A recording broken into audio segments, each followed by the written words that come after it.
Hi, welcome back guys. This is your friend, Cabbage Head Fanfics. Back with amazing fanfiction. This is the series of What If Deku Was in Assassin's Creed? Now before starting, please give this video a like and subscribe to the channel if you want more videos like this. Now let's get into the fanfic. Izuku Midoriya cursed his luck, but the internal swear was undercut by the sheer panic overwhelming his mind. His limbs could barely move, all of them restrained within the viscous body of a villain that had come from nowhere. As if the bullying he suffered every day weren't bad enough, it seemed this villain had come to put an end to his miserable life. "Don't struggle," the sludge man said, his voice uncomfortably close to Izuku's ear. "That'll only make it take longer and hurt more. Just give up. Your body will make the perfect meat puppet to help me get away." "I don't want to die," Izuku screamed inside his mind. He fought as best he could, his arms and legs moving as if he were trying to swim in floating jello. "My life isn't the best, but I don't want to die like this." The sludge forced his lips apart, a foul taste similar to burning hair and mud crossing his tongue. He gagged, this sludge villain trying to force himself inside the middle schooler without damaging his outsides. Izuku's fingers clawed at the villain, but they passed through his form, only displacing minuscule amounts of insolids temporarily. The world turned dark. It wasn't a gradual process like the stories Izuku had read. Rather, it happened in the time it took to blink, a red glow coming from his peripherals. He retched as more of the man's heteromorphic body forced its way inside. "Somebody," Izuku mentally wept. "Anybody, save me." "Ha!" the villain laughed. "My escape is..." Izuku felt the sludge around him start to warm, its previously smooth sides rippling with dozens of small undulations. Solid parts came to the surface, forming a skin-like layer over the semi-solid. "But I thought," the sludge villain gasped. "No, I don't want." His words cut off with a gurgle, his viscous body sloughing off Izuku in great pieces that each hit the concrete with a nasty splat. The boy's red shoes touched the earth, Izuku stumbling forward to get away from his attacker. He retched, coughing up what parts had made it inside his mouth. They taste no better coming out than they had going in. "Are you okay, kid?" Izuku started at the question, the soft voice of a woman cutting through the disgusting sounds of his stomach emptying its unwelcome contents. His head turned slowly to see who had spoken. He only saw a white glow in the darkness. He blinked, a quiet wish to see the one who had saved him, bringing color and light back to the world. She stood behind the mud-like remains, her clothing unassuming but reminiscent of some kind of robe. They were dark, almost black, but a second look revealed them to be a very deep purple. The robes were longer on her right side, the shorter part on the left falling to her mid-thigh. Boots covered the lower parts of her legs, the only skin visible below her eyes being one knee and part of her thigh. 3 separate belts circled her torso, one around her waist and the other 2 running diagonally over her chest, one over the other at her shoulder and both nearly parallel to her uneven robe cut. All 3 carried pouches of things Izuku could only guess at. Her face was covered in cloth the same color as her robes. The only other indicator of who this woman may be were her eyes. They were a deep forest green, her pupils slitted like a cat's, staring at him from under a raised hood with a low point. One side of her hood, the same side where her upper belts went over her shoulder, stood higher than the other, hinting at heteromorphic ears. All in all, the asymmetry gave her a distinctly off-balance appearance that disoriented Izuku for a moment. He shook his head quickly, schooling his features and crushing his emotions to be sorted later, a skill years of bullying had forced him to develop. Unlike so many of those bullies, however, this woman did not appear disgusted at his presence. "Are you okay?" the woman repeated. Izuku jumped, his cheeks coloring as he realized he'd been studying his savior. He bowed. Thank you for saving me, miss. I think I'm okay." "Good," she nodded. She knelt, sifting through the sludge at her feet until she found something. Her slender hand clothed in a glove that covered all but her ring finger and the ring-like burn mark thereupon pulled up an ornate cross embellished with gold leaf. Each of her fingers ended in a nail sharpened to a deadly point. She pulled on the cross, a part of the bottom separating to reveal a USB drive. Hey, are you a pro hero? Izuku asked. The woman's green eyes turned on the boy, studying him in return. He was scrawny, that was the first thing she noticed about him. His clothing was simple, a standard uniform from the local middle school, but his bright red shoes didn't seem to match. His face was cute in a childish sort of way, splattered with freckles that only emphasized his own green eyes. His hair all but matched his eyes. She couldn't tell if the dark green follicle's messy hairstyle was natural or from his struggles a minute ago. No, she answered slowly, her voice even. I'm not a pro. Does it matter? I want to be a hero, but... The boy reached for words, tears already forming at the corners of his eyes. I want to save people, but everyone says I don't have a quirk. You must have seen that. I couldn't save myself. Even so, do you think I could be a hero if I tried hard enough? The woman sighed. One of the bumps at the top of her hood twitched, a motion Izuku only caught because of his superb vision. She stepped backward, all but vanishing into the shadows of the bridge. This couldn't be it. Someone had finally acted for his protection. He couldn't lose them so soon. He blinked, the world darkening again save a white glow. "Wait," the boy cried, his body moving before he could comprehend it. His arm reached out without his prior consent, coming within inches of her arm. She moved, flowing like water under his outstretched limb. Izuku's eyes widened as she flipped him, planting him on his back before rolling him over. The glow disappeared again. How did you know where I was? She hissed. I could see you, Izuku answered. The world went dark but I could see you. Why you were glowing. I'm sorry. Away from his line of sight, her eyes widened. She blinked her surprise away before focusing on the kid pinned below her. You said the world went dark? She questioned. Is that your quirk? I'm quirkless. Then what do you mean when you say I was glowing? I don't know, Izuku stuttered. When that villain attacked me, everything went black but he glowed red. And then I wanted T to not lose sight of YU, and it happened again. I didn't too. Releasing him, the woman backed away, allowing the boy to shakily get to his feet and dust himself off. Sorry, force of habit, she said. Izuku turned, facing her again. Listen, kid. This world isn't as black and white as the dynamic of heroes and villains makes most people believe. If you want to be a hero, a real hero, not just a pro you can be, but it will be a hard, dark path. Dark? You have the sort of skills our Brotherhood is looking for, and some of us are professional heroes.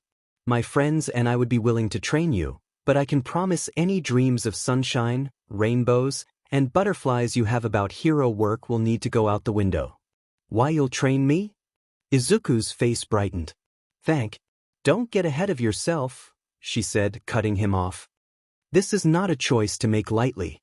This world is locked in a shadow war that has been raging since the idea of government itself, long before quirks appeared.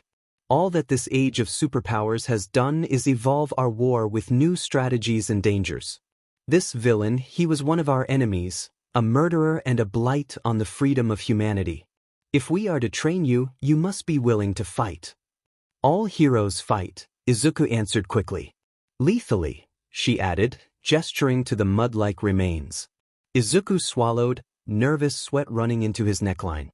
His silence allowed her to continue. We don't fight for justice, but for the dream of a lasting peace. The words threw Izuku for a loop. How could one be a hero but not fight for justice? Was there not a connection between justice and peace? I don't understand, he admitted. I didn't expect you to, but many of the lessons we teach are not meant to be understood easily. Sometimes, the ends justify the means and sometimes they don't. Sometimes, you are forced to choose the lesser of two evils and take the burden of sin onto yourself. Think through my words. Consider if your desire to become a hero is worth getting involved with us. You would be an excellent member of our order, but it is a burden and for more than I would like to admit, ultimately a death sentence. If you still want our training, go to the Dagoba Municipal Beach tomorrow at 2 o'clock. If you go there, we will know and I will explain more. If you don't show, then I was never here. She shifted, walking past him slowly. Izuku turned to follow her with his eyes, only to watch in awe as she crouched and jumped, hooking her fingers into the underside of the bridge above. In one fluid motion, she swung her legs up, spinning up onto the bridge before disappearing from view. Wow! Izuku stared, his mind lost in the idea of one day being able to do that. He jumped, however, when his phone rang, shattering the silence. He fumbled, nearly dropping it several times before managing to check the caller ID. Even before, he knew it must have been his mother. Kaken hadn't called him in a decade and no one else had wanted the number of the quirkless kid. Izuku! He could hear the tears in his mother's voice. Where are you? I was expecting you home 5 minutes ago. Are you okay? You're not hurt, are you? Did something happen? I'm fine, Mom. He paused, his eyes landing on the inhuman human remains still in the shadows. Nasty as they were, they had been a sentient being only minutes ago, and the thought caused him to feel that unsettling burning of bile in the back of his throat. He had barely registered it before, but in saving his life, the woman had killed this villain. If his mother knew that, however, she wouldn't let him out of the house until he swallowed back the bile and gave a half-truth. I needed to clear my head, so I took a detour. Well, come on home. I'm making your favorite for dinner and it's dangerous out there. Izuku looked at what remained of the sludge villain again, a decision already solidifying in his gut. If nothing else, he could at least hear the woman out. I know, Ma. I'll be right there. Hanging up, the boy slipped the phone into his pocket. Well, he thought, if I'm going to start training, I might as well start now. He turned, falling into a runner's stance, his special shoes grinding against the pavement. He breathed before taking off, running as hard as he could. Above, Nikoi smiled under her mask. She wouldn't need to worry about him saying anything or getting his name because she'd see that talented kid tomorrow. The Dagoba Municipal Beach wasn't so much a beach as a landfill. Izuku vaguely remembered the beach as it had been when he was young, but trash dumping had slowly accumulated until even refrigerators and broken cars could be left on the sand with no one the wiser to the change. The sun hung high in the cloudless sky, several degrees past its zenith. Izuku leaned against a dumped refrigerator, hiding from the sun's rays in its growing shadow. He was not dressed in his uniform, for it was Saturday, his body now dressed in a simple t-shirt and a pair of shorts.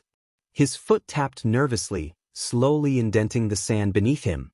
For the 7th time in half as many minutes, he checked the clock on his phone. 2. He swallowed down his disappointment, refusing to let his emotions roam. This was foolish. He should have known that she wouldn't show up. Who would want to train a quirkless nobody like him? He should have lied about that visual effect being some quirk, but he'd missed his chance. Letting out a hard breath, he slipped his phone back into his pocket and took a step out of the shadow. 61 minutes, huh? Izuku whipped around, his eyes rising to the top of the fridge whose shadow he'd been standing in. The woman from the day before sat atop it, perched like a sort of frog ready to move at any time. A smile twinkled in her eyes. Thanks, kid. You just won me enough coin for dinner. He showed up before the clock was supposed to start, a male voice said, Izuku turning to see a man dressed in red robes leaning against a washing machine. He was similarly covered, a hood with a pointed front shading all but his chin. Like the woman. Our over-under was 50 minutes past 2. Our over-under was 50 minutes PRD, and he waited just over an hour, the woman argued. She flipped off the old appliance, her feet hitting the sand with ne'er a sound. So, kid, I take it you've thought about my offer? I want to know more, the verdict answered. Had these two been waiting the whole time just to see how long he'd last before his insecurities got to him? I want to know what you fight and why. I want to know what you mean when you say you're fighting for peace, not justice.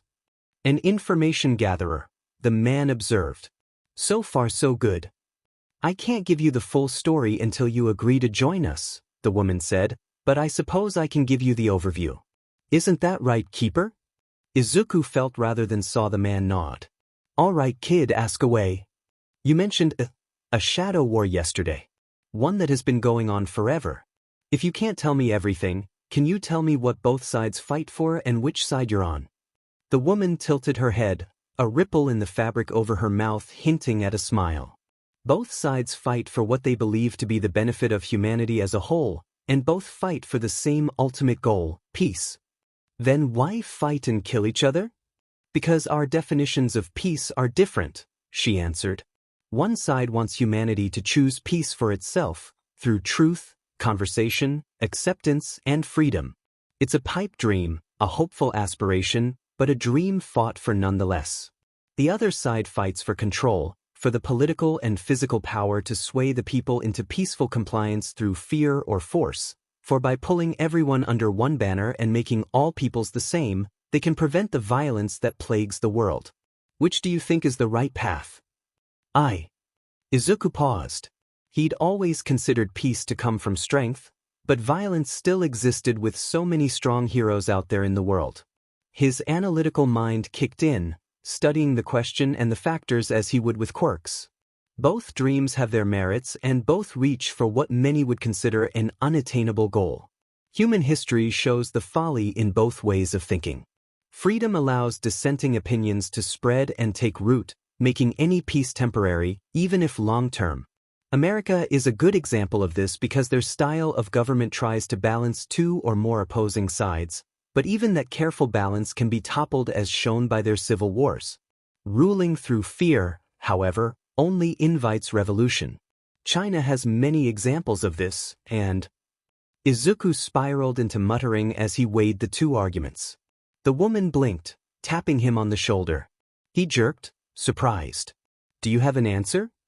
Yes, he said after a moment.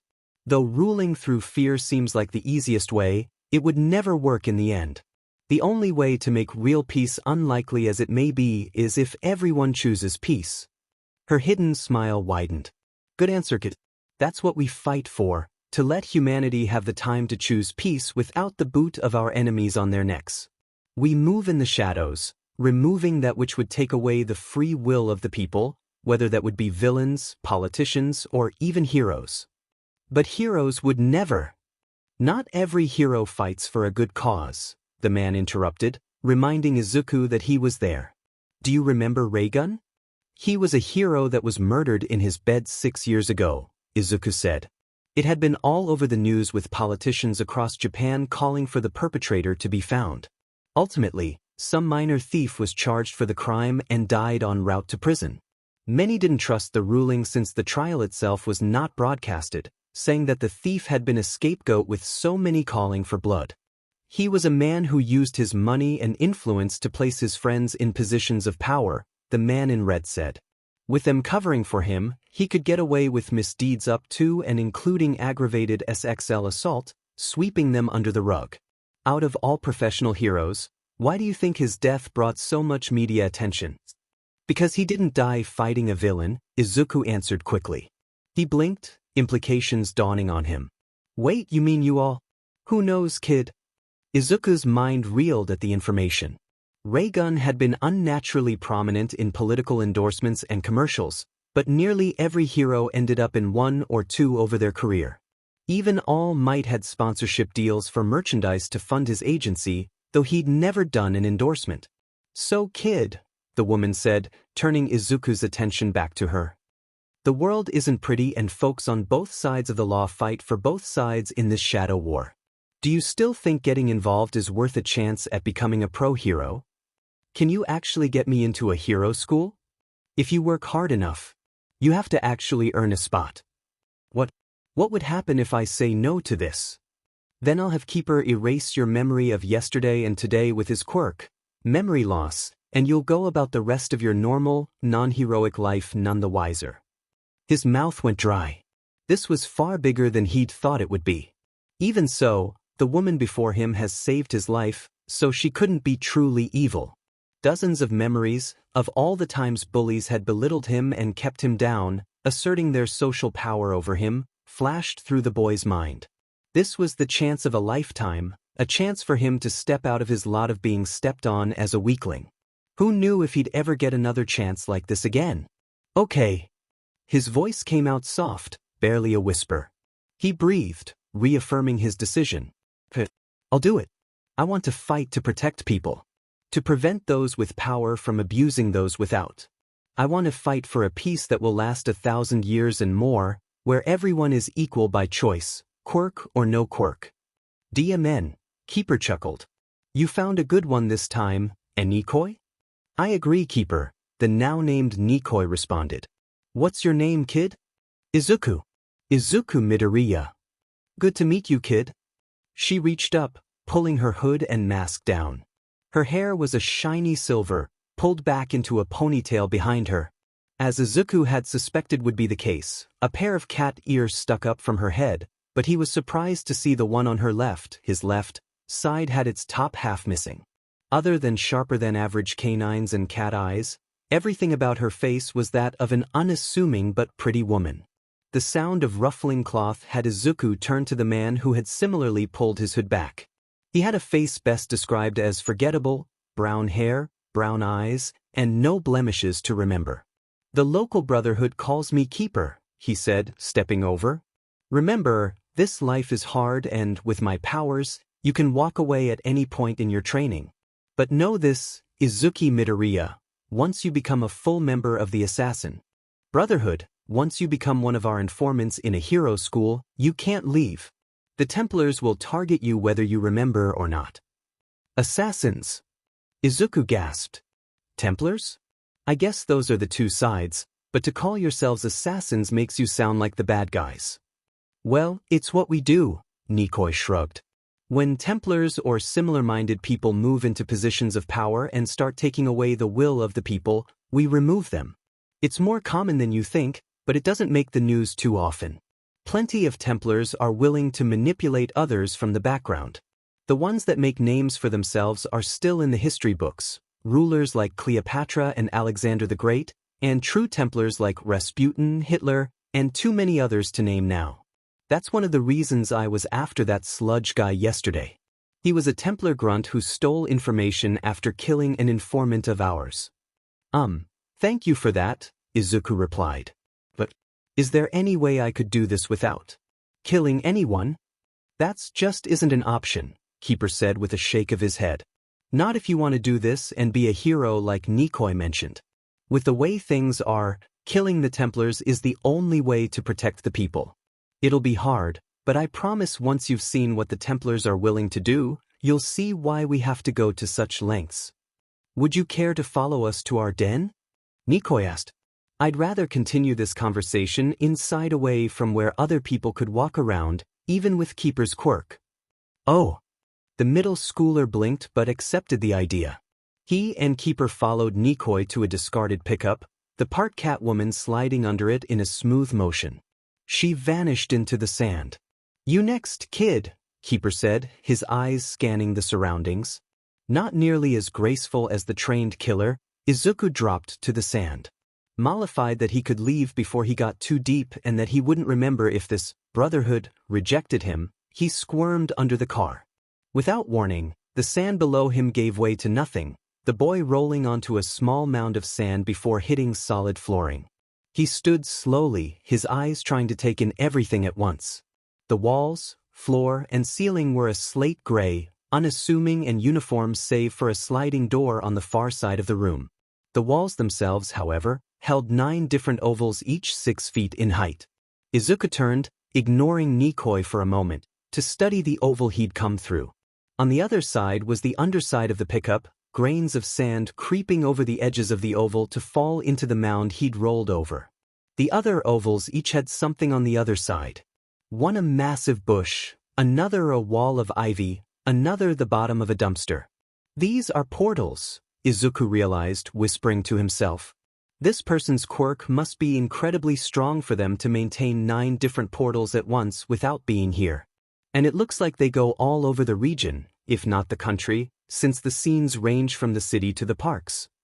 Keeper rolled through the portal as Izuku continued thinking out loud, the man landing on his feet with an air of familiarity. He blinked as his eyes adjusted to the light, his ears picking up the mutterings of the boy he and Nikoi had invited to the base. There a correlation in area, or is it based solely on number? Could the user create more smaller portals? If so, then there must be an upper limit with 1 large portal. Judging by the 9 here, that one would be. You know, the Catwoman commented as she walked over, wiping sand from Keeper's shoulder. When you said he was an information gatherer, I didn't realize how accurate you were. He can do that, and you say he's got the legendary eagle vision. We need to send you out on more scouting missions. He's got potential to become like one of the greats. If he's got the guts to kill, the woman replied. She reached over, resting a hand on Izuku's shoulder. The boy jumped, a sheepish look crossing his face. Sorry, he said, rubbing the back of his head. I get a bit carried away when I see a new quirk in action. I can't help theorizing what it could do if tested with. Oh, we are going to get mileage out of you, Nikoi promised. First, though, Keeper and I need to bring you to our mentor. It's him who gets final say on if you get accepted or not. After that, we're giving you a crash course in the tools of our trade. Izuku gulped. The Brotherhood's head sat on a pillow as he watched dozens of members from the Japanese cells of the Osaka Brotherhood training in pairs or trios, the symbol of the assassins carved into the wall behind him. His hair had been black but was now in the transition period of turning to gray, while his robes were a dull gold interwoven with black. His eyes drooped from a combination of age, mental weight, and genetics as he studied the youngsters below. Periodically, he'd notice one perform a stance or strike wrong and watch them until they did it correctly.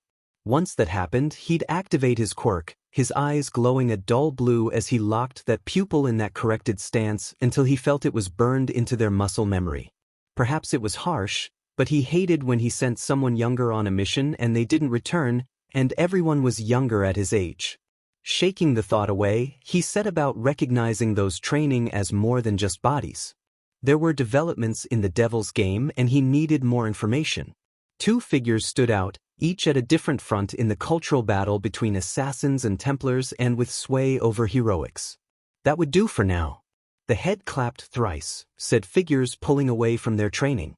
The one that had been sparing bowed to her opponent and both hero assassins leapt the ledge above, kneeling before the old man. Their robes were opposites, the woman in white and the man in black, though he did have a white scarf. Mentor, they said. Raise your heads and sit with me, the man told them. There have been developments. I want your inputs, Shota, Usajiyama. The assassins lowered their hoods, one allowing her rabbit ears to stand once more. She had a strong build mostly hidden by her white robes that contrasted with her darker skin and complemented her clothing. The other, a man much like the mentor, was pale with black hair and eye bags. I feel it is time we discuss the trigger issue. There has been little information at UA, Aizawa said, barely holding back a yawn. Principal Nizu has chosen to stay out of it so long as it does not affect any of the students. As you know, he views the battle between our orders as something to be contained but sorted out by humans. The Templars within the school are ignorant of its connection to their order. I suspect to keep the principal's neutral stance considering its detriment to the masses. Unfortunately, Trigger is on the rise in thugs on the street, Usajiyama picked up. It's quickly becoming the newest drag craze. Luckily, its high price is keeping it limited mostly to organized crime, but that still serves to make hero work more dangerous. The police are on edge about it. I see. The man they'd called mentor closed his eyes, considering the information he'd been given. That is not enough for us to act. Not until we can find where they make Trigger or the Templars start using it themselves. Aizawa, maintain Nizu's neutrality. I know that only his inhumanity keeps him from choosing a side. I want it to stay that way. I'm just glad the so-called diplomatic immunity among the UA teachers goes both ways because of the implications it would have on their reputation. Usajiyama, see what more you can dig up. If our contacts in the police find anywhere Trigger is made, I want you in there before them erasing all clues to the Templars. We don't need to put the cops at risk because of a Templar operation, nor do we want them learning about us. Understood? Yes, mentor, they answered. He waved his hand, allowing the assassins to return to their own business. Usajiyama leapt back into her sparring while Aizawa left for a nap, something the head sorely wished he could do as well. The genes bred true, apparently. Down the landing, the door to the portals opened, admitting 3 individuals. The mentor's blue eyes turned, recognizing 2 of them. That there was a third with them spoke well of the talk Nikoi had mentioned. said woman whispered to the green-haired boy, keeping his eyes forward rather than toward all those training below. The head studied him, noting his scrawniness and hesitancy. He waited as the three drew closer, Keeper and Nikoi kneeling. The boy between them copied their motions, earning a positive notch in the head's mental tally. "Mentor, we have returned," Nikoi said. "Keeper and I agree that Izuku Midoriya is a prime candidate for assassin training. I have confirmed that his eagle vision is powerful enough to show friends, foes, and informants, similar to the records of the greatest assassins known. What is your opinion, Keeper?" His desire to help the people is strong, and he agreed that our path is the only way to true peace. His will to kill does not yet exist, though if it did, we would not have him here.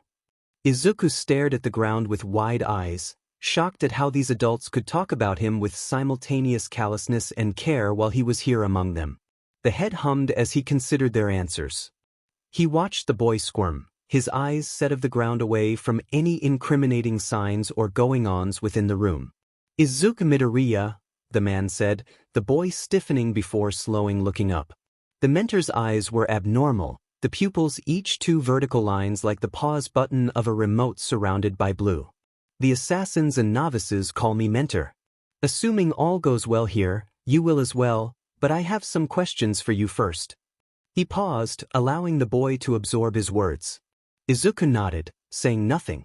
"Midoriya, what do you believe the goal of the Assassin's Brotherhood is?" Izuku stuttered, trying to rack his thoughts under the fierce stare of the mentor. It's to protect the people. Sir, if their free will, sir. They want peace, but they want us to choose it universally, not force it on people." A broad answer, but accurate, the mentor nodded. "What have Nikoi and Keeper told you of our fight?" "Your main enemies are Templars."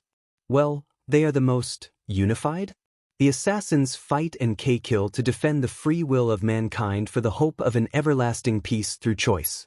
They also said there are assassins and Templars that are both heroes and villains. With the WR, I guess that's not too surprising, even if it's hard to swallow. That is the long and short of our history. I can see why Keeper would want to keep your introduction vague. Midoriya, I wish to ask you one more question before confirming your motivation to join our order. If I told you that nothing is true and everything is permitted, what would you tell me? Please be honest." "That's..." Izuku paused, trying to find the words he wanted without outright being disrespectful. "I'm sorry, sir, but that sounds ridiculous. How can nothing be true? It's true that All Might is the greatest hero of the generation. Thousands of people look up to him as the symbol of peace. And not everything is permitted. We have laws and rules because of that." "That is a pretty standard outlook," the mentor grinned, his stare lessening into a more comfortable smile. "I asked that because it is a philosophy cultivated amongst our order. When those with power want to lead others astray, remember." "Nothing is true," Nikoi and Keeper answered, Izuku jolting between them at their response. "Where others are bound by morality and law, remember. Everything is permitted." "I still don't understand," Izuku admitted. "I do not expect you to," Mentor said. Izuku blinked, remembering that Nikoi had said the same thing upon their first meeting. "We ask each assassin recruit to dwell on the words of our forebears and decide what they mean in our ultimate quest. The life of an assassin is a road of violence, secrecy, blood, and death. Knowing what you know, are you willing to walk alongside us, to take the lives of those who would abuse their power in the name of peace for that same goal? Will you become an assassin, Izuku Midoriya?" Izuku swallowed, his mouth dry. Even knowing Keeper's memory-related quirk would allow him to leave any time before he completed this training, the offer still sat on his shoulders like a weighted blanket. His spine itched and sweat beaded the back of his neck. He breathed. "Yes," he answered. "I might not become a famous hero, but the freedom of the people is bigger than any villain I could fight. To protect people, even if from the shadows, I'll become an assassin." The mentor grinned, his smile mirrored by both Nikoi and Keeper. "Good answer, Assassin Novice Izuku Midoriya. Your training begins now. 8.5 months until the UA exam. Mom, I'm heading out." Izuku yelled into the hallway, his hand on the doorknob of his family's apartment. What? Again? His mother Inko called from deeper inside. The boy could hear the frown in her voice. Izu, this is the 6th day in the last week. Where are you going so much? Just out with friends? The boy did not like the way his sentence pitched at the end. It wasn't technically a lie, but that was one of the things Nikoi and Keeper had told him was his biggest mental weakness. He'd slowly gotten better with lies of omission and half-truths, but lying to his mother just seemed like something he could not do. Not well anyway. Inko Midoriya emerged from the bowels of the apartment, the woman drying her hands. She had long, green hair and was on the heavier side, but her eyes shone with motherly concern. Said eyes hardened. Is it a girl? I'm not in a relationship.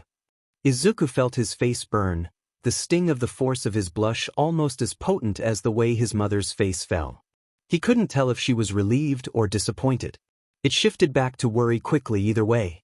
Izu, have you joined a gang? What? No. Izuku sputtered, trying to comprehend the absurd idea of him in a gang. Of course not. Why would you think that? It's just, you've left as soon as you finished your homework every day these last few weeks and you aren't back until late. I'd hoped you'd met a nice girl, but... She sighed, her shoulders slumping. I've seen the bruises, Izu. I know you tried to hide them, but there's blood in your laundry too. It reminded me of when those boys attacked you and you tried to hide it. I'm just worried for you. Izuku let go on the doorknob, the verdict walking over to wrap his mother in a hug. Unshed tears hung at the edges of her eyes. I've been training, Izuku admitted, his head on his mother's shoulder. I made some friends recently and they offered to help me train to get into a good hero school. Maybe even UA. They even have some contacts that could help me get another job if things don't work out. I didn't want to tell you because I know what you think of my dream to be a pro hero. Oh Izu, Inko sobbed, returning her son's hug. Her baby boy was almost as tall as her now, muscle she didn't know he had rippling under his clothing. I'm sorry for not telling you, Mom. It's just, I was scared you'd try to stop me if you knew. I wanted to be able to show you results so you could see it was working. She sniffed, trying to wipe away her excessive tears to no avail. You know how dangerous hero work is, Izuku. Why don't you become a businessman like? She paused, knowing that subject had always been a sore one. How about construction? There's always buildings that need rebuilt after hero fights. It's a lucrative business with the right company. I have to at least try, Mom, Izuku said, pulling himself from her grip. I know I don't have a flashy quirk like some of the pros out there, but I want to give getting into a hero school my best shot. If I don't, then I don't. Okay, Inko relented. I suppose at the very least you'll learn how to defend yourself in case you get jumped by some minor villain or something. Yeah. Look on the bright side. What Izuku failed to mention was just how much he knew he would end up using his self-defense training should he complete his training and become a full-fledged member of the Assassin's Brotherhood. With a light squeeze, he ended the hug and let go, allowing another second without movement so Inko could relinquish her grip as well. All right, Mom, I'm heading out. I'll be back for dinner tonight. Please be careful. Izuku nodded in response, opening the door and stepping outside. He held his breath until the door clicked shut, the boy waiting until he heard the receding footsteps of his mother before he relaxed. Emotion rushed through him, the boy leaning against the doorway as his stomach flipped. Bile burned the back of his throat and his nails bit into the palms of his hands. He stood there for half a minute, wallowing in the mental spiral, before shaking his head and shoving such internal sensations aside to be sorted through and dealt with later. Focusing on his task at hand, Izuku loosened his muscles and, with barely a pause, threw himself over the guardrail. He plummeted for 10 feet or so before his fingers latched onto the branch of a tree, the verdict swinging with the momentum before letting go and hopping or swinging through the branches before coming full circle to the building again, only now 2 floors down. He leapt, latching onto the small ridge of the second-floor walkway before blinking, his eyes taking on a slight golden glow. The world dimmed, but no colors appeared to stand out against the darkness. Izuku blinked the effect away as light and color returned to him. With the coast clear, he dropped the rest of the way, landing on the concrete in a crouch. True to his genetic abilities, though he sorely wished to call it a quirk, sight, there was no one about to see his athletic feet free of any eyes. Izuku took off at a jog toward the Dagoba Municipal Beach. Nikoi was there to greet him as Izuku rolled through the Dagoba portal, the boy settling on his feet and wiping the sand from his clothes. She tapped her foot, her cat ears quirked to either side while her head tilted slightly. One eyebrow rose. "You're almost late, Midoriya." "My mother had questions," he answered. "And?" "I told her I'd met some friends and that they offered to help me train for a chance to get into a hero school. She didn't like it but agreed to let me try and that it would be nice if I knew how to defend myself." "Half-truths are the best lies," Nikoi said, nodding approvingly. "Easiest sort to keep track of." "How do you deal with it?" Izuku questioned. "Do you have it? The guilt? That churning in your gut at having to lie to those you care about?" The Catwoman eyed the assassin novice with a sigh, gesturing for the boy to follow her out of the portal room so they could have this conversation where there would be no traffic. Izuku followed quietly but found himself surprised when, rather than leading him toward the changing rooms where he could put on his weighted novice training robes, she took him down another hallway before waving her hand at a doorway. The inside of the room was a soft beige with a maroon carpet. A small coffee table sat between two recliners and a love seat in the center of the room while a refrigerator hummed softly in the corner beside a table with a coffee pot and water. Eater. Reading the atmosphere, Izuku sat in one of the chairs, Nikoi walking over to the fridge. "Water or soda, Midoriya?" the woman asked. "Tea? Maybe coffee?" "Just water, please." She tossed him a full bottle, the boy snatching it out of the air before twisting the cap off. Nikoi grabbed some milk for herself and settled in the other chair, facing him. They sat there in silence for a minute, both sipping their drinks. "You asked about guilt," the assassin began. "I want to make sure you're okay. We haven't asked you to do anything that would warrant true guilt yet, so what is it?" Izuku felt his tongue twist as so many conflicting emotions rose to the surface, the boy unable to put such into words. He pieced them apart slowly, testing how certain thoughts affected the knot so he could tease out the core reason. "I'm not sure yet." "Are you having second thoughts?" Nikoi asked. "I'm still set on becoming or failing that, helping the assassins," the novice answered quickly. As a novice and not yet a true recruit or one raised in the life, Izuku was still in the dark enough for Keeper to erase what his knew of the assassins without any major, life-affecting mental problems. "Then what's brought this on?"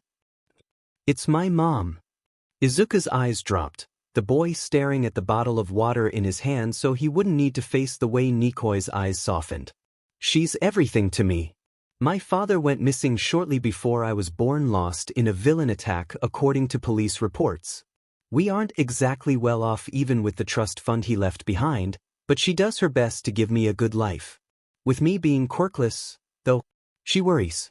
She worries a lot. I know she loves me and wants what she thinks is best for me, but she doesn't approve of me trying to become a pro hero. What would she say to me training to be an assassin? The killer? I feel like I'm betraying her trust by training to take people's lives." His hands squeezed the bottle, a hiss of air squeaking out from under the cap.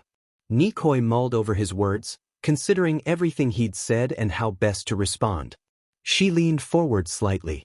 "Midoriya," she said, "why do you want to be a pro hero?" "Because they bring hope to people."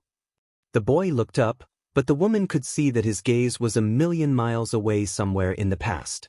"They protect others when villains or natural disasters strike, making people smile and feel safe. Is that what a hero is to you? Is that why you want to become a pro? To protect your mother?" Again, Izuku faltered. "I hadn't thought about it." "Listen, we assassins aren't here to bring hope to others, though we oftentimes do. We aren't here to right every wrong or catch every thief or villain. Some of us are fellow assassins after all. The mission of the Brotherhood is to safeguard the free will of humanity, to give each person the choice to pick acceptance or denial, right or wrong. If the Templars got their way, there would be no villains, no heroes, and no choices. Not because everyone gets along, but because they would remove anyone who stood against them." She paused, seeing that the boy would still not look her in the eye. Midoriya, have you ever heard the name Destro? Izuku's eyes scrunched, the boy pushing the limits of his memory to see if he did. It sounded like an alias, so whomever Destro was, they were probably from after the dawn of quirks. Still, he drew a blank. I don't think so, Nikoi-sensei. Who's Destro? He was a pawn for the Templars, manipulated by them through the years of quirk discrimination. Do you know about those? When quirks were still new, a lot of people were scared of those who had powers. They were feared and sometimes rejected or even killed for being different, especially if their quirks were a mutation type. An almost complete 180 from where we are now, Nikoi nodded, Izuku remembering his own abuse at the hands of those with power when he had none. It wasn't much of a surprise that several of his classmates, usually his worst tormentors, showed red in his eagle vision. Destro? He was a freedom fighter and a rebel in the name of quirk equality, though many called his ideals closer to quirk superiority. Back then, they were still widely called meta abilities, and after his mother's murder for her support of him, Destro started the Meta Liberation Army. And he was a Templar? I'm afraid not. Izuku blinked, surprised. Nikoi gave him a soft, weak smile. The world isn't so black and white for us to call every villain a Templar, Izuku, and many historical figures who did good we know to have had ulterior motives. No, Izuku. Destro got played like a flute. The Templars. We've heard several heralded the dawn of quirks as God's grace falling on his children for their devotion, even though plenty of Templars don't believe in religion. They infiltrated the ranks of the MLA at the end of the last century and used it to take out key political figures and spies during his short revolution. The Templars then filled those voids in the government with their own operatives. And when Destro's role had been played, they arrested him and finished him off so he couldn't spill anything he'd learned. They called it suicide, but Destro didn't kill himself. That's horrible, the novice gasped. That's history, but I didn't tell you that story just to pass the time. Sometimes, the ideals of free will mean allowing the fearful and the ignorant to run rampant, and they can cause a lot of grief and pain. It is not our job to determine what is true and what is not for the people. There is a teaching from the greatest assassin of our order that reminds us that you cannot force knowledge and learning onto others. They must seek that knowledge for themselves. Those who do not want to learn will turn a blind ear. We can try to show them the error of their ways, to show them that what they believe is destructive, but to change must be their choice. If they do not wish to learn, then we must wait for the next generation and hope that they do not have the same prejudices or ensure that, if someone is harming others for their own gain, that they can no longer do so. Nothing is true. The phrase still confused him, but Izuku felt at least one of the small pieces that made up the philosophical puzzle fall into place. He breathed and, letting his eagle vision flare for a moment, noticed that the blue aura around Nikoi had darkened in shade, showing that his positive connection with her had strengthened. Back to the matter at hand, I understand that. Lying to family can be hard. Mine are gone, but they were still around when I was in your shoes. I wasn't born into the life, funnily enough. Keeper screwed up and I forced the truth out of him when we were little. I always told myself that I was protecting my family from the horrible truths of the world by not telling them what I got involved in, and that helped me keep the Brotherhood's secrets from them. But you just said, I'm a hypocrite, Nikoi interrupted. I said it's not our job to determine what others cannot know, yet we keep our order secret. We can't operate if we are compromised, so we work from the shadows as today's definition of vigilantes. You could say the circumstances are different, but that's just an excuse. Our mission is hard, but we do it because someone has to in the face of the Templars. Izuku was silent for a moment, his fingers tensing and relaxing as he mulled over their conversation. Thank you, Nikoi-sensei. This shadow war, the manipulations through history, it's a lot to take in. If my mother knew about all of it, it wouldn't change anything for her except make her worry. He stood, finishing his water before throwing the bottle into the garbage. Nikoi followed, doing the same with her milk carton. What we just touched on is one of the ironies of the assassins. We praise and look forward to the peoples want to learn, but don't want them to learn about us. Where others refuse to see their contradictions, we study ours. But I think that's enough heavy talks for today, Midoriya. Keeper and I have set up a new challenge course for you to test your eagle vision. You ready? Yeah. Izuku muttered. I'm ready. 7 months until the UA exam. Eagle vision worked so much like a quirk, it was weird to think that it was not. Izuku mused on this as he laid in bed, considering everything he'd learned during his training. Each week, Keeper and Nikoi put him through a new set of tests to determine the limits of his historic gift and what it could do astounded him. Allies glowed blue while enemies or those with malicious intent glowed red. That was not all, however, for they discovered that targets and goals glowed gold and places where he could hide himself glowed white, rare as piles of hay were in the city.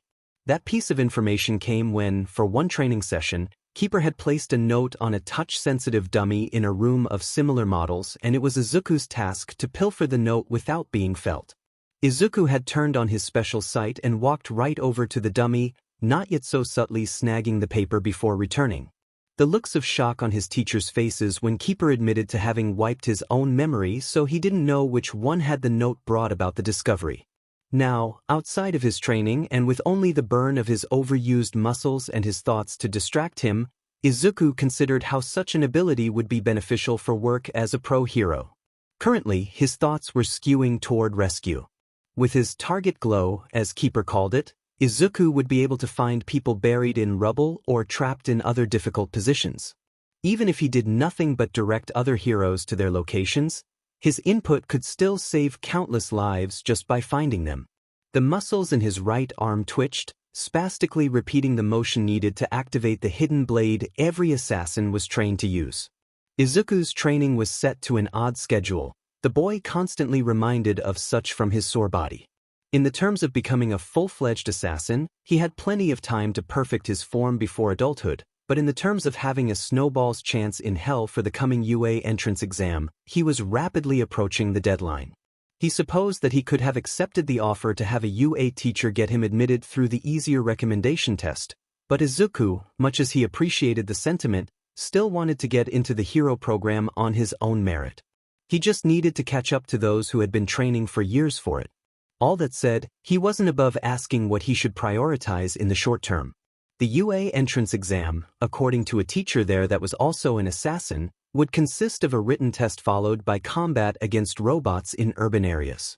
With that in mind, Izuku's training was mostly in the assassin's fist fighting style and endurance training interspersed with eagle vision testing or mechanics while resting. No moment was to be wasted, for time was a precious commodity. At least, that's what Mentor said. Deciding that he wasn't going to get to sleep anytime soon, even with the soreness of his body, Izuku pushed himself up and shuffled over to his desk where a notebook sat. He opened the book, a blank page meeting him. He picked up a hawk's feather, dipped it in liquid, and started writing, but nothing appeared where he wrote. That was another neat trick that his eagle vision was good for. Nikoi had told him how several of the master assassins of the past like Altair ibn Lahad, Ezio Auditore de Firenze, or Desmond Miles could see invisible writing using their eyes. Thanks to these legends, they tested and found that Izuku could do the same. His assassin analysis notebook was to be written only in invisible ink to help safeguard the secrets within from any wayward human or Templar that might get their hands on it. If worst came to worst, there was a tiny, remote detonated flare in the back that would incinerate the pages if it could not be rescued. Musing on this, Izuku wrote late into the night. "Aizu? Are you awake?" Before he knew it, a knock startled him. He was slumped over the desk, his back aching. His quill had fallen out of his hand when he'd fallen asleep late in the night, his journal sitting just out of range of a small puddle of drool. The boy quickly wiped his mouth and cleared away the puddle before his door opened, his mother stepping inside. "Sorry, what?" he asked, turning slightly as he rubbed the sleep from his eyes. "What time is it?" "It's almost 25 after," the woman answered. "Half an hour later than you usually get up." "Oh, Aizu, were you up all night?" "I don't think so." He yawned, the action causing him to recognize the crick in his neck. "I wanted to do some last-minute studying, but—" He blinked, his mother's words registering. 25 after. "I'll be late for school at this rate." Ignoring the protests of his muscles, The verdict ran to his dresser for the day's clothes before pushing past his mother, rushing to the bathroom with a speed she had no idea he possessed. The door down the hall slammed shut, the sounds of running water following a moment later. Inko shook her head with a chuckle. "Well, I suppose I should prepare a breakfast to go," she said to herself, only for something odd to catch her eye. Sitting on Izuku's desk was an open book. Unlike all the rest of the notebooks he'd shown her, she could see no writing at all. Confused, the woman stepped into the room. True enough to what she'd thought, there was no writing to be seen on the open pages. Even weirder, the feather of a bird rested next to it. Activating her quirk, small object attraction, Inko pulled the feather to her, giving it a closer inspection. Other than a small, slightly rounded point on the end, it looked like any other feather. Still, in the age of quirks, even the most normal of items could have an unseen function. Down the hallway, Inko heard the running water shut off, indicating that Izuku was about to finish his abridged morning routine. She replaced the feather as quickly as she could and made her exit, sending a backwards glance over her shoulder. Something just didn't feel right, but she would trust Izuku to introduce her to these teachers of his eventually. 1 month until the UA exam. The UA entrance exam is scheduled for the end of this month, the assassin in black said, the man staring at the recently promoted recruits assembled before him. There were 10 in total, each dressed the standard white robes of the assassins with the hoods up. Now beyond the unofficial rank of novice, each recruit's robes were decorated with colored embellishments selected by the recruit under the guidance of whomever was in charge of their training so the trainers could more easily tell them apart. Despite differing heights, shapes, skills, and length of training, each recruit here was the same age with the same aspirations. Shiketsu will have theirs on the 17th next month, followed by Ketsubutsu and Seijin on the 24th and CI on the 25th. UA's test happens early so that applicants who do not make the limited hero course have the chance to apply at the other schools. We hope that there will be 2 of you in each. Having hero students among our numbers spread across the various academies improves our ability to connect with and recruit informants, builders, and support, allowing the Brotherhood more discreet resources. Are there any questions? One recruit raised her hand, the girl's robes trimmed with a light blue. Master, wouldn't it be suspicious if many separate hero students had similar fighting styles? We all trained in the assassin's fist style. Surely that may tip off Templars to our loyalties. An excellent question, recruit, the man nodded. However, the age of quirks gives us an advantage in this field. Each hero and hero student has a unique method of fighting thanks to their inherent abilities, or the lack thereof. He paused, glancing at a recruit among them, his robe trimmed in a dark green. Assassin heroes are expected to not have any sign of their connection to the Brotherhood while performing hero duties save the burn on a full assassin's finger which can be covered by a glove or ring. This primarily refers to your choice of costume. Though every assassin is trained in the same style, it is overall defensive, something that is easily explained away as many styles focus on defense and heroes are typically defensive and reactionary by the nature of their job. Does that answer your question? Yes, Master. The recruit gave a small bow with one hand over her heart, a gesture that only held meaning for the Brotherhood. Thank you. Anyone else? Another recruit raised her hand, this one with robes trimmed in a light green. Yes. I would assume you will have all of us try the UA exam because it's so limited, Ribbit, the recruit said. There are 5 schools and 10 of us. What will happen if 3 of us or more succeed the UA exam, Ribbit? Another good question, and a situation we have dealt with many times. We will have more than 2 weeks to look over those who passed the exam and decide among ourselves who we believe to have the best chance and who would do better at another school. If need be, we will perform a personal tournament and decide that way. The female recruit in green nodded, giving her own bow. Master? The male recruit in dark green trimming questioned, his hand raised. What methods of training do you plan to give us to better prepare for the exam? Another good question. You all possess different skills and body types, so no one training will help you all. As such, master assassins from around Japan have agreed, as we always do this time of year, to train you individually, in pairs, or in groups as works best. The hours for training will be set by your trainers around their public schedule, and they will focus on your strengths and possible improvements. That segues well into introducing you to those who have offered to train you. 5 figures stepped through the doorway, joining the assassin in black before the recruits. 3 of them were easily recognizable with their hoods down: the pro heroes Midnight, Edge Shot, and Miruko, standing proudly in robes of gray, maroon, and white respectively. The others, both men, stood in tan with red trimmings or robes of dull yellow with a very pointed chin. The 6 of us will divide the 10 of you for training, the first man continued. Recruits Midoriya and Intelli, I will be instructing you too. Sir, the recruits bowed. They followed as the man exited, refusing to waste time listening to the others be claimed when there were plans to lay down. Izuku had to push to keep up with the man's quick pace, the verdict being shorter than the girl beside him. He recognized her as the first recruit to ask a question, but he did not try to start small talk. In moments, they stepped into a room Izuku recognized as the lounge. He blinked, having expected to be taken to one of the training areas. The girl beside him, Intelli, seemed similarly confused, but both sat on the couch as their trainer lowered himself onto the recliner and dropped his hood. He was pale with black hair and eye bags. I know you're confused, he said, but to establish the most efficient training method, we need to be on the same page and have the same end goal. To do that, we need to know each other. I am Shota Aizawa, the underground hero Eraserhead and a teacher at UA. My quirk is Erasure, so I can temporarily erase the quirks of those whom I can see, barring mutation-style quirks. Girl, introduce yourself. I am Psycho Intelli, the recruit said, dropping her hood to show a pretty, if somewhat plain girl, her periwinkle hair in a Heim-style cut. She had pale skin and blue eyes. My quirk is IQ. I hear it is very similar to that of the principal of UA in that my intelligence increases when I drink tea. The type of tea I drink affects my manner of thinking. Some boost my strategic and tactical planning while others can help my mechanical understanding and so forth. This connection seems related to what the region of origin is known for.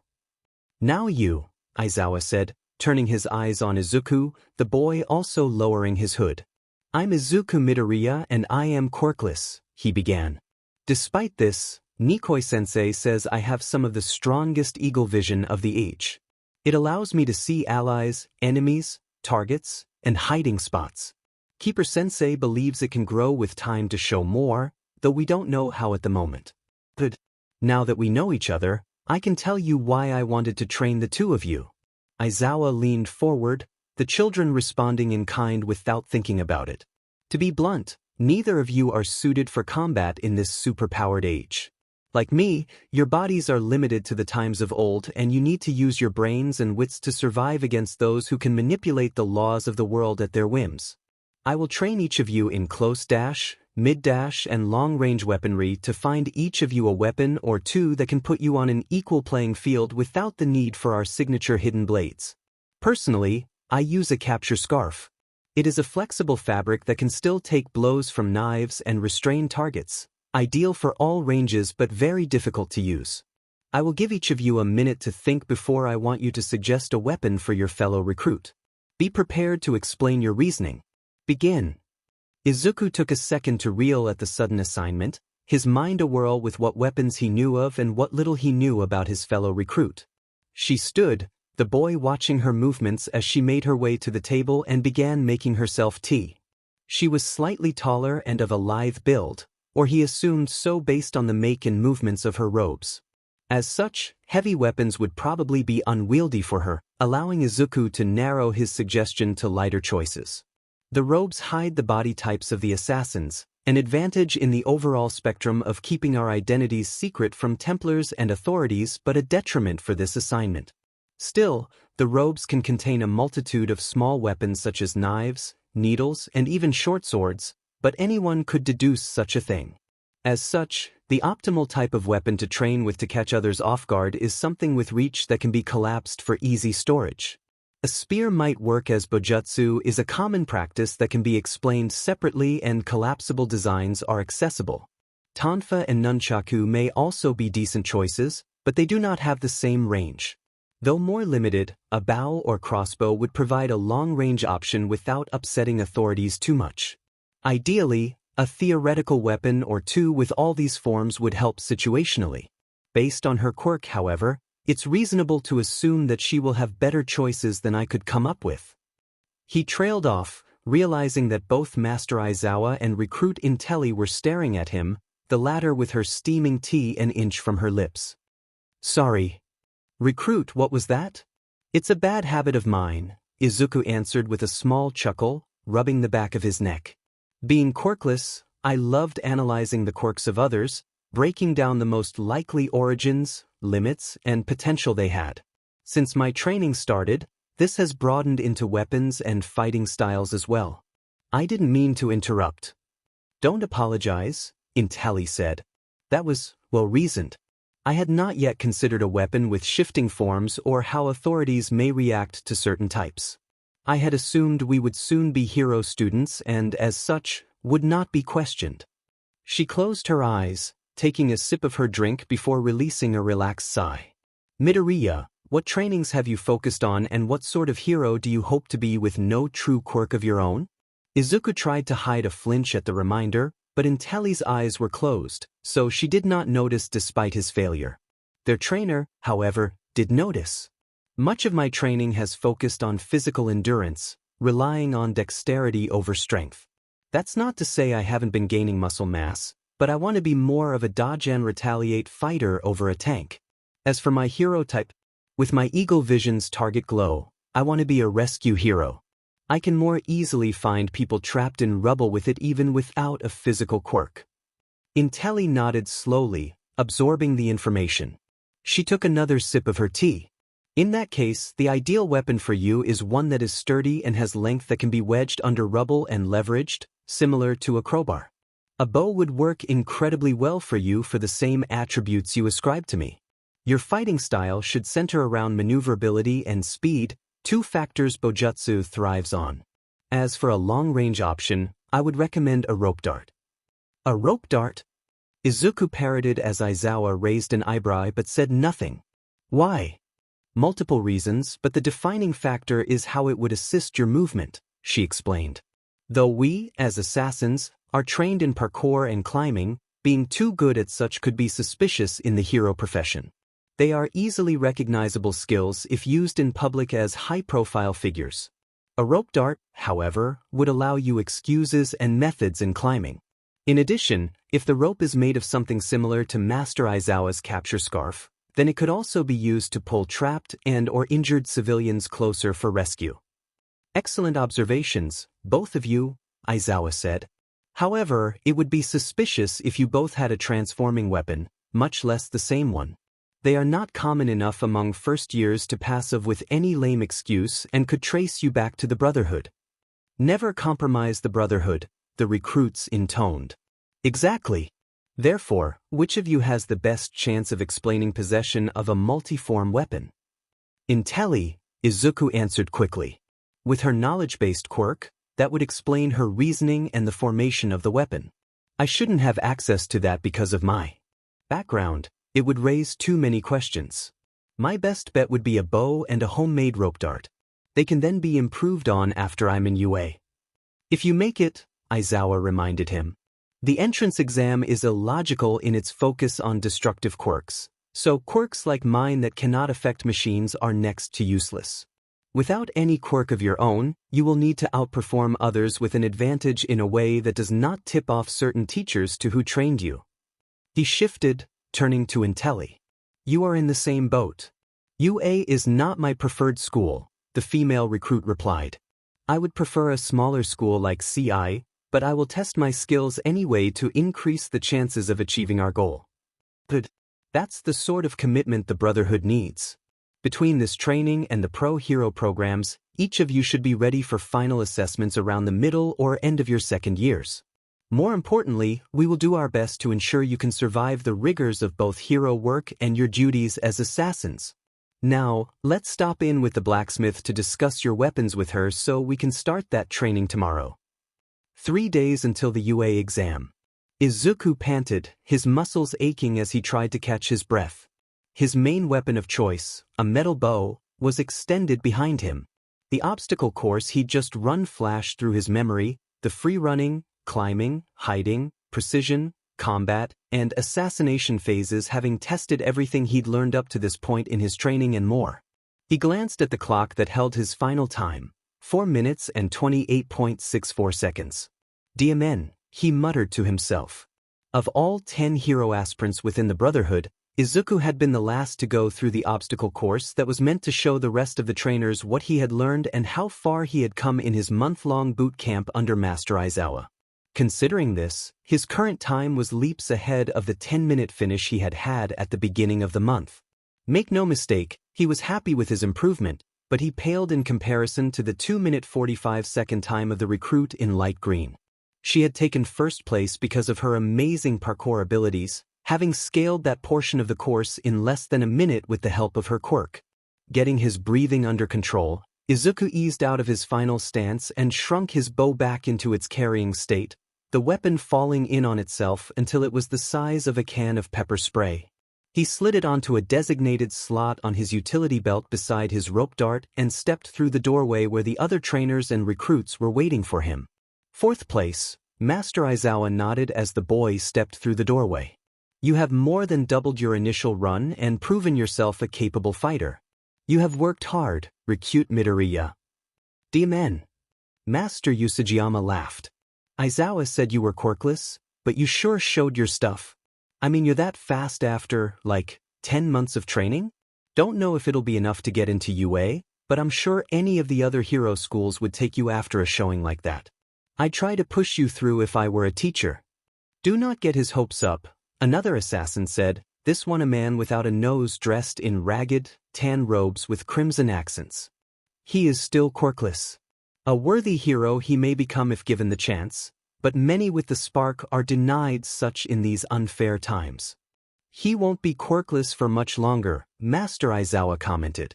We have pulled strings to change his entry in the quirk directory. We should be able to pass off his eagle vision as a quirk. We have chosen to call it empathetic eye. Though not flashy, it will give him more of a chance without the stigma. Still, come find me if all the schools reject you, kid, the rabbit woman said. I'll get you a license the old-fashioned way. It's not old-fashioned when you're the only one to have forced your way into the HPSC and demanded a hero license, Usajiyama, the assassin with the pointed chin put in. Be that as it may, my students scored the top 2 placements. Master Kamihara, the pro hero edge shot, preened. They will earn the spots at UA. As the adult assassins discussed Izuku's and the rest of the recruits' chances, some being more pessimistic than others, several of the other recruits walked over to the green-haired boy. That was an excellent showing, Midoriya, Intali said. You beat my time by 40 seconds since I lost so much locating and overthinking in that target assassination section. You made up a lot of time on the precision section, though, Izuku responded. You've gotten really good with those hand crossbows of yours. I missed 5 of my throwing knives. Don't sell yourself short, Ribbit, the recruit that won first place put in. She had dark green hair like his own, but hers was tucked into her light green accented robes. Her dark eyes were wide and her mouth sat in an unexpressive line, a side effect of her quirk. Even so, Izuku considered her, like many of the other female recruits, to be pretty enough to fluster him. I doubt many hero students could pull off a time like that. From what I've been told, most of them are brute force types. She's right, another recruit agreed, this one with purple accents on his robes. I think I'm going to need to consider other schools with you in the running for the UA spots. Heat rose in Izuku's cheeks as all this praise was heaped on him all at once. A hand rose, rubbing the back of his neck. Thanks, he said. It wasn't that special though. I mean, you scored first place, Azuri. You're a shoo-in for UA. Call me Tsu. More heat rose to Izuku's face as he considered the possibility of referring to a girl his age by a nickname. For a moment, he forgot that every person in this room himself, the other teens, and the adults were all training or have been trained to kill others for their definition of the good of humanity. Everything seemed so normal when one forgot about that little detail. And maybe that can wait? Izuku tried. I mean, if we both make it into UA, It would be weird if we were so familiar with each other, right?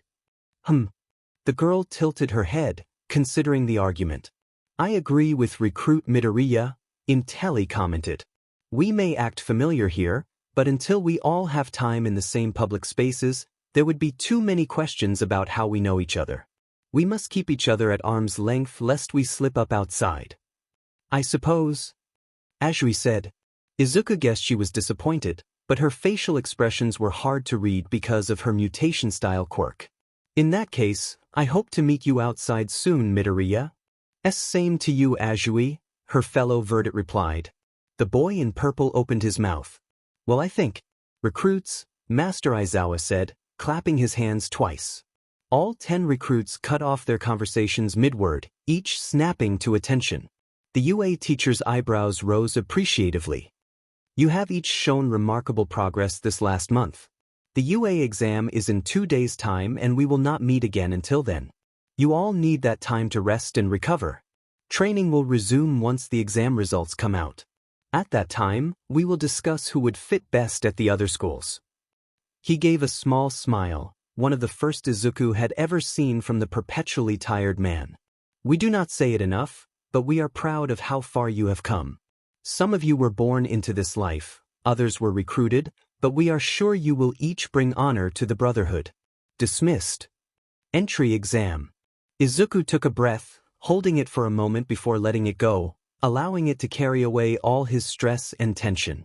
The UA testing center stood before him, proud and strong, with numerous arches and lush greenery. Other applicants stepped past him by the dozens onto the premises, some with obvious quirks and others who looked just as plain as him. Izuku's eyes shifted, picking out a tired-looking Master Aizawa in one window looking down. By the doors, he saw Psycho Intelli flash him a small nod before stepping through. His thoughts were cut off as a hard shoulder crashed into his from behind. Izuku caught himself, the spiky, blonde hair of a former friend connected to a body walking with confidence. Izuku tried to brush it off, but he couldn't help it. He took another breath, blinking as he allowed his eagle vision to activate. Again he found Master Aizawa, this time the man glowing a strong blue. Intelli's blue disappeared behind the doorway. Many other applicants glowed various levels of white, but one student burned red as brightly as a small sun. Bakugo Katsuki refused to look back. You look nervous, Ribbit. Izuku jumped at the sudden voice, the Verdant losing his footing and starting to fall backward. An arm shot from the speaker, grabbing his to arrest his momentum. He stared up, the uncovered face and large eyes of Tsuyu Azui staring back. With his eagle vision still activated, she glowed a calming blue. Hi, he managed. Thanks. No need to thank me, the frog girl said. It's my fault you almost fell in the first place, Ribbit. I'm Tsuyu Azui, but you can call me Tsu if you want. Izuku Midoriya. He trailed off, his back to normal eyes glancing down at where she held his wrist. Getting his feet under him, he expected the girl to let go, but he had no such luck. Red spread over his face at the close contact. Well, good luck, Midoriya, Tsu said, letting him go. We better hurry. The written test starts soon. Oh, right. She turned, setting a brisk pace he tried to keep up with. Good luck to you too. An hour later, Izuku found himself in a darkened amphitheater beside the one person without a positive or neutral glow. Bakugo did not look his way, instead staring ahead at a lone podium. This was a better reaction from him than any Izuku had seen in the past few months. A moment later, the pro-hero present mic rose from beneath the floor and stepped up to the stand. Izuku in an excited breath at the presence of the man. Hello, everybody, the voice hero yelled. Are you ready to rumble? Silence, answered the man. Staying stoic, I see. That's fine since I've got lots to tell you. Up next is the practical of the UA exam. If you'll direct your attention to the screen behind me, you'll see that all of you will be divided into one of 6 different testing locations. They're all the same, so everyone will be on the same playing field. As for your opponents, UA has cooked up some robots for you to smash. Depending on their difficulty, they could be worth 1, 2, or 3 points. Points will be awarded once a bot is disabled, be that total annihilation or simply severing its wires. Yeah. Sir, I have a question. One examinee several rows down stood, his hand raised. What's up, listener? There seems to be an error in the handout we were given, the boy said. You have listed 3 separate point values, but the handout shows 4 silhouettes. If this is a mistake on the part of UA, I dare say that would not be a positive reflection on the esteemed reputation of this school. It ain't no misprint, Present Mike told him. That last bot is actually worth 0 points, meaning it's not even worth your time to fight, but more like an obstacle to avoid. Thank you, sir. My apologies for the interruption. Don't you sweat it, listener. This is a place for all questions and answers. As for the rules of the test, there are 2 of them. First, score as many points as you can by taking out as many bots as you can. Second, any attacks on your fellow applicants will result in immediate disqualification. Other than that, you all can go wild, though we ask that you keep damage to the buildings as low as you can.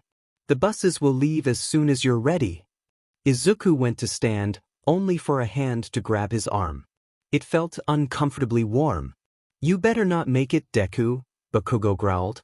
It's a shame we'll be at different sites since I wanted to crush you myself. Still, this is my origin story and I won't let a stupid, no-good, worthless, quirkless Deku like you take away its uniqueness.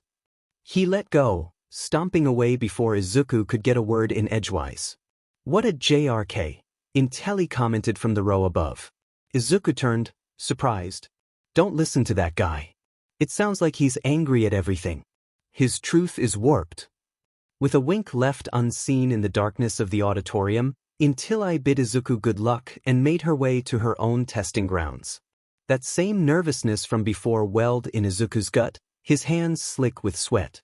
He tried to wipe it off on his pants, but that only made room for more to take its place. A mock city rose before both Izuku and all his fellow test-takers at Site B, thankfully this number not including Katsuki. His eyes, looking for motion to help calm his nerves as the silent buildings were not doing the job, scanned the crowd. He recognized the student that had asked the question of Present Mike, the boy wearing shorts that revealed the engines in his calves. Other assassin recruit was there, and, for a moment, Izuku found himself disappointed that it wasn't Tsuyu. Rather, it was one of the other male recruits, the boy making eye contact with Izuku before giving a wink and tapping the ground with a foot. Izuku nodded and set his head on straight, his fingers checking the tools on his belt. Go! Present Mick's voice echoed over the grass, Izuku's head snapping up and needing a second to comprehend before his legs started to move. What are you waiting for? There are no countdowns in real life. Go! The Verdant found himself in the middle of the pack, little space to move on either side. A girl with brown hair and pink cheeks ran at his right while the loud kid from before charged past his left with a burst of speed. Needing room, Izuku pulled his rope dart from his belt and gave it a spin before throwing it at the closest building. It embedded itself into the concrete before the boy jumped and pulled, carrying himself over the crowd, some of whom had to duck and to the left. He latched onto the nearest window and pulled the dart loose, scurrying up the wall while using the dart every few seconds. Reaching the roof, Izuku rolled over the side and ran, pushing himself to the opposite side before leaping over to the next building. Taking this shortcut, he placed himself ahead of most of the other examinees, giving himself free range over a whole street of robots with little competition. Below, a trio of robots stood, 2 stamped with 1s and the last with a 2. Drawing his bow, Izuku jumped and let gravity carry him down. The hard steel of his bow dug into the jointed neck of the 2-pointer, Izuku spinning some of his momentum away before leveraging the end he held. The robot's head popped off with pop, sparks fizzling at the now loose ends of its wires. Target acquired, the other bots said, turning their metal fists toward the boy. He took a step back, his weapon extended behind him, and waited for the first move. The 1-pointer on his left threw a punch, Izuku sidestepping to the outside around it as his bow spun. He jammed it into the thing's shoulder, something crunching under the force. The other robot moved, placing itself where Izuku had been before throwing its own punch. The Verdant pulled, moving the first machine so it acted as a shield. The punch from the second robot crumpled its head, but Izuku did not take the time to survey his handiwork.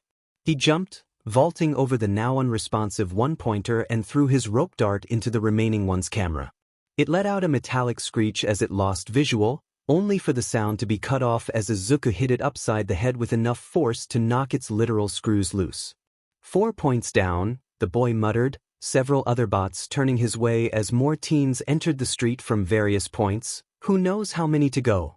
Time turned into a blur as he faced foe after foe, periodically attacking a robot from behind if several were ganging up on another hero hopeful. Some of those he helped sent him curt thank yous or nods, others yelled at him for kill stealing, but Izuku ignored both, focusing on his task at hand. 2 minutes left, listeners. The voice of Present Mike shouted, several of those with few points stirring themselves into a frenzy. Despite this, most of the mechanical targets were little but scrap. Izuku had just dispatched a 3-pointer with a well-executed throw when the ground rumbled, a plume of dust covering an entire city block. He turned, the massive form of the 0-pointer rising over the buildings. What? He demanded to nobody. That thing is worth 0 points? No wonder Present Mike said to avoid it. Run away, a number of examinees yelled, said teams following their own advice and fleeing the scene. Izuku took a step back, weighing the pros of following in their example as he watched the massive treads of the 0-pointer crush working and broken robots alike under its bulk. Glass windows cracked under air pressure alone as it passed, and each swing of its arms destroyed entire buildings. Help! A voice cried, Izuku's eyes coming to rest on the form of the brown-haired girl he'd run next to at the start of the test. One of her legs was trapped under rubble, the girl trying to reach it with her hand but falling just shy. She stared up at the machine coming her way with unabashed fear. Izuku's feet were moving before he decided to help. When his mind caught up to his body, he realized he had no plan and the time he did have to make one was quickly disappearing. Deciding that having one step and then making it up as he went would be the best option, despite how he knew Master Aizawa would call him reckless and stupid for such, Izuku rushed toward the girl. His rope dart spun, building momentum before he released it. Its end stabbed into the rubble trapping the girl, said girl flinching at the sudden appearance. Izuku jumped, pulling himself forward like he had at the beginning of the test. He did not cover the entire distance, he would have needed his bracer's retractor for that, but he could not have explained having it should he have gotten caught, but the maneuvers still cut his travel time. He was beside the girl in seconds, his bow already elongating. I'm gonna get you out, Izuku promised, shimmying the end of his weapon under the rubble. She stared at him, but he had no time to let the eyes of a pretty girl distract him. Sticking his knee out as a fulcrum, Izuku pushed, his metal bow straining against the weight of the broken concrete. Sweat beaded the verte's brow as man-made stone shifted. The girl seemed to realize what was happening, quickly pulling her leg from under the rubble. She flinched, the foot twisted at an angle it should not have been. Izuku almost asked if she could run but decided that was a foolish question. Right now, the question was more of a choice, whether to run away or try to take out the giant machine. One would certainly be more impressive than the other. What's your quirk? Izuku asked. 0 gravity, the brunette answered. I can get rid of the gravity of whatever I touch with all 5 fingers. Perfect. He grinned, pointing to the largest mass of concrete on the street. Can you negate the weight of that piece of rubble? Not for long. Why? Izuku didn't answer, the girl squeaking as he scooped her into a princess carry. An almost mad glint shone in his eye as a plan that would be too obvious for an assassin to pull off presented itself to him. Certainly, this would get whatever Templar teachers were in the school to second-guess themselves if he brought suspicion later. Izuku carried her to the veritable boulder of material, setting her beside it. He nodded. Wordlessly but wanting to repay him for his help, the brunette pressed her hand into the side of the concrete. It started to float, rising only a couple of inches. Whatever it is, do it fast, she begged, covering her mouth as her cheeks started to turn green. Izuku nodded, stabbing his rope dart into the concrete and pulling it away. He turned his eyes on the approaching 0-pointer, estimating its speed, density, and placement before he began spinning. The concrete followed him, turning in a circle until, having built up the right amount of speed, Izuku lashed the rope to remove the dart. The concrete flew, the eyes of nearly every examinee watching its arc toward the behemoth.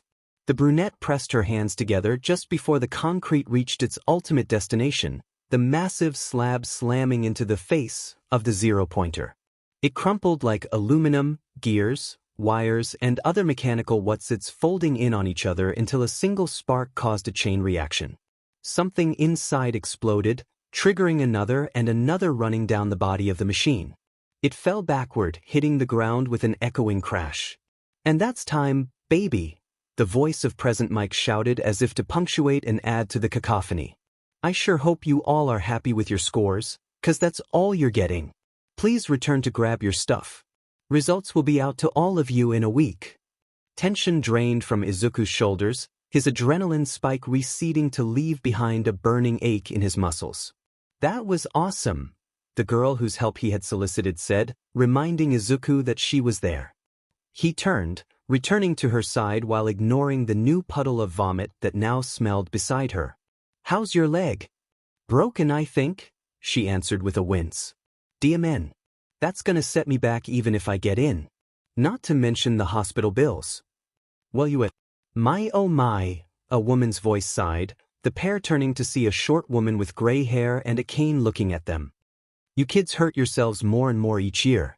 I keep telling them to cut down the danger, but they just don't listen to me." "Your recovery girl, the youthful heroine," Izuku blurted. "That's me. Now, let's see what I can do about that broken ankle." Recovery girl knelt, puckering her lips before they extended to kiss the brunette's leg. A green glow surrounded her, her foot turning to set itself as the injury disappeared. The girl drooped a little. "I fixed you up, but it sapped your energy. Go get some rest at home, okay? Do you need any help?" She turned the last question to Izuku, the verdict shaking his head. "No, I've only got a few bruises. They'll be fine by tomorrow." "Good. It's nice to see some of you aren't as foolhardy as others." Recovery girl turned, walking off toward the largest clump of teens. "I guess that's our K to leave," the brunette chuckled. She stood, still a little wobbly. I hope to see you in class." "Oh, why," Izuku replied, wishing he had his hood so he could cover his face. He wasn't used to standing so close to a girl with nothing to do. Needing to extract himself, he ran. Had he taken the time to activate his eagle vision, he would have seen nearly every person in the vicinity shift to a pale blue. "Gotta admit," Midnight began, leaning back in her chair as she and the rest of the faculty watched the monitors of leaving teens. "This year's batch was more impressive than last year's."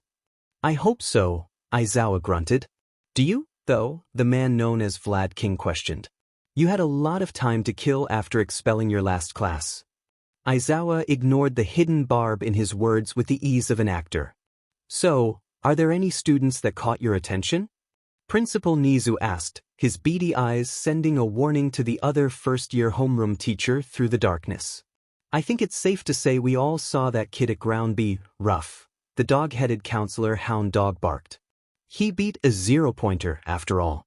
The only one this year." "Yeah, but he needed the help of another," Eraserhead waved. "Good teamwork, but that's not enough to just admit the kid." Applicant 2234, Izuku Midoriya, Cementos read from a file. Says here his quirk's called Empathetic Eye.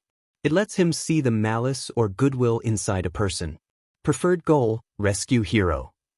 Sounds more like he could be an infiltration specialist, Midnight commented. Or a combat PI. What about the girl he helped? Ectoplasm asked. Cementos shifted through his files. Applicant 3562, Ochako Uraraka. Her quirk's called Zero Gravity, allowing her to negate the gravity of anything she touches with all 5 of her fingers. She also wants to be a rescue hero. "I say they're in the running for our hero course," Nizu grinned. "Anyone else?" "I've got several," Hound Dog began, the conversation lasting long into the evening as the teachers weighed the scores of each impressive applicant. Izuku, your letter. It's here. Your letter from you." The young recruit jumped to his feet at the sound of his mother's voice, the boy dropping his quill as he rushed out of his room. She was standing in the hallway, an envelope with the wax seal of UA stamped over its fold. Gently taking the letter from her, Izuku stared at it, as if scared what it might contain. If it told him he was accepted, he will have taken the first step in fulfilling his oldest dream. If it rejected him, all his hopes of being a pro-hero would be crushed and he'd live his life as a vigilante, having to hide his real life from his mother. To be fair, he'd have to hide at least half of it anyway. Or he could, try for the other hero schools. That, however, was not a thought in his mind. Still, this letter was a Schrödinger's paradox unopened. The boy neither accepted nor rejected. He needed an answer. Taking a knife from the kitchen, Izuku cut the top of the envelope. Inside lay both a folded paper and a small metal disc. Confused, he slid the disc into his hand. Several lights flashed across its surface, the boy dropping it on the counter for him and his mother to see. A hard light projection formed above the metal, the slumped form of a black-haired man appearing. Izuku bit his lip. Applicant 2234, Izuku Midoriya, Shota Aizawa said, his voice without emotion. You passed the written test with flying colors, but you must have known that the practical exam is what would make or break your chances. You scored 33 villain points with your weapons and wit. A respectable number for someone with a non-combat-oriented quirk, but that alone would not have earned you a spot in the coveted hero course. Izuku felt himself deflate a little, his mother sniffling beside him. Luckily for you, the projection of Aizawa continued, there was a hidden aspect of the test, one none of the applicants were told of. These are called rescue points and are given to students who show themselves helping others when given the chance and, most notably, at their own detriment. The hologram flashed and changed, images and clips of Izuku helping other teens appearing one after another before, ultimately, the combination he pulled off with the brunette girl to take down the zero-pointer. Inko gasped as the first explosion cued the image to pause. For your actions, a panel of judges has awarded you a total of 50 rescue points. Your actions also inspired others. Again, the hologram changed, this time shifting to a scene with the brunette talking to present Mike. Excuse me, she said.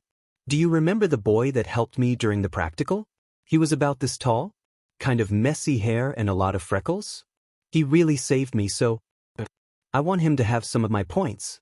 He wasted time saving me instead of scoring more when he could have, so I want to try to help him in any way I can. The video paused, shrinking to a corner of the screen as Aizawa reappeared. We didn't transfer any points, he said. We didn't need to, not that we would have anyway. With 33 villain points and 50 rescue points, your total score comes to 83 points. Congratulations, Izuku Midoriya. You have earned a spot in the hero course.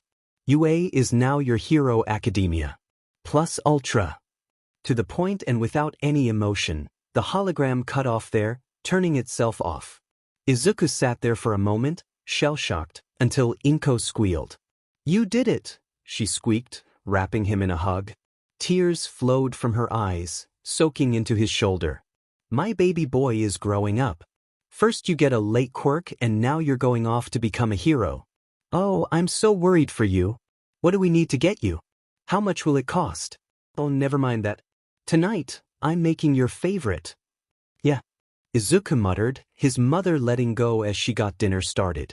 Absently, he reached forward, a single button push restarting the message. Slowly he smiled. I did it. Well, Izuku heard Nikoi mutter as he slipped through the Dagoba portal. Wiping sand from his outfit, he turned to see her leaning against the wall. She pushed off, uncrossing her arms to reach forward and ruffle his hair. If it isn't our little dark horse. I heard you've been accepted into UA's hero course. That's quite the achievement. Nikoi-sensei, he whined, pushing her hands away. How did you know I got in? Just about everyone knows, the master assassin chuckled. Aizawa hasn't stopped complaining about what a success story you are. Complaining? Oh yeah. Nikoi laughed. He was so excited until Mentor told him he'll be training new recruits every year. I didn't even know he could smile and it's gone just like that. She snapped her fingers. Izuku worked out a chuckle at his teacher's misfortune, knowing that the only thing he wanted more than efficient work was no work at all. Come on, Nikoi insisted, sliding the door open. Let's get you to that meeting so everyone else can congratulate you. He did not need to wait until the meeting. Every assassin he'd met or trained with, and a few he hadn't, congratulating him on his walkover. Each and every one was smiling for him, for his hard work paying off. It was an elation he'd never felt before, ballooning inside him so thoroughly that he almost felt he could float. Too quickly, they came to the door of the changing room. "This is where I gotta say goodbye," Nikoi said. "I was putting off a mission to be the first one to see you, but I can't leave it be. I'll see you for training tomorrow." She pat him on the shoulder and turned, walking away. Izuku watched her go, silently thanking her for bringing him into the Brotherhood. He stepped into the changing room. He was the last to arrive at the meeting, though it looked like a couple of the other recruits had only just beaten him. No one was able to say anything before Master Aizawa clapped his hands, all but one of the other master assassins who had trained them arrayed behind him. Izuku rushed to his spot in line, saluting with the rest. "Even after more than a week, you all are still prompt," Aizawa said. "That's good. Anyway, it is my pleasure to announce our UA student informants, Izuku Midoriya and Tsuyu Azui. Would you two please step forward?" Izuku did so, Tsuyu stepping out of line with him in the corner of his vision. They walked up to Aizawa, kneeling before him. The other recruits politely clapped, though there were a couple disgruntled mutterings. "Several of you were in the running," Master Kiyama, the pro-hero Midnight, commented. "It was a close call, but we couldn't play favorites. We are assassins first and teachers second, but UA is still very selective and we must select those who will most stay true to the ideals of pro-heroes. We were lucky to not need to push boundaries to get 2 of you in, and any more would only result in the need to deny someone a chance after they earned it.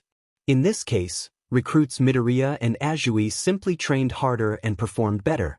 I hope you all follow in their examples." "Thank you, Kiyama," Master Aizawa nodded. "Now then, the rest of you will continue your training for the coming exams for the other hero schools. Our teachers for each will be leading this training and you may go with whomever you wish. Still," he turned to the 2 recruits who had succeeded where the others failed. "I want you to remember that your accomplishment, while outstanding, is not universally celebrated. Midoriya, Azui. In taking a place in the hero course, you have denied the runner-up their chance. For us, this is good, for you made it. For them, the opposite. Why? Because nothing is true, Ribbit," Azui answered quickly. "The truth is subjective, and where one sees light, another sees darkness." "Very good. Now the rest of you, we are wasting time. Get to training." "Yes, Master." The other 8 recruits dispersed with their teachers, 3 of them lingering. Intelli stayed, but only long enough to give Izuku a pat on the shoulder before taking her leave with Master Kamihara. The last 2 shuffled for a moment. "Master Aizawa?" one asked, this one female with pink accents on her white robe. "Where is Master Okaguro?" "He had to meet with a former apprentice," Aizawa answered. "You are both to report to the mentor for training instructions." The recruits bowed, also taking their leave. Now alone, Aizawa turned his full attention on the new UA students. A soft smile graced his lips.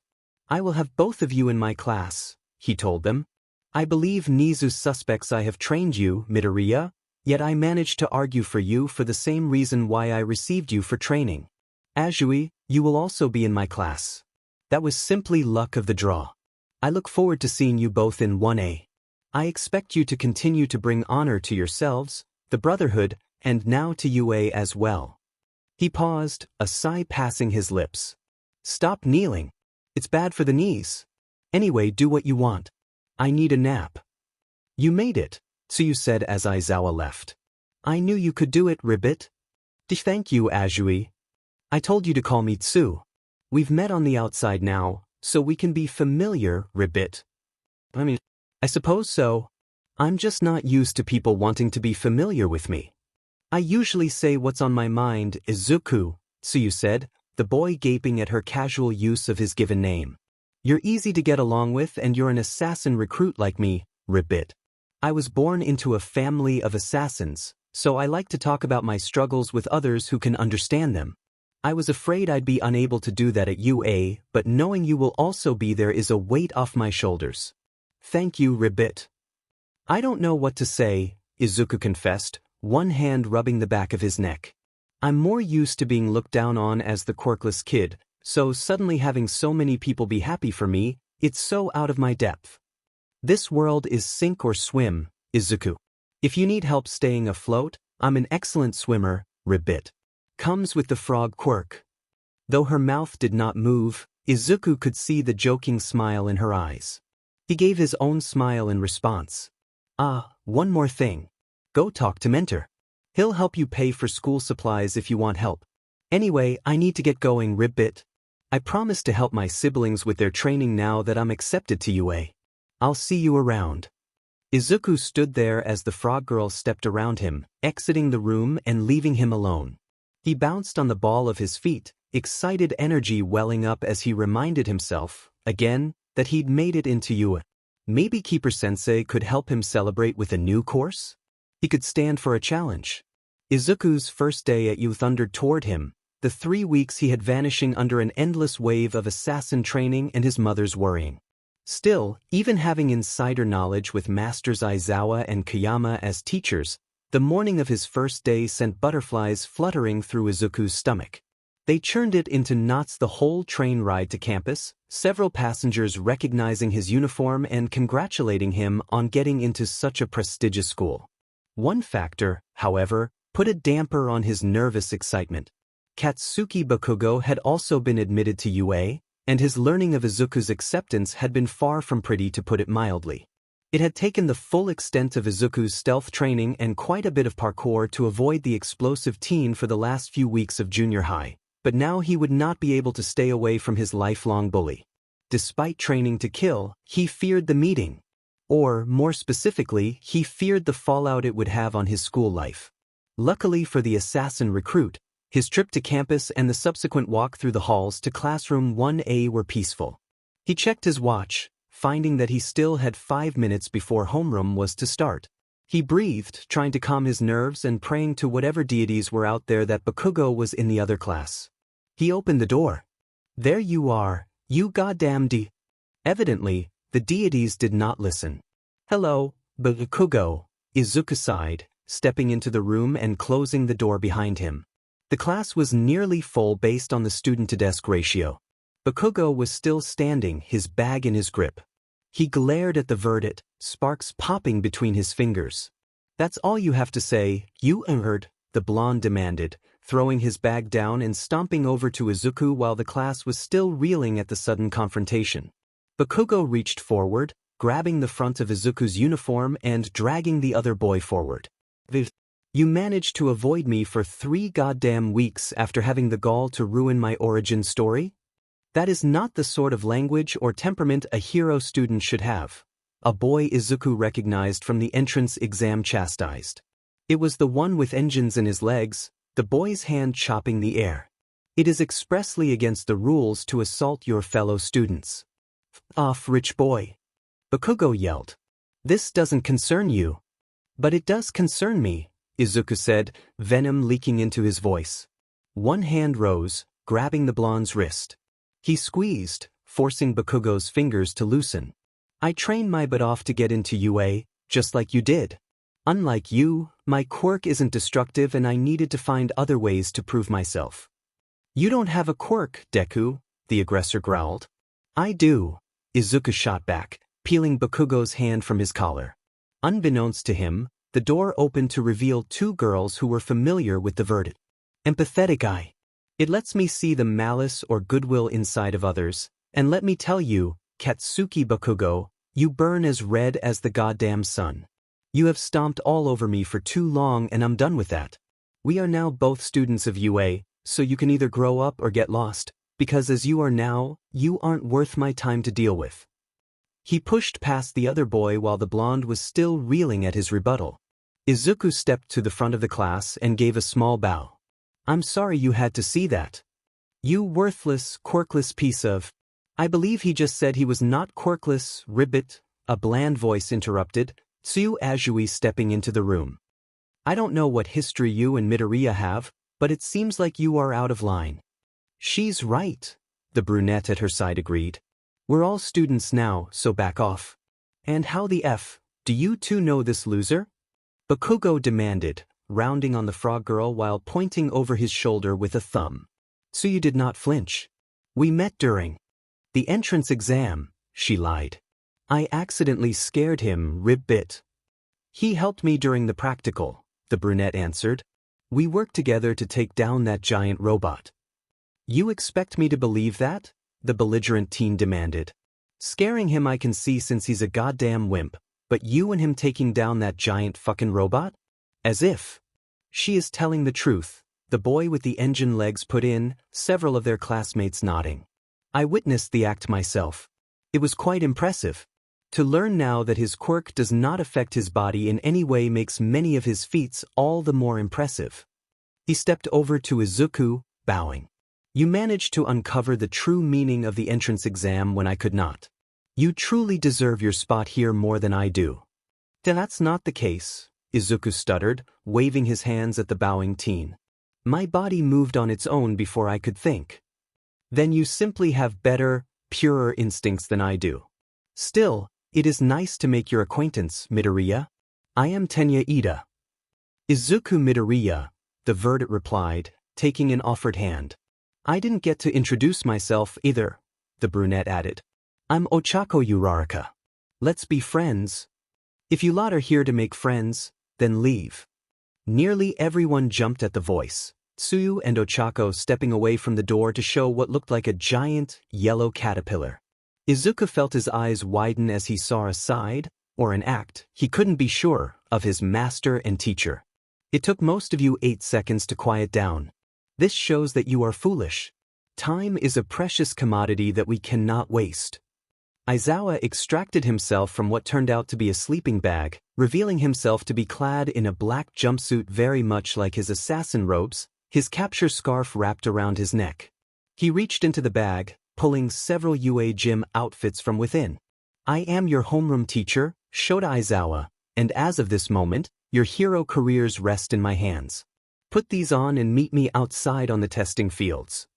But sir, Tenya protested, earning him a tired look from the teacher. What about orientation? Is that not mandatory? As teachers at UA, we are allowed to run our classes however we deem fit as long as we don't break any laws. Now stop wasting time and get moving. The UA gym uniforms were surprisingly breathable, Izuku noted, as he stepped out onto the pavement. Several students were already there, Tsuyu, Tenya Ida, and Bakugo most notably. Izuku did not know the names of the rest, though their quirks certainly looked unique and he looked forward to getting to know them. The students. Getting to know the students, though he looked forward to getting to know their quirks as well. Izuku joined the line beside Tsuyu and Ida, the three waiting quietly as the rest of the students exited the changing rooms. Aizawa checked a pocket watch, closing it just as quickly. We have lost 10 minutes of valuable time, he announced. In that time, hundreds of civilians could have died. Learn to change faster or learn to not talk. As for what we will be doing, I have decided we will be testing the limits of your quirks and your creativity. Currently, the school systems want to pretend that all humans are still created equal and do not allow the use of quirks during their physical testing of students. This is illogical because, in doing so, they do not get a real representation of the students' true capabilities. He pointed at Bakugo, you scored the highest on the entrance exam. What was your furthest distance on the ball throw? 65 meters. Here. Aizawa threw him a device the size and shape of a baseball. Throw this ball as far as you can. You are allowed to use your quirk however you wish. The only rule is that you may not leave this circle. Perfect, the blonde smirked, stepping into the circle. Izuku took a step away as his childhood bully reeled back, releasing the ball with an explosion and a pronounced, die. Whoa, a boy with red hair gasped as the smoke cleared, Bakugo's smirk widening as a screen in Aizawa's hand beeped. He turned it to the students, the number 706.4 shining brightly. Now this is a true representation of what he can do, but public school systems are not capable of pushing you to your best because they cling to their old way of thinking. Don't we do the same thing? Izuku thought to himself. The Brotherhood is almost as old as human history. If that's not an old way of thinking, then nothing is. I will run you each through a series of 8 tests, The same test junior high had you do, but I expect you to push yourselves to your limits. This'll be so fun, a girl with pink skin and hair, yellow horns, and black scara whispered. Aizawa's eyes snapped to her and Izuku felt an instinctual shiver run down his spine. The man's capture scarf came to life, dancing around his upper body to reveal a pair of yellow goggles that had been hiding underneath. Fun, he demanded. Well, if you think this is so fun, why don't we add a condition? The one of you who scores the lowest will be deemed to have no talent and be expelled, opening a spot one of the other students from Gen Ed can take. I will remove you from the grounds personally. You can't do that. Ochako gasped. We all worked so hard to get in here. That's unfair. Life is unfair, Aizawa responded. Do you think villains and natural disasters care about fairness? What about disease or poverty? The world is filled with unfairness and the only way to better yourself is to put in work. I refuse to teach those who will not take this training seriously. I will not send you kids into dangerous situations unless I know you can handle it, otherwise your blood might as well be on my own hands. If I don't think you can take it, then expulsion is a kindness. Welcome to the hero course of UA. Izuku clenched his fist at the sight of his new classmates now second-guessing themselves. He stepped forward, offering a smirk. Assassins might not inspire hope, he thought to himself, but heroes sure do, and I can be both. In that case, we just need to go plus ultra. Isn't that right, Aizawa-sensei? This kid, the pro mentally chuckled. Well, he was trained by me for a month. The first test was the 50-meter dash. As the name implied, the students needed to run 50 meters as quickly as they could. In this case, however, running was not the only option students had. Ida excelled with his engines, but Tsuyu hopped her way in right behind him.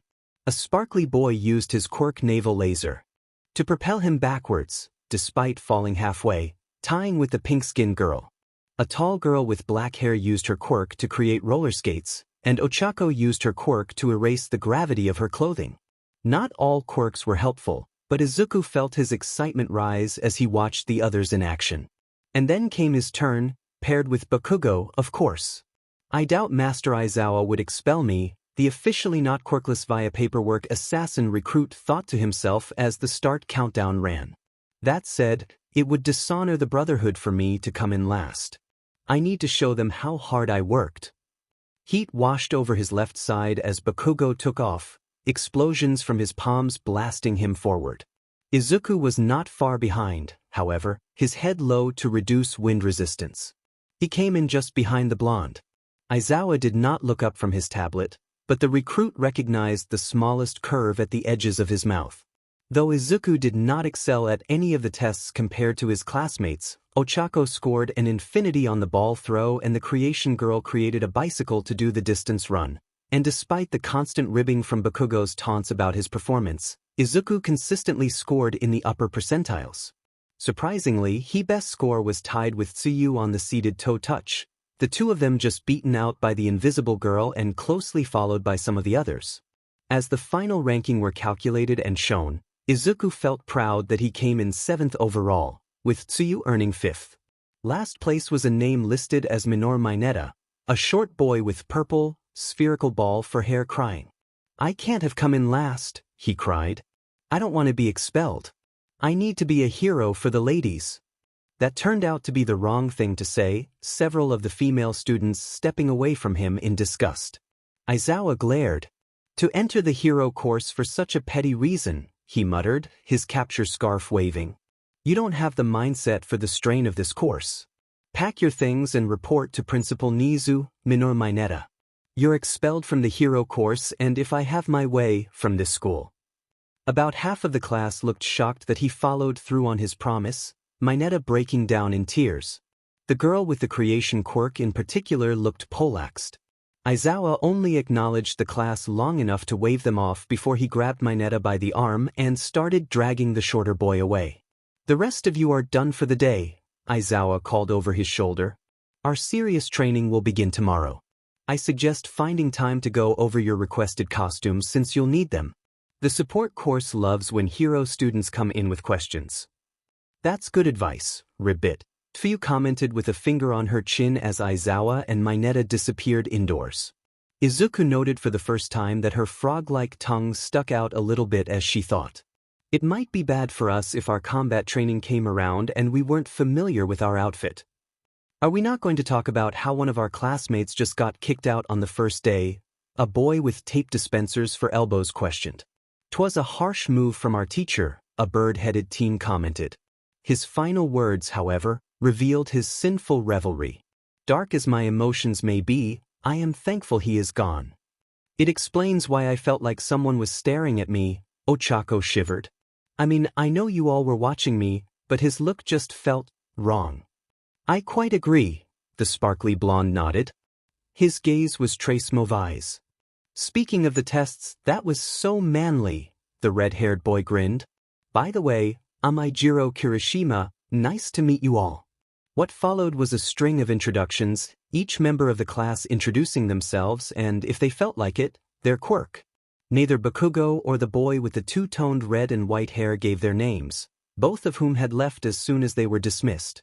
This was fine with Izuku as he quickly started to fill a new notebook.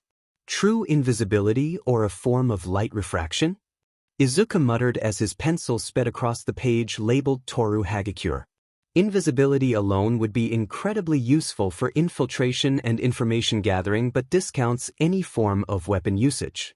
If controllable light refraction is a possibility, that ups the combat potential by 7-fold. "What are you muttering, Midori?" the girl named Mina Ishido asked, sneaking over to glance at his notes. "Holy cow. Talk about detailed." "What?" Izuku jumped, finding the girl looking over his shoulder. He instinctively pulled the notebook to his chest. "Oh, Ishido, right? That's me. Do you have all of our names in that book?" "Oh, I'm so sorry. I should have asked first. Quirk analysis has always been a hobby of mine." While he spoke, Toru snuck over, her invisible hand taking hold of the book before running off with it. Izuku was just a mite too slow, the girl already skimming through his analysis of her quirk by the look of the pages. "Wahey! Light refraction," Toru mused. "I hadn't even thought about it." "What does it say about me?" Kirishima asked, Toru thumbing through the pages at his request. Several others drifted over, eager to see what had the invisible girl so interested. Izuku rubbed an arm, shuffling his feet at how much attention was on his work that had always earned him ridicule and insults in public. Tsuyu gave a rib-biting chuckle as she skirted the crowd to stand beside her fellow recruit. "So," she began. "Have you got a page for me too, Ribbit?" Izuku shifted, whispering. "It's in my other notebook. I suppose I should put an entry for you in this one too, if they're going to keep taking it." If that's okay?" "No, please do. Ribbit, Intelli had nothing but good things to say about your analysis. I'd love to pick your brain later." "Man, Midori." Ishido laughed. "You're awesome at this. You just learned our quirks today and only saw us using them in the tests and you've already got this much. I'm glad you're on our side. You'd be a terrifying villain." "Thanks." Izuku blinked. "None of you are upset. Why would we be?" A tall, white-haired student with a mask over his lower face and 6 arms, each with something like a patagium between them named Mizo Shoji said. He spoke from a mouth that formed on the end of one of his tentacle-like arms. "We're all hero students striving to help the world. If you can help us get stronger, we should take the help." "We, Yuga?" Aoyama nodded, striking a fabulous pose. "Together, our light will pierce the darkness of villainy to protect the people." "They are correct," Momo Yayorozu agreed. "Yours is a skill we should cultivate. In bettering you and ourselves, we will better society." "All that said, I do wish you had asked us beforehand," Ida commented. "This could be construed as an invasion of privacy." "Technically, by taking his notebook, Ribbit, that was also an invasion of privacy," Tsuyu said. Toru and Mina drooped at the remark, the invisible girl shuffling over to offer the notebook back. "Sorry for taking it," she apologized.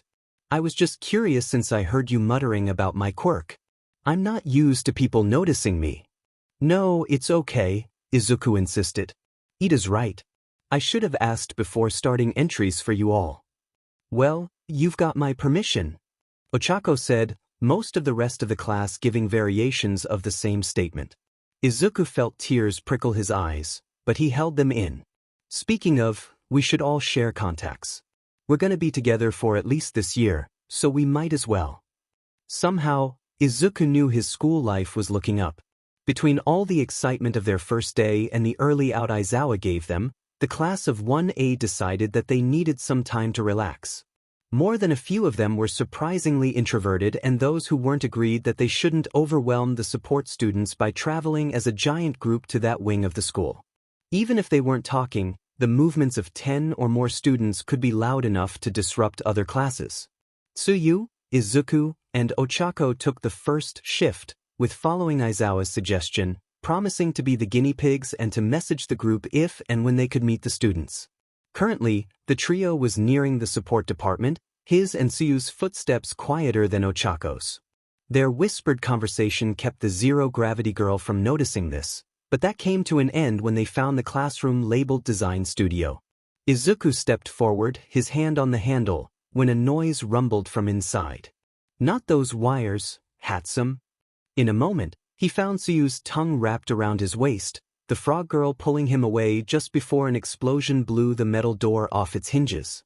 Smoke filled the hallway, fire drill training leading the 3 hero students to duck down underneath it as a bang echoed. Izuku and Tsuyu instinctively flexed their arms, but neither could wear their hidden blades in the school building, so nothing happened. Ow ow ow, a female voice muttered as the smoke dissipated.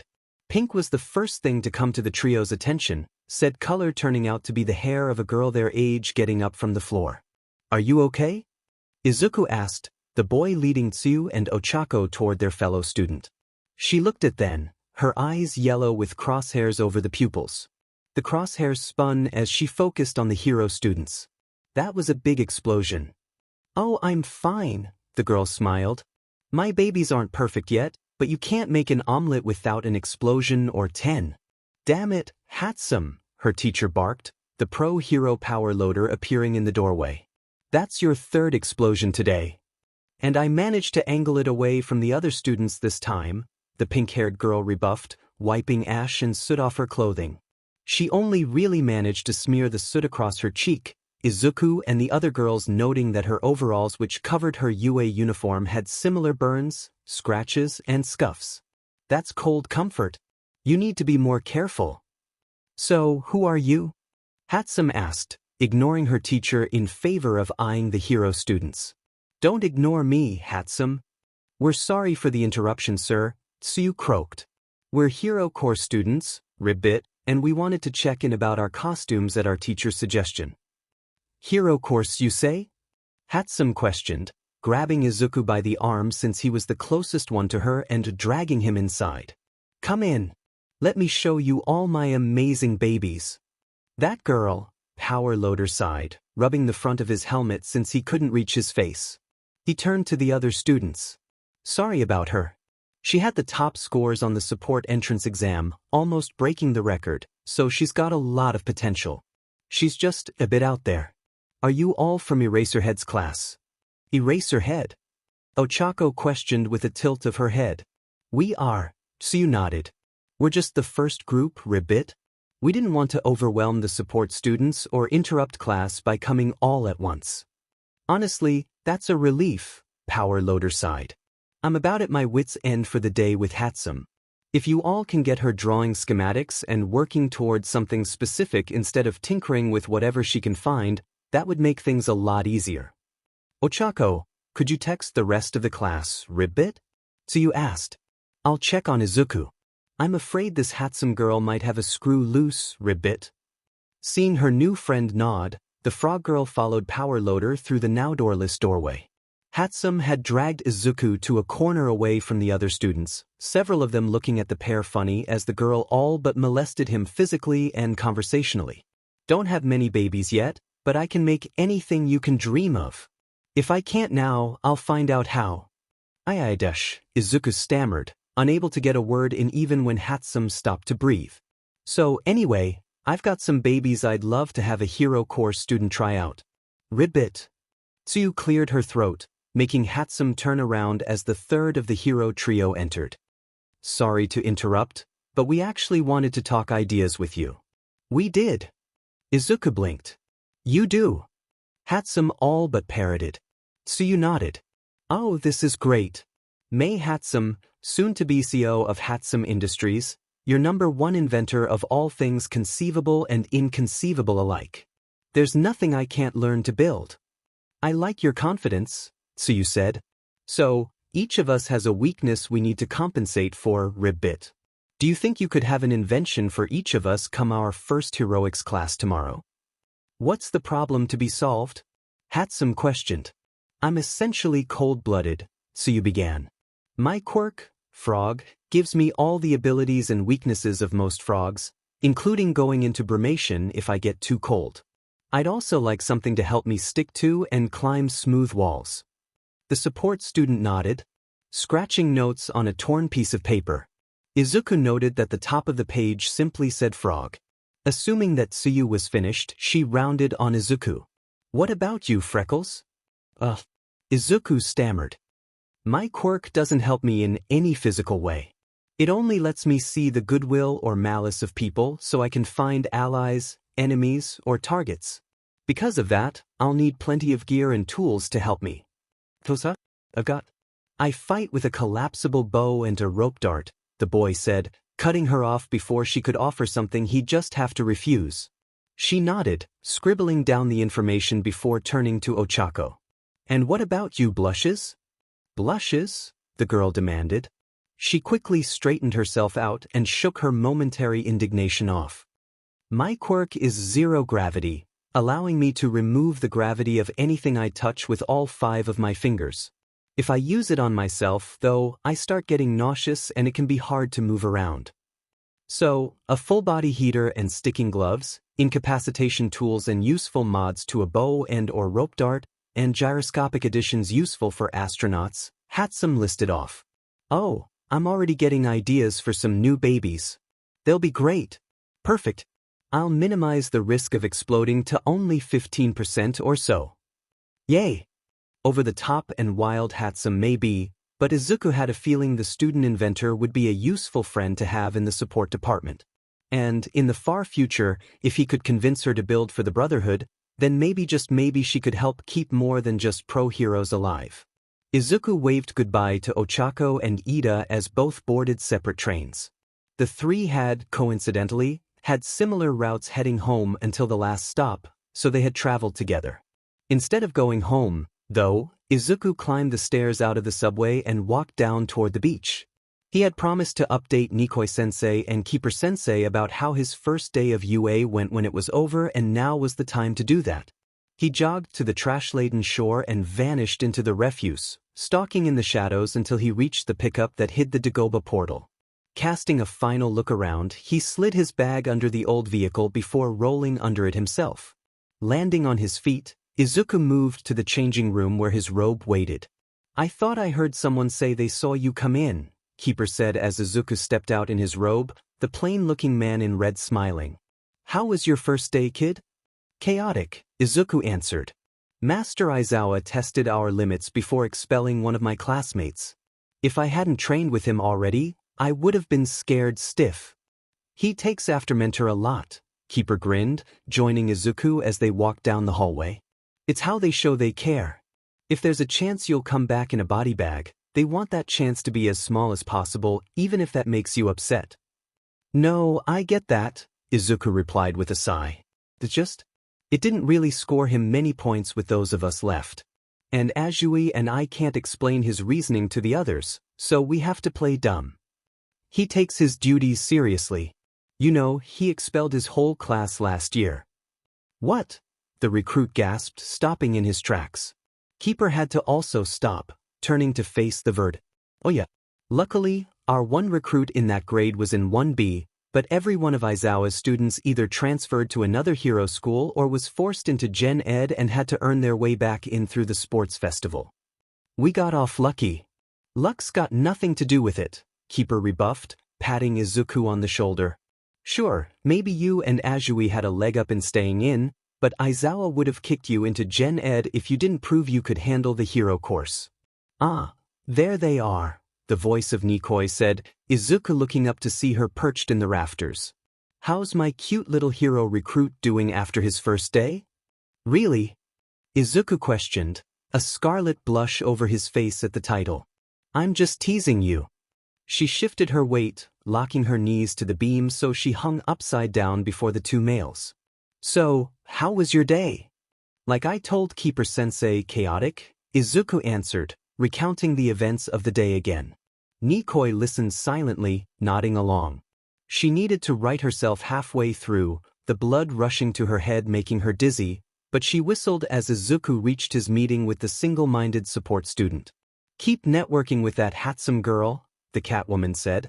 If we can sway her to our side, this handsome industries she plans on building could become a new assassin cell and a bastion of quirk-assisting equipment for us. We always need more cells just in case the Templars find one of ours, and it's so hard to make complex gear without the government poking their noses around. There are multiple cells in Japan? Izuku asked. Of course, there are, Keeper said with a roll of his eyes. Thing is, we keep their locations secret even from other members of the Brotherhood.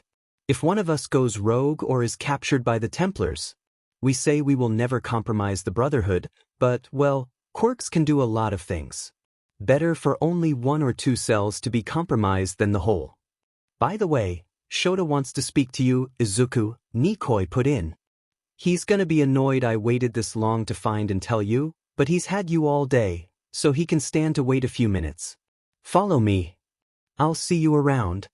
Keeper called behind them as Izuku followed the first assassin he ever met deeper into the base. Do you know what Master Aizawa wants to talk about? Izuku asked as they rounded a corner. Assassins hopped along overhead through the rafters and Izuku was tempted to ask if he and Nikoi could do so as well. Probably something about today, the woman shrugged. Who knows how his mind works? Too soon, they reached Izuku's destination. He gave Nikoi a respectful bow as she ruffled his hair before he knocked on and opened the door. Master Aizawa and Recruit Tsuyu were already waiting for him, both seated on stools. Master, Izuku bowed. Enter, Recruit Midoriya. Izuku did as bid, seating himself on the remaining stool. Thank you for coming, both of you. I wanted to discuss the day and warn you for the future. I heard you expelled your entire class last year, Izuku commented. Does that mean our class was exceptional, or were they just that unprepared? Honestly, both, the assassin answered. Most of you managed to impress me. And the rest show the potential for greatness, especially with you two among their number. That said, I wish for you to be wary. Some of your classmates have ties to the Templar Order. Tsuyu raised her hand. Was Mineta one of them, Ribbit? He was, Aizawa nodded. He took the entrance exam like you too, but his mother sits on UA's board, along with having many relatives spread over various other boards. I suspect he was given the answers to the written test and squeezed by, so I used today to gauge his attitude and remove him. Unfortunately, I could not get him expelled completely and he has been demoted to the Gen Ed course. Master, you said, classmates, as in plural. Who among our number do you know are Templars? They are not Templars yet, Aizawa stressed. Like us, they work and train secretly until they deem their children old enough, or indoctrinated enough, to believe their ends justify their means. I am not telling you to eliminate them or to find ways to undermine their educations. They are training to be pro-heroes just as you two are, and their careers can be a net positive for Japan. That said, I have traced their families to the order, as closely as at least one parent of each. One is the son of French diplomats, Yuga Oyama. His parents act as a go-between for the High French Templars and those here in our government. Izuku considered this, the sparkly teen coming to mind. He was flamboyant and proud nearly to the point of egotism, but he didn't seem like a bad person. Not compared to Mineta, anyway. And the other, Ribbit? Funding at least half of the Templars' activities is the Yayarosa group, and the daughter of their head is your classmate Momo. The revelation that Yuga Aoyama and Momo Yayarozu were the children of Templars rattled Izuku, putting a damper on the rest of the day. He had, of course, learned of the long battle between the assassins and the Templars during his training as he learned more about why the Brotherhood fought and how their ideals differed, but he'd never considered that people he knew and respected would have connections to such an organization. Worse still, the whole organization could not be considered totally evil because most of them believed they were doing good for the human race. It was a frustrating gray that left Izuku dazed. Despite his personal struggles, time marched on. A sleepless night led Izuku into his second day of school, a quick breakfast leading him out the door and toward the rest of his training. Schooling at UA, it turned out, was surprisingly normal in the morning. Homeroom, history, quirk law, Japanese and English and mathematics passed as they would in any other school, except for the fact that each was taught by a pro-hero. Lunch was catered by the pro-hero lunch rush and almost, Izuku felt like a normal teen. And then Momo Yaoyorozu sat at the same table. Neither Ochako nor Ida thought anything of it, and the only indication Tsuyu had of internal thoughts was a slight turn of her head and a glance of her eyes. Izuku tried to not react, but his motions felt too robotic to himself.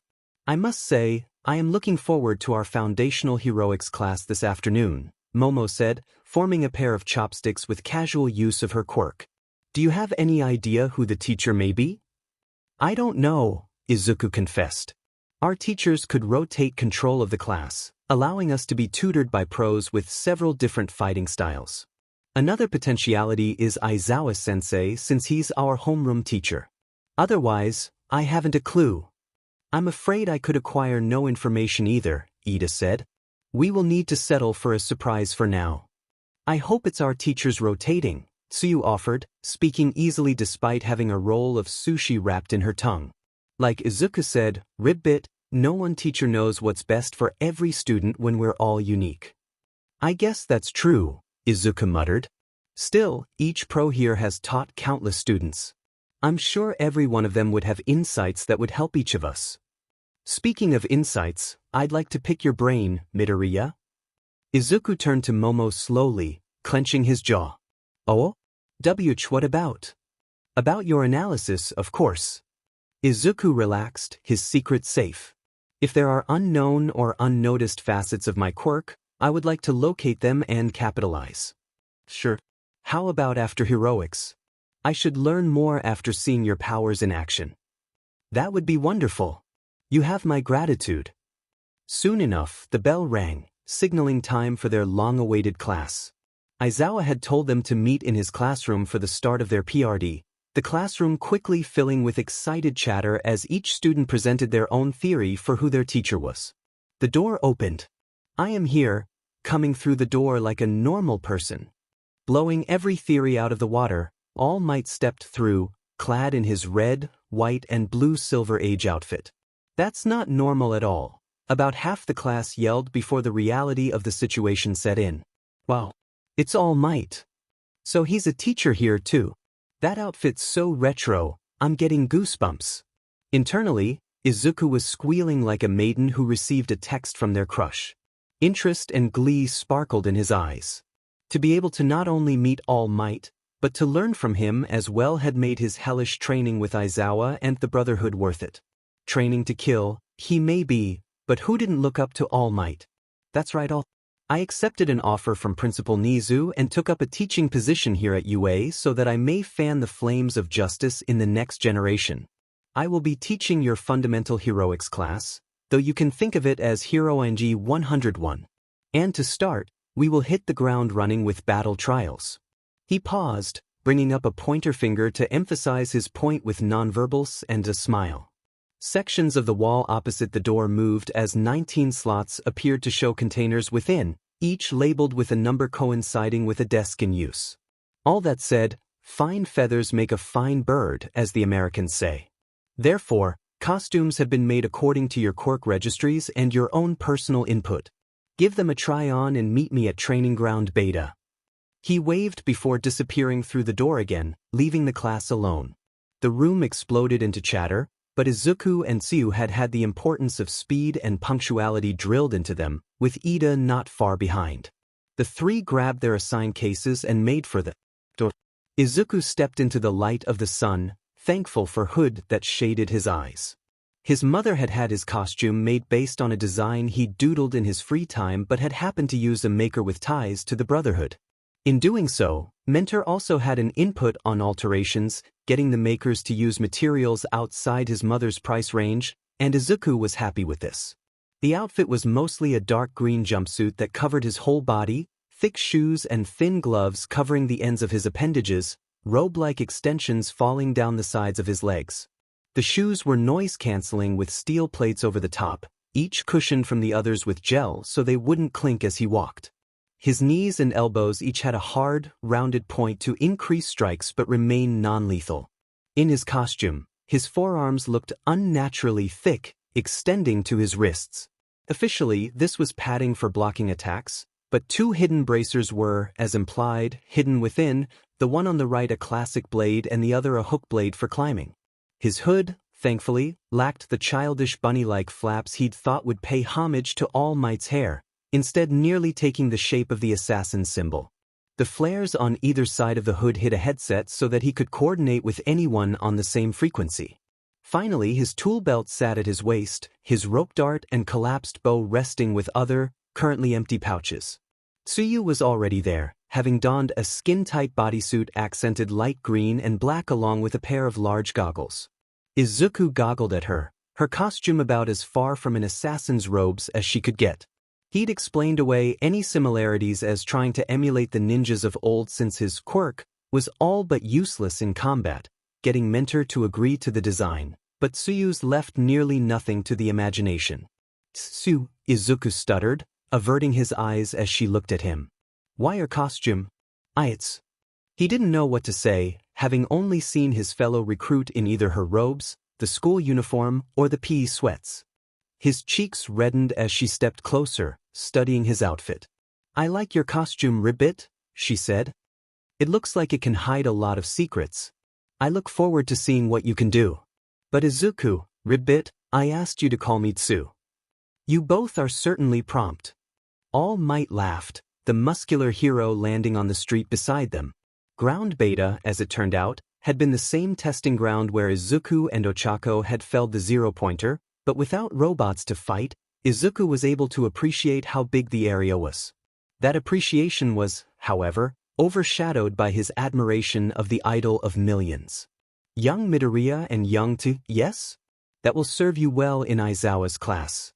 As he finished speaking and before Izuku could ask for an autograph, other students began emerging from the changing rooms, each looking unique in their choice of costume, and Izuku found his face warming as nearly every female student was clad in something that showed off their curves. Some, like Ochako who mentioned that she should have been clearer about her preferences, looked uncomfortable while others, like Mina and Momo, looked determined and unfazed.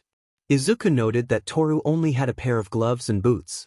He prayed that she also had a costume that could match her invisibility. "Is everyone here?" All Might questioned, mentally counting the students. "I thought there were 20 of you?" Aizawa-sensei expelled one yesterday, All Might-sensei. Ojiro, a plain-looking boy with a tail and a GI, said. He didn't have a good mindset for a hero.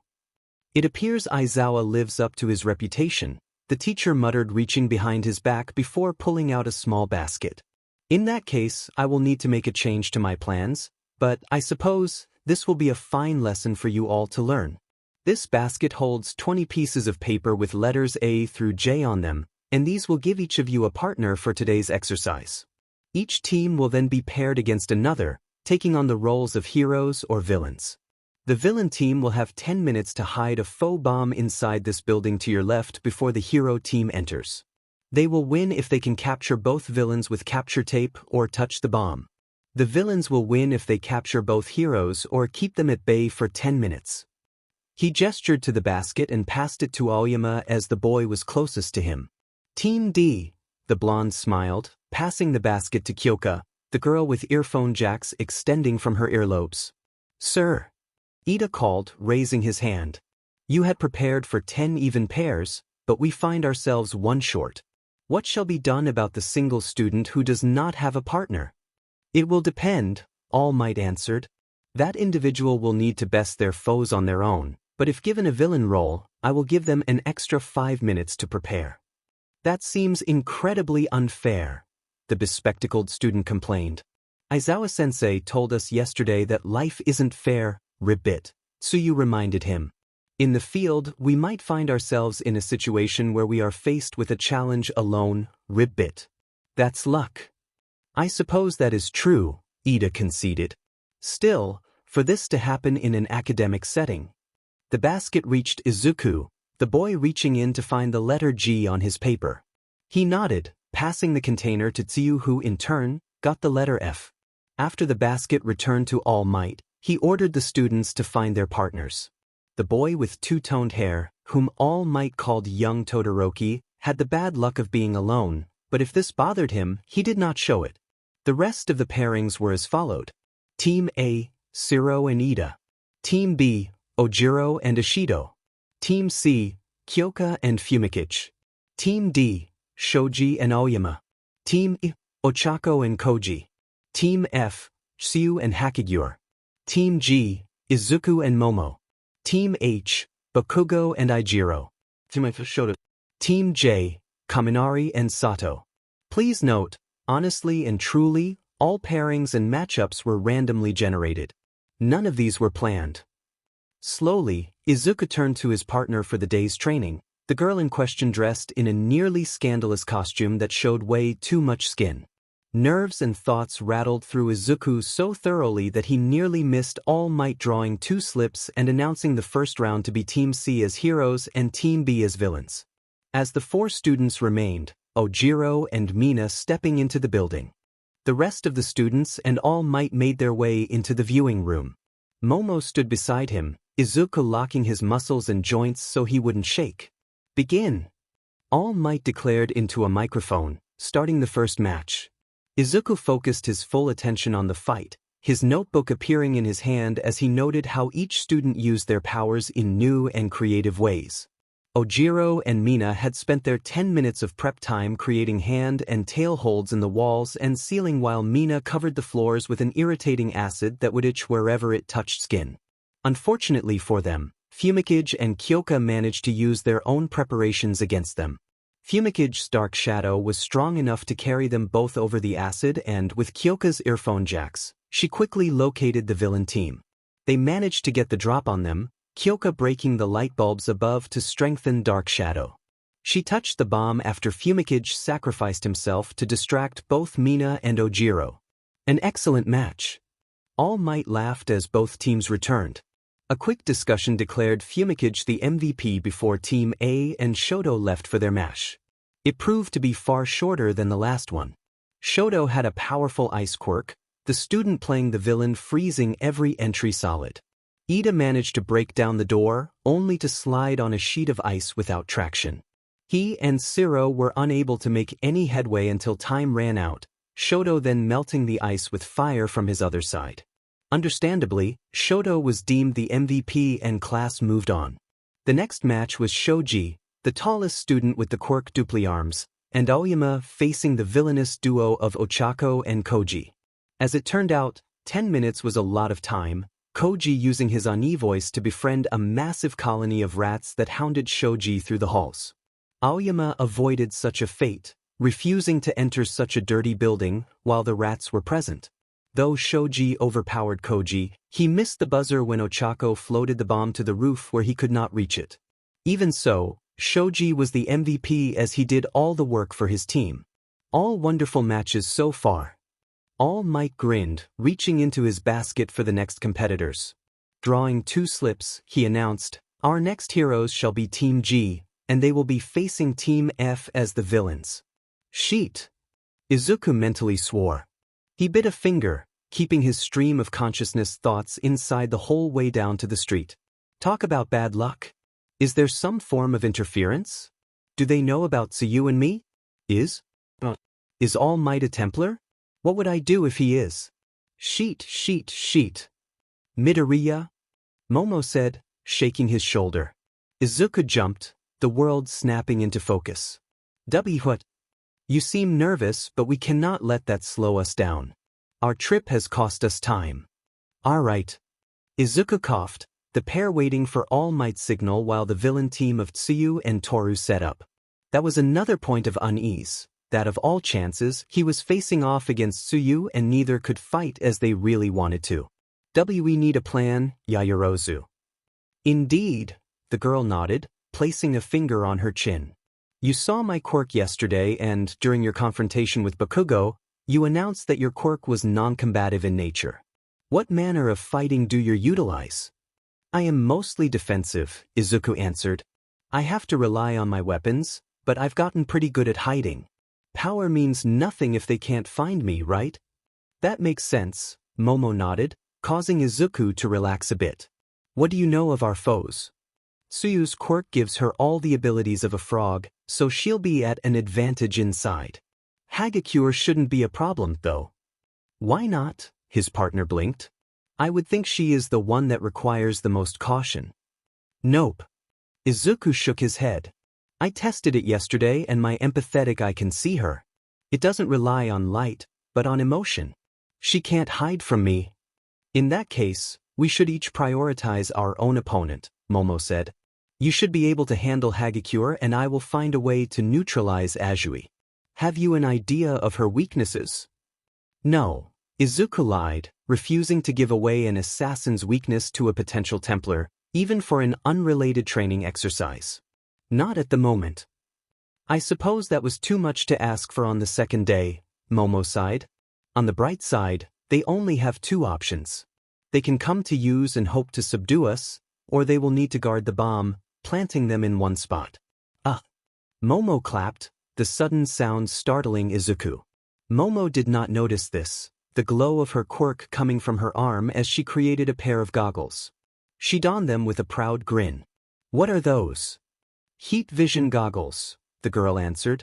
I should also be able to see Hagakure with these. I guess so. Izuku felt a nervous sweat run down his neck, the potential terror Momo could unleash on the Brotherhood if she followed her parents into the Templar Order weighing on his psyche. The only thing that alleviated this was the innocence she gave off and that her light was currently a soft, deep blue like the rest of the class sans too, Bakugo being red and Tsuyu being a lighter shade of blue. And begin. All Might called through the speakers. All right, Midoriya, Momo said. Let's commence our operation. They don't have any creationary abilities, Izuku put in as they began to move. The only form of trap we need to worry about is an ambush. Too bad for them, I'm always prepared. Momo stopped at the doorway, said door having been lost when Ida kicked it down earlier. She peeked in, Izuku activating his eagle vision as well. No heat signatures. They must be deeper in the building. I suspect the bomb's on the top floor. If that's so, they might be waiting for us at the stairs. We don't need them. Momo grinned, creating a grappling hook. She fired it at the roof, the hook catching on the ledge. After you. Even more scared of her now, Izuku climbed the rope, rolling over onto the top of the building. Momo followed, her heat vision goggles scanning the rooftop. No hits. They must be another floor down. Then that's where we'll go. Entering the top of the stairwell slowly, Izuku kept his eagle vision on, lest Toru tried to sneak up on them. Momo followed, the pair descending to the second level. I'm getting a small reading, Momo whispered. They're near the center of the building. We need to get closer. Izuku fell into the shadows, stalking his way forward in a manner Momo could not replicate. Finding this an inconvenience, the girl overtook him, setting herself in the front so that all initial attention would be on her. She came to the closed doorway and paused. Her goggles were picking up two signatures from inside, one to the right of the door and another up by the ceiling. Glancing back at her partner, she gestured with her fingers, silently indicating the positions of their foes. Izuku nodded, prompting Momo to form a battering ram. The destruction of the door surprised all three of the other students, Momo charging into the room and instantly flinging a net at the frog girl in the corner. Tsuyu recovered quickly, hopping out of the way as the net hit the corner and fell limply. Izuku shook off the surprise at the same time Toru did, the only male in the exercise rolling into the room and pivoting into a low sweep. Toru stumbled back, not used to such direct attacks. When faced with an opponent that could see her, Toru had no counter. And to Izuku at the moment, she looked like a red silhouette with a blue core. Knowing that he could best her in close range, Izuku pressed forward. The fight between Tsuyu and Momo was a much more even battle. Momo had formed a bokken and a shield, the latter she used to deflect Tsuyu's tongue attacks. However, the frog girl refused to stay at close range, constantly jumping from one wall to another. Toru Hagakure has been captured, All Might announced. Tsuyu's eyes darted to Izuku as he turned toward her, the frog girl landing just long enough to launch herself toward the ceiling where she stuck to the roof. I see Mei pulled through on your request. Izuku called upward, stepping over to stand beside Momo. Give up. You haven't won yet, Ribbit? Tsuyu replied. The bomb isn't here, Momo noticed. Her eyes widened. The bomb doesn't have a heat signature and it's the same color as the walls. Not for me it isn't, Izuku said. That said, I'll need to see it first. You keep her busy or catch her if you can. I'll find the bomb. Roger. I won't let you just get away, Izuku, Tsuyu announced, a certain edge in her tone that the boy could not place. The faux villain dodged another net from Momo while sending her tongue forward, forcing Izuku to roll away. It came back as he stood, catching him around the waist and lifting him from the floor. Midoriya. Momo called as Tsuyu rolled her tongue, wrapping her fellow secret informant tightly. You let him go. Why should I do that, Ribbit? Tsuyu asked, shifting Izuku so he was mostly between her and Momo. This is my prey, and I don't let my prey go easily, Ribbit. You've made a miscalculation, Tsuyu, Izuku said, struggling in her grip. What might that be, Ribbit? You aren't the only one who talked to Mei. He squeezed his abdomen, his new bow activating a function Mei had installed, leaving a note in his case about the change. Electricity sparked from its ends like a taser. As it stood, Izuku also made a mistake because, though the electricity had the desired effect, his suit was not shockproof. That same shock ran through him, inciting a cry from both students. Tsuyu's muscles convulsed, the girl falling to the floor while taking Izuku with her. Both hit the floor hard, her tongue going slack around him. Midoriya. Momo yelled. Don't worry about me. Get Tsuyu while she's down. Right. His fellow recruit gave a token resistance, but her muscles still refused to listen. It was child's play for Momo to wrap the capture tape around Tsuyu's arm, ending the match. Both members of Team F have been captured. All Might announced. Heroes win. That was quite the battle. All Might said as the four fighters entered the viewing room. There had been no hard feelings, though Toru had lamented how useless her quirk was against both Momo's tech and Izuku in general. Izuku and Tsuyu had apologized to each other multiple times on the way back, but that stopped with their teacher's words. Alright, everyone. Who is the MVP of this fight? I would think it would be Izuku, Ochako said, her hand raised. Why do you say that, young Uraraka? I mean his actions caught both Toru and Tsuyu, right? But he took himself out too, Mina pointed out. I think the MVP is Yamamoto. Young Yaoyorozu? All Might blinked before coughing into his hand. I mean, please explain. Well, Midori and Yamamoto worked together to make their plan, Mina began, both students turning to her in shock as she nicknamed them, but Yamamoto's goggles could do the same thing Midori's eyes could with Toru. And Yamamoto was the last one standing. Ahem, yes, All Might nodded. That's right. Young Yaoyorozu is the MVP of this fight. And our final match with B Team H, Young Bakugo and Young Kirishima, as heroes and Team J, Young Kaminari and Young Sato as the villains. It's about goddamn time. Bakugo exploded. Come on, sheet hair. We've got some shitty villains to kill. Whoa, dude. Ijiro called as the blonde started dragging him out of the room. Chill. We've got 10 minutes. So Izuku, Ochako began as she slid up to his side. Are you doing okay? That was a pretty nasty shock. It wasn't enough to do any lasting damage, Izuku replied. I'm a little tingly at the edges of my fingers, but that should wear off in a bit. Tsuyu's already recovered. Said girl nodded with a small rib bit. Why are you two so familiar? Toru questioned. It's the second day of school. I don't like formalities, the frog girl answered. I've been telling Izuku to call me Tsu since we met, but he won't do that, Ribbit. Momo coughed. Well, when in Rome, as the old phrase goes. I would not be adverse to informality. Then you're Yamamo now, Toru said, doing a little dance so the others could see the movements of her gloves. That was awesome, by the way. You just busted down that door, it nearly gave me a heart attack. I'm so sorry. Momo apologized. I did not mean to cause you any undue stress. Izuku slowly relaxed, the image of the red-clad hero student fretting over the invisible girl's mental health easing some of his worries about her. Master Aizawa had said neither she nor Aoyama were full Templars yet, if they even knew about their parents' order. Who do you think is gonna win this match? Ochako questioned, pulling Izuku from his thoughts. I'm rooting against the angry Pomeranian. Izuku stifled a chuckle at the title, joy swelling in his chest that there was someone here outside the Brotherhood willing to take his side. It was a new feeling. Bakugo is strong, so there's a chance he could win with brute force, the boy offered. That said, he's not prone to teamwork. If he charges in and gets caught, that will leave Kirishima to fight two enemies alone.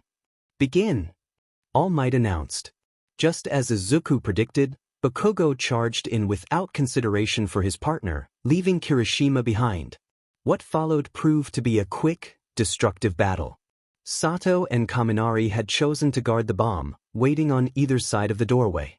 With Bakugo's explosions giving away his location, neither were caught off guard when he blasted the door from its hinges. Sato had eaten the sugar he had on him, powering himself with his quirk to the point where he could grab Bakugo just as he entered. As one would expect, the explosive pom-pom did not take too kindly to this, every available surface he had exploding. Fire washed over Sato, the boy gritting his teeth through the pain and refusing to let go. Now! Sato yelled, Kaminari grabbing Bakugo's shoulders. 1000-volt localized shock. Sato let go at the last second, leaving Bakugo alone to take the voltage. He cried out in pain, his muscles locking. Through sheer willpower, Bakugo stayed standing, Kaminari stumbling backward while shaking his head. All right, Sparkplug, the hero growled, tiny explosions popping over his palms. You're in for it, en. Young Bakugo had been captured. All Might yelled, Sato giving a pained smile as B broke off his capture tape from what he'd managed to wrap around Bakugo's arm. What? The boy demanded. That's bullshit. I can still go. We caught you. Dude, Kaminari said. Better luck next tee. But I'll break this goddamn tape and... Stand down, young Bakugo, All Might ordered over the intercom. One of the student's eyes twitched, a growl rumbling in his throat. He huffed, turning his back on the two and walking away. Sato and Kaminari exchanged a look and a shrug before preparing for the much more stealthy Kirishima. As it turned out, he wanted to turn the fight into a straightforward brawl, walking into the room and directly challenging pair. Sato and Kaminari glanced at each other and swarmed him, Kirishima complaining about how unmanly it was to gang up on people. Villains are victorious, All Might said. Please return to the viewing room for final discussion. Such ended their first foundational heroics class, the rest of the day almost a blur. Izuku hoped the rest of the year would be like this, simple and straightforward. Get a load of this sheet, a man spat, dropping a newspaper on the counter of a bar. The bartender, a man who appeared to be made of a flame-like purple smoke, said nothing as he continued to clean glasses. They say All Might has become a teacher at UA. Fanning the flames of the next generation or something stupid like that. Ridiculous. And to think the people eat this up like a bunch of sheep. If you are complaining about it, the bartender said, then I hope you have a plan to propose, Tamura Shigaraki. I think I've got the start of something, the man known as Shigaraki responded. The problem is this multi-faction PvP server we call the Rotten World. It's easier to cheat when everyone else follows the rules. You are referring to that faction our leader had not been able to ferret out even after all this time. Yes, them. Shigaraki scratched his neck, carving red lines into his pale skin as he growled. If only we could out the BSRDIS without using self-destruct on ourselves. Not to mention All Might. He's avoided every questline that would bring him to us, not giving Sensei the chance to get him into our faction. Why can't the world just be a point and shoot? A TV in the corner of the bar clicked on, static buzzing through its speakers as it hummed to live. Shigaraki and the bartender turned as the static cleared, the silhouette of a man appearing on the screen. "Tamura," the man said. "You have seen the news? What's with this rule change? Have we changed difficulty?" In a manner of speaking, All Might is now all but chained to UA, forcing him to follow a schedule. In addition, he now has students. What do you make of that? Shigaraki considered the question. So, the difficulty had changed, but he couldn't tell if they were moving to an easier or harder setting. And the students? Why would Sensei mention the students? His eyes widened. "He's got necessary items now," the pale man answered. "Losing any of them will dock him serious points. They're a major factor if he wants to 100% his run." "Very good," the man on the TV all but purred. "I have a few pawns on the inside that can give us bits and pieces, but nothing big. You must find a way inside and get a copy of All Might's schedule, but be warned, none of my pawns know of the rest. They will treat you like any other hero would." "Why is that, Sensei?" Shigaraki questioned. "Why can't we use our cheat codes for a mission with no save points?" "Because, Tamura, my version of an ideal society is not quite what they believe it to be. This is how our order has continued all these centuries, spreading our net so wide that no one could ever see the full scope of our power or goal. No one except me, that is. I guess we're going on a stealth mission," Shigaraki sighed. "I hate them, but for you and your vision of the world, Sensei, I'll earn all the achievements in this sheet game." "Just what I expect from you, Tamura," the man said. "Once society collapses, we will place ourselves on top and all of the riffraff will see their heroes for what they are." "Yes, Sensei." The man switched the TV off with a thought, cutting his communication with his little plaything. For all he enjoyed listening to Shigaraki's video game outlook, keeping up his caring mentor act for the so-called league was a chore. In the end, there was only one who would be worthy to rule, and it would not be Shigaraki. Once his ultimate plan came together, all of his moving pieces falling into line, no one would be able to stop him. Not the Assassin's Brotherhood, not All Might, and certainly not those pompous morons that call themselves the Grand Templars of France. Soon enough, the only one with any power will be him. Abstergo was already his. Japan would fall next. Then the world. Because superpowers would be, soon, all for one. Izuku didn't know what to make of the crowd of reporters gathered before the UA gate, but he knew he didn't like it.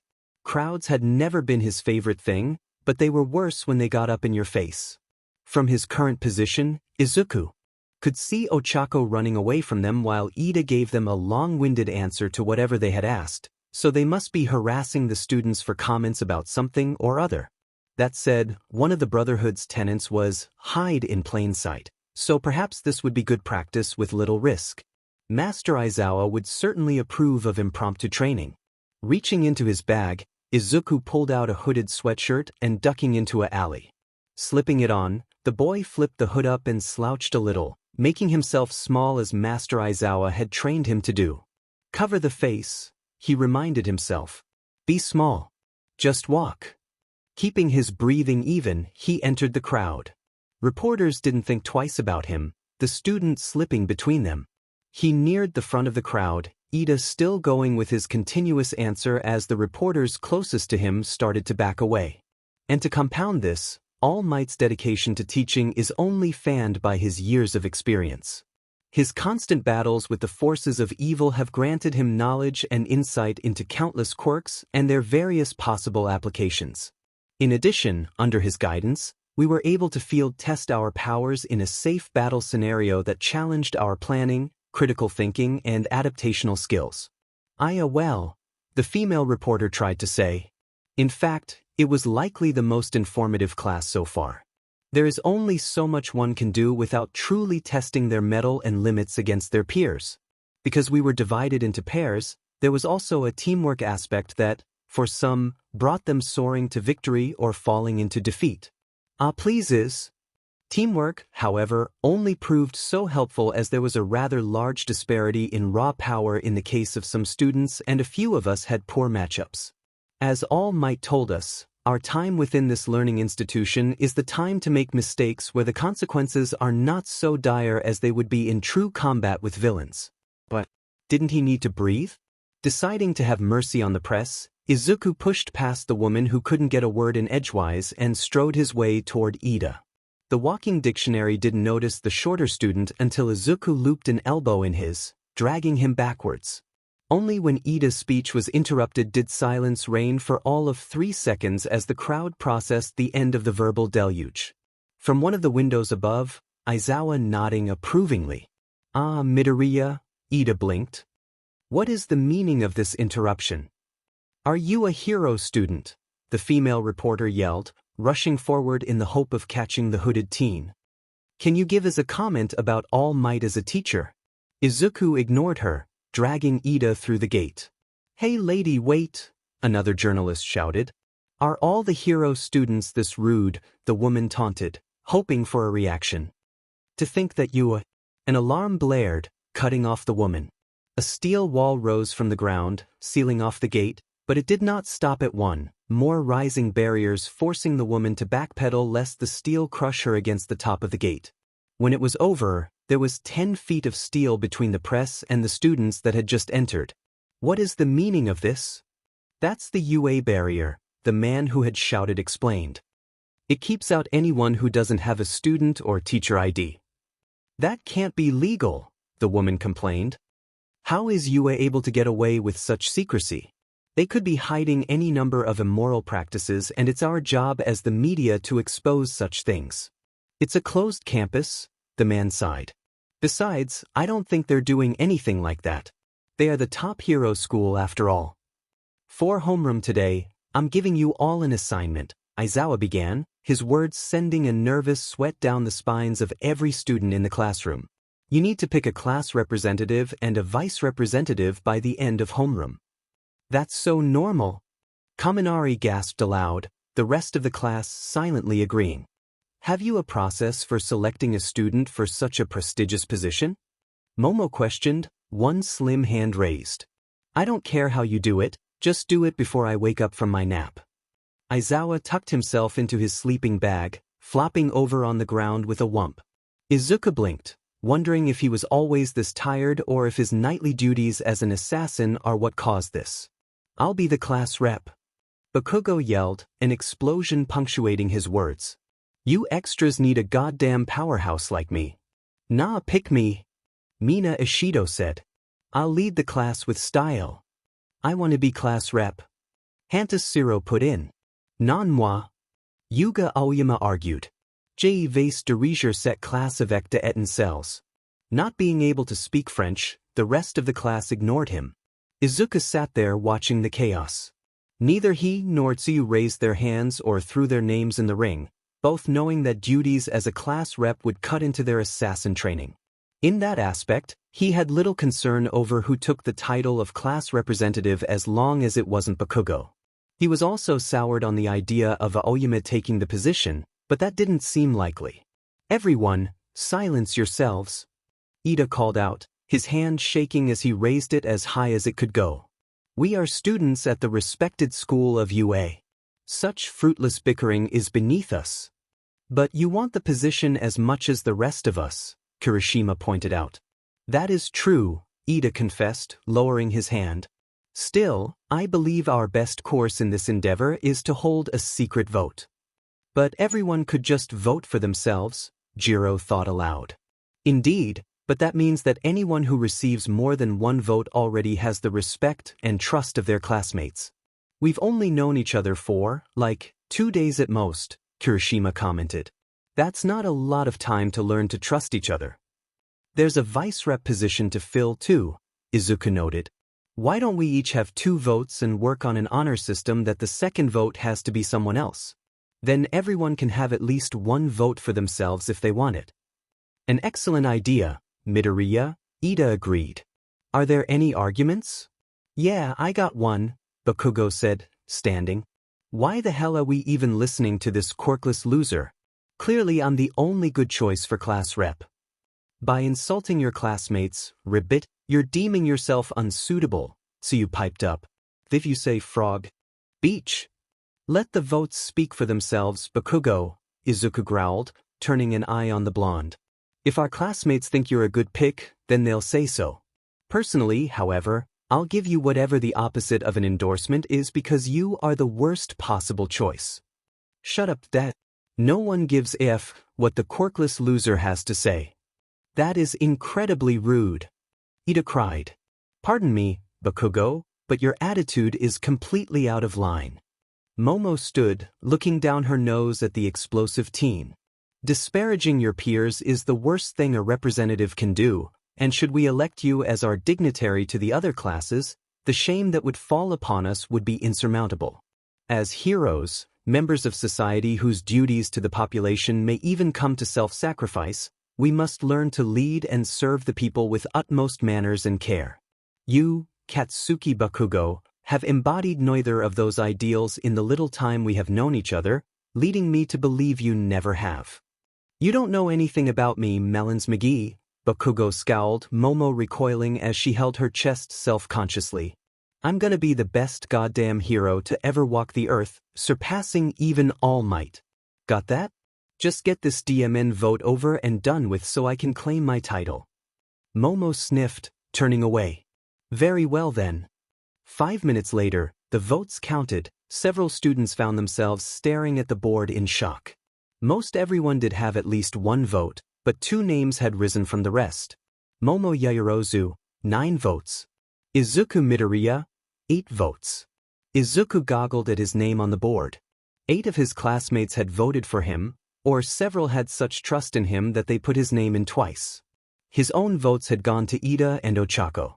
For a moment, he considered turning down the nomination for Ida as the runner-up with 3 votes, but perhaps it would be better to keep an eye on Momo lest she end up spreading Templar ideology through class meetings, even unintentionally. No one gave me a goddamn vote. Bakugo demanded, his desk exploding under his palm. He didn't seem to realize that the question revealed that both of the votes that had gone to him were his own. And you extras voted for the Deku. The F-. Midoriya earned one of my votes, Ida commented. He performed incredibly well in both the entrance exam and the battle trials we had. In particular, his self-sacrificial mentality in the battle trials tells me that he will give his all as one of our class representatives. I had a similar reasoning, Momo agreed. So, it's decided? Aizawa asked, cutting off Bakugo's coming rant. The yellow caterpillar that was their teacher sat up and turned his tired, bloodshot eyes on the class. Yaoyorozu, Midoriya. I expect you both to respect the rules and lead this class to the best of your abilities. Understood? Too late to turn back now. Yes, Aizawa-sensei. Compared to heroics yesterday, today's classes are kinda boring, Ochako commented at the lunch table, the brunette poking her rice with her chopsticks. Izuku didn't know how to tell her she had a couple pieces of rice stuck to her cheek. I mean, I get why we need to learn quirk law and all that, but it's not as cool as getting to actually use our quirks. I can understand your frustration, Ida said. However, we must hone both our minds and bodies for the rigors of hero work if we wish to succeed for both ourselves and the people we will rescue. Alongside that, we must learn the limits of force so that we do not overstep the natural rights all, including villains, are given as human beings. As heroes, we must protect everyone, even if that means saving them from their own actions. I guess, the girl agreed. It just seems, I don't know. Seems weird that we're so concerned with villains' safety when they might be trying to kill us. Uraraka does have a point, Izuku commented. Some of the quirk laws are a bit out of date considering quirks, on average, become stronger with each generation. I'm almost worried the regulations may lead to innocent casualties while heroes pursue other avenues. But we must be paragons of shining light against their darkness. Ida argued. If we resort to such lethal methods without exhausting every other option, then we are no better than the villains we face. I'm not saying we go straight to lethal. Ochako countered, but Izuku did not hear the rest of her words.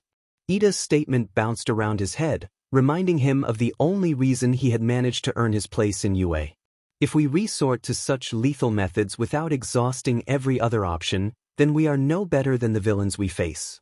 The statement hurt, showing Izuku that Ida, at least, would never see eye to eye with any assassin he were to meet. Izuku chewed on his food, keeping his mouth full so he wouldn't mutter. Ida was proving to be a good friend, but he is also one classmate he could never trust his secrets to, no matter how good a guy he is or how wonderful a hero he became. In fact, his paragon of light and saving people from their own actions ideas almost had undertones of Templar ideals. Thankfully, Master Aizawa had not said anything about the Ida family having ties to their order, but they could be approached at any point. Izuku would need to keep an eye on Ida and hope that his altruism was never warped into a misguided sense of needing to control the people for their own safety. You agree with me, right, Izuku? The Verdant blinked, looking up from his lunch at Ochako's question. Sorry, I spaced out for a minute. What did you ask? Don't you think Ida sounds like a rich kid? That's preposterous, said Boy said. I vocalize like any other student. No, you speak like Yamamo, Ochako rebuffed. And we all know she's got cash. The Ida family are all pro-heroes, Izuku supplied, so it makes sense for Ida to be more well-off than others. You found me out so quickly, the dark-haired student sighed. Yes, I admit my family is in no need of more income. My entire family consists of pro-heroes. In fact, my older brother Tensei is the turbo hero, Ingenium. That's amazing, Ida. Ochako grinned. It must be so cool to grow up with heroes in the family. If you were trying to keep it a secret, you weren't trying too hard, Izuku chuckled. I mean, the Ida family is pretty famous in the hero world, so any hero nerd like me would recognize the name. Yes, well, Ida began only for red lights to start flashing. The school intercoms beeped, a mechanized, feminine voice saying, "Warning. Level 3 security breach. All students please evacuate in an orderly fashion. Repeat, Level 3 security breach." The cafeteria had gone silent with the announcement, but noise quickly returned in a cacophony of yelling and screaming as students rushed for the doors. Ida grabbed the shoulder of a nearby upperclassman, interrupting his movements. "Pardon, what is a Level 3 breach?" he asked. "It means someone got past the UA barrier," the student explained. "This has never happened in my 3 years here. It could be a villain attack. We need to go." "Uraraka! Ida!" Izuku yelled, the mass of people separating him from his friends. In the glimpses he could see of them, they were also separated from each other. He could see flashes of familiar hairstyles in the crowd, his classmates as well as other hero students trying to calm the mob of people to no avail. Izuku gasped, someone slamming him against the wall. Decorative ridges dug into his back, but it gave the boy some room without having to focus on all sides.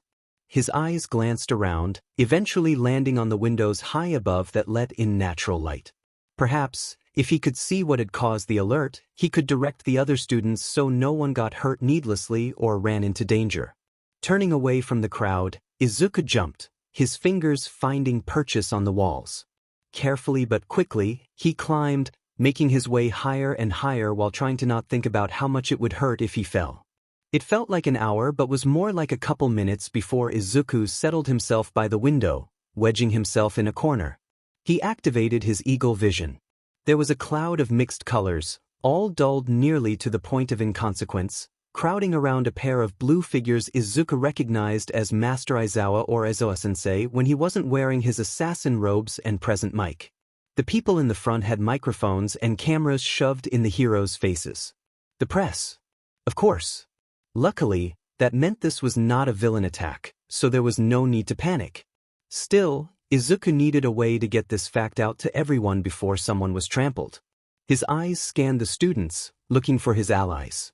2 in particular took on the golden glow of this target vision, making Tsuyu and Jiro easy to see.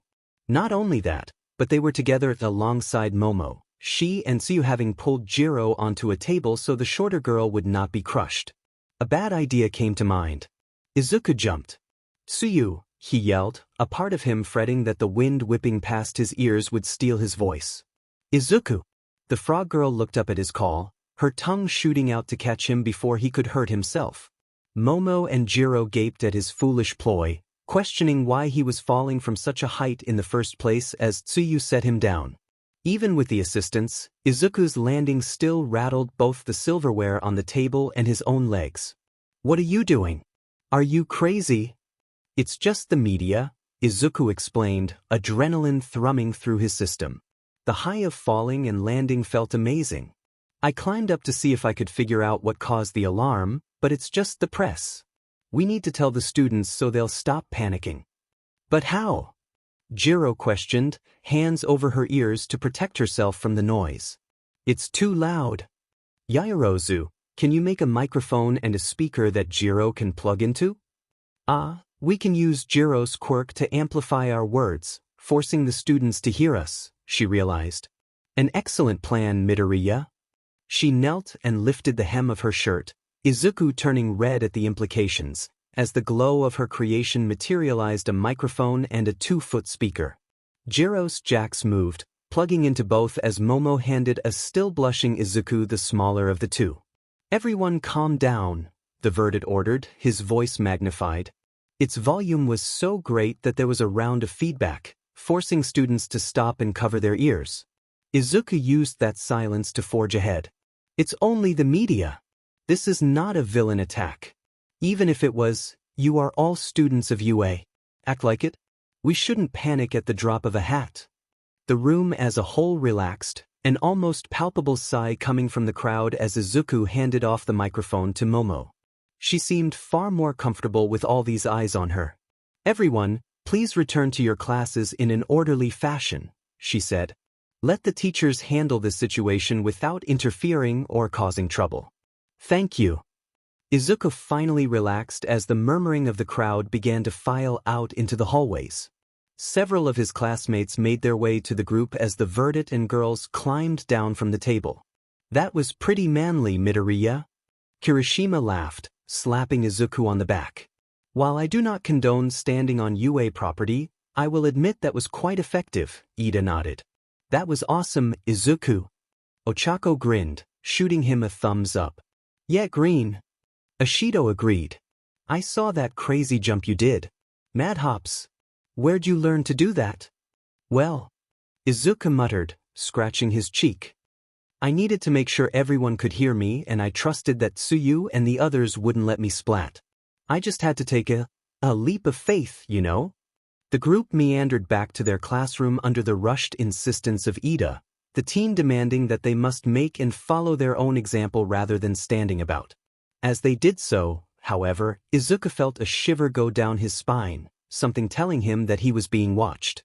"Recruit Midoriya," Master Aizawa said, staring down on his 2 students dressed in robes trimmed in green. The one with the darker trimming fidgeted. "Would you care to explain that little stunt of yours in the cafeteria that I heard about?" Well, Izuku stumbled over his words, trying to explain his reasoning. "I didn't think that the situation was a villain attack, Master Aizawa. I was pushed against the wall and couldn't move, but I needed more information and couldn't bear to watch the other students panic." "So, what did you do?" He sighed, closing his eyes. "I climbed the wall to see out the sunroof windows. And when I saw that it was just the media, I knew I had to get the fact to the students before someone was injured in the chaos. I found Yaoyorozu, Jiro, and Recruit Azui together and trusted that Azui would not let me get hurt, so I jumped." Aizawa raised one hand, rubbing his face. The dim lighting of the assassin den didn't help, only pronouncing his ibex. "Recruit, I'll have you know that Principal Nizu called me into his office after the school day just to chew me out for that. Do you know what he said?" Izuku opened his mouth. "I'll tell you what he said. He said, that apprentice of yours is proving himself to be both heroic and foolish. What does that say about you, Shota?" "That's what Nizu said to me." Izuku blinked. How does he know you trained me, Master Aizawa?" "Your little stunt, probably," Aizawa admitted. "Nizu knows all about the war between the Assassins and Templars and chooses to not take a side. He likes this game where he tries to find out who in each new class are trained by each. It usually takes him until the sports festival to nail them down, but you, Recruit Midoriya, have set the record for the quickest to out yourself." He turned to the other student. "Currently, Recruit Azui, He suspects you alongside 7 others between both classes but has not made a final decision. Thank you for your discretion. Yes, Master Ribbit. She paused. Is there something else you wish to discuss, Ribbit? There is, and it's not too nice a topic. Before we get to that, is there anything either of you wish to report? Izuku hesitated, turning Aizawa's eyes on him. I believe I do. Then out with it, recruit. I fear the Ida family may be at risk of being lured into the Templars. The master assassin quirked an eyebrow. Do you have proof of this? Nothing concrete, Izuku admitted, detaching himself from his emotions and forging ahead before their teacher could stop him. Uraraka and I sat with him at lunch today and our conversation drifted to the quirk laws. Some of Ida's ideas and sentiments reminded me of the lessons we've had on Templar ideals. If his brother Ingenium were to become a Templar, I'm sure Ida would follow without hesitation. Aizawa considered his words for a minute, his eyes closed in thought.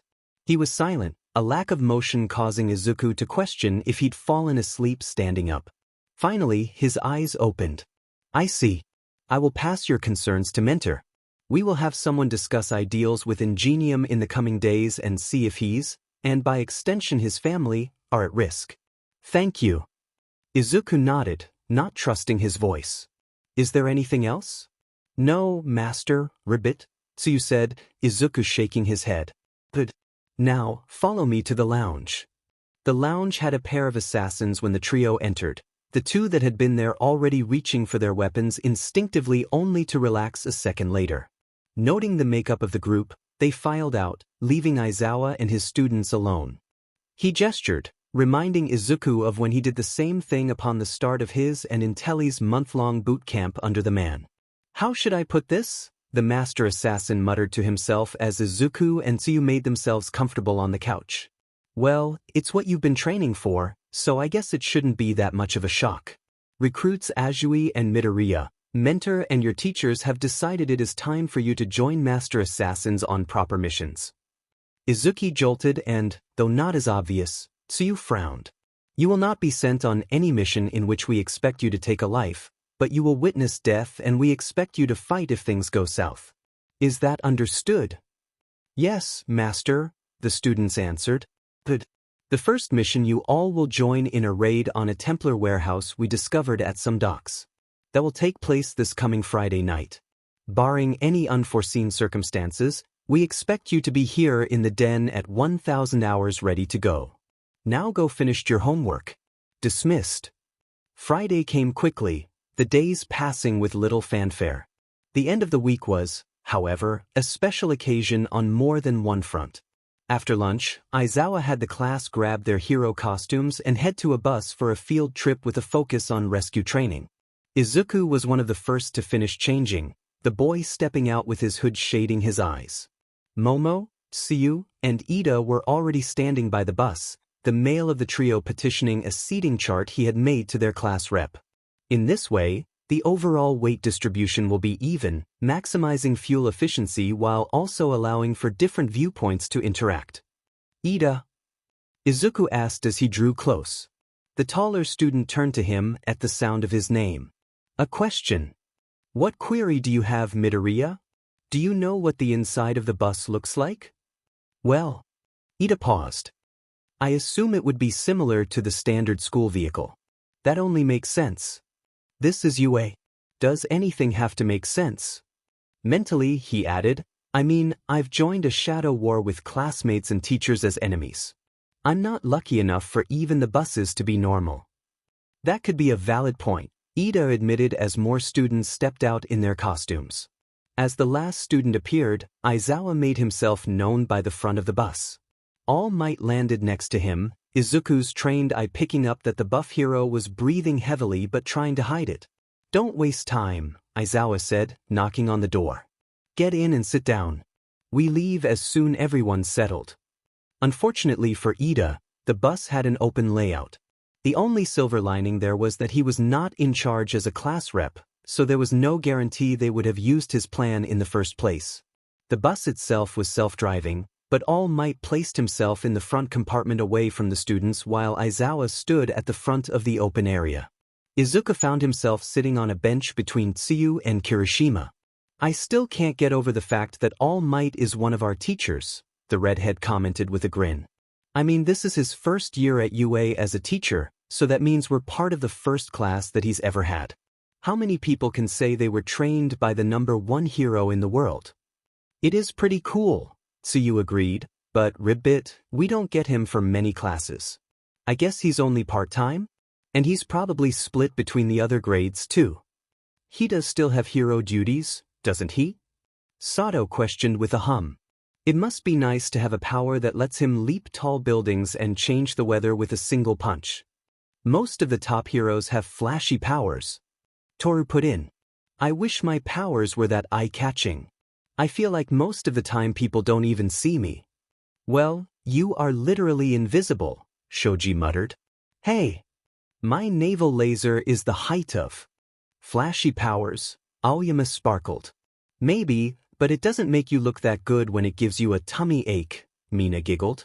Aoyama hung his head, an almost physical dark cloud appearing around him. If we want to talk about flashy powers, then Bakugo and Todoroki blow the rest of us out of the water, Ojiro said, pointing his tail toward the back of the bus. Yeah, but we all know Bakugo will never be popular, Kaminari chuckled. What was that, you deficient light bulb? Bakugo growled, standing up to lean over a safety rail. His hands popped with tiny explosions. The electric teen raised his hands with a small smirk. I'm just saying it means something when we've only known you for a week and we're all aware your personality is flaming crap with an extra helping of trash. I'll fry you to a crisp, sparkplug. Izuku had to cover his mouth to keep from chuckling, lest Bakugo turn his wrath back to his original punching bag. I mean, they aren't wrong, Ribbit, Tsuyu added with a grin, her tongue sticking out the side of her mouth. You want to go, frog? I'll dry you out into a goddamn tadpole. I don't think that's how that works, Kirishima laughed.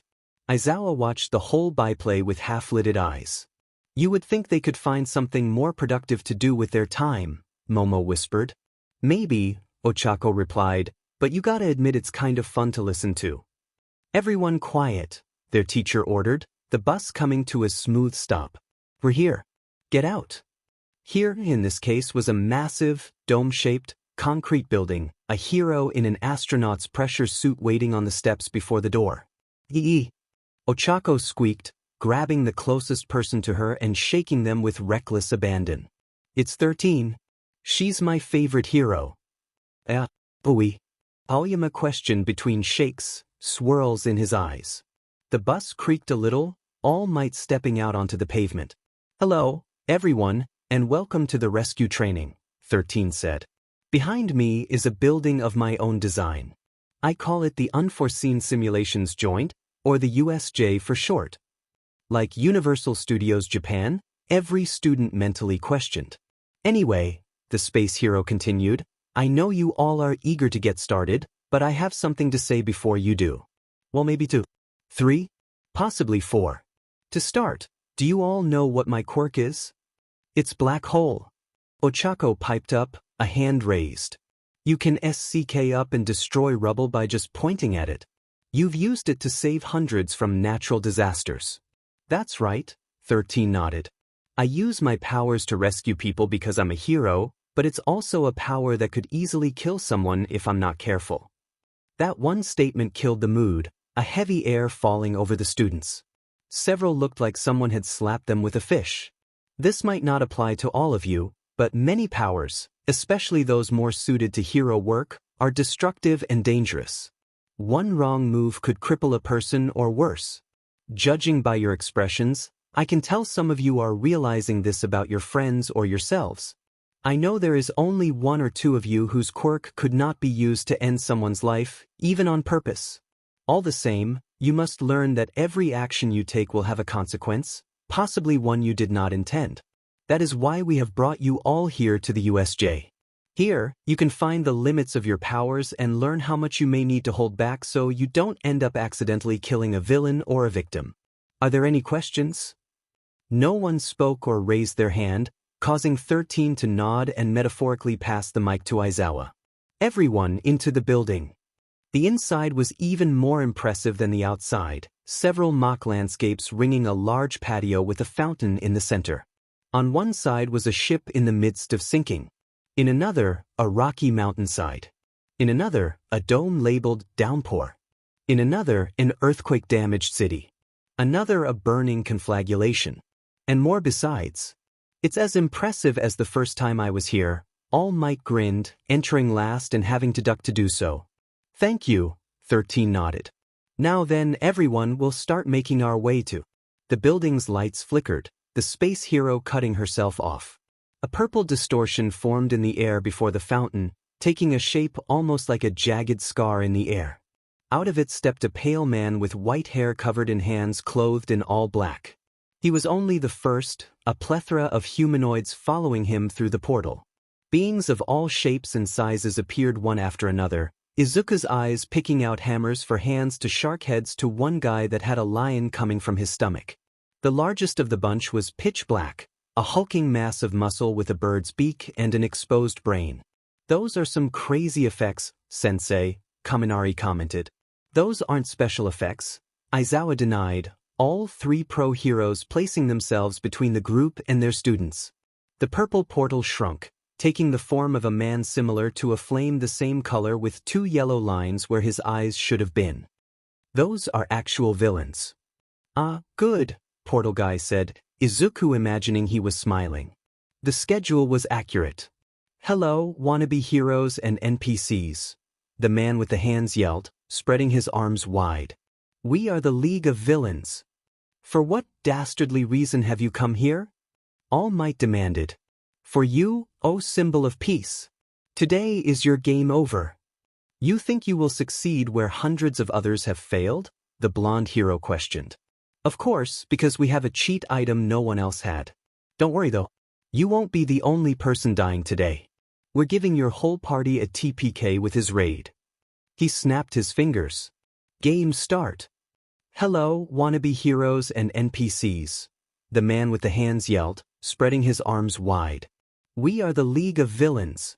For what dastardly reason have you come here? All Might demanded. For you, O symbol of peace. Today is your game over. You think you will succeed where hundreds of others have failed? The blonde hero questioned. Of course, because we have a cheat item no one else had. Don't worry though. You won't be the only person dying today. We're giving you a TPK with his raid. He snapped his fingers. Game start. Kaminari. Aizawa barked, his eyes tracing the paths of the grunts charging the stairs. None of the notable villains had moved with Hand Guy's declaration. Contact the school. Call for reinforcements. Something's jamming us, the electric boy responded, a hand on his headset. I can't get through. One of them must have a quirk for it. Midoriya. Yes, Sensei. The young recruit blinked, his eyes taking on their golden shine. In his vision, the mass of villains became nothing but red, with Hand Guy shining like a fire. Oddly enough, the monster they had only had a core of red, like a wild animal that wouldn't attack unless provoked. One villain stood out, however, a man with a TV for a head glowing yellow. Izuku dismissed his eagle vision. The villain with a TV head. He's the one with the quirk jamming our signal. With his secret apprentice's words, Aizawa activated his own quirk, his hair rising while his eyes gleamed red. A mass of the villains stumbled as they felt the man erase their quirks. Villains are attacking the USJ. Kaminari shouted into his headset, the erasure of their quirks clearing the static that had been present. They're here to kill All Might. They just gave us a timer. Hand Guy yelled. Kurogyri. The purple flame guy responded at his apparent boss call, the man vanishing into a pool of purple. Similarly colored smoke swirled into existence in the center of the students, those who were faster than the rest turning to the villain in their midst. My apologies for this, the man said, spreading his arms. We mean to kill All Might, so we can't have you children getting in the way of that. Stay away from them. 13 ordered, the space hero pointing a finger at the villain and opening her suit. Black hole formed, its gravity slowly pulling even the students toward it. Kurogyri barely reacted, a portal forming both before him and behind 13. The pull of the hero's quirk failed to affect the wormhole, its gravity tearing at the back of her suit before she could cancel the attack. 13. Ochako cried as the hero let out a scream and went down. Ida appeared at her side in a burst of speed, the legacy student studying what he could do to try to patch up the pro. "You fiend!" All Might yelled, charging forward with his fist ped back. Kurogyari turned to him, a wave of his hand creating a portal that the number 1 hero fell into, unable to stop his own momentum. The portal spat him out in the center of the thugs, those with weapons or weaponized quirks charging him. All Might grimaced but set to work, blowing away dozens of minor villains with each punch. "Now then," Kurogyari continued, "we cannot have you all as a focused force. Please, scatter and be defeated." "No!" Aizawa yelled, turning to erase the man's quirk, but he was too slow as purple smoke enveloped the class. Izuku felt the ground disappear, sturdy land being replaced with the familiar sensation of falling. He turned, studying the landscape below as water soaked into his suit, his hood protecting his eyes from the rain. He was in the downpour zone, Izuku realized, the assassin recruit activating his eagle vision reflexively. A pile of broken branches below glowed white, Izuku closing his eyes and rolling himself over. He landed in the pile with less force than he logically should have, the age-old and logic-refuting end to a leap of faith seeing him to the ground safely. He stayed put, allowing his other senses to study the surroundings. Water drizzled evenly from the sprinklers above, filling the forest setting with the smell and dampness of rain. Voices carried through the regular emphasis each of drops on leaves, villains questioning where Kurogyari had dropped the students. So, Izuku thought, there are even more villains scattered throughout the facility. Clearly, they don't know our skills, however, because the darkness of the forest only helps my stealth and my eagle vision is unaffected by the lack of light. I wonder which of my classmates are in here with me. "Monster!" a voice yelled from somewhere to the left. "I don't know what the hell that thing is, but it doesn't look like a student." "Grow!" an almost bird-like thing screeched, the squawk reverberating through the dome. Knowing the villains were distracted, Izuku hopped out of the brush and took a moment to climb into a nearby tree, settling in a fork. Climbing foliage wasn't necessarily his strong suit what with Izuku's urban training, but an assassin needed to be ready for everything. The student knelt on a tree limb, slowly making his way to another fork he could jump to. The rush of parkour thrummed in his veins as he hopped from branch to branch, some of the thinner ones shaking under his feet. He slowed to a stop, making one last hop to a higher branch. Villains fled below him, none even thinking to look up.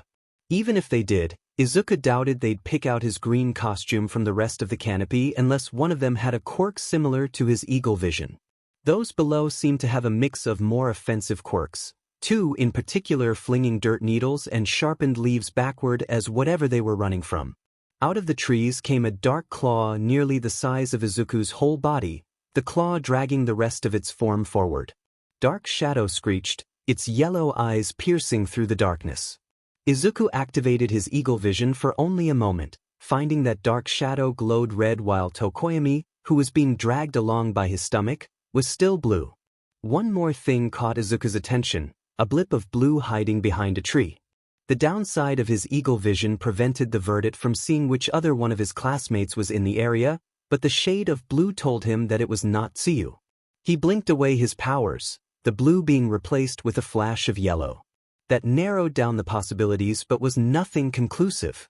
Well, Dark Shadow had the villains handled, so that freed up Izuku's time to find the exit. There would need to be an aspect of luck involved, but assassins were no strangers to such a thing when one of their signature practices had the regular, theoretical possibility of breaking one's neck.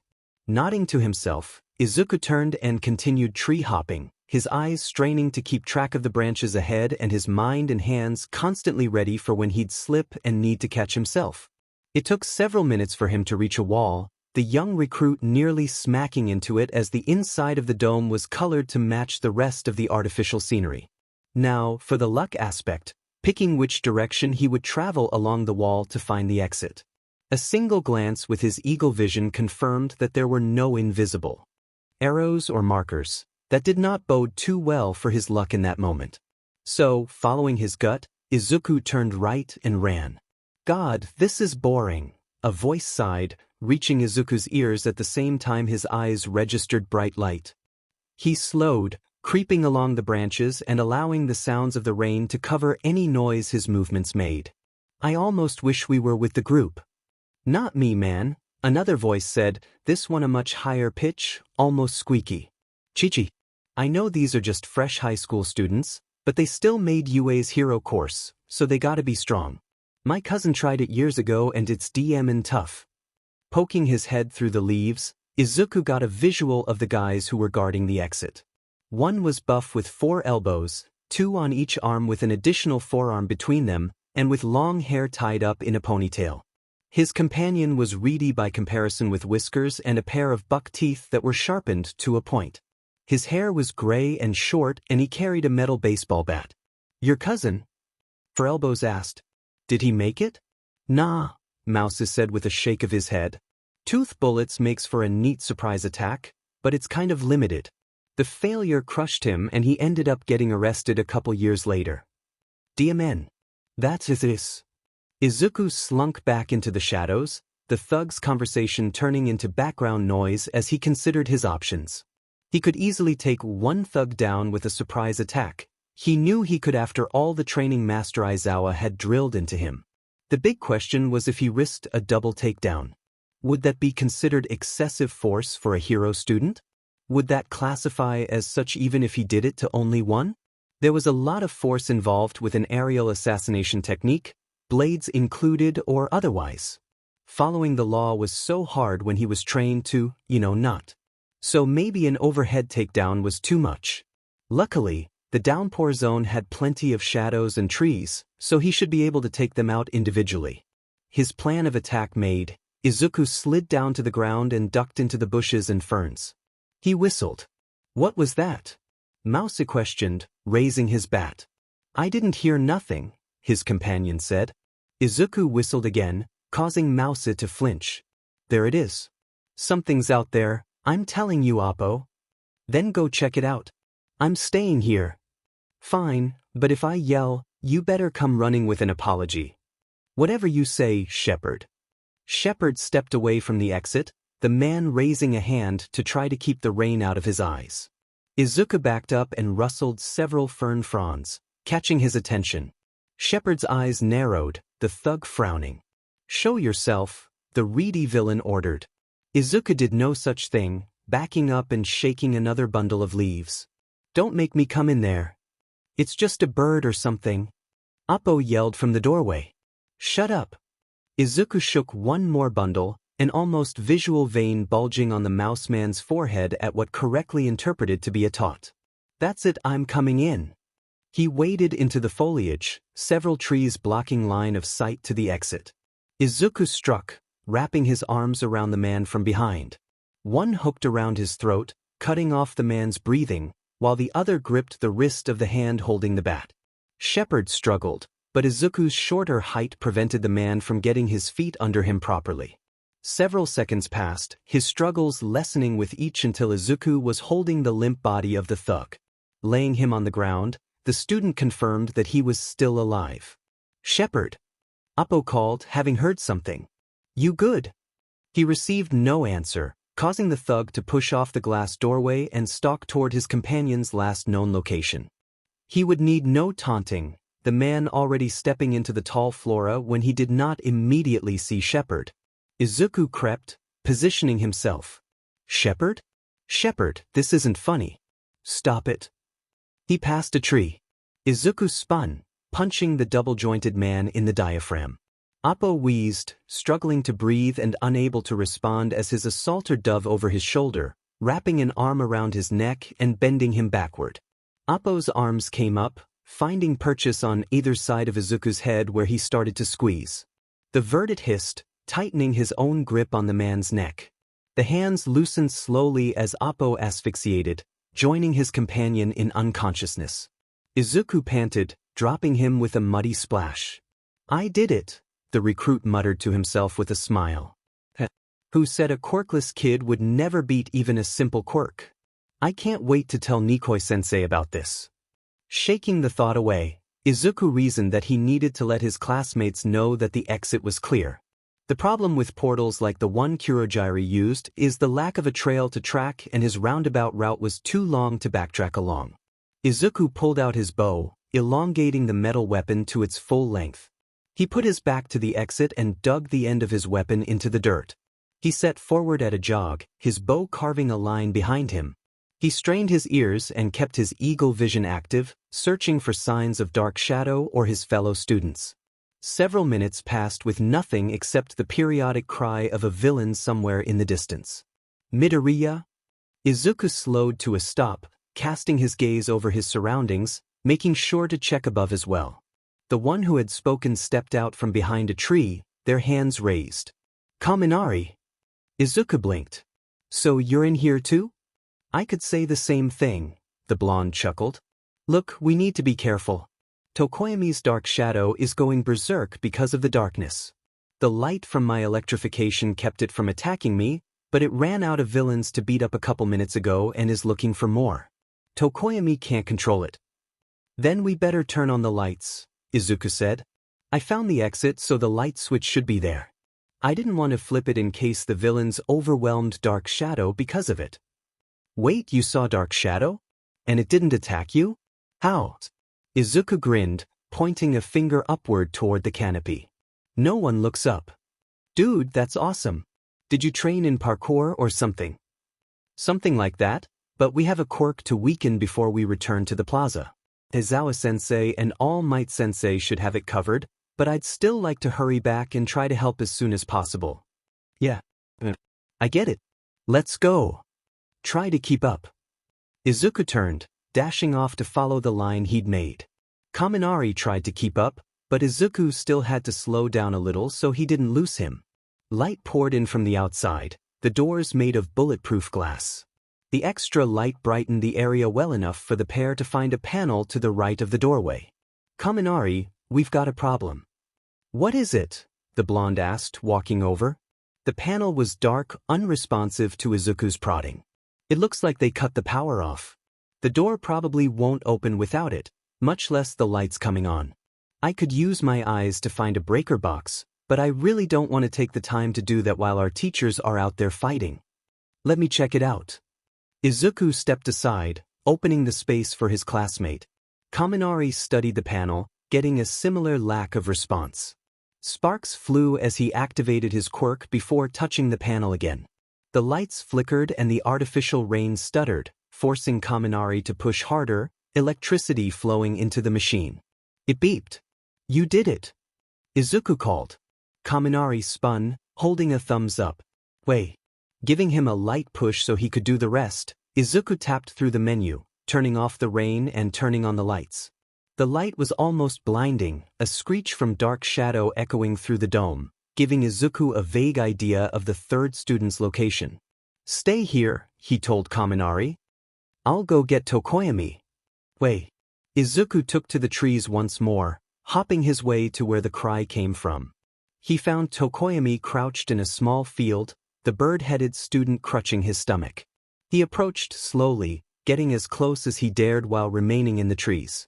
Holding a vertical branch, Izuku swung around so his feet were braced on a small knot, nothing directly below the rest of his body.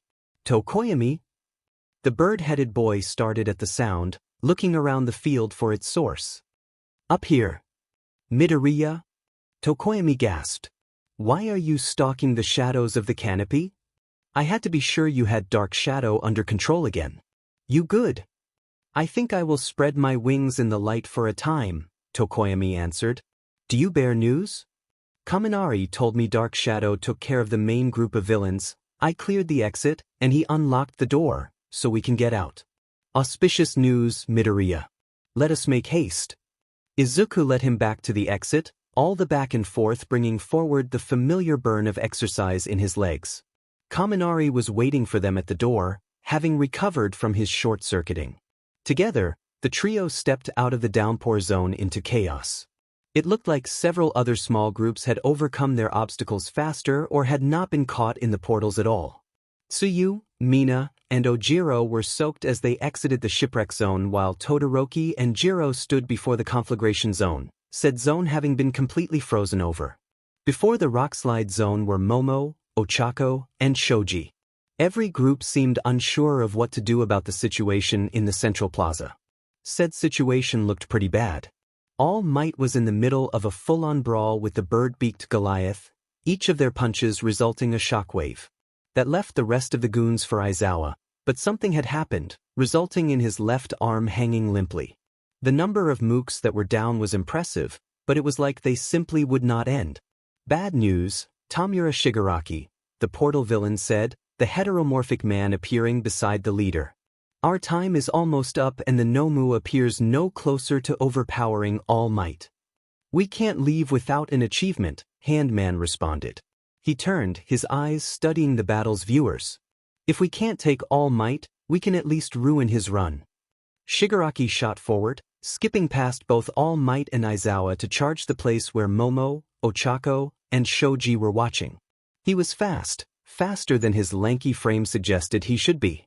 He apparently had also not seen Izuku's group exit the downpour zone, for the landslide zone was just beyond it. Izuku's body moved before he could think, muscle memory carrying his footsteps forward. No! The assassin recruit yelled, whipping out his rope dart. It stabbed into Shigaraki's forearm with a spray of blood, barbs on the dart locking it in place as Izuku pulled the rope part taut. Sheet! The villain hissed as the force pulled him around to see the source. Damn it, Midoriya! Kaminari yelled as the villain scowled, grabbing the rope. It decayed under his touch, a feral snarl on his face. Now he knows we're here. Then he's not focused on the others, Izuku replied. I'll take him on a chase. Go help Aizawa-sensei deal with the thugs. You can't be serious, Midoriya. Don't have a choice now. He gestured toward the villains stalking toward them. I've got an idea of his quirk, so leave him to me. You better not die on us. Kaminari ordered, grabbing Tokoyami by the arm and leading him toward the plaza. Shigaraki ignored them, his focus on the student who had wounded him. Now, who the hell are you? Shigaraki demanded. Some kind of ninja wannabe? Something like that, Izuku answered, drawing his bow with a spin impressive enough with a hope of making the villain pause. He dropped into a stance, ready to fight or flee at a second's notice. Eyes narrowing, Izuku tried to step to the side, only for the villain to match him, moving to cut off his escape. So, you're here to kill All Might? That's right. With the fall of the symbol of peace, this rotten society will crumble into chaos, ready to be molded by the whims of the strong. Then that must mean you have something that can actually hurt All Might, but how's that turning out for you? You better shut your mouth, brat. You're starting to tick me off. But, because your plans are falling apart and your ideals are crap. What did you just say? Shigaraki hissed. You did not just insult Sensei's ideals. Sensei, Izuku repeated in his mind. So he's not the one that planned this. There's someone else. Aloud he said, with this many thugs, you all must have a huge messaging champagne or a lot of money. We don't need it. There are plenty of people sick of this shitty MMO server with All Might at the top. It's time for a change of official leadership. A flash of red caught Izuku's eyes, dragging his attention to the man's chest. There, on a small necklace, was one symbol he'd been trained to recognize and look for. A symbol that had brought despair to millions throughout the millennia. Around Shigaraki's neck was the Templar cross. Izuku duck. Doing as bid, Izuku rolled to the right, avoiding a zero-gravity boulder that just missed beaning the apparent Templar villain. The boulder hit the ground with a plume of dust, a net that was hidden in its shadow wrapping around Shigaraki. He hissed, grabbing the net. It began to decay as soon as all his fingers touched it, the pale man turning to see that Momo, Ochako, and Shoji had approached them. Izuku took advantage of his momentary distraction, charging in with his bow. The metal came around in a blur of gray smacking into Shigaraki's thigh. He let out a grunt of pain and reached for the weapon, but it was already moving again. It was a testament to Izuku's training that he landed 5 different hits in half as many seconds. He spun, spinning his bow into a move that sent the electrified end into Shigaraki's gut. It never reached, Shigaraki apparently seeing the attack coming. He caught the end in his palm, a pained snarl baring his crooked teeth. His fingers came down, making contact with the metal which, like all the other things affected by his quirk, disintegrated. Izuku's eyes widened as Shigaraki used what was left of the weapon as it fell apart to pull himself forward, his other hand coming for the student's face. Midoriya! Shoji appeared behind the man, one of his dupli arms all forming fists to punch Shigaraki in the side of the head. The sudden blow sent the villain careening to the side, his hand missing Izuku's face but grabbing his arm. It slid downward as Shigaraki fell, destroying the sleeve of Izuku's suit before coming in contact with his skin. For a moment, Izuku didn't know what happened, his eyes following the villain as the momentum sent him rolling over the ground. The next, 1,000 nerves cried out in pain, dropping Izuku to his knees. Hesitantly, he looked to assess the damage. It was like his skin and half of his muscles from his bicep down to his wrist had been sheared away, the bones and cartilage of his elbow exposed to the air.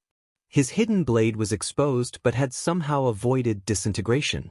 "You just saved my life, Shoji," Izuku grunted, swallowing the pain. He covered his bracer with his other hand, trying to keep it hidden as Momo and Ochako ran over. "Thanks." "Damn it," Shigaraki hissed, the one called Kurogiri appearing from a portal beside him. "Tamura Shigaraki, we need to go." "Screw that. I haven't managed to kill a single brat yet." "No, but All Might has finished his battle with the Nomu. He was victorious and we haven't much time before the other heroes arrive." Shigaraki glared at the 4 students, 3 of them ready to fight and the last with determined eyes despite having one arm out of commission. Electrical burns ran up his forearm from the attack he'd blocked, burns sure to scar looking like a horrible, inflamed snowflake with its middle a black circle on his palm.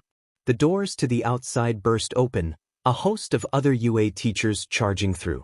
Kurogiri grabbed Shigaraki by the shoulder, pulling him back as a bullet pierced the ground where he'd been standing. The man cursed. "Fine, Kurogiri, take us back." Kurogiri spread, his body turning into a portal that began to SCK his boss inside. As he vanished, Shigaraki pointed at the group. "You all are dead, got it? The League of Villains will come for you." They vanished, allowing the group to relax. With the loss of adrenaline, Izuku realized how much pain he was in and that a pool of blood was growing below him. His hissed, darkness creeping into his vision. Consciousness fading, he fell, the last thing he heard being the sound of his name on his classmate's lips. Momo Yaoyorozu pressed a fist against her chest, her lips pursed in worry as she watched the medics take Izuku out of the building. His arm, the one the villain had mangled with a single touch, was bandaged as best she, Ochako, and Shoji had managed with their combined first aid knowledge and the bandages she'd created with her quirk. The last couple minutes of the villain's attack kept playing through her mind, starting at Izuku's foolish interception of Shigaraki's charge toward them and ending with the verdict falling into a puddle of his own blood. Her grip tightened on the device that had been strapped to the boy's wrist. It was made of leather and contained a flat blade with a hook on its end, the sides sharpened to deadly edges. A part of Momo wanted to know the purpose of such a device, but the majority of her mind was too worried about her classmate to consider such a thing. Detectives were slowly working their way through the class, taking statements while those that needed it were being treated by medical services. As she stood there, thinking, Aizawa approached her, his broken arm in a sling and an eye patch covering the left side of his face. He gave a small cough, dragging the young woman from her thoughts. "Yaoyorozu, what have you got there?" "This," she blinked, holding out the device. It was a part of Midoriya's costume and survived that villain's destructive quirk. "We had to take it off to bandage his arm." "I see," Aizawa nodded. "Thank you. Your quick thinking possibly saved Midoriya's arm from total uselessness." "Will he be okay?" Momo asked. "That villain was charging us, but Midoriya intercepted him before he could reach us. We had no idea what his quirk did at the time, and it's likely he could have killed one of us if Midoriya had not acted. He'll need to stay in the hospital over the weekend or longer, but with various healing quirks, Midoriya should make a full recovery." Momo released a breath she didn't know she had been holding. Aizawa held out his hand. That device is a part of Midoriya's hero costume. Give it to me and I'll return it so it can be woven into the repairs. Ah yes. She handed the bracer over, but a flash of light caught her eye, the tip of a sharp piece of metal hiding below the tattered ends of Aizawa's sleeves, a bracer similar to Midoriya's there in the shadows. She saw it for only an instant before it was gone, making the girl question if it was just her imagination. Her teacher turned away and began walking back the way he'd come. Take your time to give your statement, he advised. I know you probably have training for it as the heiress to a large corporation, but you may still be in shock. Tell the students that the rest of your classes are cancelled for the day. We will evaluate everything Monday morning. Aizawa-sensei, she called the man stopping. Can I tell them about Midoriya? That he'll recover? I don't see why not. It takes the job off me. He gave a backward wave before stepping into the throng of teachers and faculty that were present, most likely discussing how this attack happened and how they would move forward from here. Momo frowned, replaying the interaction in her mind. Something didn't add up. Hello, recruits, Master Aizawa said to the three figures standing before him, the three in robes trimmed in green, blue, and red respectively. Behind him stood another two assassins, those being Master Kamihara the pro-hero Edgeshot and Master Kosho, a smaller man with a long chin and green hair dressed in a simple dark yellow robe. Aizawa's arm had recovered from its break with the help of Recovery Girl, the primary medic of UA, though he still had his eye patch on. You have been selected to witness a raid on a Templar base. We do not expect you to fight nor to take a life, but we expect you to overcome these orders if things go south and it comes to that. Are there any questions? Master? The recruit with the blue-trimmed robes asked, Tsuyu recognizing the voice and the color as those of Psycho and Telly. I was under the impression that recruit Midoriya would be here as well. Has something befallen him? I'm afraid so, Aizawa answered. There was an attack on my class at UA during a training exercise and recruit Midoriya was injured in the fighting. He is currently in recovery in the hospital and, as such, will not be available for this mission. I see. I hope he recovers quickly. We expect him to make a full recovery. In addition, an assassin has been assigned to guard him, so he will remain safe from the villains that got away. Very good, Master. Thank you. Psycho bowed. If there are no other questions, we will take a portal and meet Master Akaguro at the location. He will have more information for us there. With that briefing finished, Aizawa led the group to the portal room. There was an extra opening, each of the usual portals a few inches smaller, and it was this new one that the six stepped through. It put them out in an alley, the smell of the sea on the wind. Aizawa turned to the recruits as Kamihara and Kosho began to scale the wall. The first part of this is a test to ensure you have not been neglecting your assassin training for your hero studies. Follow Masters Kamihara and Kosho to the checkpoint without being seen. Sir, the recruits bowed. Tsuyu glanced to either side, assuring herself that there was no one spying on them from either end of the alley before she jumped. Her powerful legs, a result of her frog quirk, carried her halfway up the wall where she hooked her fingers onto a windowsill. The other recruits redoubled their efforts, not wanting to be left behind, but Tsuyu trusted that they would make it in their own time. Scaling the building was almost child's play, but her quirk did give her a major advantage. It was why her family had been recruited into the Brotherhood several generations ago and their mutations had only gotten stronger since. She shook the thoughts off as she rolled over the ledge of the roof, Master Kosho clicking a button on a timer. 3 stories in 26.7 seconds, he commented. Excellent time, recruit. Kamihara is at the end of this row of buildings. Head toward the ocean. Tsuyu nodded, taking off at a sprint. The next building was another story higher, but Tsuyu didn't need to climb with her quirk. She simply jumped to the next story, landing on the ledge and pushing off.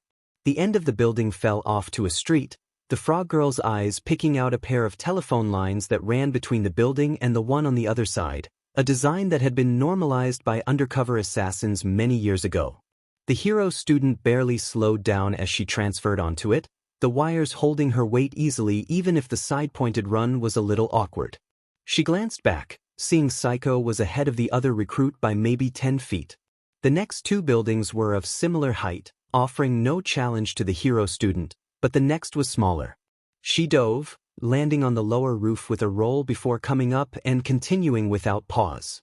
The next section was a construction site, thankfully with its crew gone for the night. Mentally plotting a course, Tsuyu jumped to a crane and ran along its length before hopping along the framework that had been ekted. She landed on top of an apartment complex, Masters Kamihara and Akaguro waiting there. Their former clicked a button on his own timer. 2 minutes, 54 seconds. Very respectable recruit. Thank you, sir, she said, cutting off her instinctive verbal tick. Though it could act as a reassuring feature in the line of hero work, such could give her away during her duties as an assassin. I heard about the attack, Akaguro said, his ragged robes swaying in the ocean breeze. I hope you and the other green brat are doing okay. He is in the hospital, but he should be better by next week, Tsuyu responded with a cough. Otherwise, he would have been here. I know. It's a shame he couldn't be here, but it's good he'll recover. He's a bright one, and he's got the guts to be a true hero to the public. I'm sure he'd be happy to hear that, Master Akaguro. The other recruits arrived seconds after her words, Master Kamihara clicking his button again. 5 minutes, 44 seconds. You two can stand to focus on your free running a bit more. Yes, sir, Psycho and the other recruit panted. They evened their breathing quickly, Aizawa and Kosho arriving without a single heavy breath. Akaguro's stance shifted, every other assassin and trainee shifting to a more serious mindset. Welcome to Nagoya, one of the biggest ports of Japan, and home to the Crossline Shipping Company, a Templar shipping agency that serves as their main importer and exporter for the Japanese branch. We received a report that they had a special shipment coming in tonight. Though we were unable to get the details, we did manage to get one thing that put us on edge with this report. One part of the shipment was labeled as live subject. This suggests whoever or whatever is being shipped didn't want to be. Assuming it's a person, we will rescue them. Either way, we'll burn down the warehouse to cover our tracks when we're done. We hope we will not have to order you recruits to take out any targets, but if we say so, we expect you to act in that capacity. Understood? Yes, sir. Good. He turned, pointing at a plain-looking warehouse on the dock. It was 3 stories tall and a mix of concrete and wood, almost dilapidated, but Tsuyu suspected that was simply a front and that it was more structurally sound than it appeared. A ship was just pulling into the port, its sails bearing a hidden mark of Cain.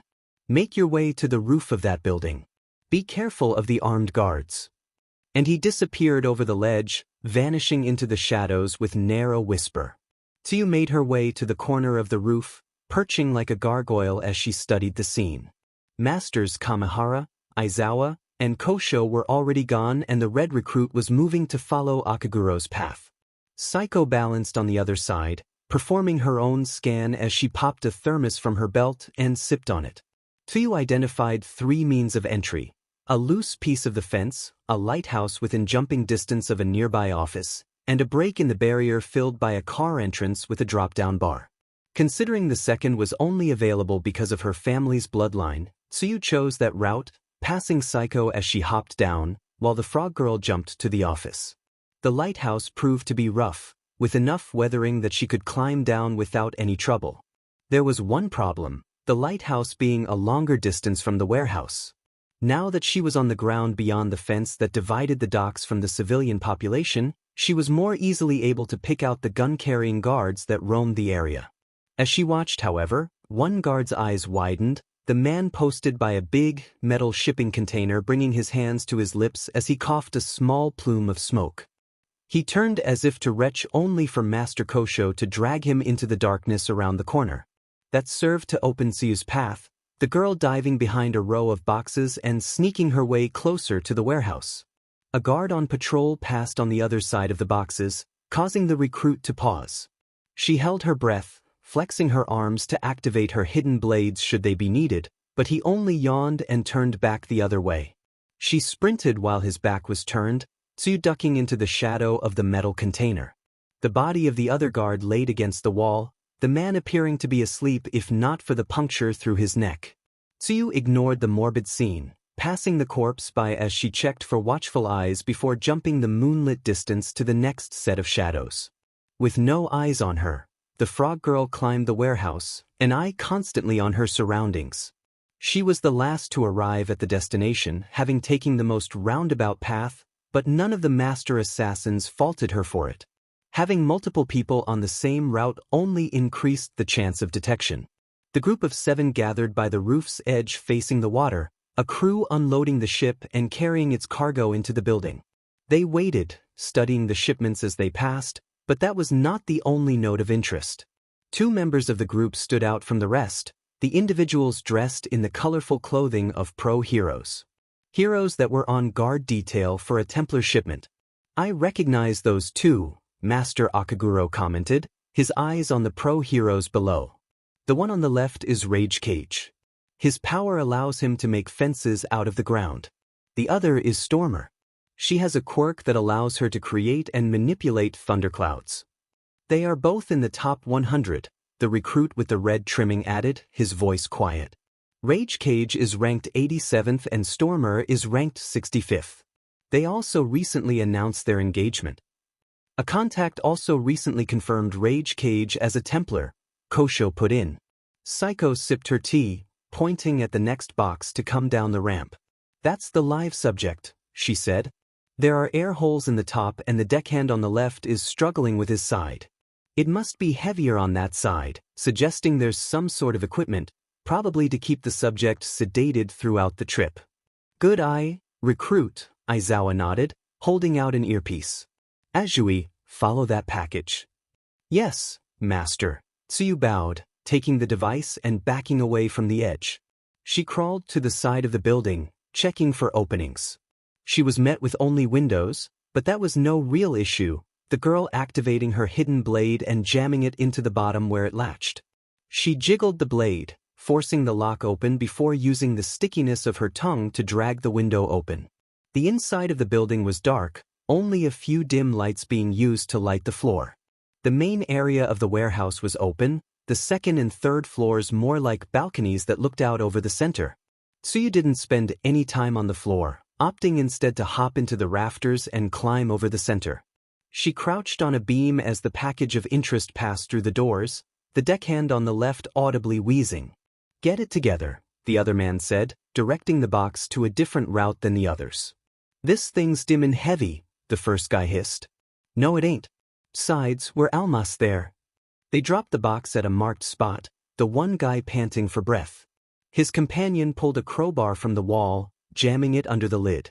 He pushed, nails coming loose until the top popped off. Inside was a human, dressed casually in a shirt decorated with the American flag and a pair of khaki shorts. The figure appeared to be female, tall with long, brown hair and a muscular frame. Her skin was tanned or naturally darker, so you couldn't tell in this lighting, and there was a tube connecting her arm to an IV and heart monitor that was beeping slowly.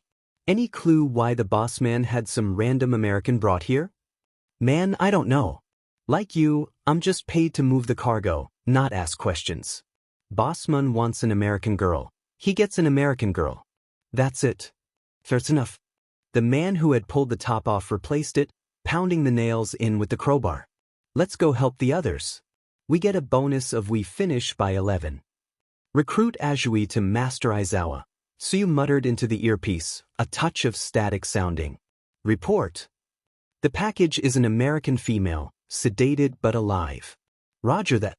Extract the subject when we begin the operation. Recruit Uefum will come assist you. Wait for our signal." "Roger that, master." Tsuyu waited, keeping her eyes on the personnel inside the warehouse. There were guards on the second-level balcony, 4 in total, and another 6 on the ground floor. Uefum swung through the open window, the recruit in red all but following her route into the rafters where he settled across from her. He dwarfed Tsuyu in height, a lock of curly, red hair hanging down in his face. He blew on it, but that did not get it to move. They waited in silence. "Minata!" a voice cried, laced with rage and pain. The earth shook as parts of it were redirected outside. "I'll rip you apart, UBC. Master Akaguro takes another one," Uefum muttered, his soft voice at odds with his massive height. The guards jumped at the emotional wailing, each quickly making their way to the door. "Assassins!" a deckhand yelled, speeding up the guard's pace. Two stayed behind, each taking up a position on the ground floor where they could see each other and keep eyes on the most important merchandise. Gunfire erupted outside, another two guards planting themselves at the entrance. One of them gasped as a sharpened fiber stabbed him through the head, the man's lifeless body sinking to the floor.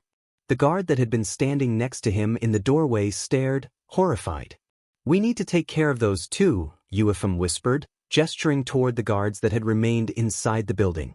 "Simultaneous takedown," Tsuyu suggested. "I'll take that one, you get the other." Uefim nodded, the recruits separating. The man at the door coughed, his tongue literally smoking. He hacked, unable to do anything as Master Aizawa appeared, stabbed him in the chest, and disappeared again before the remaining guards could fire at him. Tsuyu positioned herself over her shaking guard, looking over to see Uefim had climbed a little higher but was still ready. She counted down on her fingers. The guard's head bounced off the floor, his ribs cracking as Tsuyu landed on top of him. Uefim landed a second later, his target not a blood splatter despite the recruit's greater mass. "Targets neutralized," the redhead muttered. Tsuyu ran to the box that contained the trafficking victim, indicating it to her fellow recruit. He nodded, picking up the guard he'd just knocked unconscious and carrying him over. While he did that, Tsuyu jammed her hidden blade into the box and leveraged it, pulling the already loosened nails from their holes. Upon closer inspection, the woman was tall, almost as tall as Uefim, with slanted, almond-shaped eyes. She appeared to be in her early 20s, her skin an olive tone with no heteromorphic traits that would identify her. The only defining mark was a stitched scar across her right cheek that ran to her ear. Tsuyu reached down, gently pulling the four out of her arm and lifting the woman out of the box. Uefim replaced her with the guard, plugging the four into him instead. "We're setting fire to the building," he explained. "This way, they'll initially think she died in the fire. If they try to cover it up, they might just write her off. I've got a quirk that can get her to you on the 3rd floor, so hand her to me." "Good plan." Passing the woman to Uefim, Tsuyu replaced the lid before using her tongue to pull herself up to the 3rd floor quickly. Placing herself on the edge by the railing, she nodded to her fellow recruit. He nodded back, lightly bouncing the woman in his arms before throwing her upward.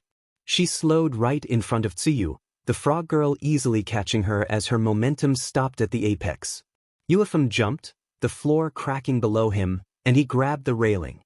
"What is your quirk?" Tsuyu asked as the two shared the responsibility of carrying the woman toward the skylight, the easiest means of getting her outside without the Templars noticing, if any were still alive. "I call it Slugger," the redhead answered.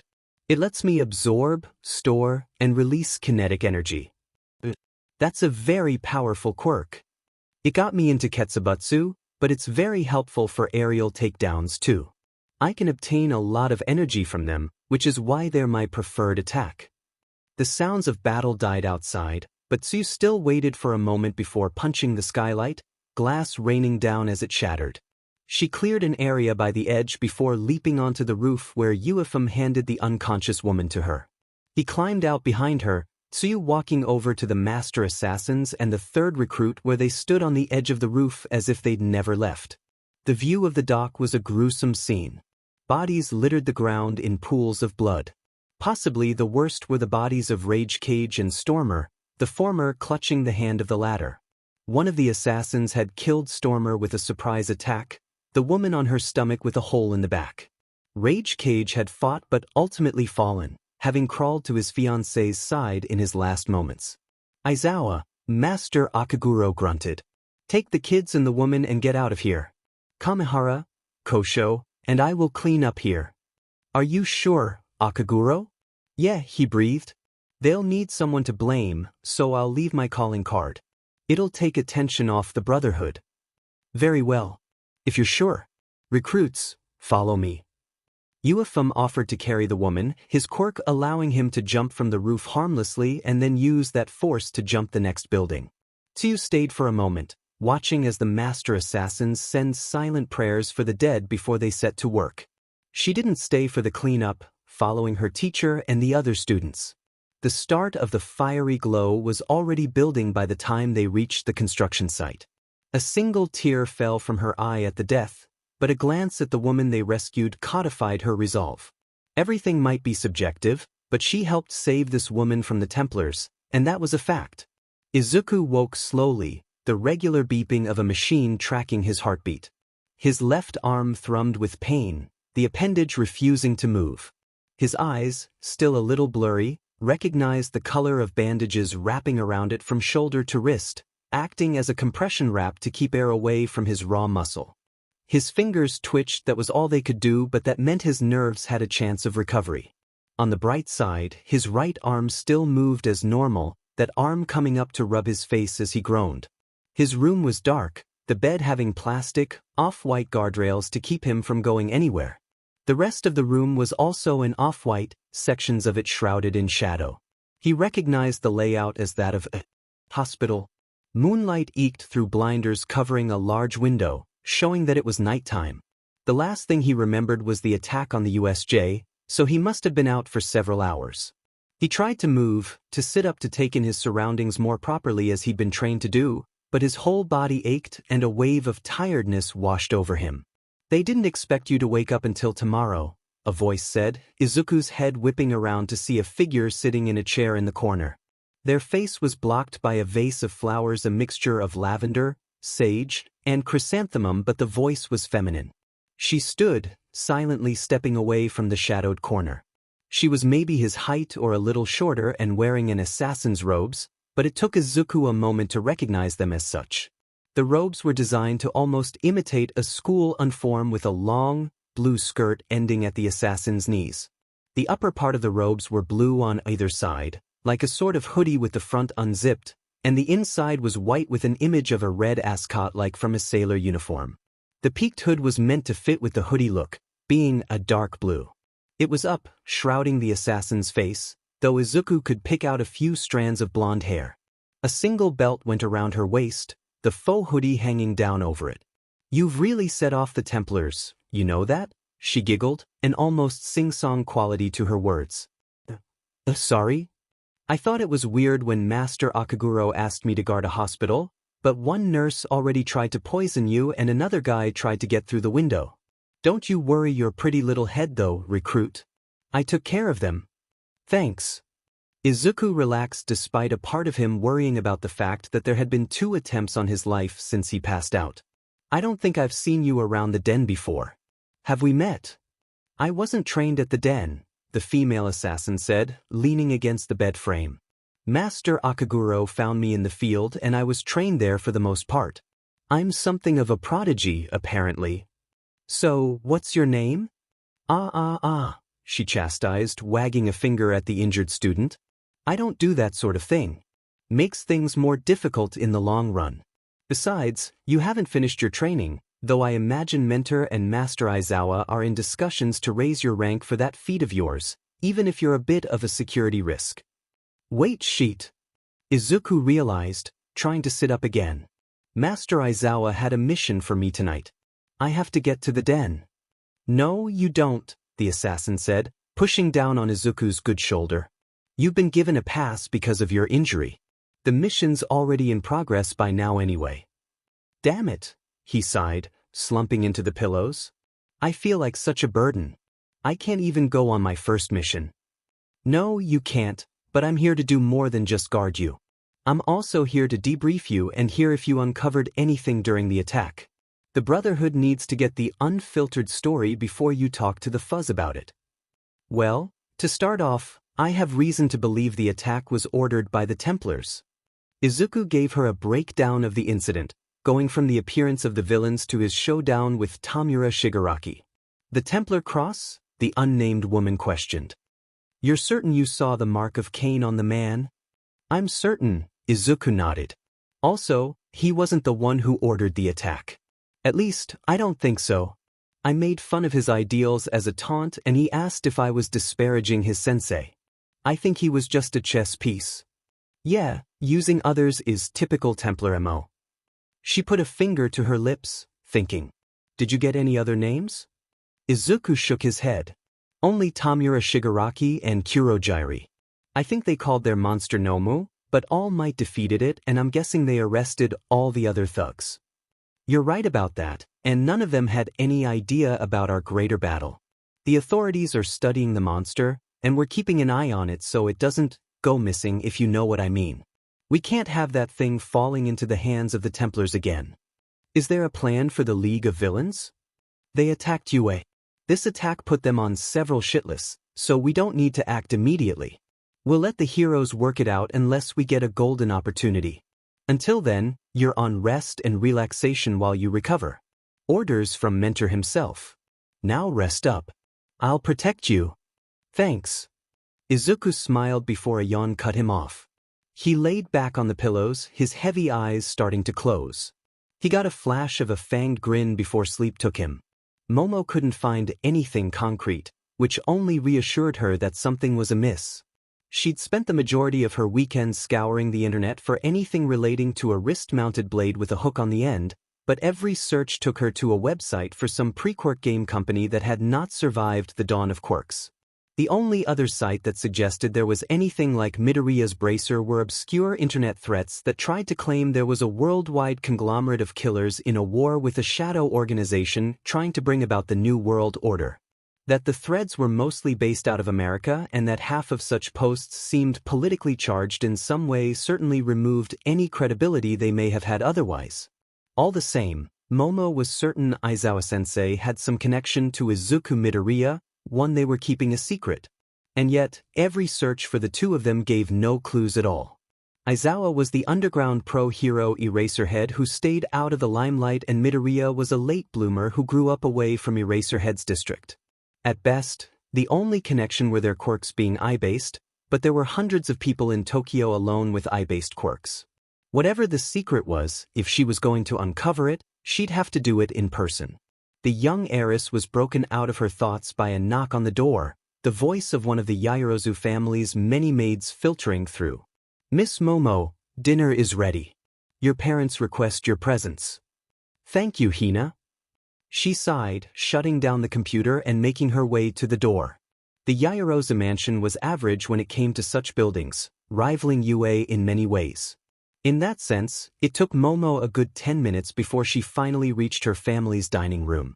It was a large affair, a rectangular table 10 feet long set with 4 placemats. Her father, mother, and younger brother were already seated. Kanri Yaoyorozu was a powerfully built man whose greater height allowed him to physically look down on nearly every person he met. To many, he was intimidating due to his wide shoulders, dark eyes, and his neatly trimmed beard. He had black hair, though the sides of his beard were starting to gray, and he tended to wear suits of white or gray with red accents including red ties, handkerchiefs, and an embroidered cross on the BRST pocket. A walking stick topped with a ruby leaned against the table at his side. His eyes were furrowed as he stewed in his thoughts. His wife Okame Yaoyorozu was almost a copy of her daughter, though it would be more accurate to say the inverse. The only thing that differentiated Okame from her daughter were faint lines of age and a single streak of white hair. She almost always dressed in sundresses or other such flowy clothing, and her nails were manicured into points. She tended to favor red lipstick and nail polish, things Momo had mostly forsaken since choosing to become a pro-hero. Her younger brother Kairaika was still a child of 8, but he'd been raised to emulate their father, constantly wearing perfectly tailored suits and with his own walking stick with a small emerald. He was trying to copy their father's expression. Momo considered the look adorable. "Father, mother, Kyo," Momo greeted them, sitting at her placement. Her mother gave her a smile and Kairaika started to say something when her father grunted in acknowledgement. Her brother cut off his smile, grunting in a similar fashion. "Momo, how are you?" Okame asked, the family ignoring the servants that placed Momo's platters of food before her.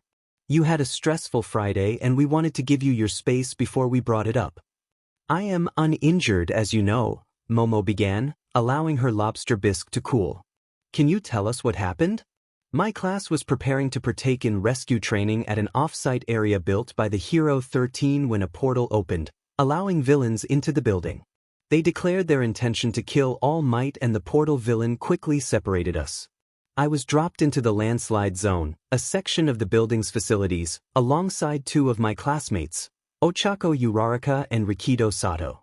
We utilized the boulders present to subdue the villains that were there waiting for us and made our way down the artificial mountain. When we managed to reach the base, we discovered our teachers All Might and Eraserhead were battling the bulk of the enemy's forces.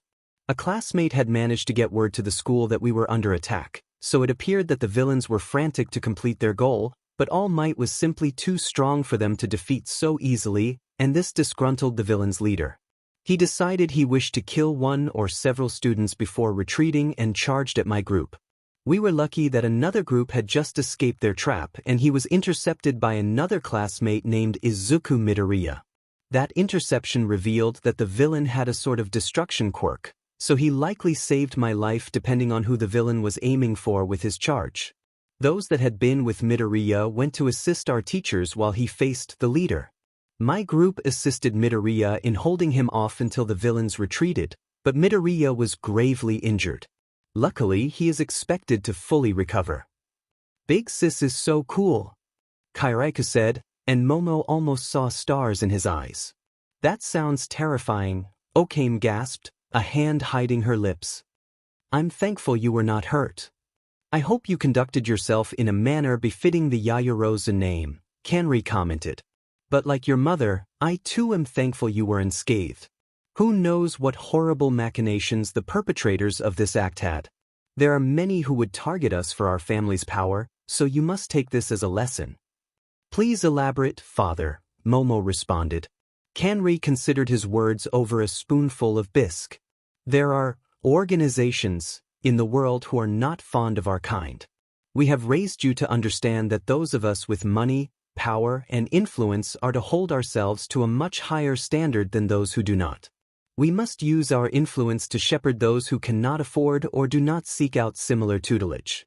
The masses look to families like ours for how they should act, but there are some out there who think our guidance is detrimental to the world.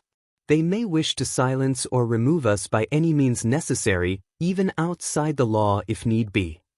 You mean by killing? Momo asked. Accidents? Murder? Assassination? Kanri nodded at his daughter's words. Yes. Such people have strayed from the path of the righteous, believing that ends justify means. Do not misunderstand. Some means are justified for the greater good when avoiding them could bring worse results. Take the trolley problem, for instance. 5 people are strapped to a train track behind a fork, 4 on one side and 1 on another. A bystander stands by a lever. If they do nothing, a coming train will run over the 4. If they pull the lever, the train diverts and kills the 1. That is. Momo trailed off, considering the problem. Can't the train be stopped?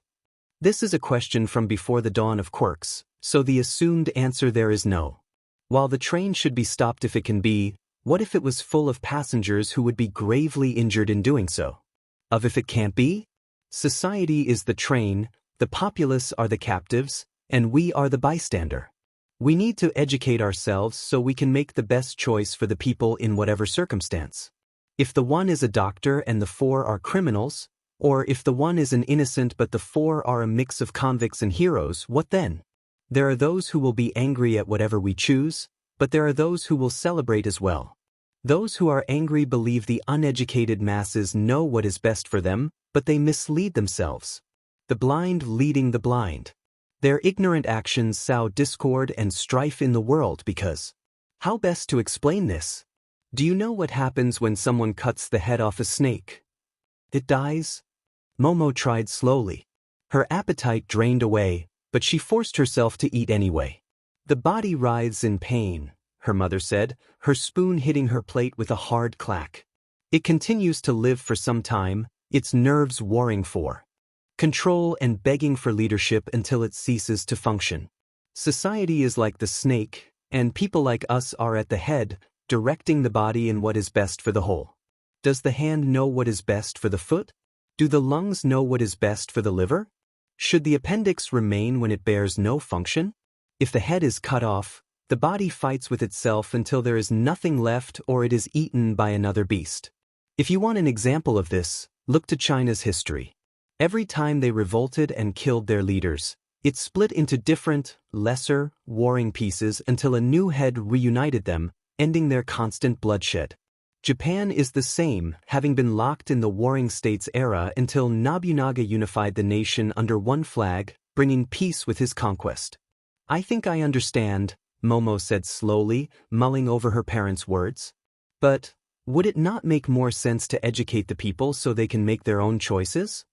And who would fund such a thing? Kanri demanded.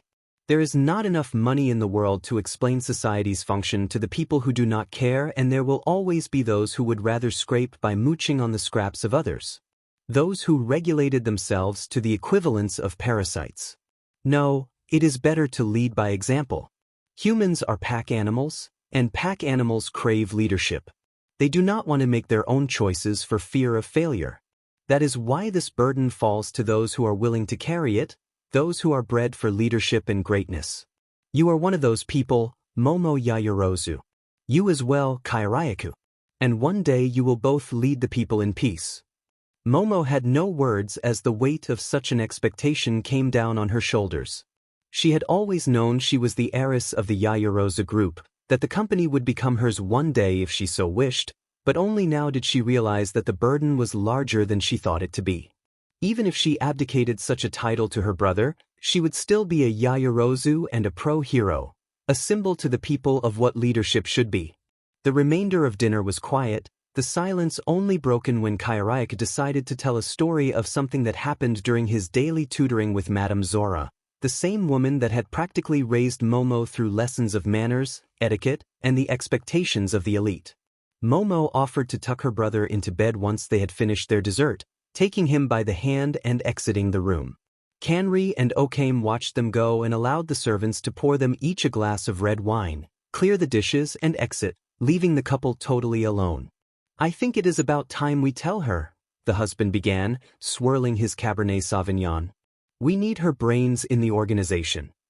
It's still too soon, his wife argued. She is only in her first year of high school. She is not ready. You and I knew for our whole lives, Kanri pointed out, and the assassins are growing bolder. They burned down one of our ports Friday night, stealing and destroying very valuable cargo. And they attacked her class. Momo must know what knives are aimed at her back. You think the assassins were behind the attack on UA? Who else could it be? We Templars would never attack a group containing the heiress of one of our most prominent companies. That Shigaraki must have been an assassin who planned on killing our Momo while targeting All Might as a cover. They would relish the chaos the loss of the symbol of peace would bring, anyway. It would be the perfect time to take out all the high-publicity Templars they know of, including us. Okame considered his argument, cradling her glass of wine with pursed lips and tense hands. Perhaps you are right, she said after a minute, but we cannot ignore her classmates that were also put in danger. There was that one she mentioned, the one she said saved her life. What of that boy? Momo speaks fondly of him, no matter how apathetic she tried to sound. We'll need to meet him at some point, Kanri decided. If he is a good fit, we may make a Templar out of him. If we cannot, however, then we will need to redirect him away from our girl. We cannot have a free thinker have such sway with her undermine her instruction. Yes, darling, Okame agreed with a smile. We need to be sure the Father of Understanding guides her, and nothing else. Izuku was discharged from the hospital Sunday night, the staff all but ushering him and his mother out the door before her tears flooded the building. It took the whole car ride to reassure her that he was fully healed, though everywhere on the arm where his muscles had been decayed was a shade of pink lighter than the rest of his skin, the doctors having said it would remain that way for a while if not his entire life. Izuku was fine with this. It was covered easily enough and he had full function back, so he could resume his hero and assassin training. There was a note on his desk when he returned home, dismissing him from coming to the den that night and to await further instructions from Aizawa the next day. He hoped Monday would be peaceful, but it was loud from the start. So you came back, you dim nerd. He jumped at the sound of his childhood bully, the blonde getting up from his seat as Izuku stepped into the room. I heard you went and got your fucking arm practically ripped off. You were the only one of us to get hurt. You know what that means. He paused as if he were going to let the verdict answer. It means you're the weakest one here. You're a fucking loser still and you have no DM in place at UA, so. A hand landed on Bakugo's shoulder, the fingers digging into his trapezius. The hand in question belonged to Rikido Sato, boy standing alongside Momo, Ochako, Ida, Kaminari, and Tokoyami. The F. Do you extras want? I surmise that we collectively do not care for your vulgar words nor your cantankerous tone, the bird-headed student said. Especially when it was Midoriya's actions and orders that prevented further harm from befalling our classmates and teachers. He's right, Ochako agreed. That guy with the hands could have killed Sato, Yamamo, or me, and Izuku stopped him. That's more than you can say. You don't know what you're talking about, round face, Bakugo growled. This DMN nerd hasn't done a single productive thing in his goddamn life. Even his quirk is useless. You say that, yet Midoriya finds himself in the same class and hero course that you do, Momo pointed out. One could interpret that two ways. Either Midoriya possesses far more talent than you give him credit for, or your lackluster skills and attitude lower you to the same level you attribute to him. Which is correct. Considering they allowed entrance to a vagabond like you, I'm sorry to say I don't know the proper answer, Ida added. Shut the F up with your fancy speech, ponytail, glasses. No one gives a shit about what you rich FS think. Bakugo, Izuku muttered, his words like a gunshot through silence. You can insult me all you want because I couldn't care less what you say about me, but I refuse to listen to you say such things to my friends. Friends? The blonde laughed. You don't have friends, Deku. At best, you'll only have people that pity you. I'm his friend, Ochako stated. Ida too. I would like to consider myself Midoriya's friend as well, Momo said. I'm inclined to agree, Tokoyami muttered. Yeah, Midoriya's awesome. Kaminari grinned. Sato simply nodded. Deku, Bakugo began, his voice dropping into a slower tone. Doesn't. Friends. Perhaps it's time you take a step back and reconsider what you think is true, Bakugo. The blonde turned, his red eyes meeting Izuku's unwavering green. You might think I don't have friends, that I'm just a worthless Deku, but that's not true anymore. The fact is that I earn my place here just like everyone else whether you like it or not, so get over yourself, you pompous, arrogant, angry, egotistical baby. Bakugo's eyes narrowed, small explosions popping over his palms, but he didn't say anything more. Shoving Sato's hand off his shoulder, he stomped his way to his desk. Izuku let out a breath of relief, his shoulders relaxing. You need to report this bullying, Momo told him. Such actions go against UA's policies. At minimum, we can have him switched with someone in 1B. To remove him from your surroundings would benefit you, mentally at least if not physically. No, it's okay, Izuku insisted. I'm used to it. And after the training I got to help me get into UA, I can give as much as I get if I want. I applaud you for being able to stand up to him. Say, Izuku, Ochako began. You mentioned training just now. I mean, I don't know what kind of training leads to whatever thinking you did to beat the zero-pointer. Oh, I met some people that saw potential in me, the verdant answered, rubbing the back of his head. Momo's eyes widened a little, the girl leaning in slightly. See, I was trying to train on my own when this woman saw me. She said I was doing everything wrong and that I'd never get into a hero school that way, so she showed me the gym where she worked out.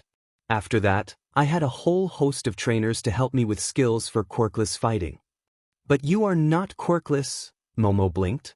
I was a late bloomer, but empathetic I doesn't alter my body in any way. I can't make things like you can or pick up cars like you Rarika, so I needed to find something else. Man, that sounds like it would have been really helpful, the brunette pouted. I wish I'd had a group to help me train. I barely squeaked by with my quirk and your help.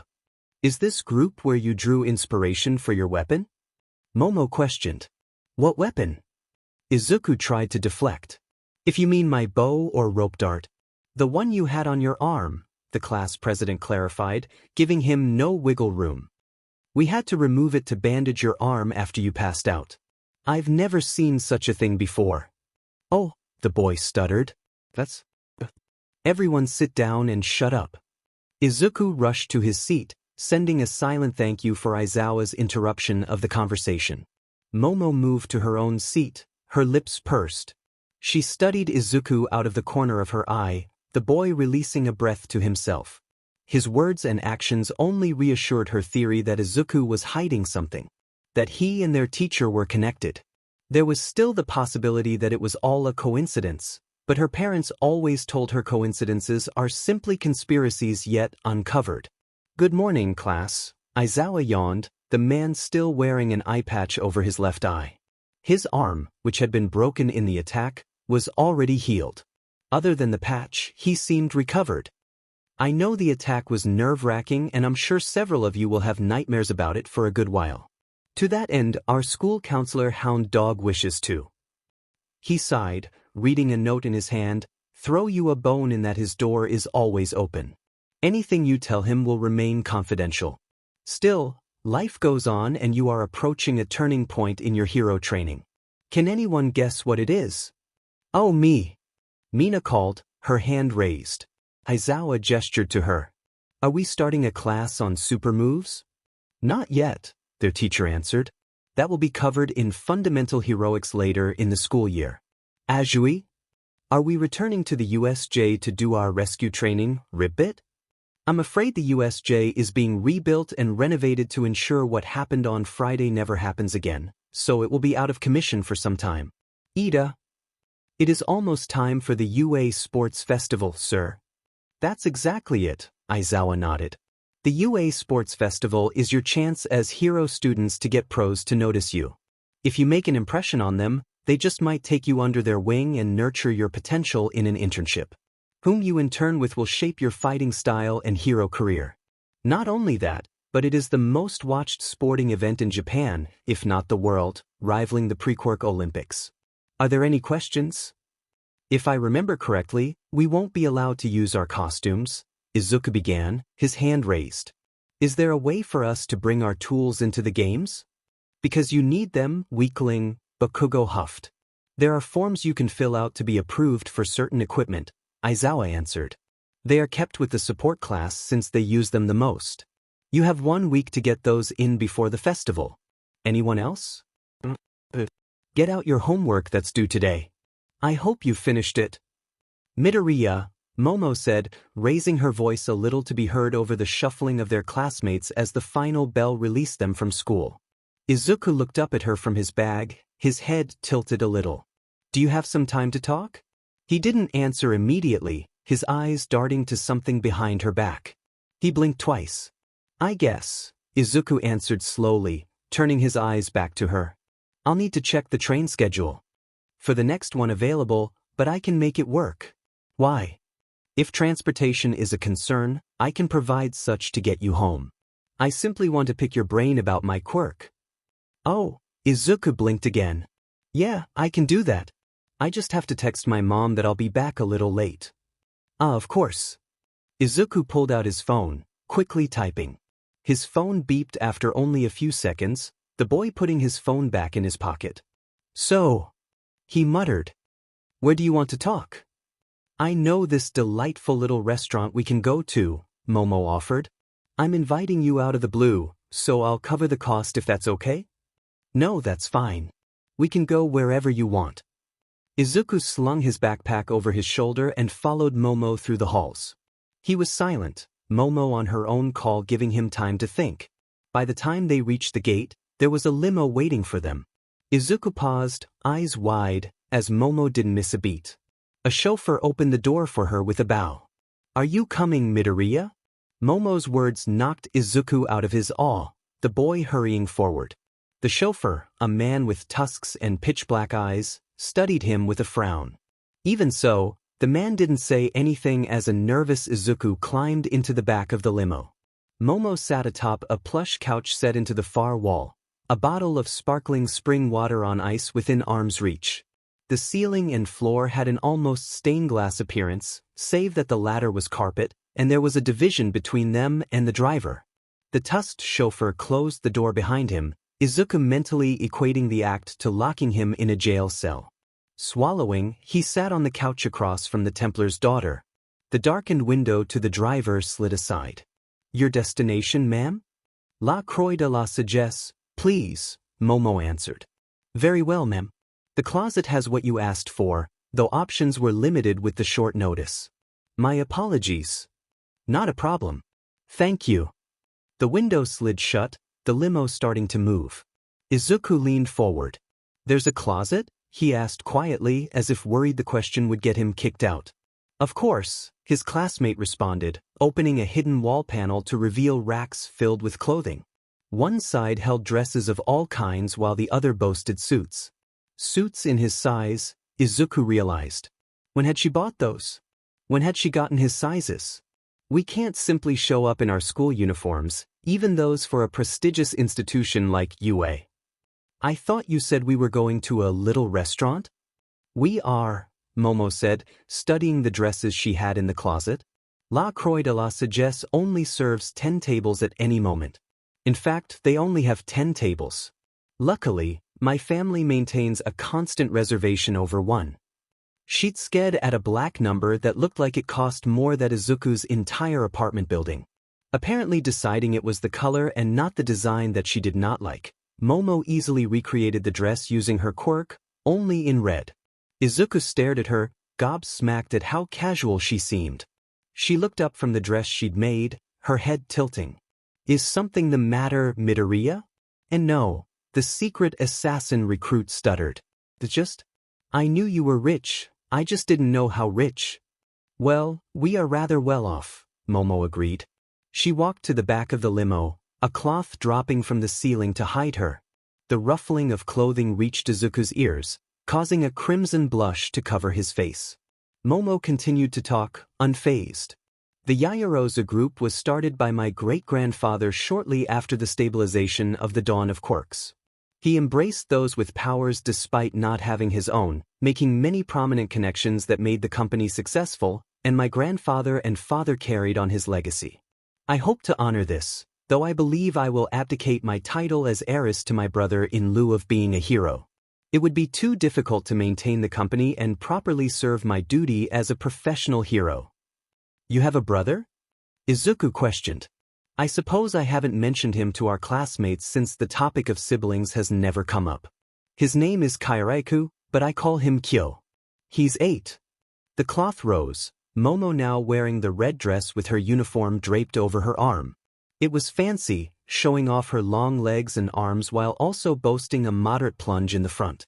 All in all, it showed less skin than her hero costume, but that didn't matter to the verdict. She'd also let her hair down. You have not chosen a suit yet? I've never worn one before, Izuku admitted. Momo's eyes widened. Oh, she said, as if the thought had never occurred to her. She set her school uniform aside and strode to the closet, shifting through the suits while muttering to herself about color coordination. I trust you know how to tie a tie considering our uniform has one. Yeah. Good. She turned, moving a black suit, red tie, and white button-up into his hand and gestured to the changing area.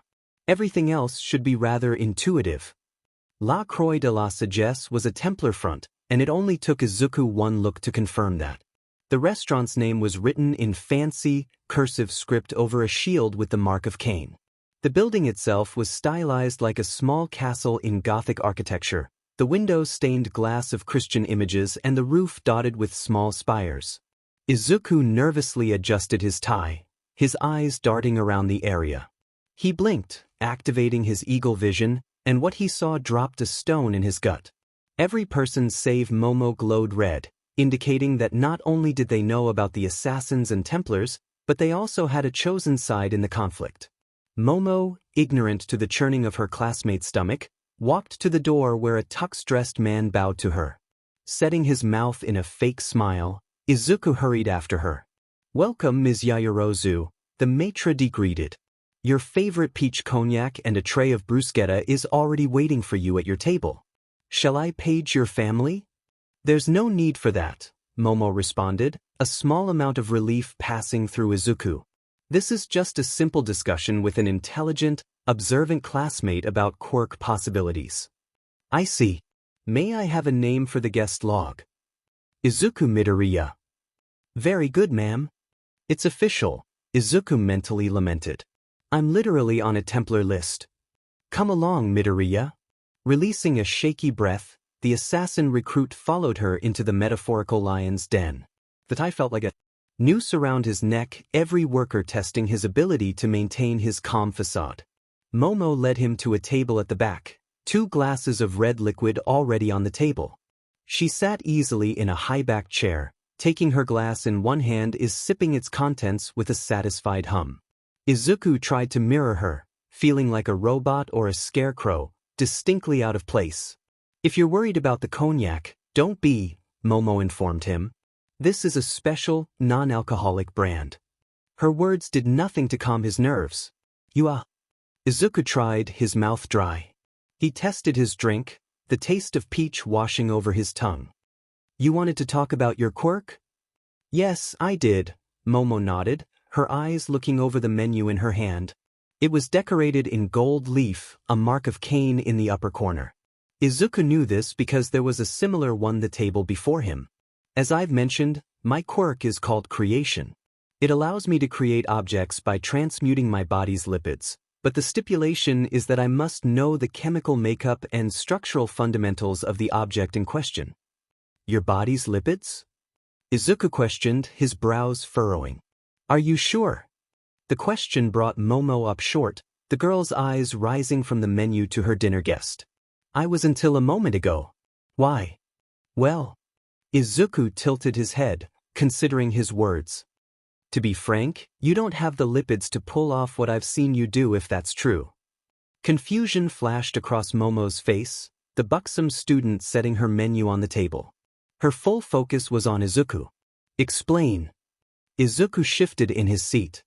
He suddenly wished the cognac was alcoholic, if for no other reason than to have so-called liquid courage in arm's reach.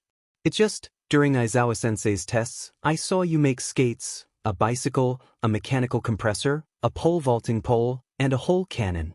It's possible you could have made almost all of that with your lipids alone, but the cannon would have weighed more than you do. On top of that, you had no visual change from anything you created. If you were converting only your lipids into items, Izuku trailed off, his cheeks coloring. Lipids were stored in fat cells and Momo only had a few, very prominent fat stores. Admitting to noticing that they had no change from the use of her quirk was not something Izuku could admit to without also admitting that he'd noticed them. Not like they were easy to miss, but still. Momo hummed, nursing her drink. Perhaps it has been too long since I went to see a quirk specialist. To think that something so simple would pass under the noses of my family for so long. What do you suspect to be the true method of my creation? You're probably transmuting the air around you, Izuku answered. I can't be 100% sure. It's fully possibly that your lipids are used as a framework of some sort. Let me guess, the more complicated something is mechanically, the more it tires you out.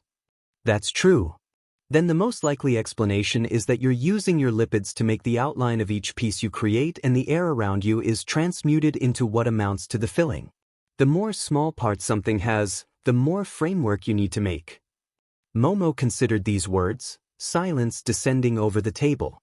A waiter walked over to them, Izuku's eyes racking over his form for signs of hidden weapons. He found nothing, but that didn't mean they didn't exist. Pardon, ma'am, sir, he said. May I take your order? I'll have my usual, Momo answered, distracted.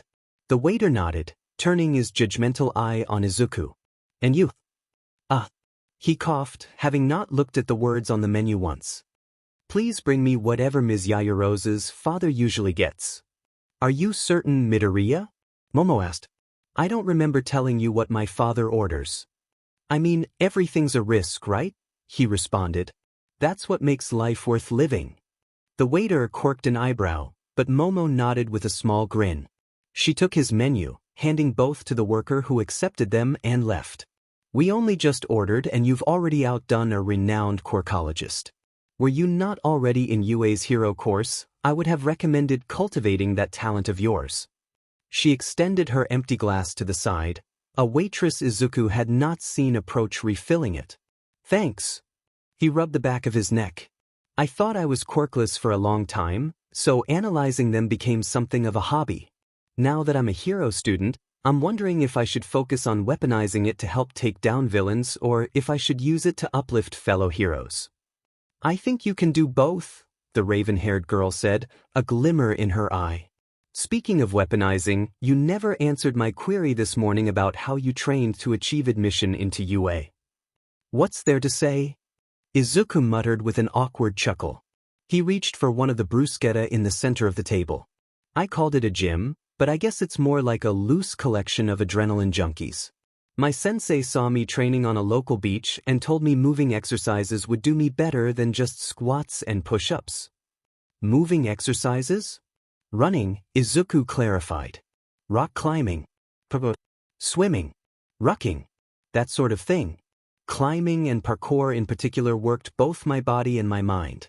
I had to learn how to think on the fly. It's a skill that's served me well ever since. Clearly. Momo gave a brilliant smile. I'd like to meet your trainers, Midoriya. They did exceptional work with you considering your quirk is so passive. I don't know if that's a good idea, he replied. My sensei, none of them are really well off. For them, exercise and running is how they work out the stresses of life because they can't afford much else. And before you say anything, they hate charity. They've made a balanced system and to get in, you need to be invited. I see. Momo sighed. The waiter from before stepped up to their table, placing trays before them. For Momo, she had a plate of coq au vin, chicken and mushrooms braised in red wine, lardons, and garlic. Izuku received a large, medium-done steak with a garlic parmesan cream sauce topped with a single 4-leaf clover. Despite the churning of his nerves, his stomach rumbled as the smells hit his nose. He blushed, Momo giggling into her napkin. The waiter sent another look Izuku's direction, but Momo shooed him away. So, your teachers, she prompted, gracefully cutting her chicken into bite-sized pieces. Were they the ones that made your weapons? Sort of, Izuku lied. He lowered his voice to a whisper. You're asking about my bracer, I guess?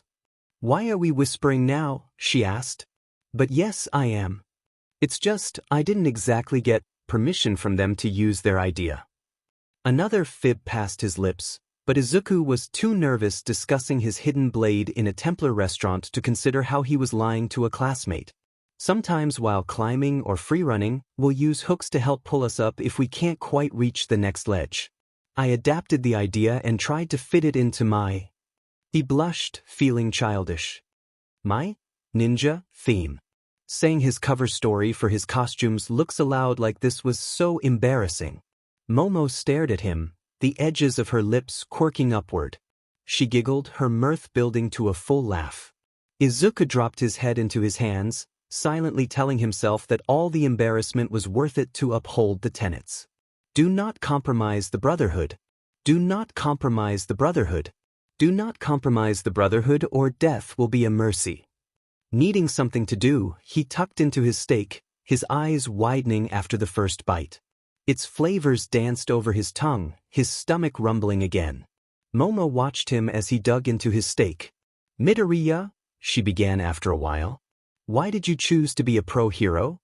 Ultimately, for my mom, Izuku answered easily. It's always been my dream since I was little. I'd watch All Might's debut video over and over again, even after they thought I was quirkless. I loved heroes because it was like they could do anything, and they chose to bring hope to and protect the people. That's what I want to do as a hero, bring hope to people with none and inspire those who think they can't. I mean, like you said, my quirk is passive. I'll practically be a quirkless hero. So, do you think that humanity is safer when they have someone guiding and stabilizing them? Be that heroes or otherwise? That was a loaded question. To the average person, it may have seemed asinine, but he knew better. This was her parents' influence talking. She's not a Templar yet, he reminded himself, forming his answer. He closed his eyes. Safer? Maybe they are, but I don't think that's what's best for humanity in the long run. I don't understand. Momo furrowed her eyebrows as Izuku grinned, remembering his own use of that response when he met Nikoi-sensei, Keeper-sensei, and Mentor for the first time. Do you not think safety and stability is good for the people? That's not what I said, Izuku replied. Sure, one good king or two can lead their country to peace and prosperity, but it only takes one bad, weak, or selfish king to undo all the hard work of his forefathers. The only leaders who really know what the little people need are leaders who were once little people themselves. At the same time, the job of a leader is to empower those under them, so that they are not dependent on anything. By making one's underlings self-sufficient, the whole is more efficient. Which is more fruitful in the long run, a 6 apple saplings in the shade of their parent or 3 saplings planted away from their parent? Well, Momo pursed her lips, Izuku suddenly aware of her shiny lip gloss. In the short term, only one apple tree is bearing fruit, but its shade stifles the growth of those under it. They won't grow until the parent dies, and even then they'll fight for nutrients. In contrast, the 3 trees have no obstructions, and thus grow unhindered. They will flourish better than the 6 planted close together. That's why I think voting-based systems have become more popular than monarchies and dictatorships. Izuku nodded. People flourish when given the freedom to grow. Our roles as heroes? It's our job, literally, to save people in danger, to make the populace feel safe, and to capture villains, but we should inspire people while doing so. To motivate them to reach for their own dreams. We need to show that anything they want, they can get it if they work hard enough. I think that's a wonderful mentality, but at what point does freedom fail? By leaving the people to fend for themselves totally, you have those who fail to make it, or bad apples, so to speak. Those who become villains out of will or necessity. Would it not be better to find them before any innocents are hurt or worse? And what? Imprison them for something they haven't done yet? If I could get rid of crime, I would, Yaoyorozu, but when the innocent are punished for their safety, I imagine all you get is resentment. In that setting, it's possible that a new breed of villain is born, one who fights for what they think is right. You get vigilantes. At worst, they become the new heroes of the people, and that brings revolution. The pair lapsed into silence, both thinking on what the other had said. Momo thought about how much power Izuku laid with freedom, while Izuku hoped that his words could divert her from the Templar ideals he knew had been planted in her subconscious. The silence lasted through the end of their main course, the waiter bringing each a gelato topped with chocolate syrup, a cherry, and what Izuku suspected was gold shavings. Momo's eyes brightened when dessert arrived, the girl digging into it with a gusto Izuku had not expected from her. No check ever came. Momo cleaned her lips with her napkin, hiding a giggle at the chocolate sauce that had found a place at the corner of Izuku's mouth. She set the napkin down, offering her companion a smile. "You've been lovely company." "Thanks, Yayo." "Momo," she interrupted. "You can call me Momo if you want." "Oh, Momo." Another blush crawled upward from Izuku's neck. "Teach, then I guess you can use my given name too. You have my gratitude, Izuku." She stood. "As thanks for your insight into my quirk and your honesty, I'd like you to keep the suit, though I'd like to do more. I was planning to give it to you anyway." "Are you sure?" Izuku asked, his meal sitting heavily in his gut at the mention of honesty. "This thing must cost a fortune." "I insist. Call it compensation for the short notice. Come, I'll give you a ride home. We better get to our homework before it gets too late." "Yeah, right." Relief flooded his mind as the two exited the restaurant, the boy certain that the workers, whether they suspected him of something or not, would not attack him with his classmates so close. They stepped outside, the sun farther across the sky but not yet changing it from its beautiful blue. His eyes caught sight of a man in red, a baseball cap hiding his hair. As his eyes met the man's, he winked, holding up his phone. The Brotherhood now knew about La Croix de la Sagesse if they hadn't known about it before, and Keeper had come when he'd activated the tracker on his phone. It was nice to know he'd had the overview, even if he was certain Master Aizawa was going to chew him out for his recklessness later. He only hoped he'd planted the seeds of doubt before Momo was too far gone. "Midoriya?" the voice of Momo Yaoyorozu questioned, catching Tsuyu's attention as she put her books in her bag. "Do you have some time to talk?" Thankful that her quirk made her emotions so difficult to read, Tsuyu turned her head to study both her fellow recruit and the back of their potential worst enemy. Izuku's eyes darted to hers. He blinked twice. "What do I do?" She raised an eyebrow in response. Find out what she wants, but don't commit to anything. I guess, Izuku said aloud, turning his eyes back to Momo. I'll need to check the train schedule for the next one available, but I can make it work. Why? If transportation is a concern, I can provide such to get you home, Momo offered. I simply want to pick your brain about my quirk. Knowing that Izuku could see her, Tsuyu gave a quick, subtle nod. Even if it cut into their scheduled training, this was a prime opportunity to learn more about a target of interest. Oh, Izuku blinked again. Yeah, I can do that. I just have to text my mom that I'll be back a little late. Of course. Izuku pulled out his phone, the device beeping to show he'd activated his tracking function. Tsuyu felt her own phone vibrate in response. So, where do you want to talk? I know this delightful little restaurant we can go to, Momo answered.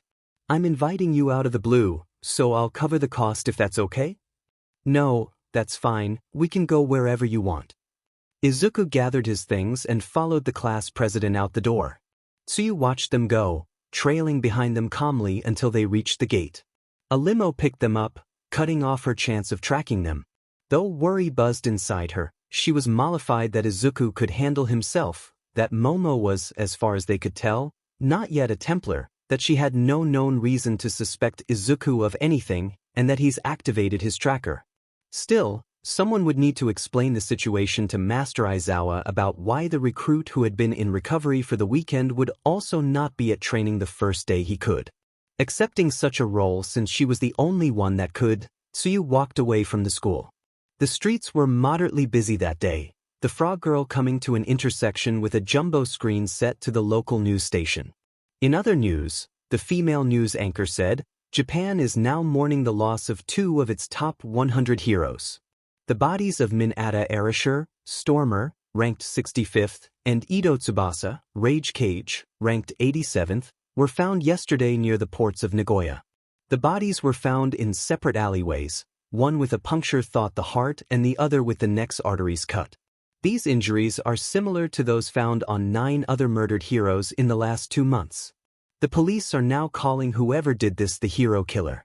If anyone has information on the hero killer's whereabouts and reasons, please contact the police. Both heroes were based out of Nagoya and strived to bring peace to the world. Stormer and Rage Cage had been engaged with their wedding set for next January. They will be missed. On a happier note, Tsuyu tuned out the broadcast, redirecting her thoughts should there be a mind-reading quirk in the crowd, rare as they were.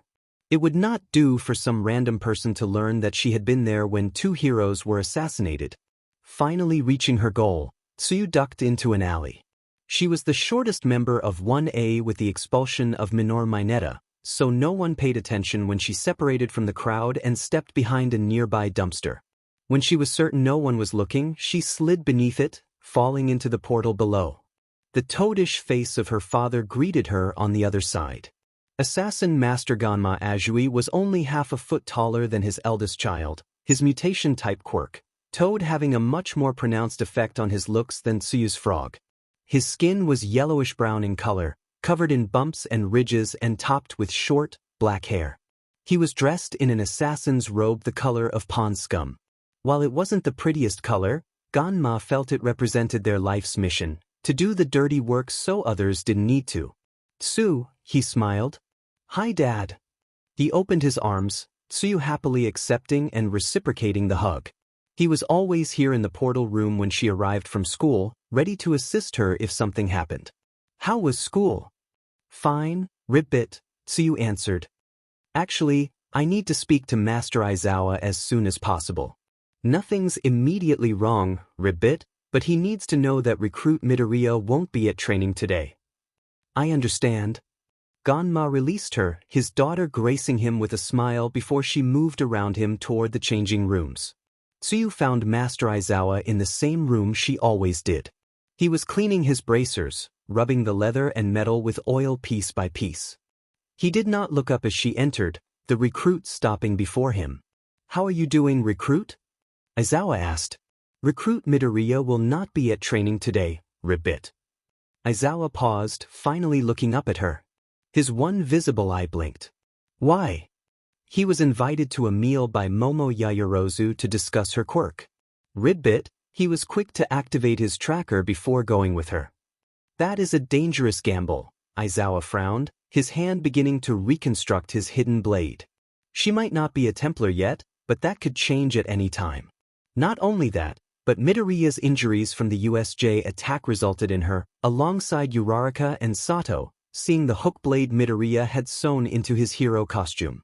She possesses an intelligent mind, and I have no doubt that she will suspect Midoriya of being an assassin when she learns of our struggle. What was he thinking? Part of the blame lies with me, Master, Tsuyu admitted. When she first asked Midoriya if he was available, I advised him to probe for her motives and to ultimately accept Ribbit. I doubt Yaoyorozu is of any mindset to put recruit Midoriya in any risk.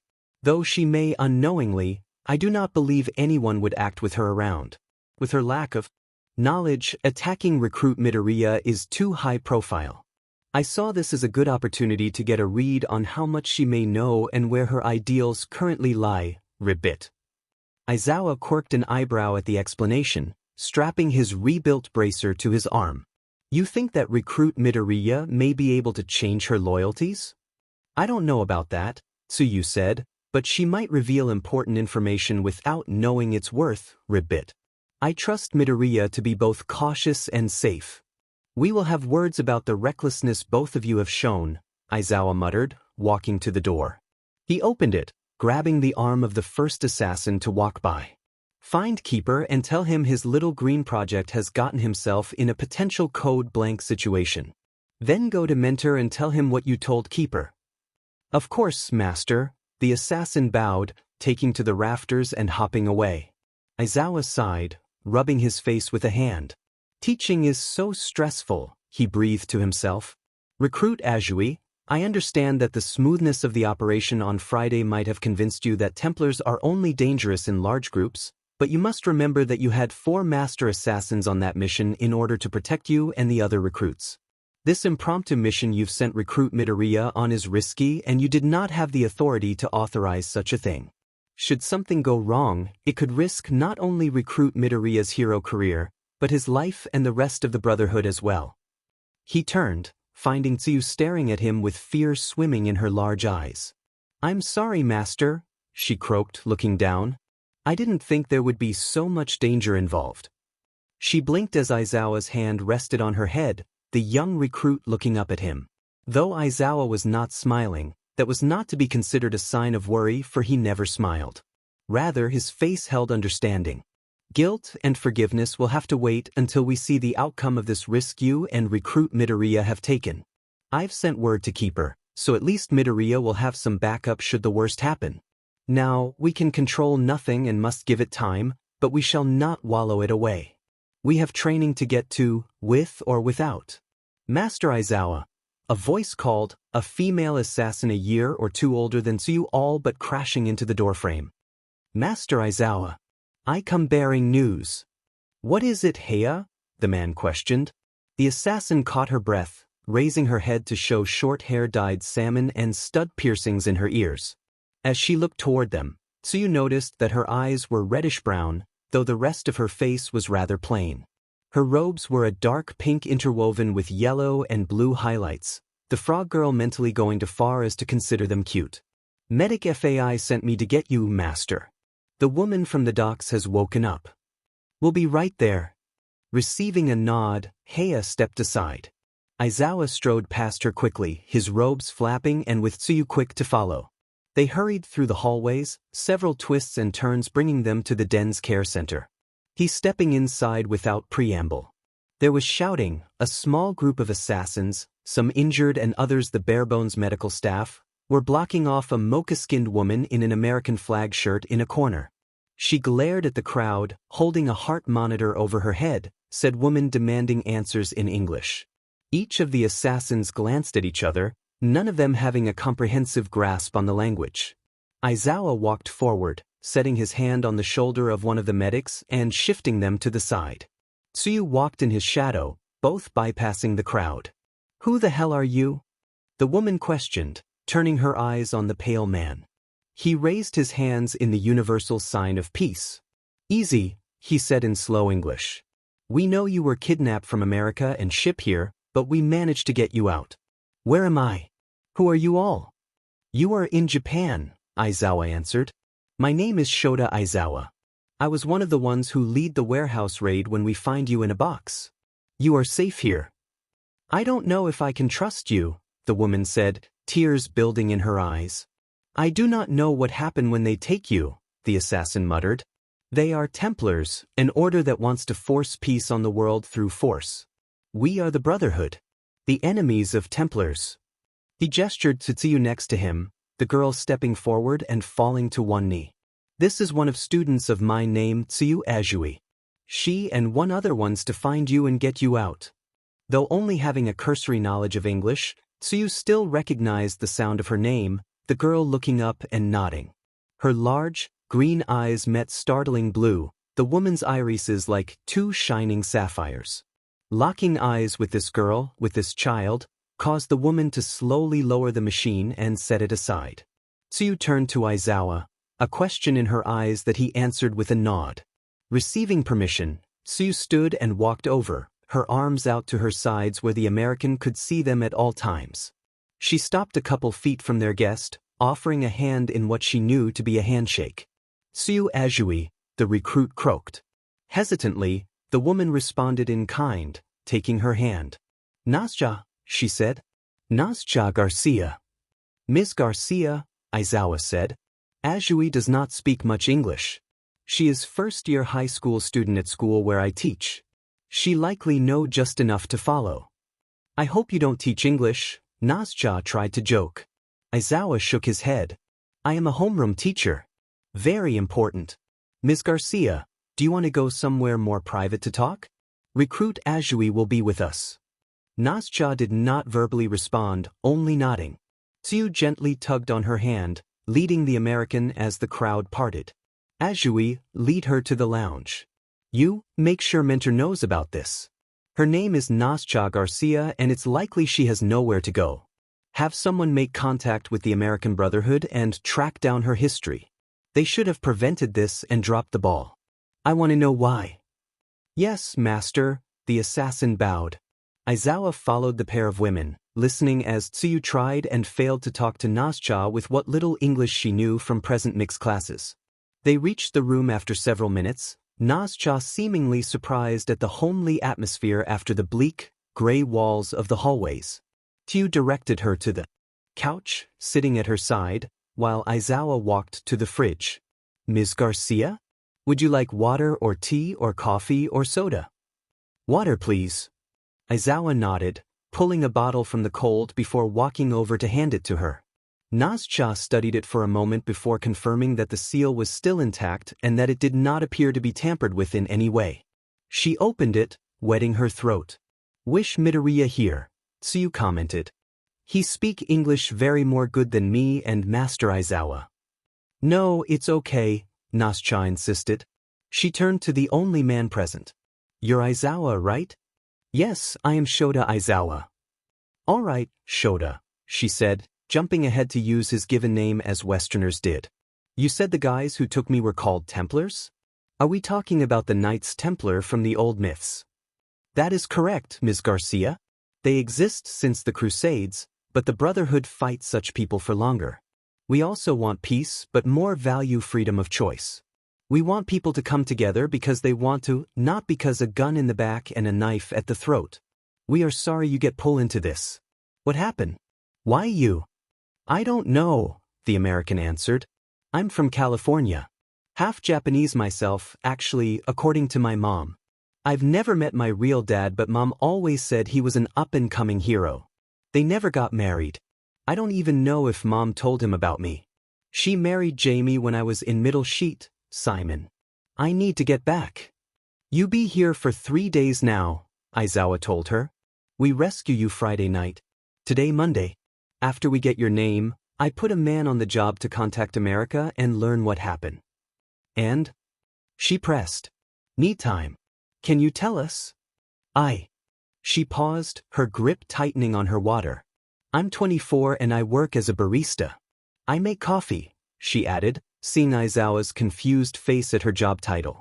I just graduated from college with a business degree and was working on finding a more permanent job so I could move out. It was getting awkward at home since Mom and Jamie wanted another kid, saying Simon would get lonely after I left. I think they just wanted me to move out faster. Anyway, Izawa prompted. Right, so I was applying to all these different places and a few of them sent someone to our house to verify my info. They talked to my mom for a while and leave. That's all I thought there was to it. Then one night I wake up to find some guy leaning over my bed. I screamed, but he put this cloth over my mouth. It must have had chloroform or something because I passed out soon after. Now I'm here. If I can ask, you apply to a company named Abstergo? Of course. Abstergo is one of the biggest companies in the world. They're always looking for more help. That how they find you? Abstergo control by Templars. You have something they want. What is it? Powerful quirk. As if, Nasja spat. I don't have a quirk. Mom can make a ghost dog and my real dad is apparently a pro here in Japan, but all I can do is lift normal weights and punch the fuckers that mess with me about it. She shook her head. I'm sure there's someone in the States looking for me, but it looks like I'll be here for a bit.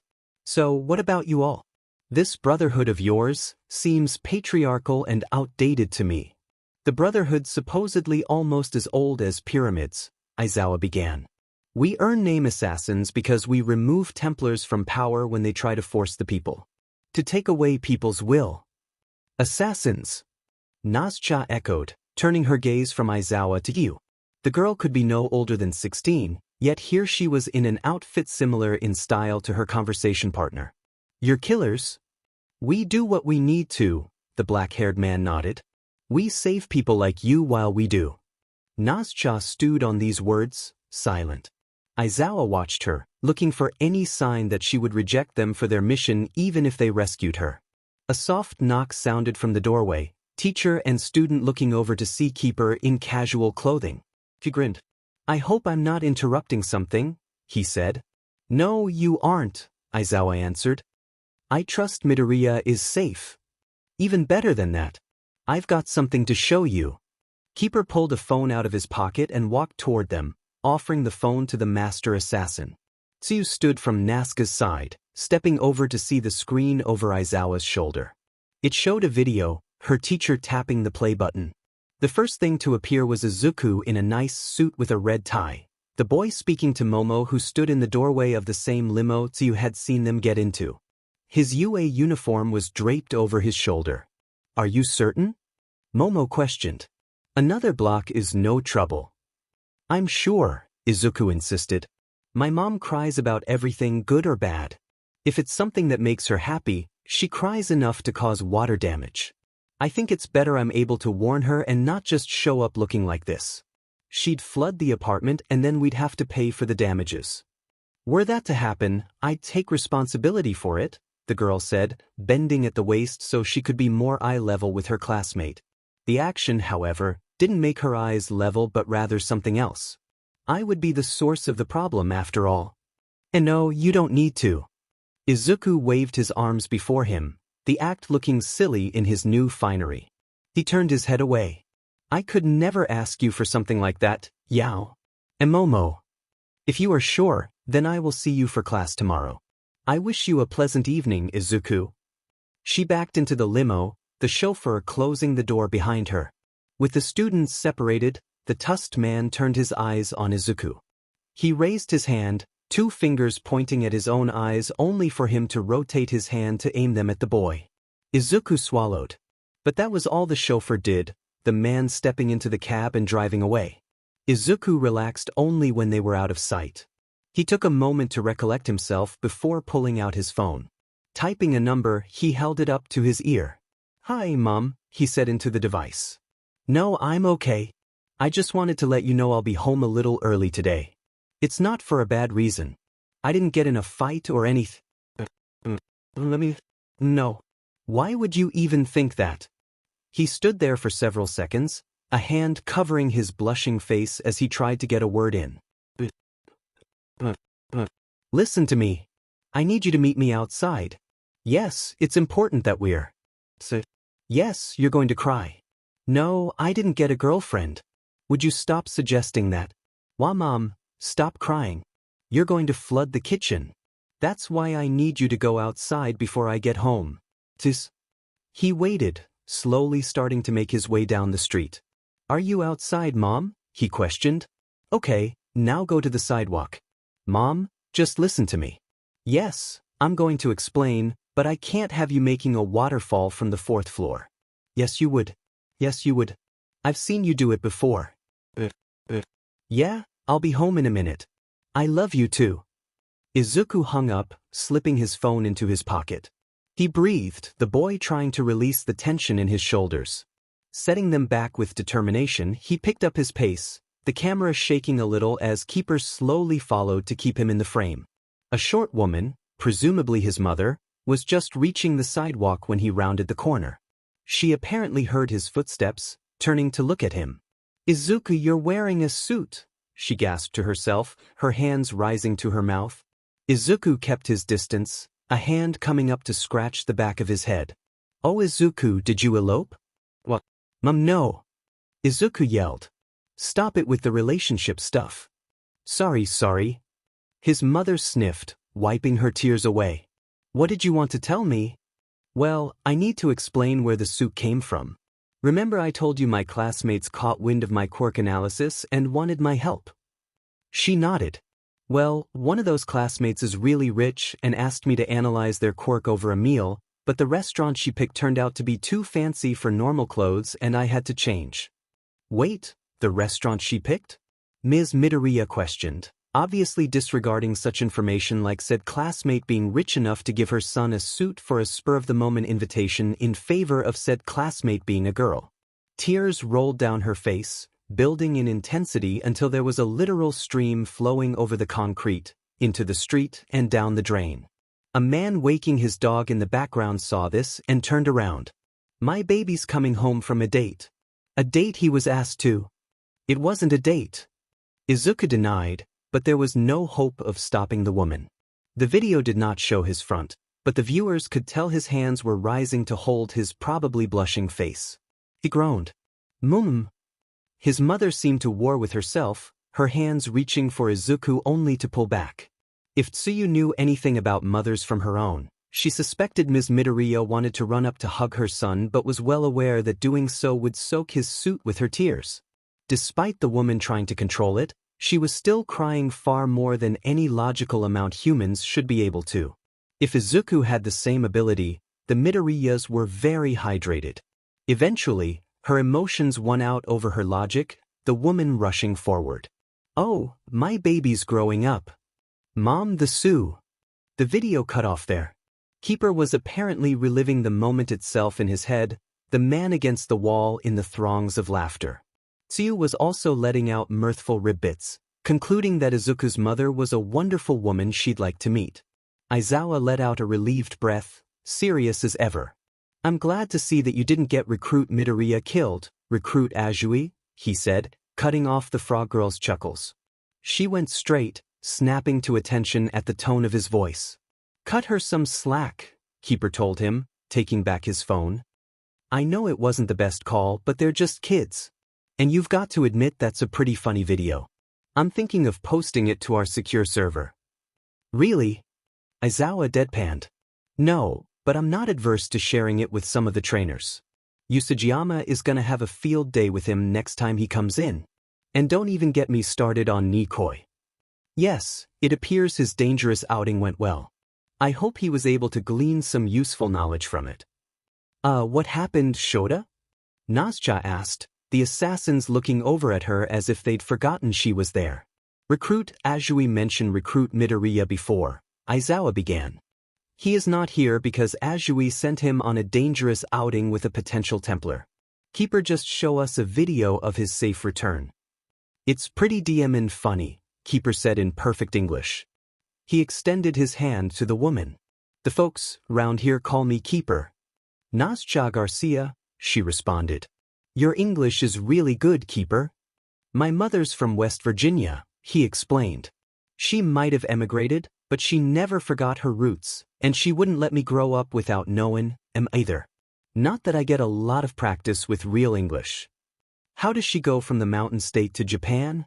When your quirks control in Sakura petals, you either make a small space where it's effective or you move somewhere where it already is. He shrugged, grinning. I'm not complainin'. Nazca grinned only to pull away. You're also a killer, aren't you? Shota told me about you all. Then he also told you about the Templars, right? Once we get all this sorted out, you can go back to your normal life. With my quirk, memory loss, I can make this all feel like a bad night of drinking and you can be on your way. If you want, that is. She hesitated. I don't know. No rush. Besides, we gotta find out why the Templars wanted you in the first place so we can keep you safe going forward. If you're gonna be around for a while, I think we should introduce you to our mentor. He needs to know everything that happens with us for the best of the Brotherhood. I'll translate for you. Thanks. She turned to Aizawa and Tsuyu. I guess I'll be seeing you two around then. Could you let me know as soon as they find anything? You have my promise, Aizawa replied. Accepting that, Nazca and Keeper took their leave. With them gone, Aizawa turned to his student. Well, what are you waiting for? We have training to get to. Yes, Master Ribbit. Dear. Okame Yayarozu called. Setting the phone, she just hung up back on the platter held by a servant who bowed and left. When Kanri did not respond, she turned, walking over to her husband's private office. Her knuckles thumped against the imported redwood thrice, but there was no answer. Dear? Are you in here? Checking the handle, she found it unlocked and let herself in. Rather than her well-groomed husband and a meticulously maintained office space, Okame stepped into an empty, trashed room.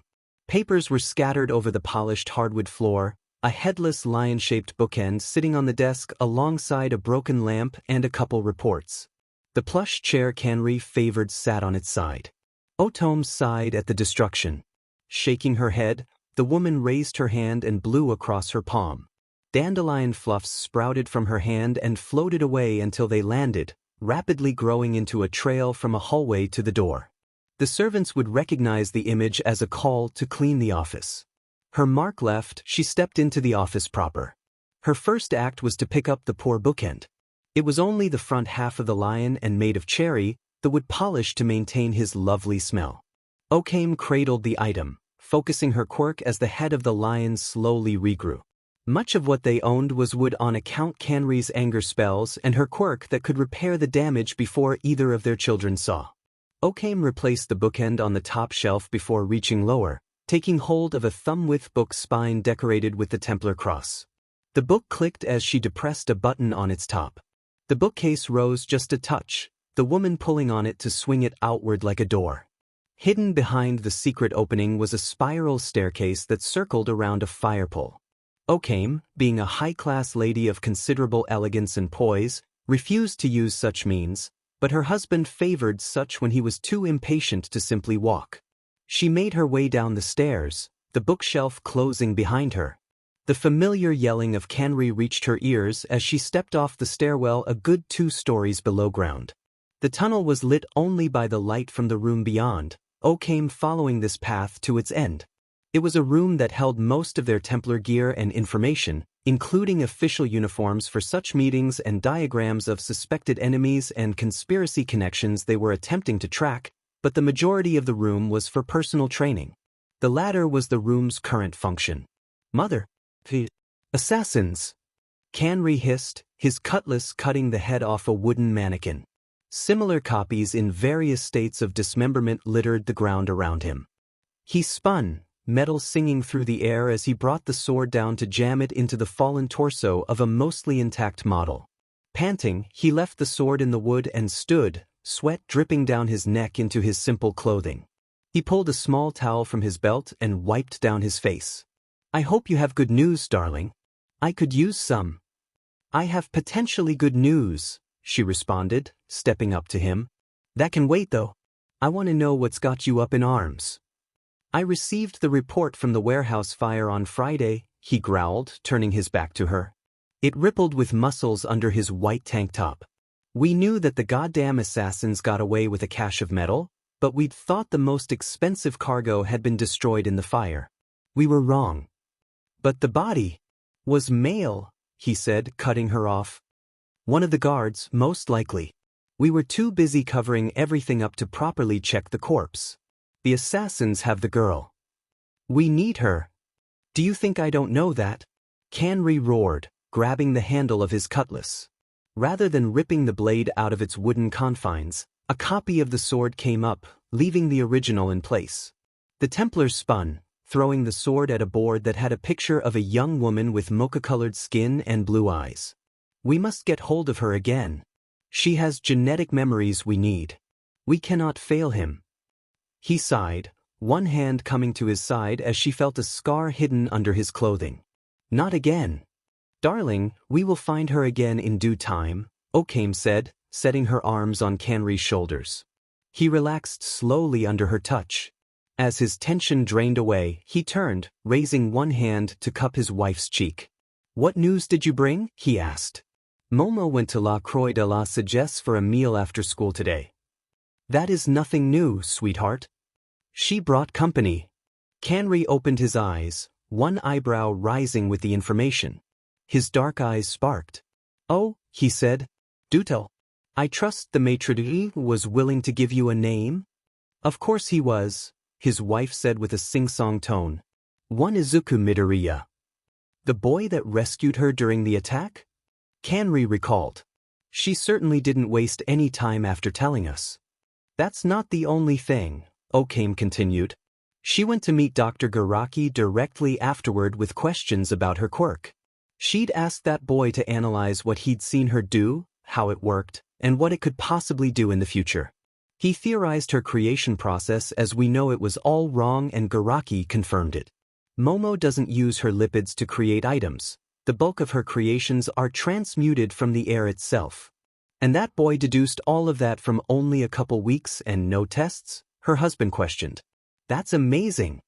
He'd need to possess a special kind of intelligence to deduce such a thing without the proper equipment. I agree, Okame nodded. A mind like that could turn the tide of our lifelong battle. Not only that, but he could also make our Momo very happy for the rest of her life. Why is a boy like that in a hero course?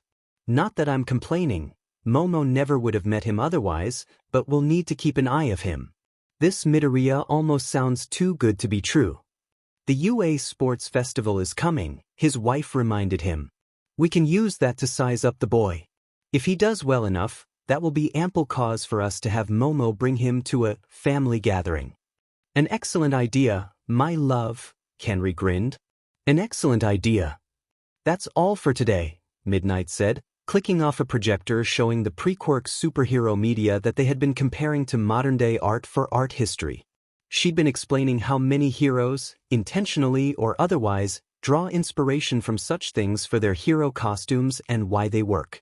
Remember everyone, the sports festival is just under 2 weeks away. Talk to Aizawa if you want to schedule extra training sessions. The teachers are also open if you feel like one of us can help you more than the others, but you'll need your homeroom teacher's permission before talking to us since we have other classes to prep. If a support item comes to you in one of your wild teenage fantasies, take it to the support course and they'll be happy to talk details. Now, go have a good lunch. Man, my brain is mush, Kaminari whined, leaning backwards with a sigh. Why do we gotta analyze these old, fake heroes like Captain America or Ultraman? I mean, the first one isn't even from Japan. The point, charged dolt, Jiro said, jabbing him in the side of the head with one of her jacks, is for us to see how their outfits complemented their powers and how their utilities helped them beat stronger foes. That's the kind of stuff that can save our lives in the field. Not only that, but these lessons also play into marketing, Shoji commented. Yes, heroes put their lives on the line to save people, but it's still a job. If we want to go pro and not become an eternal sidekick, then we need to market ourselves to make a living through sponsorship deals and advertisements. It's kinda like being a movie star, but more dangerous, Uraraka thought aloud. At least this way we're making a difference for people and not just providing entertainment. You all are in a race for second, Aoyama commented, striking a pose as sparkles danced around him. Obviously. The hell do you extras want?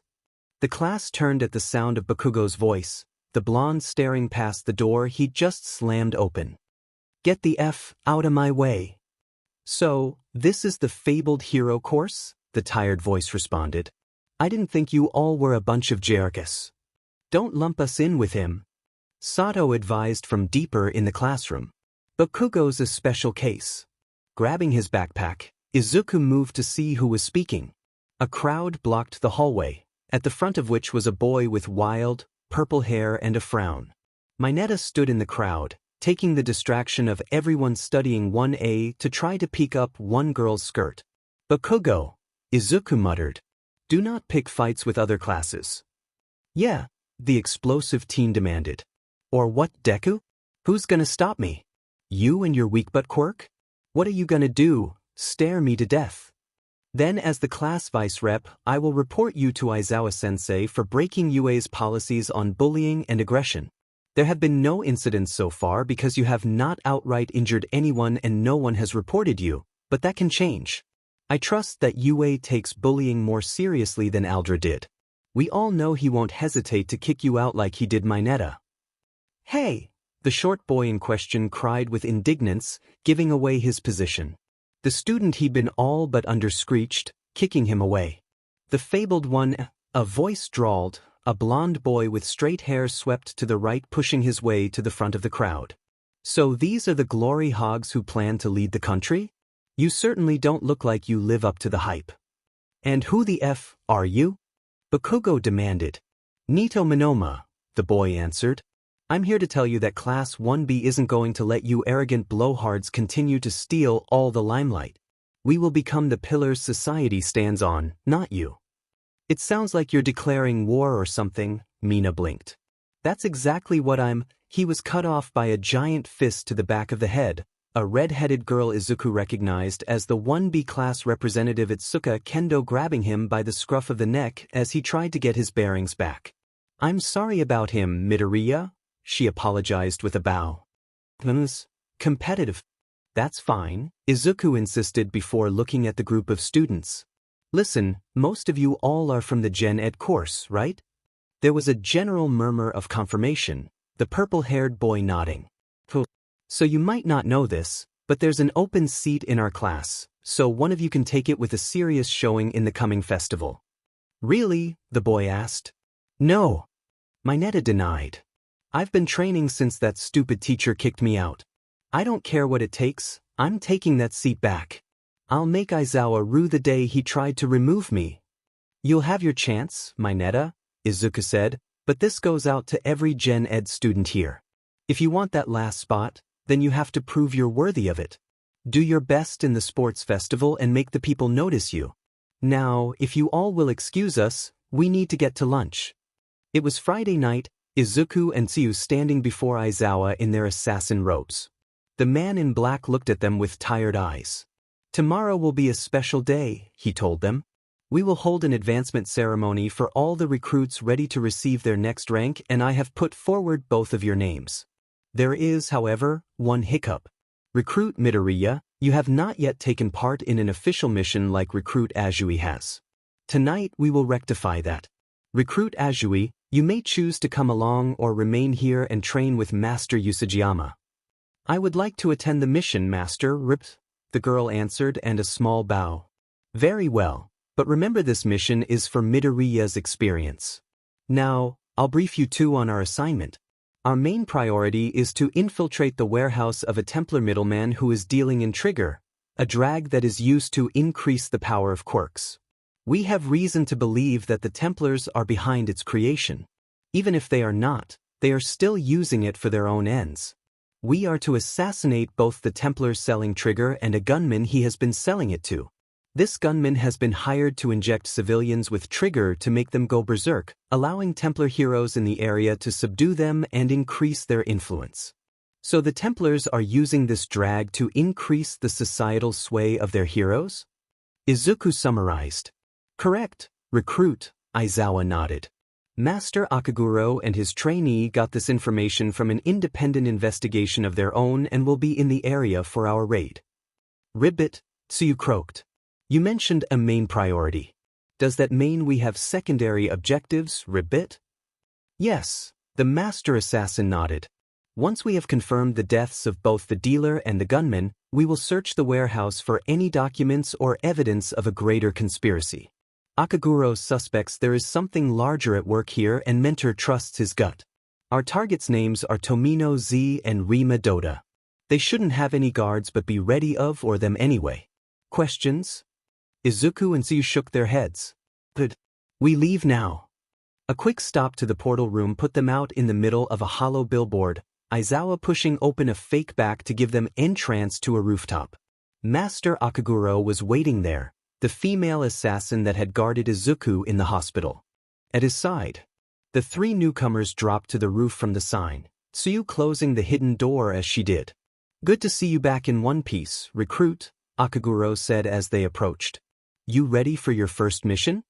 Probably not, Izuku admitted, but it sounds like we can prevent a lot of destruction with this mission, so we shouldn't waste time. That's the right thing to say, Akaguro nodded. Alright, Z's warehouse is just up ahead. Hime confirmed that Dota's gonna pick up another order of trigger bullets, but it ain't the normal kind of trigger. The stuff in these is Idio trigger. What's the difference? Tsuyu questioned, swallowing her instinctive ribbit. The normal stuff is pretty weak, made from bad ingredients, and can be, in the worst circumstances, addictive, but it leaves the user in control, the female assassin answered. This Idio stuff has the right uppers in it to make the user go nuts. That's why the Templars are making bullets out of it. They need someone with a powerful quirk to go on a rampage so their foot soldier heroes can subdue them. Thing is, those uppers are hard to get in Japan. I've tried to get them, so we think they're getting shipped from somewhere else. Don't know where yet, but we hope tonight's raid will change that. We need to get going, Aizawa insisted, his eyes on the setting sun. Lead the way to the warehouse. Akaguro nodded, the man turning about face and taking off. The assassin he'd trained followed him closely, prompting Aizawa, Tsuyu, and Izuku to give chase. The first alley they jumped sent the familiar thrum of adrenaline through Izuku's blood, his eyes dilating as an unconscious smile stretched over his face. Yes, he was on his way to watch two men be killed for their loyalties and sins by vigilantes whose order he joined, but the rush of running, of the feeling of equality with the rest of this superpowered populace, was addictive. He broke away from the group, diverting slightly to the right to jump onto and off of a pile of discarded pallets. The extra height gave him the area he needed to flip with his next jump. He landed with a roll. The tumbling and the feel of the roof's inconsistencies against his back only served to increase his joy. Tsuyu chuckled at his display, the girl rolling into a handstand that she pushed out of, the frog girl doing her own flip and a half to the next building, a grin wide enough that even Izuku could see it on her usually unexpressive face. Recruits, Aizawa snapped. This is not the time for such frivolous displays. It would do us no good to be seen. Sorry, master, the students said, though they were still smiling. As if to set a bad example, Akaguro's apprentice performed her own no-handed cartwheel over the next gap. Aizawa sighed. We're here, Akaguro grunted, slowing to a stop at the edge of what seemed like a random building. He stepped over to the right side, staring down at what Izuku had thought was an open area. Rather than ground or pavement, Izuku saw the top of a squat warehouse 2-storied smaller than the building the assassins and recruits were standing on. Its roof was a shiny, ridged metal reflecting the setting sun's reds, oranges, and yellows. The sliding door to the warehouse was open, a seedy-looking balding man standing in the doorway. His head was on a swivel, constantly turning from one side to another. Do we know how long until this gunman shows up? Izuku whispered. They stagger their times, the blonde assassin replied. It's common practice in the underworld to make it harder for police to catch them without a lot of work. Recruit Midoriya, this mission is for your benefit and experience, Aizawa commented. Go scout the area but stay on the rooftops. Yes, master, the boy bowed, already studying the layout. The warehouse's entrance was connected to an alley just barely wide enough for a pickup truck. Considering this was a back alley, there must be another entrance accessible to larger DLVRY trucks. He could jump the alley with a running start but doing such risk detection from the man below, so Izuku opted for a more roundabout path. He found one to the left, the entrance of the alley opening to a sidewalk with a power line a building down.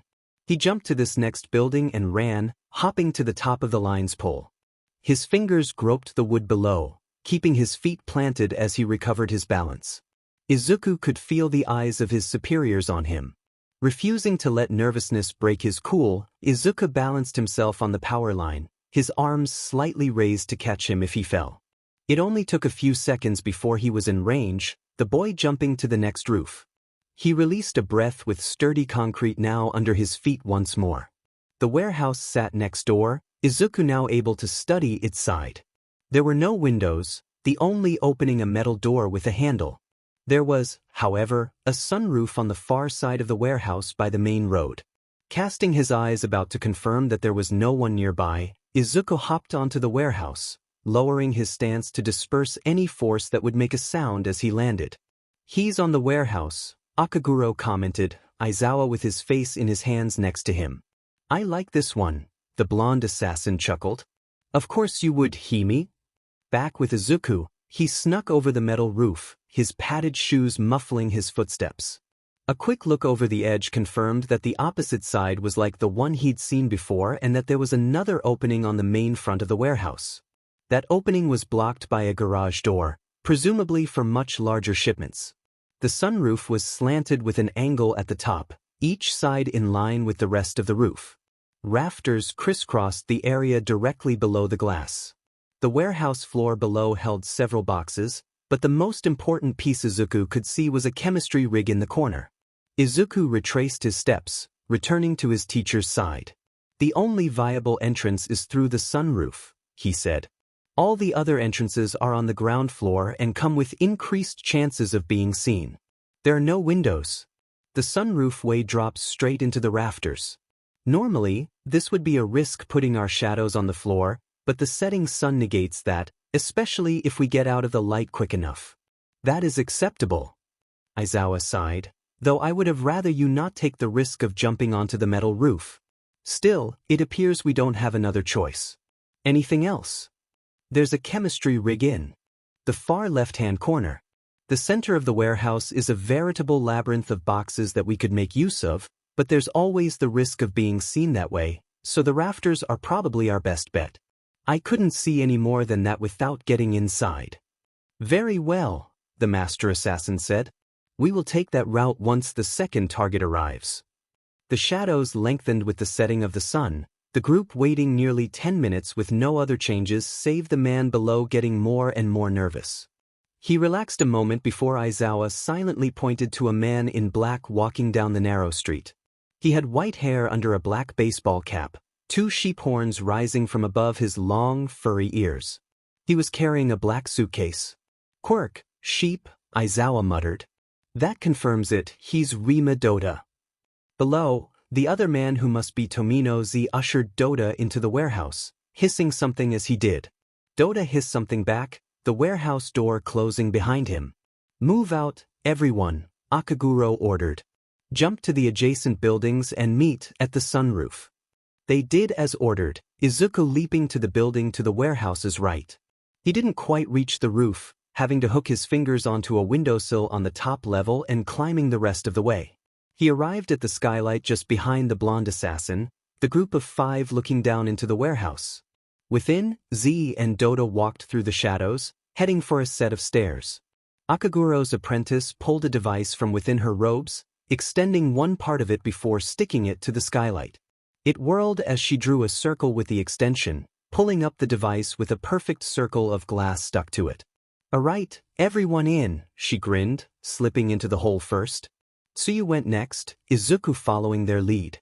His fingers hooked onto the beam, the assassin recruit quickly pulling himself into the wedge connecting the beam to the ceiling before jumping to another nearby, clearing the area for the next person. Aizawa was the last to drop in, the pro hero holding a finger to his lips. He pointed to a door on a second-level balcony, the room beyond having a window on either side of the door. Both were covered with blinds. Akaguro pointed at the blonde before pointing at the chemistry rig in the corner. The assassin nodded, flipping away silently. Aizawa gestured for the recruits to follow him, the man hopping his way through the rafters. They ended their short trek by the balcony where the teacher indicated a halt. Again he pointed, Izuku following the gesture with his eyes. Below, fingers poked through the blinds, bending them so someone could peek out over the warehouse. Worried, Izuku also inspected the warehouse, but the female assassin was nowhere to be seen. The person in the room retreated. Midoriya, Aizawa muttered. Get down there and try to eavesdrop on their conversation and confirm they're using trigger. Do nothing else. Yes, master. Given an immediate goal, Izuku leapt from the rafters to the reinforced wall, climbing downward toward the door. When he was right above it, he dropped, bending his knees to disperse the impact as he'd been trained to. He leaned against the door carefully, pressing his ear into it. Another order? He heard a voice ask with a small bleat. Where this time? Muzudafu, another voice answered. Peg someone with a smaller quirk that's not so immediately dangerous. This client feels like that last few have been too high profile with their destruction. Got it? I know just the guy, a small-time crook. He stiffed me on a payment when I took out his rival, so trigger in his veins won't be too surprising to the police. Izuku waved behind his back, giving a thumbs up in confirmation that these guys were their targets. A second later, Aizawa landed next to him. He gestured for Izuku to back away from the door before pulling a throwing knife from his robes. Izuku backed away, giving the master assassin the space he needed to kick the door in. It slammed open with a bang, the two men inside jumping at the sound. Aizawa threw the blade, lodging it in the shoulder of the man to the right. Another knife mirrored the first, rendering both of Z's arms useless.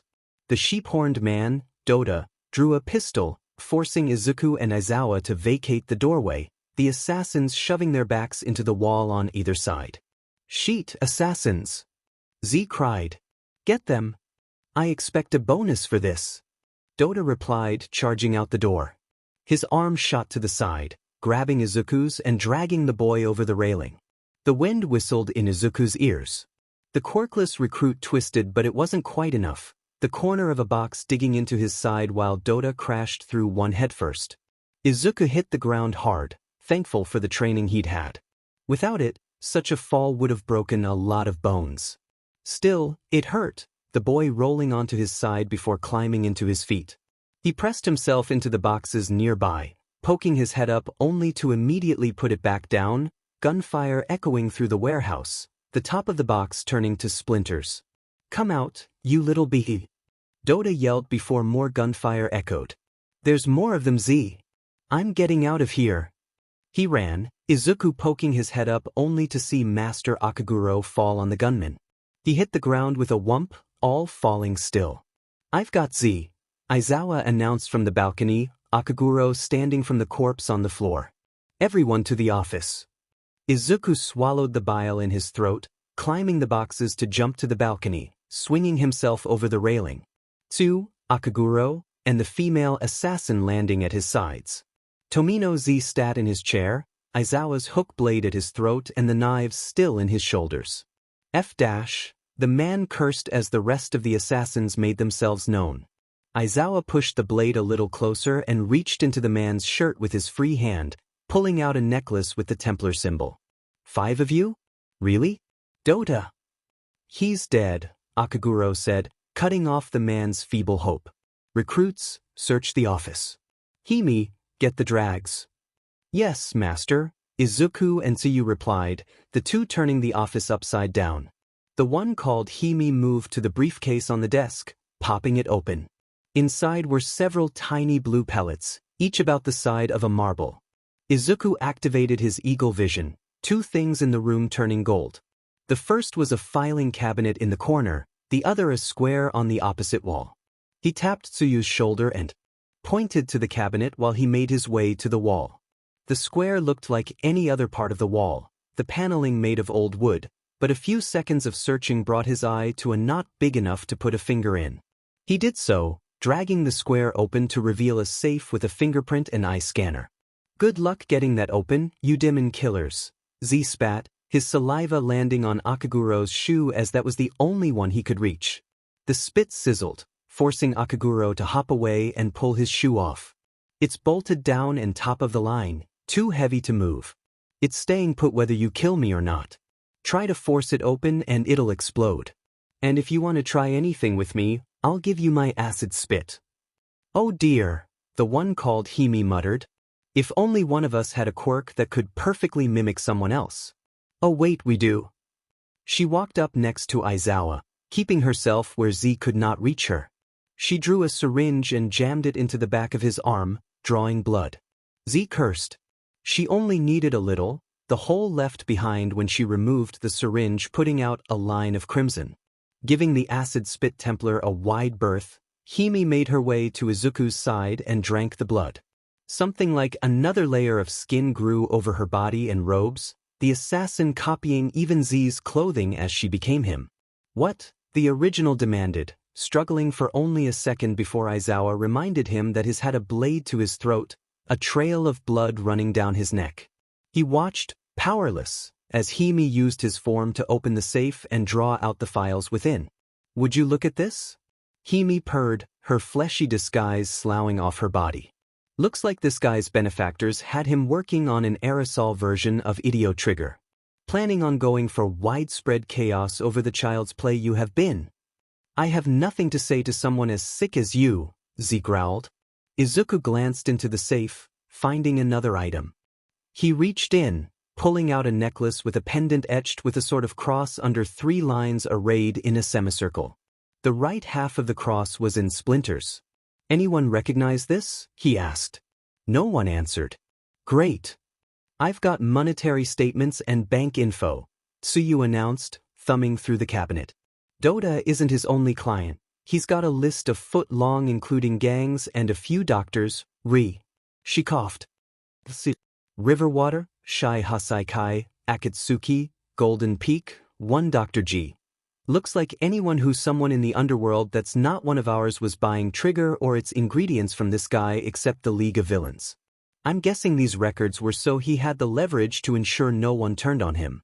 Hoping for a plea deal if you got arrested.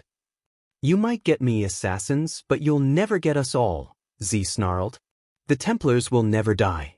It's human nature to want to be controlled and to be violent. Only those who can reject that will rise above, those better than others. No matter how many shepherds you kill, another will rise out of the flock to lead them until you fail. You wolves can keep killing forever, but you'll never change anything. Your fight is a losing battle and all you're doing is making it longer, like you always have. Tell us what this symbol means, Akaguro demanded. Z responded by spitting on Aizawa's blade, but nothing happened, the assassin's eyes behind him glowing red. I'll ask again. What is this symbol? Phew, that's what. Z threw himself forward, killing himself with the blade at his throat. He rolled to the floor, red pouring from his neck. He grinned weakly, red covering his teeth as his acidic saliva started eating away at the new hole, his own body apparently not immune to his quirk. The light in his eyes dimmed and disappeared. Mission accomplished, I guess. Aizawa sighed as Izuku turned his head away, that bile rising in his throat again. Grab everything you can and smash everything you can't. We move out when you're done. Yes, master. Izuku felt sick. Aizawa had dismissed them, giving the 2 hero students and assassin recruits time to recover from the mission before the ceremony the next night, but that didn't help with the images that kept replaying in Izuku's mind's eye or the way that the bruise on his side twinged every time he moved. Over and over, every time he saw a bright red like his sneakers or the cap of a pen, he saw the blood spilling from Tomino Z's throat, the man giving his gruesome, final smile as he denied the assassins whatever knowledge he had had. Guilt churned in his gut, his mind questioning every decision he made during the mission. He knew it was going to happen, they were there to kill Z and Dota after all, but Izuku still felt like it had been his own hand that had taken the man's life. Something tapped against his bedroom window, breaking Izuku from his thoughts. He turned, wondering if he'd misheard, only for a finger to appear at the top corner, tapping the glass again. Cautious, Izuku made his way to the window and tapped a response. Tsuyu's upside-down head lowered outside. Tsuyu? He questioned. What are you doing here? I wanted to talk, Ribbit. Meet me on the roof. Sure. Carefully, quietly, Izuku opened the window and crawled out. He climbed the wall, easily reaching the roof since he lived on the top floor. Tsuyu was there waiting for him, offering the boy a hand for the final step up. She pulled him along, setting him down where the two of them had a clear view of the half-moon. Tsuyu sat beside him, the two staring at the moon above. Stars twinkled in the night, their calm serenity at odds with Izuku's emotions. "Did I do something wrong?" Izuku asked after a minute of silence. Tsuyu turned her wide eyes on him. "It hurts, Tsuyu. I can't sleep. I don't have an appetite. Everything reminds me of what it was like watching him die. Mom knows something's up, but I can't tell her anything." "It's stress, Izuku," Tsuyu said, setting a hand on his arm. "I know how you feel, but you can't let that feeling take over your life. I can't say watching people die ever gets easier, Ribbit, but we have to remember why we fight." "And why is that?" the boy demanded, tears prickling the corners of his eyes. "Is what he said right? Are we fighting and killing for nothing other than to extend the battle? Why the hell?" Tsuyu smacked him. "You can't think like that," she said, Izuku slowly turning back to look at her as a hand rose to cradle his stinging cheek. "Maybe he was right, Ribbit. Maybe the Templars will win in the end, but do you want to see that happen in your lifetime? Do you want your kids to grow up in a world where the Templars control everything? When the people no longer have free will, Ribbit, then they will have nothing. Is that a world you want to see created?" Izuku sat there, silent, and Tsuyu turned away from him. Her eyes went to the moon above. "Do the ends justify the means?" she asked.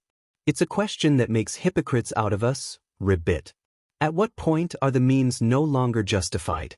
Heroes are known to kill villains when lives are immediately on the line, Ribbit. When not doing so will result in the deaths of innocents. We try to do the same thing, but we're looking at the long term.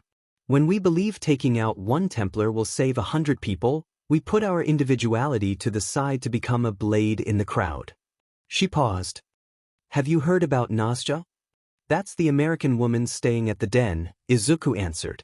"I heard you and Uefim rescued her while I was in the hospital." "Yeah, Ribbit. We replaced her with one of the security guards we knocked out despite knowing the masters would set the warehouse on fire, Ribbit. Does that make me or Uefim a bad person?" "I don't think so," Izuku whispered. "You saved her life." "You don't know that." Tsuyu shook her head. "We don't know why the Templars wanted her, Ribbit, only that the odds were that she wouldn't have wanted to be there. When Master Aizawa and I were explaining the Brotherhood to her, he said that we do what we do to so the world has time. So they can find peace without a gun to the back and a knife at the throat, Ribbit, but aren't we the same way? The only difference is who we aim the knife at.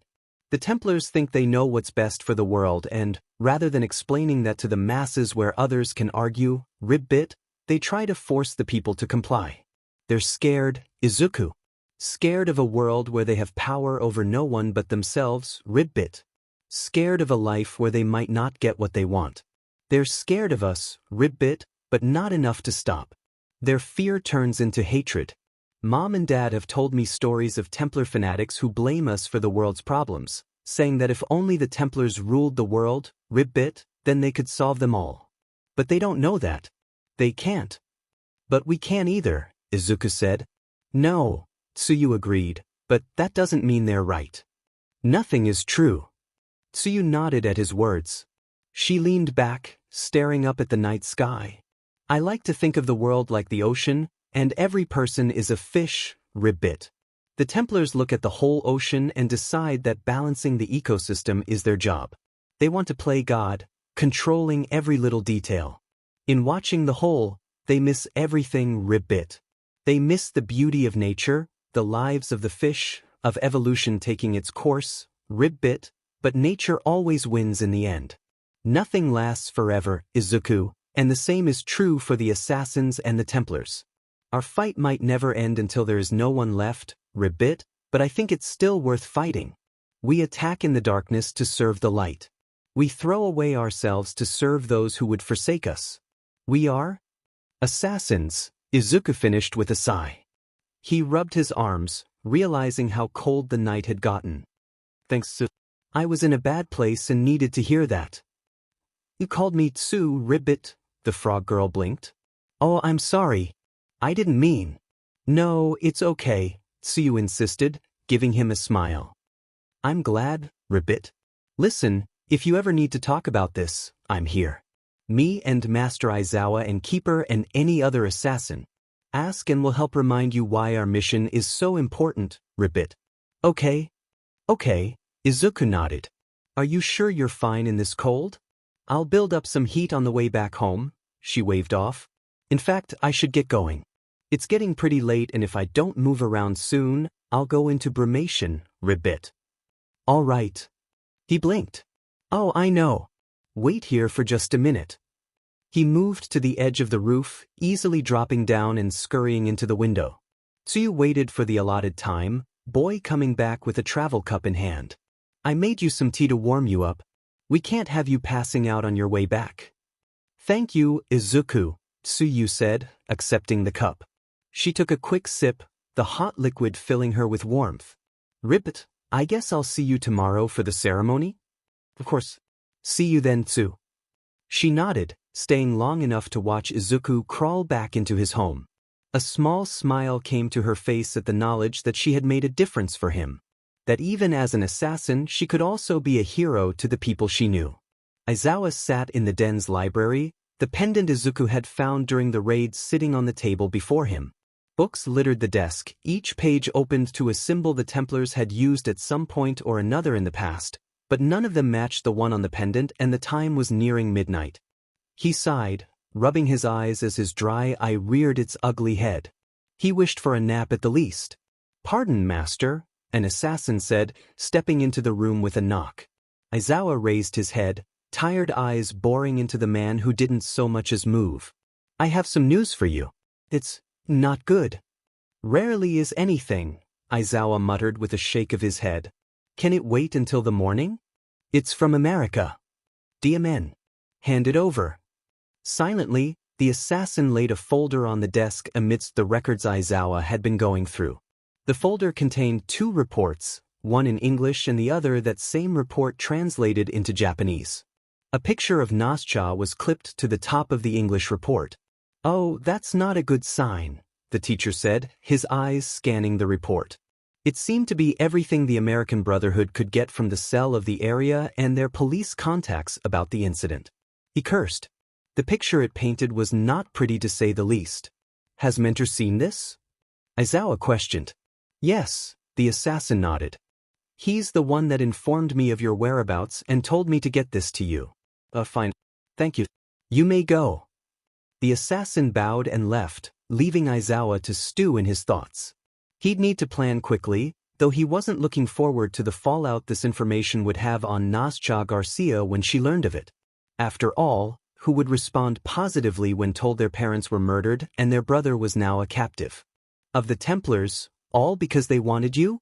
The week that followed Izuku's mission and subsequent promotion to initiate was busy enough to take his mind off the moral gray area that he had been moved into so starkly, training for the sports festival taking up all his time. Nearly every moment he had outside of school was spent sweating, whether that was because he was running, lifting weights, or physically recovering as he studied the words and tactics of the legends of old. He spent his lunch PRDS alone, poring over Sun Tzu's The Art of War again and again. He had to, being the only quirkless competitor, whether the others knew it or not meant that he could not rest for even a minute too long. His dedication spread to the rest of his class, even those less prone to studying redoubling their training so they could bust through any obstacle they couldn't outsmart. Finally, the day came. Izuku leaned against the wall, breathing deeply as he tried to get his thoughts in order. None of the hero students were allowed to wear their costumes lest they have an unfair advantage over the other students, so everyone was dressed in their UA sweats. Izuku's hands went to his waist, feeling his collapsed bow and rope dart for the 7th time in as many minutes, reassuring him that his applications had been accepted and that they were there. Bakugo, a voice said, Izuku looking up to see his childhood bully having a stare down with the dual-haired Shoto Todoroki. I need to talk to you. The hell do you want, Icy Hot? The blonde demanded. I'm planning my goddamn victory speech and you're interrupting me. You are the only student here who comes close to me in terms of raw power, Shoto continued, ignoring Bakugo's complaint. You're fucking right I am, the other boy grinned. Objectively, however, I am still stronger than you. You fucking wish me. That is why I'm issuing you this declaration of war, Shoto continued, his eyes narrowing. I will defeat you and come out on top in this competition.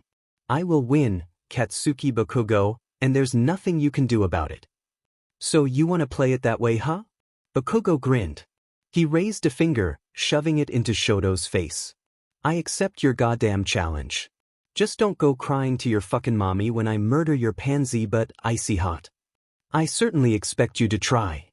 Emotionless as an iceberg, Shoto turned and walked to the other side of the room. DMN, Kaminari cursed. You just had to wait until the last minute to bring the heat. I'm getting pumped. You can say that again, Kirishima agreed. That was so freaking manly. Izuku tried to shake their conversation from his thoughts and focus on the coming tournament, but something else kept wiggling in. He had been in the den earlier in the week when the American woman Nazca had been informed of the state of her family. The hell do you mean my family's gone? The American demanded, the young woman shooting up from the couch. Her hands balled into fists. They can't be. My parents might not be pro-heroes, but they took self-defense classes and had decently strong metas. They can't be gone. Aizawa raised his arms in an attempt to placate her, Tsuyu and Izuku flanking him, but the action did nothing to help. He sighed, setting a manila folder on the coffee table. Nazca snapped it up, ripping the top off and spilling the pages within over the surface in her haste. Her blue eyes snapped to a picture of her from her days in college, the photo pinned to one of the reports. She scanned its words, her frown slowly distorting into a snarl. She froze upon reaching the center, her body going limp as she fell back onto the couch. Tears rolled down her cheeks. Mom, she whispered. Jamie, Simon, I'm so sorry. Your brother is still alive, Aizawa offered. At least far as we can know. Where? Nazca's voice was a hiss, her eyes narrowed. We do not know. The Templars must have. Ra. Nazca flipped the table with a primal roar, papers scattering over the floor as it collided with the leftmost wall. The table was only the first piece of furniture to feel her wrath as she kicked the couch over too.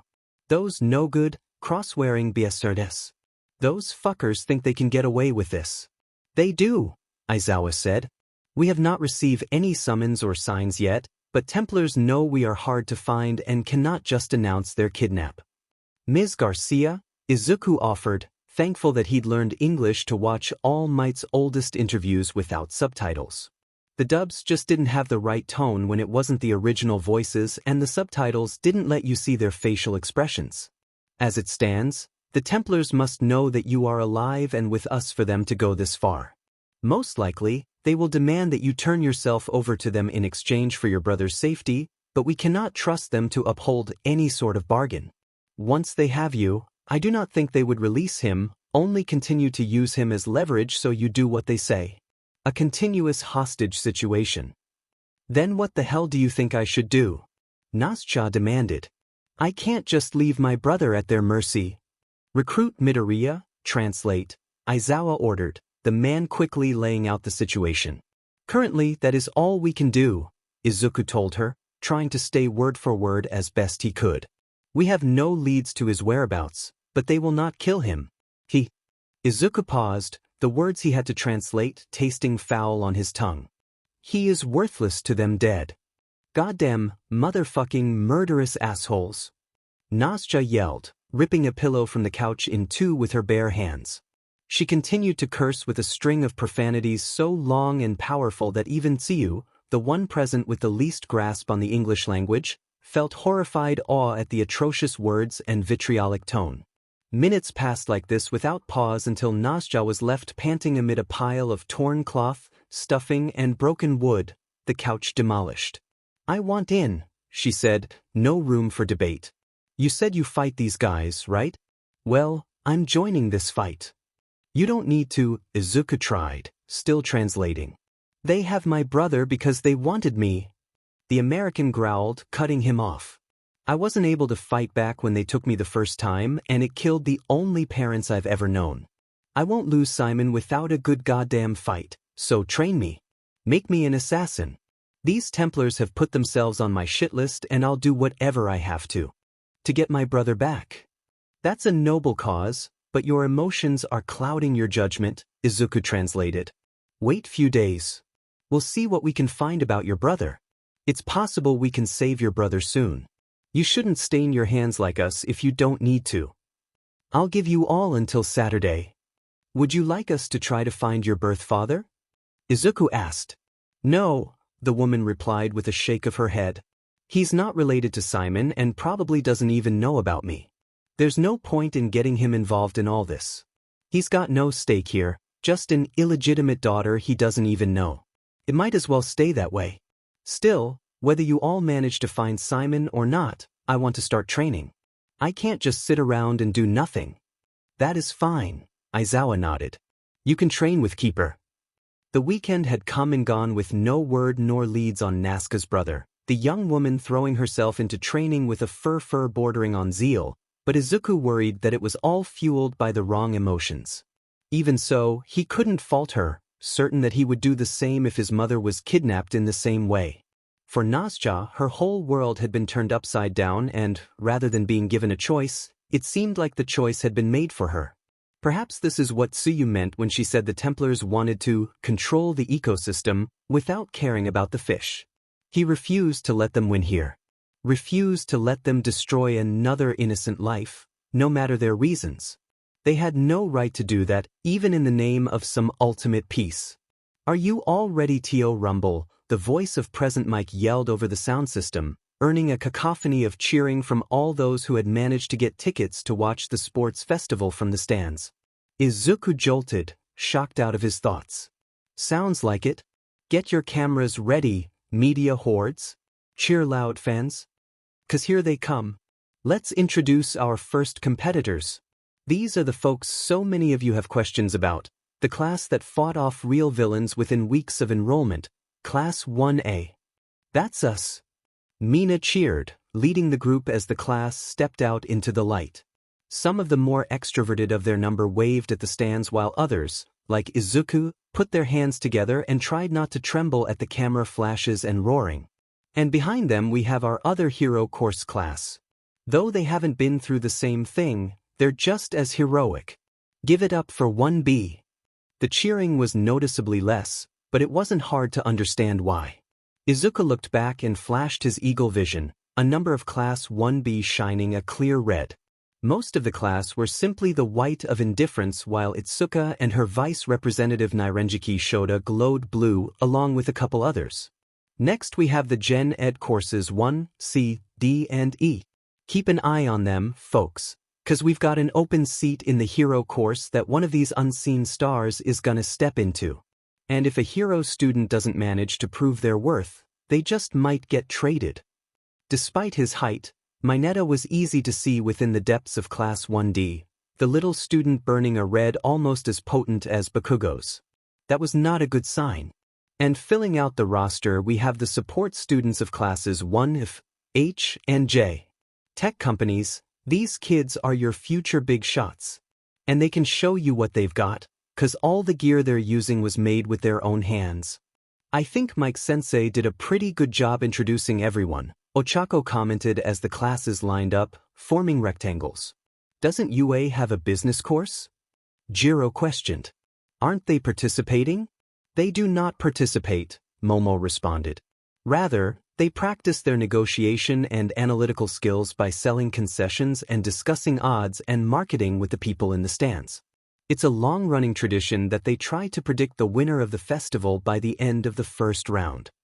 Silence, everyone. On the podium before them strutted out Midnight, Izuku taken aback at her hero's suit despite having seen it before. Like with Tsuyu, Midnight's costume left nothing to the imagination, a stark contrast to usually seeing Master Kayama in her assassin robes or the business suit she typically wore during school. Midnight Sensei's outfit needs to come with a warning label, Siro said, his face red. Koda nodded silently beside him. Izuku could practically hear Mineta drooling from his location 3 classes away. All right, kiddies, settle down. Midnight ordered, cracking her cat-o'-nine tails like a whip, her hips ped in a way that accentuated their wideness. Izuku felt his own cheeks heat. I know all of you are just raring to go, but we've got some FRPY to get through before we get to the actual play.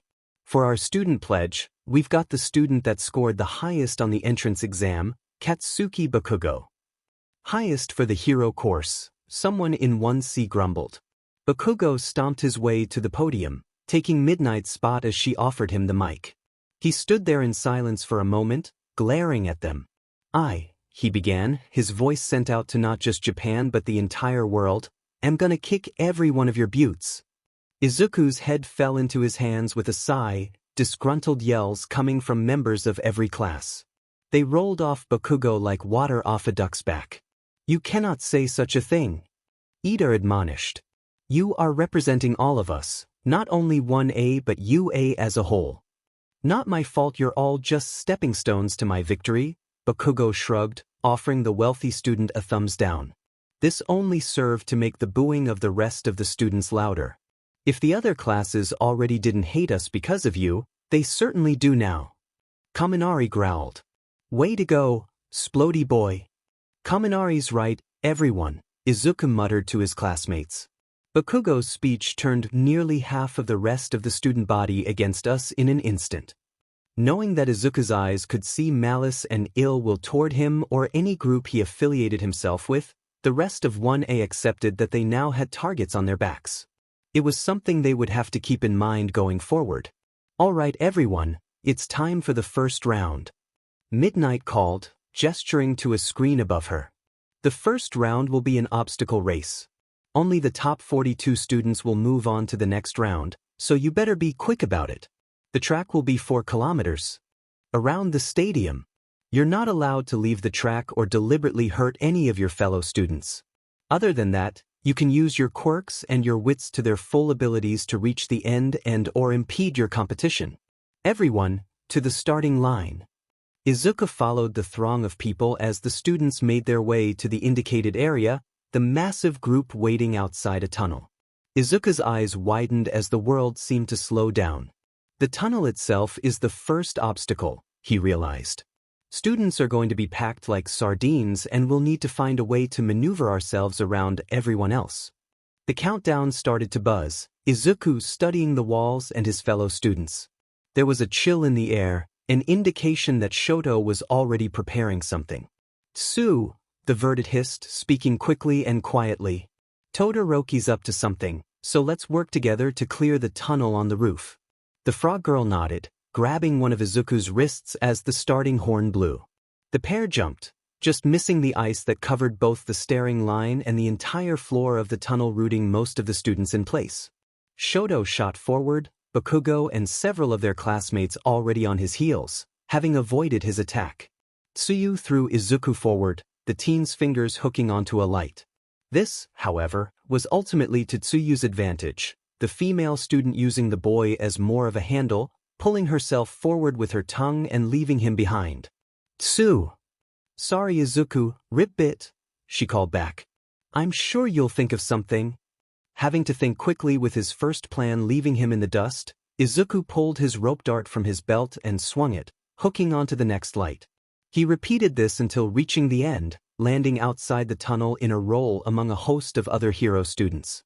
That was pretty manly, Midoriya, Kirishima commented, some ice still stuck to his shoes. Reminded me of that weird spider hero Midnight Sensei had us study. Thanks. Izuku yelled back, matching the hardening student's pace. A veritable glacier grew ahead of them around a frame of metal. Are those 0-pointers?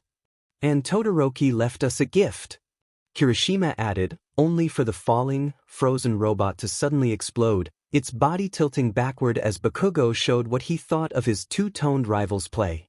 As they drew closer, Izuku noticed the red glow of enemies, various smaller robots littering the track ahead. Leaving the other 0-pointers to his classmates with more tractionally stronger quirks, Izuku drew his bow and charged forward, preparing for a reenactment of the entrance exam. Shoto Todoroki and Katsuki Bakugo race ahead past the Robo Inferno. Present Mike commentated. Todoroki froze one of the 0-pointers while it was OFF balance, making it a hazard to those behind, but Bakugo put a stop to that with a massive explosion. What a hot start to our festival. What are you teaching those kids, Eraser? Why did I let you talk me into being a commentator? The tired voice of Aizawa bemoaned. Those two lead the class's raw power, but they still have a long way to go when it comes to technique. Still, leaving the zero-pointer ready to fall was a strong showing of finesse on Todoroki's part. I'd call Bakugo's response heroic if I didn't know he doesn't care about helping anyone else. Either way, they've both arrived at the next obstacle, the fall. But the other students are closing in too. In fact, looks like most of the frontrunners are from 1A. They've learned not to hesitate, Aizawa said. They've seen what real villains are capable of and know that even a moment can cost them their dreams. They can't stop even when they're scared. Disregarding the commentary, Izuku found himself between Kirishima and a student from 1B with skin shimmering a reflective silver. Izuku focused on his own foe with a determined frown on his face, a robot incredibly similar to the three-pointers of the entrance exam. His bow spun, its electrified ends drawing lines of blue in the air as he redirected a rocket into the air above him before jabbing the end into a weak point in the bot's neck. It convulsed as its systems short-circuited, the head exploding and the body falling over. Izuku jumped its downed form to see the silver-skinned student about to be attacked from behind. "Watch out," the Verdant yelled, swinging his rope dart forward to catch the robot's arm as his reeled for a punch. He pulled, overbalancing the machine so it fell on its back. The silver-skinned student stomped on its torso, crushing the parts inside, before throwing him a thumbs up. "Thanks, bro. That was pretty manly of you. Wanna run together?" "Thanks," Izuku replied, the boy joining him as Izuku caught up. He offered a hand mid-run. "Izuku Midoriya, Class 1A. Tetsu Tetsu Tetsu Tetsu, 1B, the student said as he accepted the hand, the shiny metallics of his skin fading away to reveal his white almost silver hair and long eyelashes. "I guess some of you 1A guys aren't as bad as Minoma says. You really remind me of my classmate Kirishima. I think you and him would be best friends. I'll have to meet the guy." Izuku and Tetsu Tetsu slowed to a stop, the two looking out over what Present Mike had called the fall. It was a veritable canyon littered with pillars between the two sides. Each pillar was connected to those nearby by thin wires. The pillars lessened in number as they neared the other side until there was only one connecting to the edge by a single line of metal. "Ah crap," Tetsu Tetsu sighed. "Got any ideas, Midoriya?" "Wishing you luck," Izuku replied, 1 foot already on the closest wire. "I've trained for this. See you later, Tetsu Tetsu." "Come on, man." Sending a wave behind him, Izuku ran, slowly catching up with some of the students ahead. He could make out Tsuyu on the final pillar, already beginning to crawl along the wire there like a chameleon. Ida was almost directly ahead, balancing himself as his engines propelled him along. Ochako was floating from pillar to pillar, avoiding the wires altogether, while Momo had created a miniature hot air balloon she was directing over the divide. A girl Izuku recognized as Hatsum from the support course laughed manically ahead as her contraptions catapulted her forward. Focusing on himself and with far more balance than Ida through his assassin training, Izuku was quick to catch up to the legacy hero student. "Pardon me, Ida." Izuku chuckled, jumping.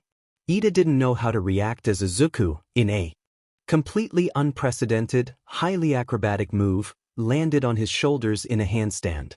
"Midoriya," Ida gasped, nearly losing his balance. Izuku moved to correct for their combined mass. "What are you doing?" "Getting past you and showing off a little," the Verdant answered honestly, pushing off to land ahead of his friend. "See you later, Ida." Did anyone else just see that? Present Mike yelled. Midoriya just bypassed a fellow student on the wire bridge. "What a showing!" "Midoriya's quirk is non-combative in nature," Aizawa explained. "He is keeping pace in the hero course through harsh training and his wits. Parkour and acrobatics are one way he maintains his seat. In his words, if they can't hit me, then their power means nothing. I approve." "He kind of reminds me of you, Eraser," Mike commented. "Have you been training him?" "He did approach me for some additional training," Aizawa admitted. "Our quirks and shortcomings are very similar, so I guess you could say he's like a younger me." That doesn't mean I favor him over any of my other students, though. If anything, he has a higher bar to pass because of that. Considering that last play, I'd say he's got the hops to get over any bar you give him, Eraser. And look at that, Bakugo and Todoroki are already at the minefield. This field is nearly a full kilometer of explosive dangers, but you don't have to worry, they're only strong enough to knock you upward and scare the pee out of you, not cause any damage. That said, some of them are fake, so the observant might just take the lead. Speaking of lead, our leaders are still neck and neck, butting heads for first place. But what's this? Yaoyorozu's flying over the course and quickly catching up. Izuku continued to run, focusing only on keeping his breathing even and his balance centered. Movement flashed in the corners of his vision as other students made their own ways over the fall, but their actions were unimportant. The pillars blurred together until, at long last, he reached the final one. Several of his classmates were there already. Ochako stood with a hand on her stomach and another over her mouth while Mina was trying to catch her breath to the side. Hantashiro gave his arms a quick stretch before shooting his tape, swinging along as he had been before. "You guys should do some more cardio," Izuku joked, bypassing them to stand at the final wire. "How are you not even breathing hard, Midori?" Mina panted. "Cardio," he grinned, taking off down the wire and leaving them behind. Explosions sounded ahead, each accompanied by clouds of pink smoke. "Oh, that's gotta hurt," Present Mike yelled. Apparently sick of Yaoyorozu's ease, exchange student Hiryu Rin of 1B used his quirk, scales, to punch a hole in her balloon. It was all downhill from there. Oh, and our twin leaders were too focused on each other and hit a landmine, knocking them silly. "What say you, Eraser?" "Their focus on each other is foolish," the other commentator said. "This delay is allowing others to vie for first place, something that would not have happened if they were more focused on the obstacles before them." Despite having been trained to not let his emotions control him, Izuku couldn't help the smile that widened with schadenfreude at the news of Bakugo blowing himself up and losing some of his lead. He cleared the fall and hurried, catching up to those ahead of him. The start of the final obstacle was marked with 2 yellow signs, both reading "Danger, Mines" in bold lettering.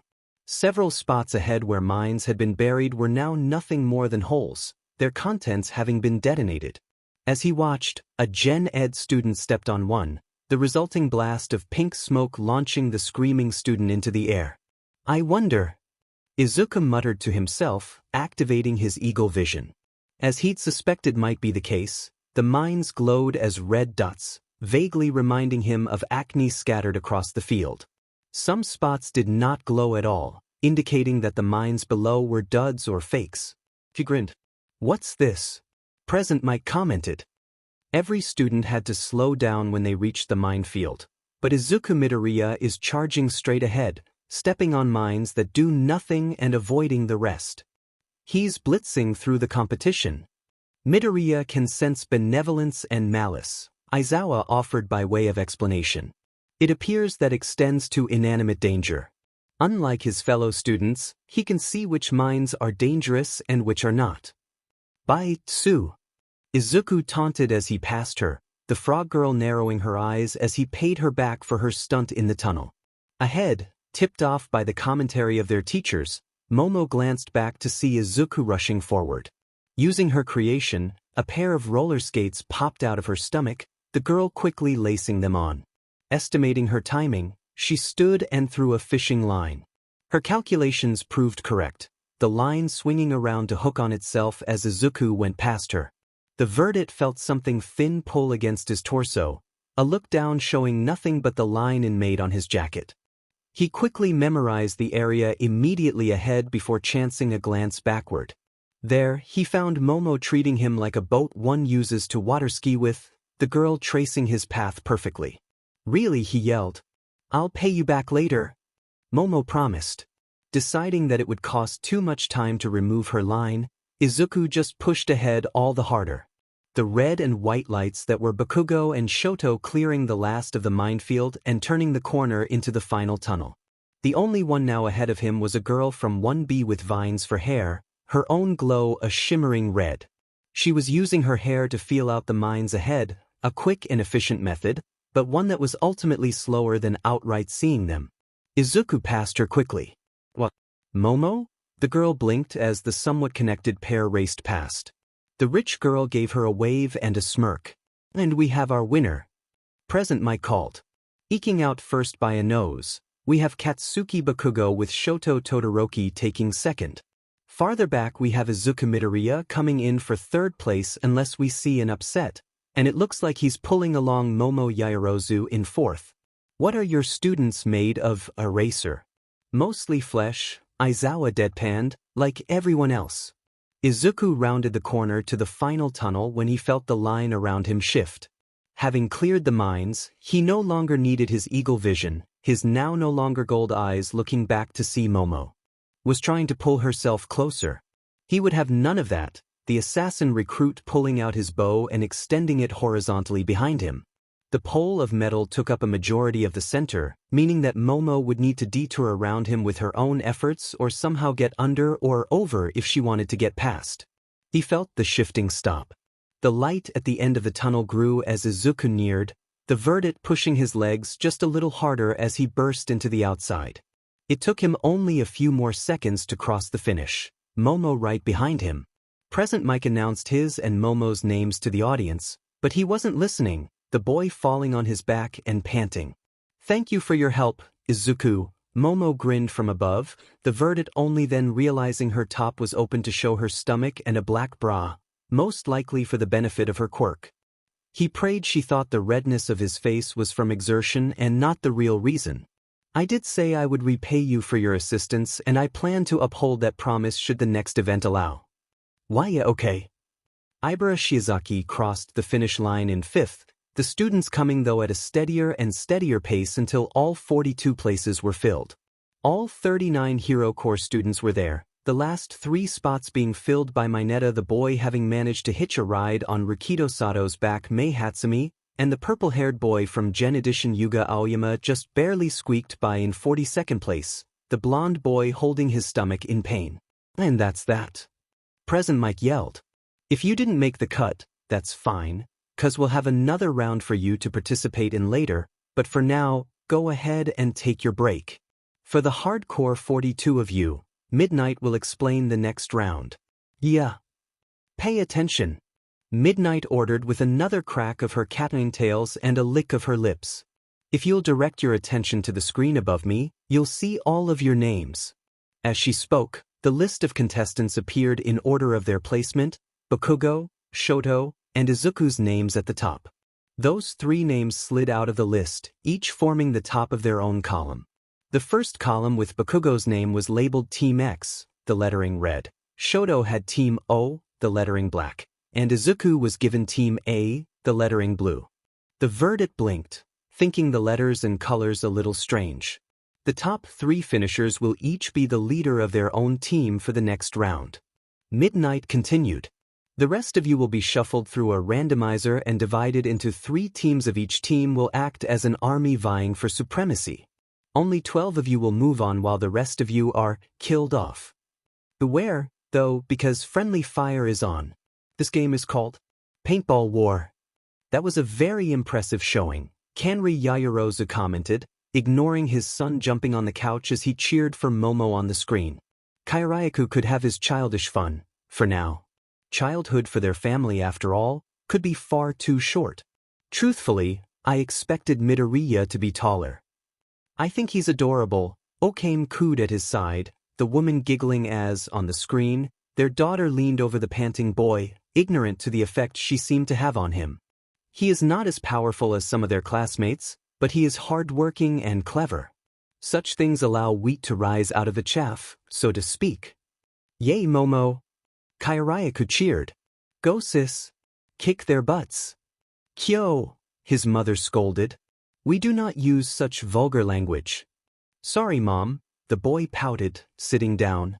The race allowed the students to show off their individual skills, Kanri muttered, so the next round should grant them the opportunity to showcase their teamwork, presumably in small groups.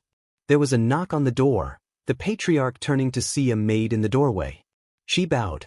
Master, a package has arrived for you from your co-workers in America. I see, he replied. Dearest Okame, continue to watch the sports festival with Kairaiku.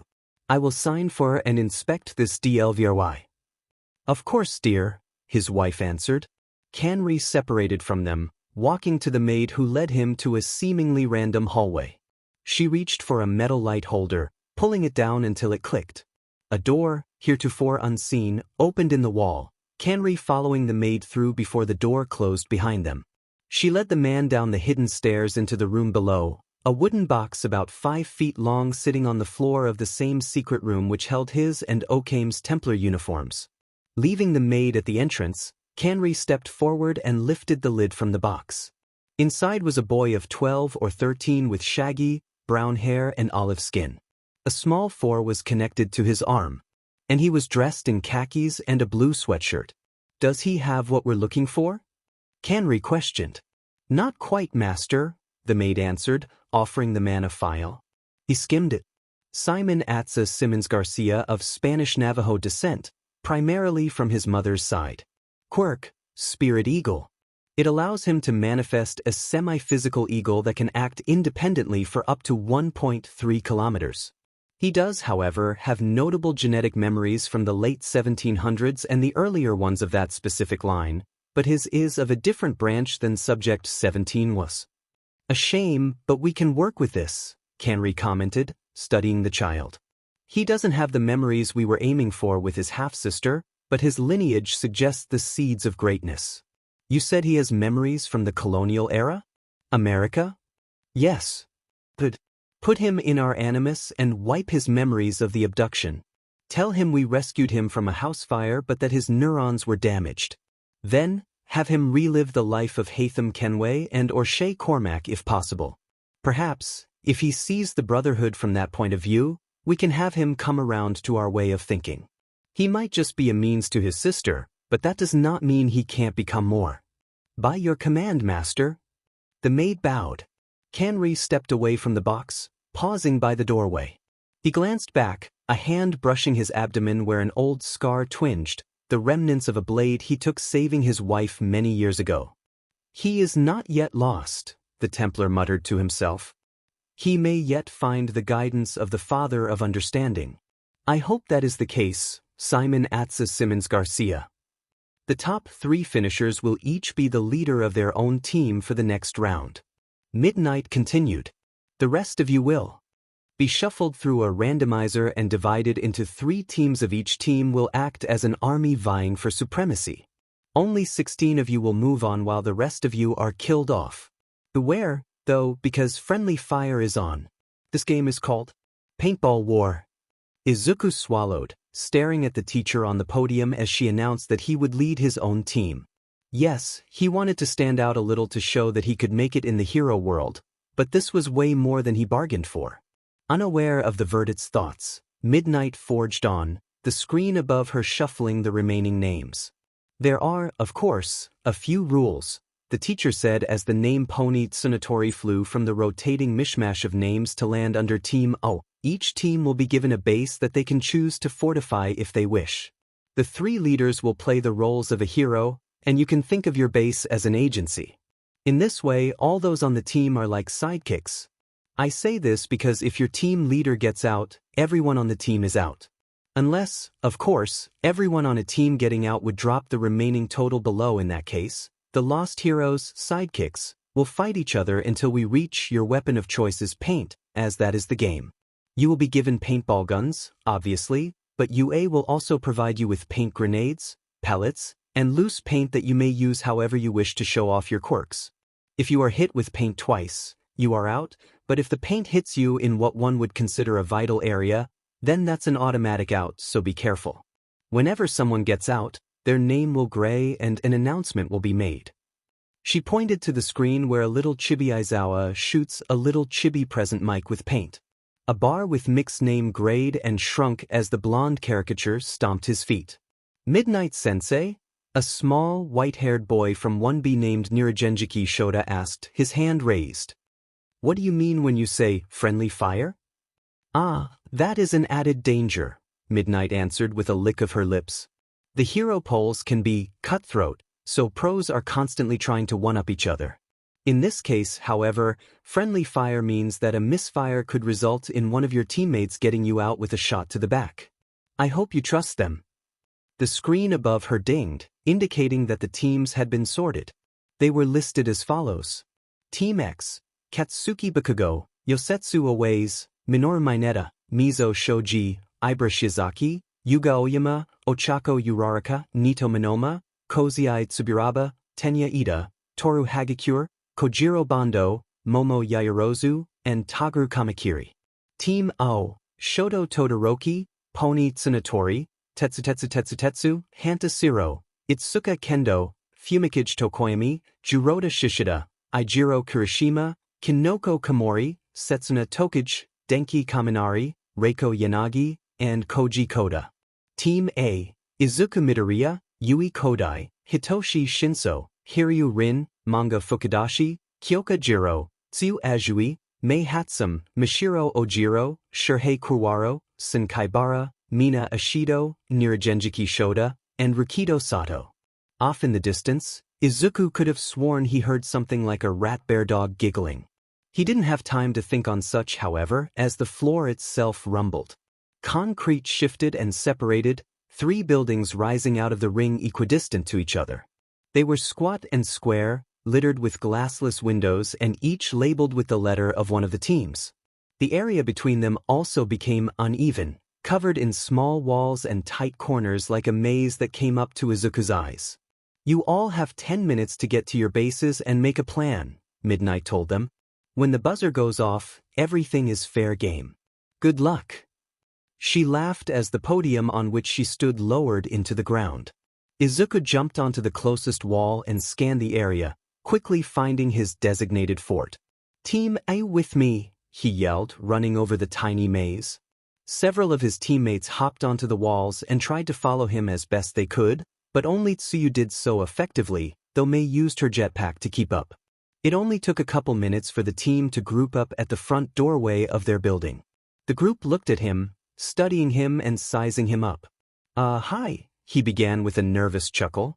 He scanned the crowd, recognizing Mei and the purple-haired boy from general education among the hero students. My name is Izuku Midoriya, and it's nice to meet you all. Izuku, drop the pleasantries, ribbit, Tsuyu said. We don't have the time. Oh, all right. Izuku shook his head and cleared his throat, channeling what he thought Master Akaguro would say or do. Listen up, everyone. We don't have much time, so we need a simple, effective plan. You all know your quirks better than anyone else, so I'll give you options and you go with whichever one you think will showcase your skills the best. You can try to work alone, but this is the riskiest option as you can be blindsided. On the other hand, you could work in small groups, watching each other's backs. This showcases teamwork but could make you look worse if your group is taken down by a single, powerful individual. A third option is to hide inside the base, which would almost certainly guarantee your advancement, but could also be taken by pros and potential employers are cowardice. And what about you, oh fearless leader? The Gen Ed student questioned. I will do whatever you all think I should, Izuku answered, the boy's eyes widening. I've laid out the risks, but I'm the one with the biggest target on my back. I'm pretty good at moving and dodging, but putting me in the field is a risk for all of you. Even so, I will be there in the thick of it from the start if you want me to. I think you should stay inside, Izuku, Tsuyu commented. At least until the numbers are lower, ribbit. I'm going into the field, Mei declared. I've got enough babies here to deck out several of you too, including collapsible shields. The weapons Midnight-sensei mentioned are in here, a 1B student named Shurhei Kuwaro said, stepping out of the shadows of their base. He lifted a pistol that looked more like a squirt gun and threw it to Shoda, the smaller teen fumbling the pseudo-weapon. The rest of the students rushed past Izuku to claim their own stash of the goods, only Tsuyu staying by the verdict's side. Is that enough? He asked. I feel like I should do more. Trust them, ribbit. You can't save them all, but I know they'll go down fighting. Just focus on yourself. You get hit, Izuku, then all our runs here are over, ribbit. Now come on. We need to get ready. I don't need any of you fuckers, Bakugo swore, the blonde already decked out in a bandolier of paint grenades. This is my show and all of you beaches are just going to slow me down. We're not exactly happy to be with you either, Bakugo, Ochako spat, one finger pointing at the blonde. You might be an absolute a-hole, but if you get hit, then we all go down. Do you understand that? We're being forced to protect your sorry butt. I don't need your goddamn protection. While I disagree with you Rarika's language, the sentiment is accurate, Ida commented. Bakugo, I humbly ask you to refrain from charging headlong into the battlefield until such time as our opponents are sufficiently lessened. Then we are all in agreement, Momo nodded. I recognize that this little council of yours has made a decision, Bakugo grunted, but given that it's a stupid but decision, I have elected to ignore it. Those fuckers out there can't touch me. No one can because I'm the goddamn best. Now stay the F out of my way or I'll blow your buttes up myself. Bakugo stormed off. Almost as one, the whole group turned to look at Momo. We'll just have to pray, she sighed, one hand rubbing her face. We'll fight our hardest and show off in the time we have and just hope he doesn't get shot too quickly. Team O stared at Shoto, and Shoto stared back, neither saying a word. The air was tense, the wind bringing the indistinct yelling from Team X. Kaminari shuffled. So, he began. Should we, call you boss or something? Do whatever you want, Shoto waved off. I don't care what you do and could not care less if any of you move on. Simply remember that if I am eliminated, so will be the rest of you. That said, I do not plan to rely on protection from any of you. Oh man, would you look at these? A voice said in English, the 1B student Pony Tsunatori stepping out of Team O's base decked in enough paintball gear to make a teenage Rambo jealous. She was on the shorter side with blonde hair that fell to her back and had large, blue eyes, as most Americans in Japan seem to. 2 lyre-shaped horns grew from above her ears and, though it was hidden by her sweats, the lower half of her body from the waist down was that of a horse. Only 2 legs, though, more like a satyr than a centaur. She looked up at the group. Right? You all do not speak English very well. Sorry. I am just excited. You sure look comfy in all that, Pony, Tetsu commented. Pony smirked, twirling a pair of paint pistols in her fingers.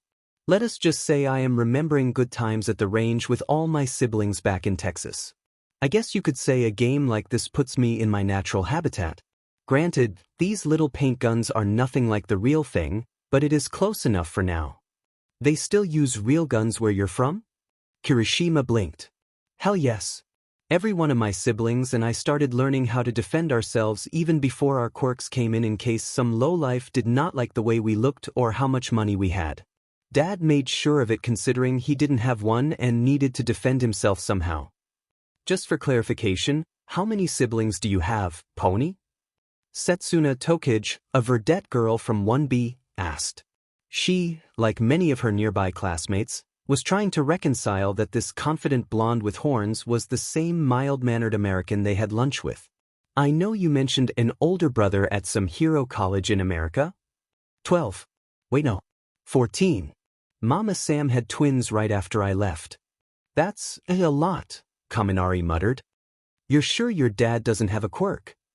You need a lot of skilled hands in the family business, Pony shrugged, holstering the pistols before pinging a paint shotgun.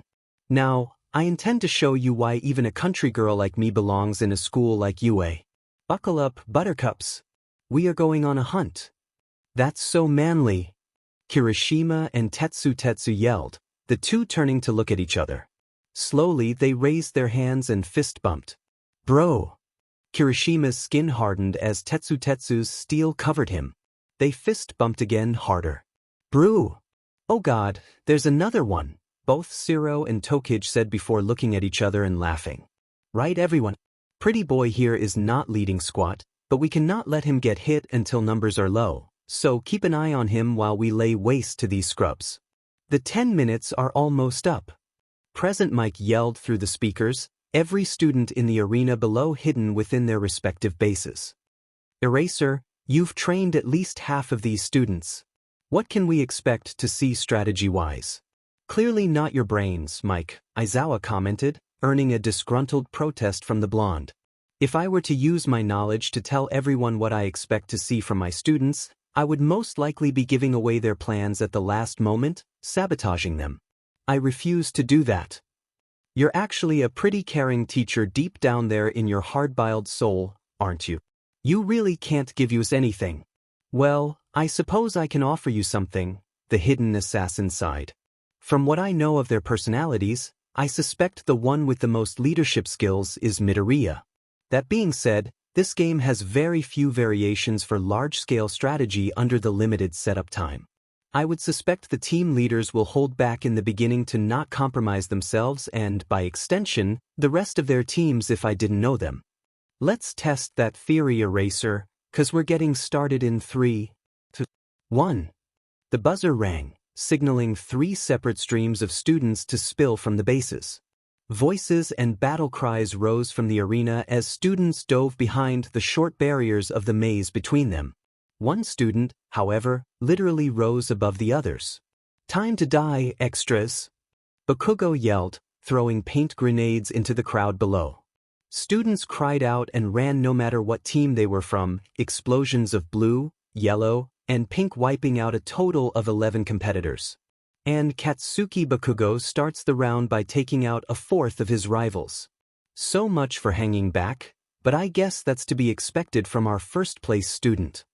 He's putting himself at risk, but that risk is minimalized as long as he can stay in the air, Aizawa commented. And his play reduced his own team. That's not a good look as a leader. On the board above, 11 names grayed out and shrunk. Were from teams A and O, but 2 of the names were from Team X, those of Aoyama and Kojiro Bondo. The rest of Team X were protected by a solid wall of air that caught most of the paint. That was uncalled for, Bakugo. Ida yelled. You caught our own teammates in the collateral. F off, rich boy. So, the biggest fish has jumped out of the pond, Pony grinned, her horns popping off her head only for new ones to grow back immediately.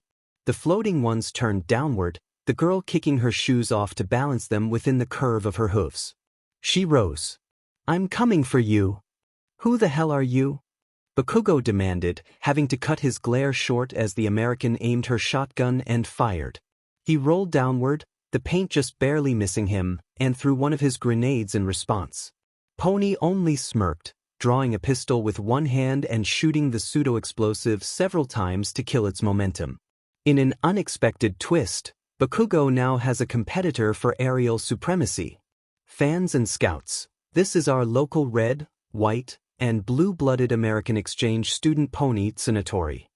Tsunatori didn't get much of a chance to stand out during the obstacle race, so it appears she's taking the chance now since flight is rare, Aizawa said. Win or lose, this puts her in a favorable position with prospective internships. Down below, the students that had chosen to take to the field were having to watch the sky, needing to be wary of any paint from the battle above. Hitoshi Shinso shoved his back against a wall amongst his teammates, a single paint pistol sitting uncomfortably in his hands. He raised it over the wall, firing blindly. This is such a drag, he complained, nervous sweat running down the side of his face. He just barely avoided the Bakugo's first attack, such having not set a positive mood. Beside him, the pink-haired student from support giggled. What's so funny? Nothing, the girl answered. It's just that people is showing off my babies. I mean, did you see how those guys that were smart enough to borrow my shields avoided the paint? They're still going to get hit if they aren't careful. That's their problem, she waved off. Anyway, the tech companies can't see me from here, so I'm going up. Later, sleepy eyes. Hey! May didn't listed, her jetpack firing as she rose above the maze. Several paintballs came for her, but a single press of a button activated a pair of drones that shot out and intercepted the paint before returning, orbiting the support student, and she rose higher and higher. Reaching behind her, May drew a weapon, its barrel opening to show a net with bolus on the ends. Look at my babies, she yelled, firing 2 capture nets at Pony and Bakugo. Pony gasped, cursing in English as she dove from her flying horns. Bakugo refused to give up ground, metaphorically or otherwise, and burned away the center of the net with an explosion. And who the F are you now? May Hatsum, soon-to-be CEO of Hatsum Industries. And now we have another airborne student, Mei Hatsum of the support course.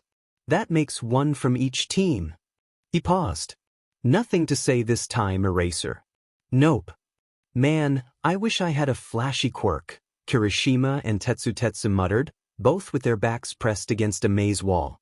The white-haired of the pair peeked over the wall, quickly dropping back down. Alright bro. It looks like Minoma, Ibra, and a couple of your classmates are in a firefight with Team A. Then let's show them what a couple of manly bros can do, bro. And I thought the headache Tetsu caused alone was bad, Tokij whined, her pistols floating above her held by her detached hands and aimed by a floating eye. Let's go, bro. The pair of male students vaulted over the wall, charging over and through the concrete as they aimed for Team X. Mineta shouted as they approached, turning attention on them. Kirishima and Tetsu dove opposite directions as the ground where they'd been standing was splattered with color. They came up in perfect sync, Tetsu nailing Minoma between the eyes and Kirishima aiming for Ida only for his paint to splatter over an unseen obstacle, rendering Toru Hagakure out. Momo swung around at her teammates' cries, a self-made paint machine gun firing. Bro, look out! Kirishima had no time to react before he was driven to the ground, a solid weight on top of him. He opened his eyes to see silver receding, a guess as to what just happened coming to his mind. He pushed, rolling Tetsu off him. The boy from 1B was splattered with red paint all across his right side, the boy smiling weakly. Bro, why would you do that for me? Kirishima asked, cradling his fallen companion. Tetsu raised a shaky hand, Kirishima taking it in one of his own. I just couldn't do nothing, bro, Tetsu replied with a cough, dislodging some dust from his throat that had gotten in there when he dived. I know we said we'd come out of this together, bro, but my run is done. No, it's not, bro, the redhead insisted, tears coming to his eyes. You'll come back from this. I know you've done enough, bro. You'll find a great internship. Thanks, bro. I needed to hear that. Tetsu went slack in his grip. Brew! Kirishima cried, yelling to the sky as dramatically as possible. Are you done? Kirishima froze at the feminine voice, lowering his gaze from the sky to see a girl with vines for hair. She had a paint pistol pointed at the 1A student. Oh, Tetsu blinked from the floor. Hi Shiozaki. Do you think you can do me a solid and let Kirishima go this time? Ibra made a show of considering her downed classmate's proposal. No. And with a rather dramatic showing, both Ijiro Kirishima of 1A and Tetsu of 1B are out, but you've got to give it up for their showmanship and camaraderie. It was overdramatic and unnecessary, Aizawa said. It got them attention, but I can't say if it was good. But it was very entertaining. Yiwa. Tsuyu let out a rib-biting chuckle at the announcement, the frog girl having heard most of the interaction. Paint whizzed by above her, the student wielding 3 pistols in total, one in each hand and another with her prehensile tongue. She strained her eyes, listening closely for any nearby dangers or targets. She didn't have eagle vision herself, a small blessing as it would be impossible to explain with Izuku in the same school, much less the same class, but she'd been raised to always be aware of her surroundings. She detected one familiar voice around the corner, mentally rating any plan she could have over the owner of the voice. She dove, bringing her weapons up only to freeze in surprise. Another one falls into our trap.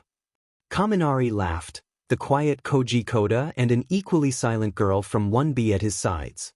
The boys raised their weapons of choice, a paint shotgun and a paint grenade, and shot their shots. Tsuyu jumped instantly, the paint passing harmlessly underneath her. The pistol in her tongue swiveled, aiming for the group. She fired. Komori! Kaminari yelled, the girl with them acting quickly. She drew soil from her pockets, a giant mushroom growing from it like a shield. Tsuyu's paint colored the mushroom's head a neon green. Ribbit! We've got you now, Azui, the electric teen laughed only for a purple spot to bloom on his chest. Huh. Sorry, Kaminari, Izuku said, running along the maze walls. Koji and Komori turned toward him, Koji throwing another paint grenade. Izuku drew his rope dart with his free hand, the non-traditional weapon wrapping around the sphere and flinging it away. Komori's eyes widened, the girl looking down to see another such sphere now between her and Koji. She made a small eep sound and poked Koji, the boy noticing the danger only a second before blue overtook their vision. "Aw man." Kaminari sighed as Koji and Komori wiped paint off their faces. "We had the perfect plan." "You almost had me, Ribbit," Tsuyu admitted, turning to her fellow green-haired teammate. "Thanks for the save, Izuku, but I thought we told you to stay back." "I couldn't just sit and watch," Izuku replied as Present Mic announced Kaminari, Koji, and Komori's downfalls. Not while the other team captains were fighting on the front lines. "Look out." Tsuyu dove forward, tackling her fellow initiate. Red paint drew a line over the ground, both secret assassins rolling to their feet and spinning around to see who had attacked them. On the wall above stood Momo, her deceptively slim arms holding her minigun. "Momo," Izuku said. "Izuku," she responded. "Momo?" Tsuyu questioned. "Azui." "Izuku Ribbit, when did you and her get so familiar?" "It's a long story, Tsu," he answered. "Tsu?" Momo questioned. "This is way off topic." "We didn't have a topic, Izuku." "Then I'd like to propose one." Izuku stepped between the two women, his arms out. He dropped his paint pistol. "Momo, you owe me from the race. Remember?"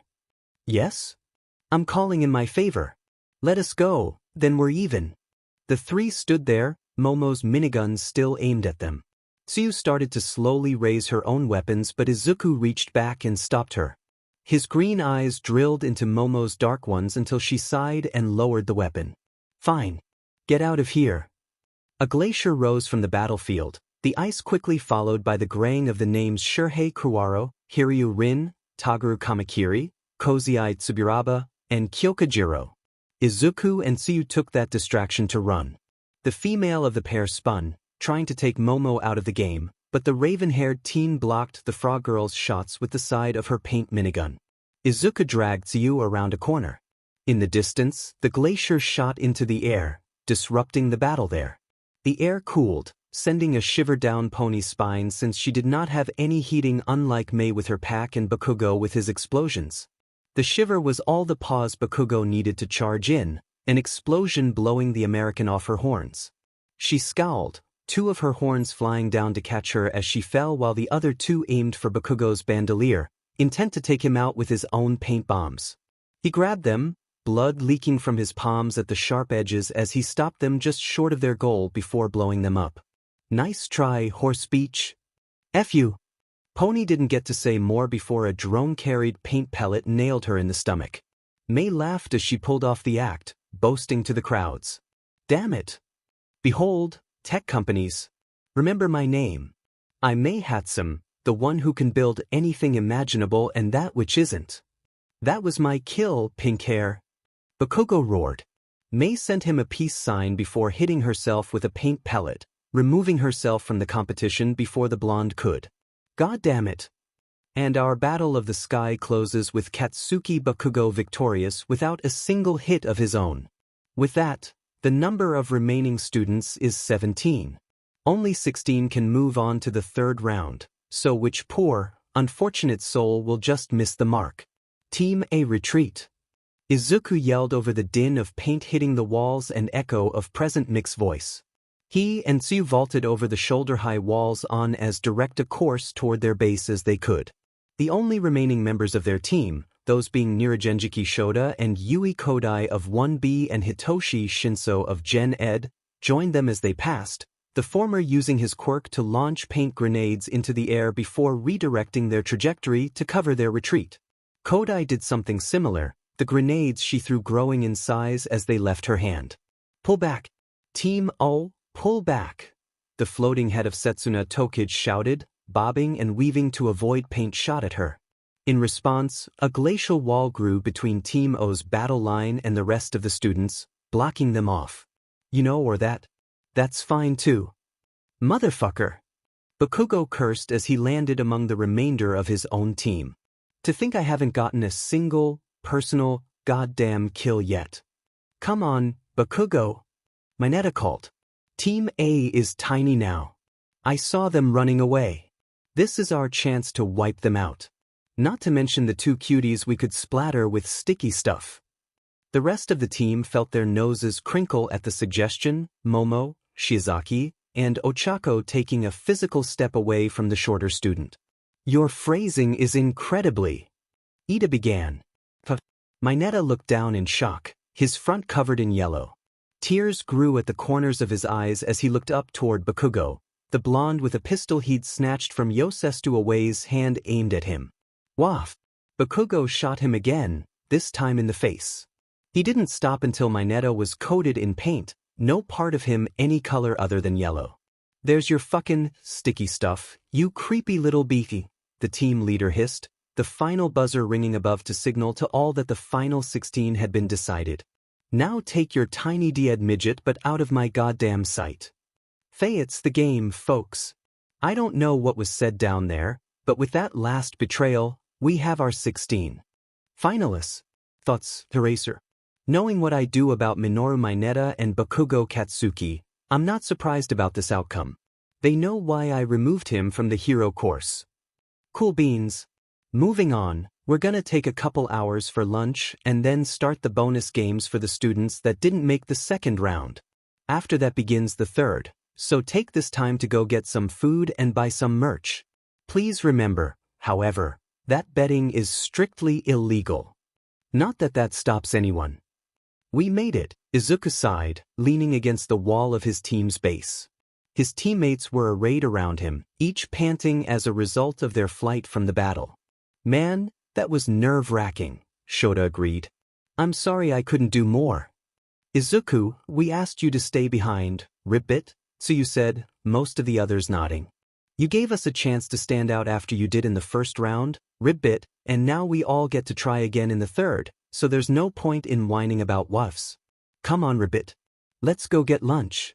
Yeah, Izuku agreed slowly, taking the frog girl's offered hand to stand. Yeah, let's. Kaizome Akaguro stalked the shadows of the rundown parking garage, the noonday sun leaving everything dark beneath the roof. The flickering, dim lights were old, doing little to drive away the dark, and the open space did the same to hide the quiet conversation going on between two figures. What is this about, Kido? The hero clad in a suit similar to armor asked, turning his covered face to his companion, a man wrapped in linen similar to the stereotypical mummy. The message I was given said that Endeavor wanted to talk to me.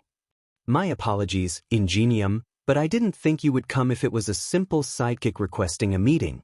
Why are we here, Kido? I need to get back to my patrol soon. There's a lot to be said, the wrapped man responded. I don't want to get into it quickly. Then I don't have time for this. Ingenium started walking away. Kido's hands fisted. Does the name Templar mean anything to you, Tensei Ida? Ingenium froze, turning slowly to look at the sidekick. My friends say they've been talking to you and we feel like you'd be an excellent fit for our organization. I take it this organization isn't the Endeavor Agency, the Speed Hero commented. The Templars are an organization that has been fighting for world peace since the time of the Crusades, Kido told him. They have done everything they could, continue to do everything they can, but year after year, century after century, have been foiled by a shadow organization of villains and criminals who even call themselves assassins, preventing the peace that would save millions of lives. Assassins? Ingenium questioned. If this is true, why have the police not been involved? Why has this group of murderers not been arrested yet? I'm afraid it is not so simple, Ingenium, Kido said with a shake of his head. They have eyes and ears everywhere, even in the ranks of pro-heroes. They are good at what they do, hard to pin down, and everywhere, like rats in the sewers. Every time the Templars bring peace to a land, the assassins sweep in and try to destroy it. The assassins caused the American Revolution, the French Revolution, the Peloponnesian War, and others. Any civil war or unrest can be traced back to the assassins overthrowing that peaceful structure. The bandages around his mouth moved, indicating a smile. But the Templars got to Japan first, and Oda Nobunaga is proof that our ideals work. He and his retainers were the first Templars of Japanese blood and, Though the assassins quickly followed and forced Oda to commit seppuku, his retainers fulfilled his mission. It was Templar ideals that brought the first lasting peace to Japan. A peace we continue to fight for. Will you join us, Tensei Ida? Ingenium breathed. I would need more time to think on this, Kido. The offer is tempting, but I feel that there is far more to this story. That is true, Kido admitted, but now that you know, we need you to make a decision. There is a reason that the police cannot be involved, and that is because the assassins are too quick and too numerous to be caught by the long, slow arm of the law. These people are murderers. Vigilantes of the worst kind. They think themselves above morals for some self-contrived freedom that only results in death and suffering. I would need to see this for myself, Ingenium said. I'm sad to say you will get the chance. The hero and sidekick spun around, seeing a figure in a tattered robe stepping out of the shadows. He flexed his hands, twin blades coming from his wrists. Assassin! Kido hissed. Eustace Taicho, the pro-hero Kido. You stand complicit in the deaths of 28 innocents, of human trafficking including at least 2 Americans, of drag smuggling with known Yakuza, and for the personal killing of 6 informants with clean hands of their own. For these crimes, the Brotherhood finds you guilty. You and your Templar brethren are a stain on the free will of humanity, and so I will stain my own hands to maintain the innocence of those you have yet to hurt. For them, I will become that stain. You have no proof of any of that, assassin. Wait, you're the hero killer. Ingenium realized. Kido didn't wait for a response, launching sharp gusts of air from his face and hands. Akaguro rolled to the side and charged in, weaving through Kido's attacks. We need to kill him, the Templar yelled. If he gets away, he'll kill more heroes. You mean I'll kill more Templars, the assassin corrected, reaching into his robes to throw a half-dozen knives. Kido let them come, redirecting them as soon as they touched his bandages with his quirk, traject. They exited his back, stabbing into the concrete around, as Kido smirked. I should have known you were one of them, the sidekick growled. The attacks were too obvious, but we couldn't confirm that half of your victims were ours with you stealing the rings. Hero killer. Ingenium rushed forward with a burst of speed, the engines in his elbows driving him forward. Akaguro responded by drawing his sword, redirecting the hero's punch. I am not here for you, the assassin told him. You are not yet one of them and remain innocent. I cannot just let you murder this man. Fine. Akaguro spun, the pommel of his sword striking the side of Ingenium's helmet. It crumpled like a race scar, the hero falling. Take this, assassin. Blast wave. An arc of compressed air shot from the sidekick, forcing the vigilante to run. Akaguro reached one of the garage's pillars and ran up it, jumping off at the top as the blast wave hit, blowing a broken section from the center of the concrete. The assassin came up in a roll but maintained his speed. Kido jumped out of the way of his slash, but that had been the killer's intention as he raced by, grabbing one of his throwing knives from minutes before, one with a thin film of red on its edge. He brought it to his lips, liking it. Kido felt his body freeze before going slack, falling on his back. What? He gasped. What have you? This must be your quirk. How appropriate, a villainous quirk for a villainous person. It serves me well when I'm taking down so-called heroes no better than an evil tyrant's lapdogs. He raised his arm, flexing his hidden blade once more before stabbing downward. No! Akaguro could not stop the motion as his blade pierced the decorative armor of Ingenium's suit and into the hero's lower back. He let out a pained cry as the weapon did its work, the man laying on his fellow pro. Though he could not see it, the hero killer looked down on him with pity even as he liked the fresh blood from his blade. You fool, the assassin sighed, lifting the wounded hero and setting him aside. He had no time to wait, unable to know Kido's blood type and thus how long his quirk would last. You should not have done that. You have wounded yourself in vain. No, don't. Ingenium cried, but it was to no avail as the assassin's blade punctured Kido's heart. The sidekick gurgled, his body jerking one last time before falling still. Why would you do this? May you find peace in the darkness embrace, Akaguro whispered. He raised one of Kito's hands before sliding a thick ring from a finger. He studied it, confirming that it was a Templar ring, and placed it in a pocket before standing slowly from the warm corpse. A couple steps took him to Ingenium's side where he knelt. The hero's eyes showed through his suit's visor, wide and scared. "I am sorry you were dragged into our shadow war, hero. We had you under surveillance for fear you could be compromised, but it seems we were not able to do enough. Your career has served the people well, and it saddens me to know I ended it, even accidentally. I will call paramedics for you when I am gone." "I don't understand." Ingenium hissed as the assassin stood. "Why this? Why all the death?" "You do not need to understand," Akaguro said. "You care too much for peace. So much that you would not care how it comes about. Soon enough, you will not remember what you have learned here today, only that it was me that attacked you, and that is the way it should be. Goodbye, Ingenium. I hope we never meet again." Tears fell from Tensei's eyes as the man vanished back into the shadows from whence he'd come, his dirty mission accomplished, and Tensei's career over. "That frog girl better stay away from my future son-in-law if she knows what's good for her," Okame Yayarosa muttered, a pillow compressing in her grip. She kept her voice low, conscious of her son cheering for his sister on the screen as the televised version of the second round came to a close. Thorny barbs and stinging nettles slowly grew from the woman's arms as she considered what she considered to be a threat to her daughter's future. The obstacle race had confirmed that Izuku Midoriya was a clever boy, swift and agile, traits that served people well in many aspects inside and outside of the household. The second round proved that he was also a competent fighter, capable of getting others to follow his orders.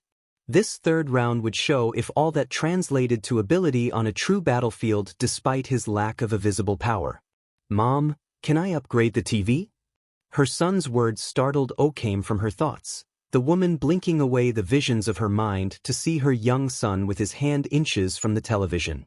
His dark eyes were wide and hopeful, those of a child who wanted to show off to a parent or mentor. "What do you want to do to it, Kyo?" she asked. "I just want to make it wider and more colorful, that way we can watch big sis and sister fight better." "Oh, all right," Okame relented, the boy's grin widening as his hand touched the screen.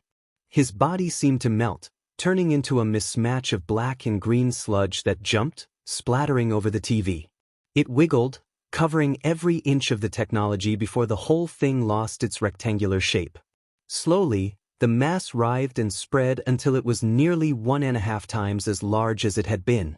Only then did the sludge fall from the new and improved television, Kairayaku reforming on the floor. "Now make sure it still works," the boy's mother said, prompting the child to reach up and press the power button. The TV turned on with a vroom, its colors more vibrant than before. "See, Mom?" Kairayaku grinned. "I've been studying really hard like you and Dad told me to. The wires and LEDs weren't that hard to improve. I'm so proud of you, Kyo." Okame opened her arms to offer a hug to the boy only for her to look down and see the thorns and needles that had grown and the damage such had wreaked on the pillow she'd been holding. The woman chuckled, brushing the dangerous flora from her arms and dropping the pillow behind the couch for the maids to clean before bending down to sweep her son into a not-so-dangerous but still rib-creaking hug. "My boy's getting so smart." "Well, I need to," the boy said. "Big Sis has talked about letting me take over for Dad so she can focus on hero work. If she does, then I need to be just as good at everything as Dad is." "What's this about me?" Kanri questioned from the doorway, the man stepping into the room. He wiped some imaginary dust from his shoulder, a gesture Okame recognized as a sign that he'd been in the basement and needed to discuss something. The woman nodded, setting the boy on the floor. "Big Sis," Kaiu began only to cough, cutting himself off. He straightened, standing as tall as his 4'3" frame would allow and then some for his tiptoes.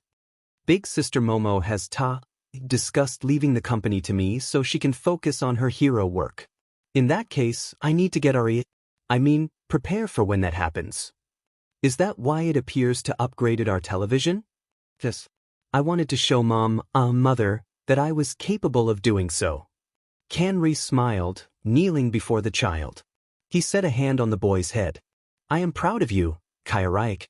Your sister is following her ambitions in becoming a hero, and I know you feel that this has placed a great weight on your shoulders, but you must remember that your mother and I still have plenty of years left. As long as we have any say in it, you will have plenty of time to grow into your role. I understand, father. Kanri smiled at his son again before standing. Kairyaku, why don't you run to the kitchen and have the chefs make us some concessions for the coming round? Of course, father. The boy practically flew to the doorway, disappearing down the hallway. As he left, Kanri turned to his wife, his eyes losing their playful color. So, the replacement has arrived, Okame commented. Yes, the man nodded. He is young, but that is the age when they are most malleable. I am having Suki run him through the lives of Hatham Kenway and Shay Cormac under the guise of repairing nerves after a house fire. The latter are most important, as he is a direct descendant. We know that the bleeding effect is lessened without a direct genetic connection, and there is only so much of Hatham's life we can show. Then show him the life of Charles Lee, Okame suggested. He lived long enough to see Hatham's spawn ruin their plans. As an American, the memories should affect him more so. I love the way you think, my dear. Also, if he is to believe we rescued him from a fire, then he will need burns for it to be believable. I know many women like a man with scars that crawl up the neck from the collarbone. Another excellent idea, the man nodded. I will have Hito use his quirk to create the proper scars as his first availability. And does the replacement have what we wanted from the other? No, Kenri answered with a shake of his head. We knew that would be unlikely anyway, but she will come to us as long as he have him. That is just how family is. Of course, any search she or the assassins may conduct will only bear fruit when we want it to, so we can mold Simmons Garcia to our way of thinking well before their reunion. Once we get her, we will have the memories he asked for, and we will be free of his thumb to pursue our own ends without overview. You know we can have him removed, Okame snarled, a veritable bouquet of petunias growing from the top of her head. After what he did to you last time. No, her husband insisted, gently plucking the flowers one by one. Dangerous as he is still useful for the less scrupulous dealings that need to be done in the name of peace. Let him think he is at the top for now, we will depose him soon enough for our true leader.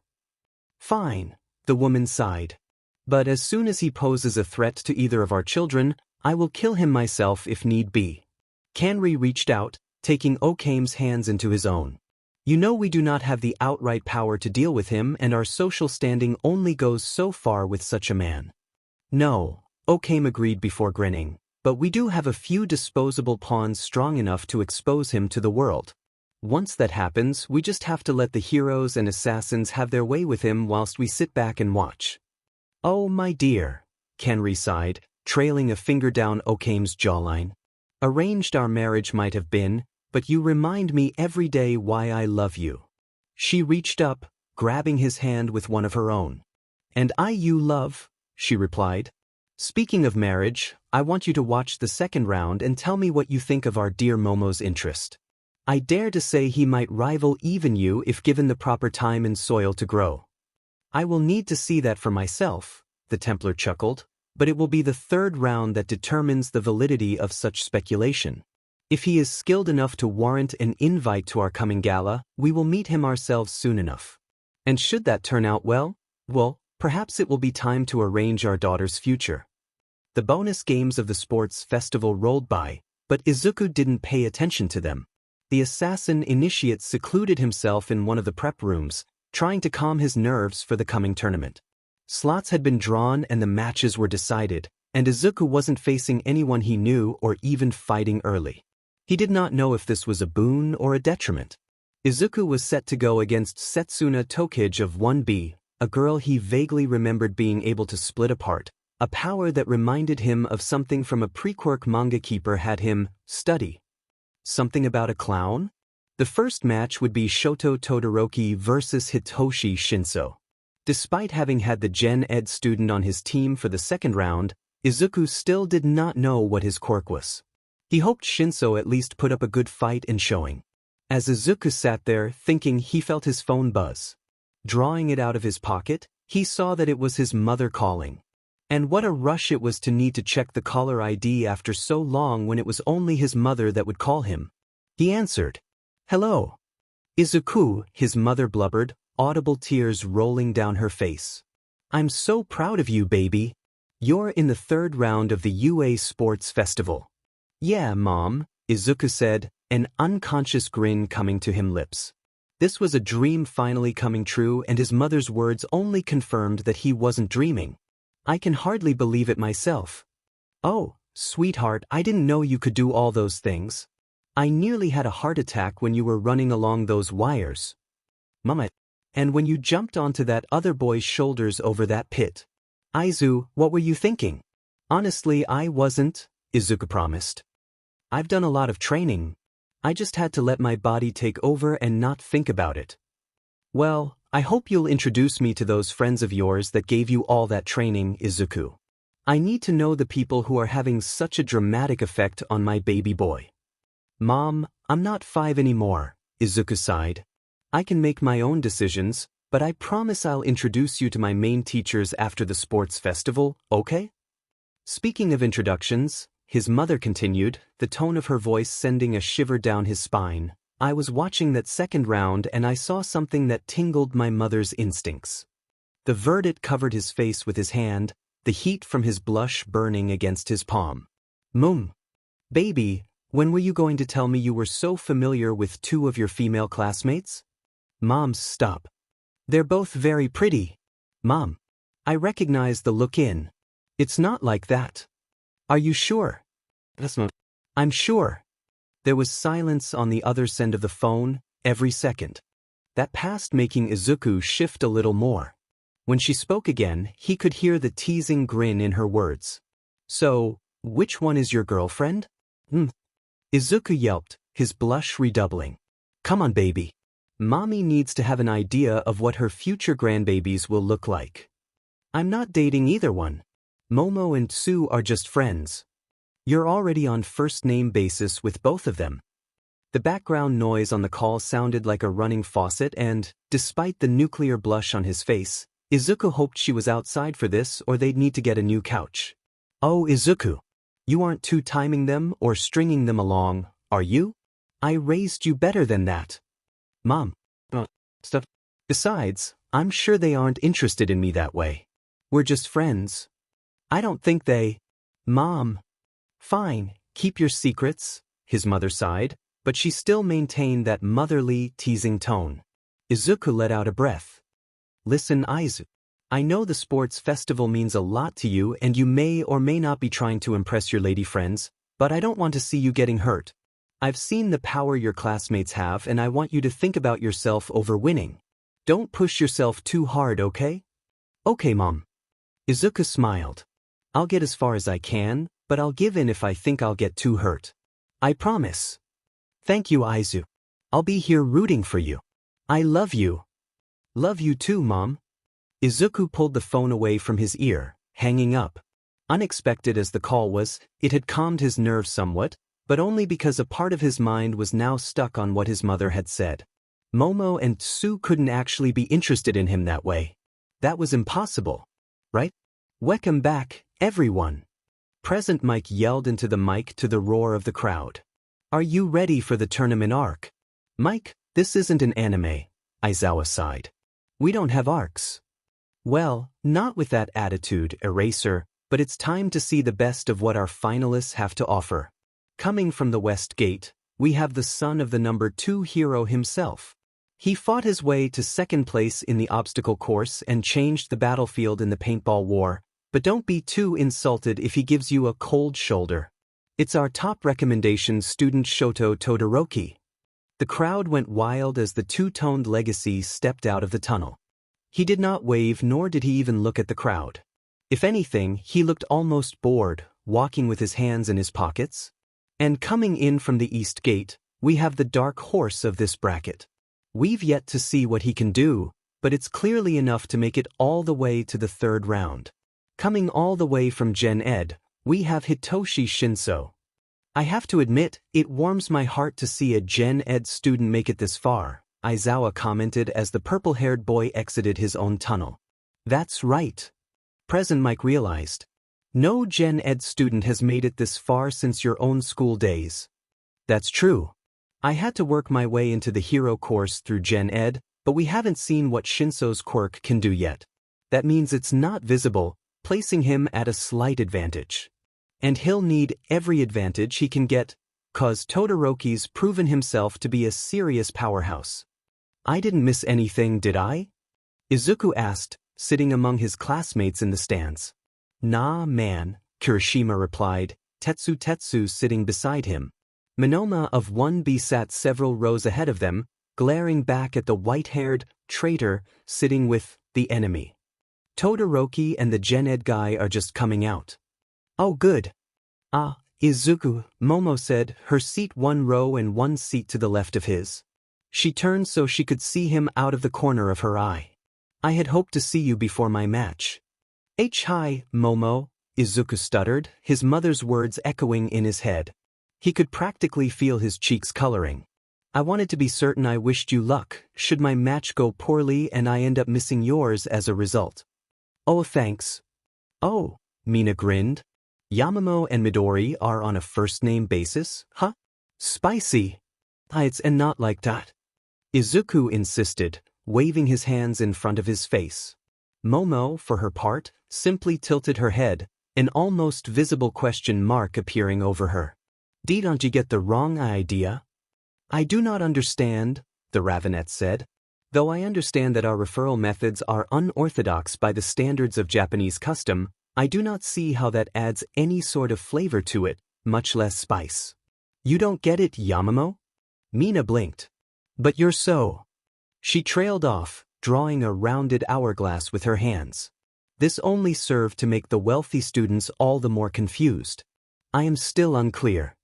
Well, you see, Yamamoto, when two consenting adults love each other very much. A finger tapped Mina's shoulder, the other tapping Izuku. Both students turned to Tsuyu, the frog girl silently pointing toward the ring where the competitors stood opposite each other. The pink-skinned girl sighed dramatically before pointing at both Izuku and Momo. We aren't done with this conversation, she insisted before returning to her seat. Izuku let out a sigh of relief. Are you both ready? Midnight questioned from the side of the ring, Cementos on the other side ready to interfere should he deem something to be too dangerous. I am, Shoto said. Hey man, Shinso smiled, though it didn't quite reach his eyes. He stepped forward and offered a hand. Let's have a good match, yeah? Shoto eyed the other student, suspecting a trap. He refused the handshake. Whatever. Then begin. Midnight announced. And Shoto turned, walking out of the ring. What? Izuku blinked. What? Bakugo demanded, his water bottle exploding in his hand. What? Present Mike questioned over the speakers. In a shocking turn of events, one of the favorites to win the whole thing walks out within moments of the start of the first match. I don't know what just happened. This appears to be Shinso's quirk. If I were to guess, the only reason he's not in the hero course already is because it doesn't work on robots, a serious detriment for the entrance exam. In literally any other test, he would have blown the other contestants out of the water. Again, it warms my heart to see. That's pretty cold since he just took down one of your students, but I guess someone had to drop the temp since Todoroki didn't get the chance. Was that supposed to be a pun? Yeah. Did it break the ice? Just stop, Mike. Anyway, paging Tenya Ida and Bakugo Katsuki. Please prepare for your coming match. Please excuse me, everyone, Ida said as he stood, Bakugo already out the door. Good luck. Toru called, having just enough wherewithal to do so. This shocked several others out of their stupor, a mismatched cacophony of well wishes following Ida to the corridor. That was unexpected, Ribbit, Tsuyu commented as he left. What do you think his quirk is? Some kind of brainwashing, maybe? Ochako wondered aloud. I can't think of any other reason Todoroki would throw the match like that. Just the thought of something like that sends a shiver down my spine, Jiro muttered. If he went bad, he'd be a menace to society. Don't say that, Izuku growled, his pen frozen mid-word as he wrote in his notebook. I mean, it's true, isn't it? Mina asked. If his quirk is some form of brainwashing, Then I bet he's lived his whole life being treated like a villain all because of what he could do, not because of his own actions. Mentally, Izuku flashed back to his own treatment as one of the few quirkless in Japan, when something out of his control was the basis for his torment. It's a common story. Someone is born with a quirk many call inherently villainous and, after being branded a villain or monster because of it, the person is eventually pushed to the point of becoming the very thing everyone called them. After all, if they're being called a villain anyway, they might as well earn it. That's terrible, Momo gasped. If we could teach the people not to make assumptions. Then what, Momo? Izuku countered. People will always find something to criticize about others. Sometimes it's to make them feel powerful. For others, their desire to fit in and not be the punching bag. The world is a cruel place with many divides. It sounds like you've experienced a few, Midori, Mina frowned. Do you want to talk about it? Izuku sighed, putting his notebook away. You don't have to, bro, Kirishima insisted. Yeah, bro, Tetsu nodded. If it hurts. No, Izuku said. It's okay. With Bakugo in our class, you'll learn sooner or later, so I might as well tell you all now. As you all know, my quirk isn't visible except for a shimmer in my irises, but what you all don't know is that I was born with an extra toe joint. Momo was the first one to put the clues together, her eyes widening. Your classmates considered you to be quirkless, she gasped. Possibly yourself as well. That is what Bakugo was yelling about on our first day. Yeah, Izuku confirmed.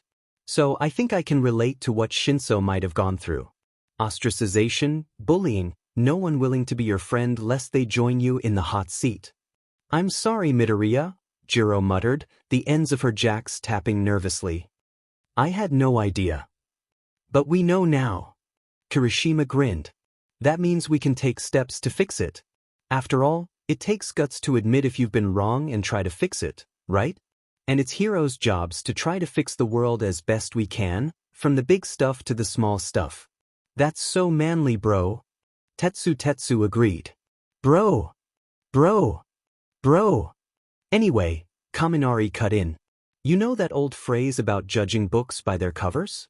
I guess this case is not judging people by their quirks. Thanks, guys, Izuku smiled. I've got a couple friends who went through something similar even though they aren't quirkless, and only finding a supportive community saved them. I didn't want to see you all make that mistake if Shinso ends up taking the open seat in our class. Our next competitors are ready, Present Mike announced. Entering from the west gate, the explosive winner of the obstacle race and the ruthless leader of Team X. He's got a quirk to match his temper, and if he smacks you, it's a napalm to the face. It's Katsuki Bakugo. With Todoroki out of the running, that makes Bakugo the favorite to win the tournament, Aizawa offered, wholly ignoring the terrible pun. That being said, he has plenty of competition before he can claim the gold. I know my other students won't just let him take first without getting a few swings in. Speaking of that, coming from the east gate is our local speed demon. Like a race car on the straight and narrow, he'll blow past his fellow competitors if they aren't careful. Putting his best foot forward, it's the rules-following legacy, Tenya Ida. For any outsider, they might view this match as something akin to the honor student versus the delinquent. Considering their demeanors, the analogy might not be that far off. The good boy or the bad boy who will take this match and move on. Let's find out. Are you two ready? Midnight asked, making eye contact with both students. I am sufficiently prepared, Ida commented. Let's hurry this up, Bakugo grunted, sparks already popping over his palms. Then begin. Engine burst. Ida blurred, Bakugo only having time for his eyes to widen before Ida's leg was buried in his gut. The blonde coughed as the force sent him flying backward, but he refused to let the match end there. He flipped, explosions keeping him from hitting the grass.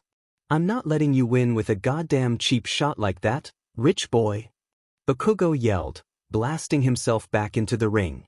You got in one fucking shot, so it's my turn now. Bakugo launched himself downward, smacking the center of the ring just as he let loose with a massive explosion. Dust and debris flew, obscuring the battlefield. In response to this, Ida jumped backward out of the dust cloud and revved his engines, running in a circle along the circumference. "Get the f back here, glasses!" Bakugo shouted, Ida narrowing, avoiding another blast as he continued his circular course. The dust in the air started to swirl, echoing his path. "You think a little wind is gonna save you? I'll kill you. Your language is much too vulgar," Ida announced, rolling away from another explosion. As the wind grew, so did Ida's speed as it gave him a backdraft. The breathing air within was started to get thin, weakening Bakugo's explosions as well. The blonde's eyes narrowed, the teen putting his hands together. "Cease and surrender, Bakugo." Glasses. Ida was all but a blur now, traveling much too quickly to stop. With a considerable amount of sweat built up, Bakugo unleashed his largest explosion yet, tearing a trench through the concrete ring directly in Ida's path. Black smoke and soot covered Ida's glasses as his foot caught on a piece of rubble, his own momentum sending him but over tea kettle. The legacy student flew outside the ring, hitting the grass. With a grunt of pain and a roll. Say what you will about his demeanor, but Bakugo just proved why he's in the hero course. Using Ida's own speed against him, the bombastic blonde just turned the tables before Ida could kick up a hurricane. "I think you mean a tornado," Aizawa interrupted. "But hurricane sounds cooler." That being said, a battlefield this size is not conducive for showing off speed quirks like Ida's. If we did not have ring-out rules, Ida would have had an advantage with the space to build speed. Even so, that's a situation hero students need to learn to overcome. True enough. Our next competitors Momo Yaoyorozu and Ibara Shiozaki have a few minutes to prepare while Cementos fixes the ring. Psyche yourselves up, ladies, 'cause only one can move on. "Gee, good luck, Momo," Izuku stuttered as the girl in question stood. The rest of the class wished her the same, Momo gracing them with a smile before taking her leave. "Poor Ida," Ochako muttered. "That landing looked like it hurt." "I know I'd stop by Recovery Girl after a hit like that," Kaminari said, the students watching as Ida pushed himself to his feet, cradling his right arm. "Looks like he'll need to." "I think Aizawa-sensei was right," Izuku commented. "A ring like that really isn't helpful for speed quirks unless they allow for flight." If the match went on, Ida would have had to keep stopping and starting again, putting a lot of strain on his legs. "I'm excited to see Yamamo and Shiozaki fight," Toru said. "They worked together well during the paintball war and avenged that one big guy and me." "I mean, I was aiming for Ida, not you," Kirishima admitted. "And Yamamo was aiming for you and not Tetsu, so we're even." "I'm pretty low scoring on math, but even I know those things don't add up," Kaminari commented. Toru smacked him upside the head, the sound covering a muffled giggle from Jiro. "They're starting," Shoji said, one of his dupli arms pointing at the ring below. "Here come the first ladies of the tournament." Present Mike yelled. Coming in from the east gate, she has the power of God and vegetation on her side. It's the calm and collected Ibara Shiozaki. And coming in from the west gate, a recommended student who is always armed for the task at hand. She can make the grade and literally anything else. It's the 1A class representative Momo Yaoyorozu. An interesting point that may be relevant to this coming matchup, Aizawa put in. Shiozaki and Yaoyorozu are cousins and have essentially grown up together. To this end, they know each other and their weaknesses well. "I didn't know that," Present Mike said, the tone of his voice leaving the listeners unsure if his ignorance was true or not. "Seems odd that one was a recommendation student while the other wasn't." "Don't ask me," Aizawa said with an audible shrug. "I don't know anything about that family." "Then how did you know about them being cousins, Eraser?" "I read the paperwork, Mike. That's something you could stand to do more often." "Phew, yeah right. Who needs squiggly letters when you've got a voice like mine?" "Shut up, Mike." "Are you two ready?" Midnight asked. "Not quite," Momo responded, turning to her foe. "No hard feelings, right?" "Of course," Ibra answered. "Then can I have a hug, sister?" "Really?" Ibra questioned, one of her eyes twitching. "You maintain such a nickname even after I changed plans to not join the clergy?" "Come now," Momo teased. You know little Kyo adores you. He loves when Sister Ibra visits him and Aunt O came. He's been quite sad you haven't come around much since school started. I have been a tad busy, Ibra commented, one hand rising to touch the cross necklace around her neck. It was silver but decorated with rubies, just hiding within the collar of her UA sweats. You're certain you aren't going to become a nun? Momo poked with a grin. Beware, cousin, for you walk through the valley of the shadow of death, the vine-haired girl muttered, her eyes unblinking as they drilled into her cousin. Her hair, a mass of thorned vines, a healthy green, writhed as only Ibra's diaspin kept her in check. I shall fear no evil, nor shall you need to, but you will need to fear me. Midnight Sensei, please begin the match. I'm prepared, Momo said, having pushed the buttons she wanted to. Then begin. The audience outside cheered as the third match begun, but this sound was little more than white noise as Tenya Ida stared at his phone.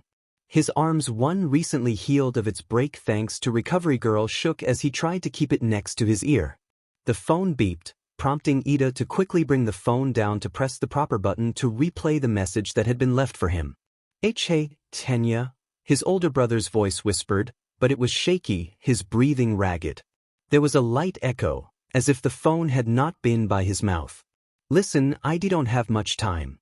The BS dude got my spine and the pain eye is messing with my nerves, but I need to tell you about this before they erase my memory. I know this is going to sound crazy, but I need you to believe me and save this message. There are two worldwide factions that have been fighting over the human race since its beginning, and the hero killer is part of one. I don't have the full story, but I know the groups are called the Assassins and Templars. Meet me when you can. Dad's retired and Mom isn't a hero, so I don't want to get them involved. Tensei coughed, one of those coughs that said something was seriously wrong, most likely with the diaphragm. Why, you're the only one I can trust anymore, Tenya. And to future Emmy. If this sounds ridiculous, then the assassins took your memory, just like Stain said they would. He said he wasn't aiming for us because we weren't one of these Templars like Kido was, but if true peace can be achieved, then we need to find the side that can make it, and no matter what.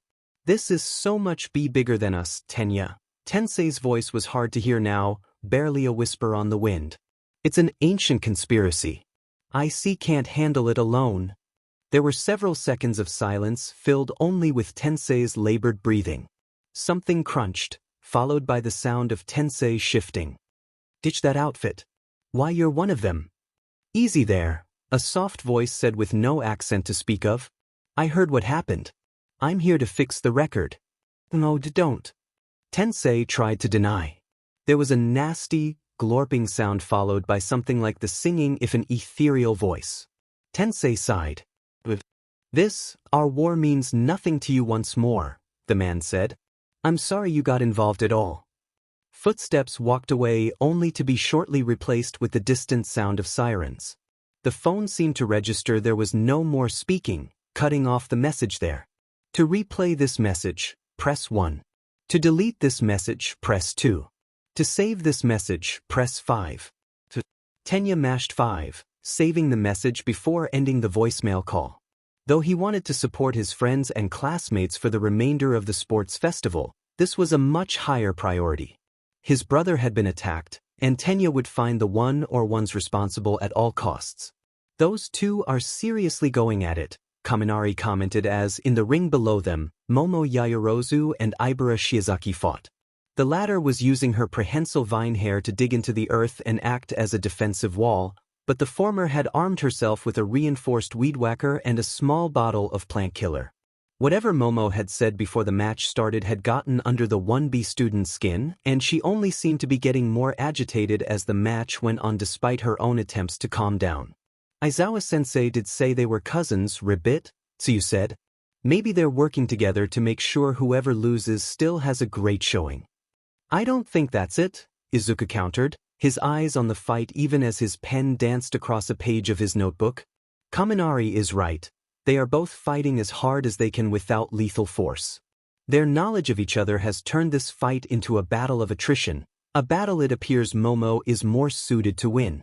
Down below, a mass of vines exploded out of the ground below Momo, sending the 1A class rep flying, her grip on her weapons lost. She flipped, forming an inflatable raft from her hands. Previously, such a feat would have been impossible for her, but with Izuku's analysis, the doors of possibility had been opened. Ibra froze, shocked, as the boat landed on her mass of vines. Now with a platform, Momo ran along its length and flipped back into the ring, another weed whacker forming from her hand. "Bro!" Tetsu muttered. Yaoyorozu is messing with Shiozaki's head. She doesn't like when people bear gardening tools at her. Yaoyorozu has to know that as her cousin. "Bro, that's messed up," Kirishima blinked. "Like, I knew Yamamo was crazy smart, but I didn't think she was devious or underhanded like that." "Never doubt how petty a girl can get with family, Kiri," Mina said with a sagely nod. "I ate my cousin's pudding once, 'cause I got mad at her, and she didn't get me back for 3 weeks. "What did she do?" Terest. "She dumped a bucket of superglue on me then covered me in feathers," Mina answered. "I tried to get it off with my quirk, but the glue was so powerful that the only acid that could get rid of all of it also burned me and dissolved my clothes. Bottom line, girls are mean when they want to be." "I mean, can't everyone be pretty mean?" Shiro questioned. "Just look at Bakugo as an example." "Well, yeah," Mina conceded, "but that's not what I meant. Bakugo doesn't have any subtlety. See, Momo could do the same thing she is now with, like, a sword or something, but she's choosing to use a weed whacker. That sort of thing doesn't have any meaning unless you know them." "Women are scary," Izuku shivered, the boy imagining what any of his female teachers in the Brotherhood might do if he made them mad. "You're right we are," Ribbit. Tsuyu nodded behind him, similar ideas in her mind but connected to very different emotions.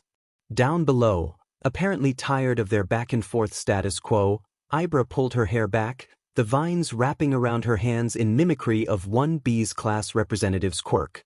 The vines took the forms of 2 fists, the megafauna thick enough to counter the spinning wire of Momo's reinforced tools. No longer rooted, she launched forward. In response, Momo threw away her weed whacker and formed a buckler shield in her left hand. Her shield backhanded the first fist away, the black-haired girl forming a cutlass with her other hand. She swung it downward only for the other pseudo-fist to come up, catching the blade in its vegetation. Momo abandoned it, leaping back. "Do not be anxious about anything," Ibra whispered to herself, "but in every situation, by prayer and petition, with thanksgiving, present your requests to God. And the peace of God, which transcends all understanding, will guard your hearts and your minds in Christ Jesus." "Don't quote scripture at me," Momo told her, 2 grenades forming from her palms. Her hands rose, the recommendation student pulling the pins with her teeth before throwing them toward her cousin. Ibra responded by trying to backhand them, but the tools exploded into a heavy mist of blue powder. Ibra stumbled, a wave of dizziness washing over her. "W," the 1B student muttered. Her vines fell away from one hand, her flesh coming up to press against her temple. "Nitrous oxide," Momo explained. "It's one of the most common anesthetic agents. You might know it as sleeping gas.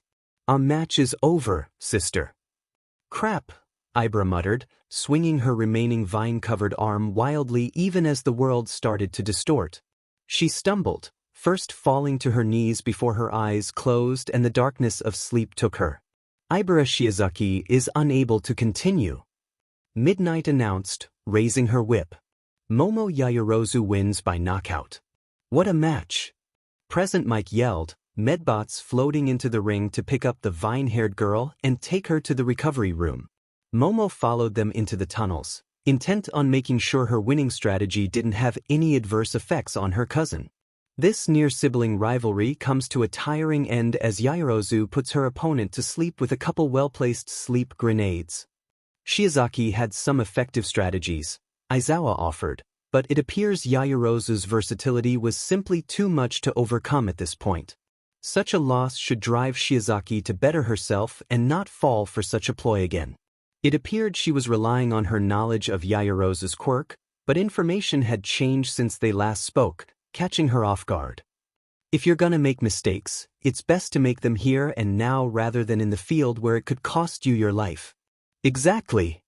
Moving on, our next match contains another pair of ladies who might know each other pretty well. It's Class 1, Ochako Uraraka and Tsisi. Luck. Izuku called as both took their leave from the stands. Who do you think will win? Kaminari questioned as soon as they stepped out of earshot. My money's on Azui. Don't count Uraraka out, Kirishima warned him. She can be pretty scary when she wants to be. Remember how fired up she got after the sports festival was announced? Mina chuckled. Her eyes were shadowed and everything. It was hilarious. She wasn't looking at you at the time, Ojiro muttered with a small shudder. That's why it was funny. I wonder how Shiozaki's doing after a loss like that, Tetsu commented.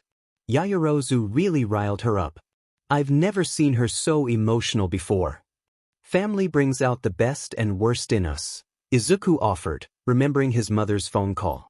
Yeah, I can see that, Toru commented, her sleeve by her collar in a way that made Izuku suspect she was putting a finger on her chin despite both aforementioned body parts being invisible.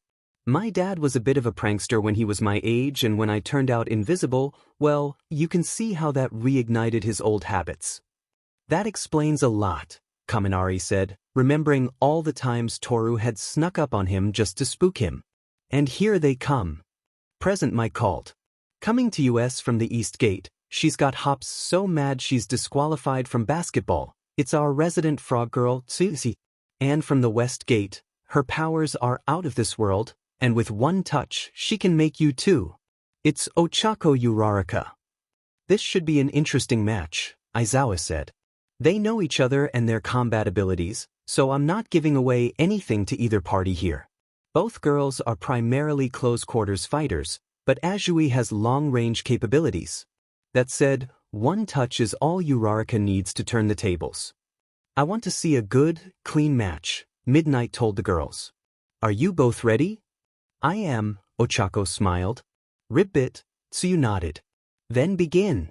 Tsuyu dashed forward even as Midnight jumped back, the frog girl already swinging a punch toward Ochako's stomach. The girl with the pink cheeks felt her eyes widen as she stumbled backward, one hand coming up to push Tsuyu's hand to the side. In response, the secret assassin initiate launched her tongue forward, swinging it around. Ochako ducked, the fleshy appendage cutting through the air as Ochako backpedaled. And we have a fast-paced start with Azui on the offensive. Her quirk, frog, makes her naturally flexible, Aizawa nodded. By attacking quickly and not letting up, Azui is utilizing her abilities while refusing to give an inch. Uraraka will need to think quickly if she wants to get off the back foot. Tsuyu knew their teacher was right, but in that same vein she also knew that Ochako could be very crafty when she needed to, so she could not let up for even a moment or Ochako could turn things around on her. Tsuyu jumped, lashing her tongue down in a way that forced Ochako to roll out of the way. Her tongue could move faster than Ochako, Tsuyu redirecting the organ into a low sweep aiming for the gravity girl's ankle. In response, Ochako narrowed her eyes and reached her hand out to intercept, Tsuyu retracting just before they touched. What's wrong, Tsu? Ochako asked as her foe landed on the other side of the rectangular ring. Afraid to get up close and personal? Not afraid, Ribbit, Tsuyu replied. Just wary. I was hoping to end this fast since I know how tough you are, Ribbit. I guess I'll take that as a compliment. You should. Tsuyu rolled her wrists, reminding herself that she could not fight the same way she had been trained to since her birth. Not only that, but she also knew she'd already have a few internship offers no matter how well she performed here. With that in mind, she prepared, putting her tongue under pressure. Ochako charged forward, closing the distance between them. Tsuyu responded in kind, her tongue shooting forward. Ochako sidestepped that attack but left herself open to the frog girl's follow-up left hook that socked her in the jaw. Tsuyu didn't let up, her right uppercutting into her friend's solar plexus. Ochako wheezed as Tsuyu's tongue wrapped around her waist and threw her across the arena. That 1-2 had to hurt. Present Mike commented from the box as Ochako's fingers clawed the ground, barely staying keeping her inside the ring. I know from experience, it's not in the top 10 of preferences when it comes to getting hit. What inspirational commentary. We're here to scrutinize our students in the ring, Eraser, not each other. In that case, Azui is taking this seriously, unlike you, Aizawa said. With her tongue, she has a third appendage more prehensile than her arms, offering her a distinct fighting style unavailable to most others. She needs to keep her attacks quick lest Uraraka manage to activate her own quirk. Should that happen, there is little chance Azui could recover. And just in case Uraraka doesn't manage to do that, for any potential internships out there, what is her quirk? Her quirk is called zero gravity, the other teacher answered. With a single touch, gravity ceases to affect you. It's pretty hard to stay in the ring when you're floating away. He ended his statement with a deadpan, present Mike laughing uproariously at the comment. On the field, Ochako climbed to her feet, one hand pressed into her stomach. Her brown hair was plastered to her face with sweat, a scrape on her cheek bleeding. You don't pull your punches, Tsu, she grimaced, squinting at her foe. The point is to win, Ribbit. Yeah. It is. Ochako in a breath, charging again. Permutating on this situation, Tsu launched her tongue out like a whip. Ochako was, however, ready for it this time, the girl ripping her gym jacket off and bringing it around to intercept. The vedette's eyes widened as Ochako tanked the impact to her side, her soles digging into the concrete as she wrapped the tongue in the cloth. Tsu tried to pull back but could not, the brunette planting her feet. Game over, Tsu. One arm keeping Tsu's tongue pinned, the other reached forward. 5 finger pads contacted Tsu's flesh, the frog girl feeling her feet rise from the concrete below. Ochako! Tsu tried to no avail. The brunette spun, flipping her foe over her shoulder. Unable to do anything, the frog girl sailed over the boundary before Ochako released the effects, dropping her into the grass. Tsu managed to flip, landing on her feet. Tsu Azui is out of bounds. Midnight called. The winner is Ochako Uraraka. The stadium erupted into cheering, the two girls coming together in a short hug to show there were no hard feelings. What a match! Present Mike yelled. So I had her on the ropes for a while, but an unexpected play tipped the scales, but that's how it goes. It was a good show for the both of them, Aizawa nodded. And their show of sportsmanship is excellent. I guess that's why you kept this class when you expelled the last one. Shut up, Mike. No dice, Eraser. Anyway, our next match's competitors come from Class 1B, Yui Kodai and Nairenjiki Shoda. Come on down. That was awesome, Kaminari said, clapping for his classmates. I mean, I could have beaten them both, but that was pretty good. Beat them? Jiro scoffed. All you've got is a single attack that I bet both of them could tank.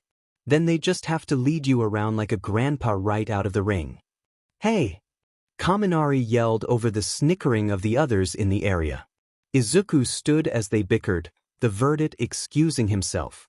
The halls were darker and colder than the stands on account of the lack of sunlight, but the deadening sounds of the area helped him focus his mind for his upcoming fight.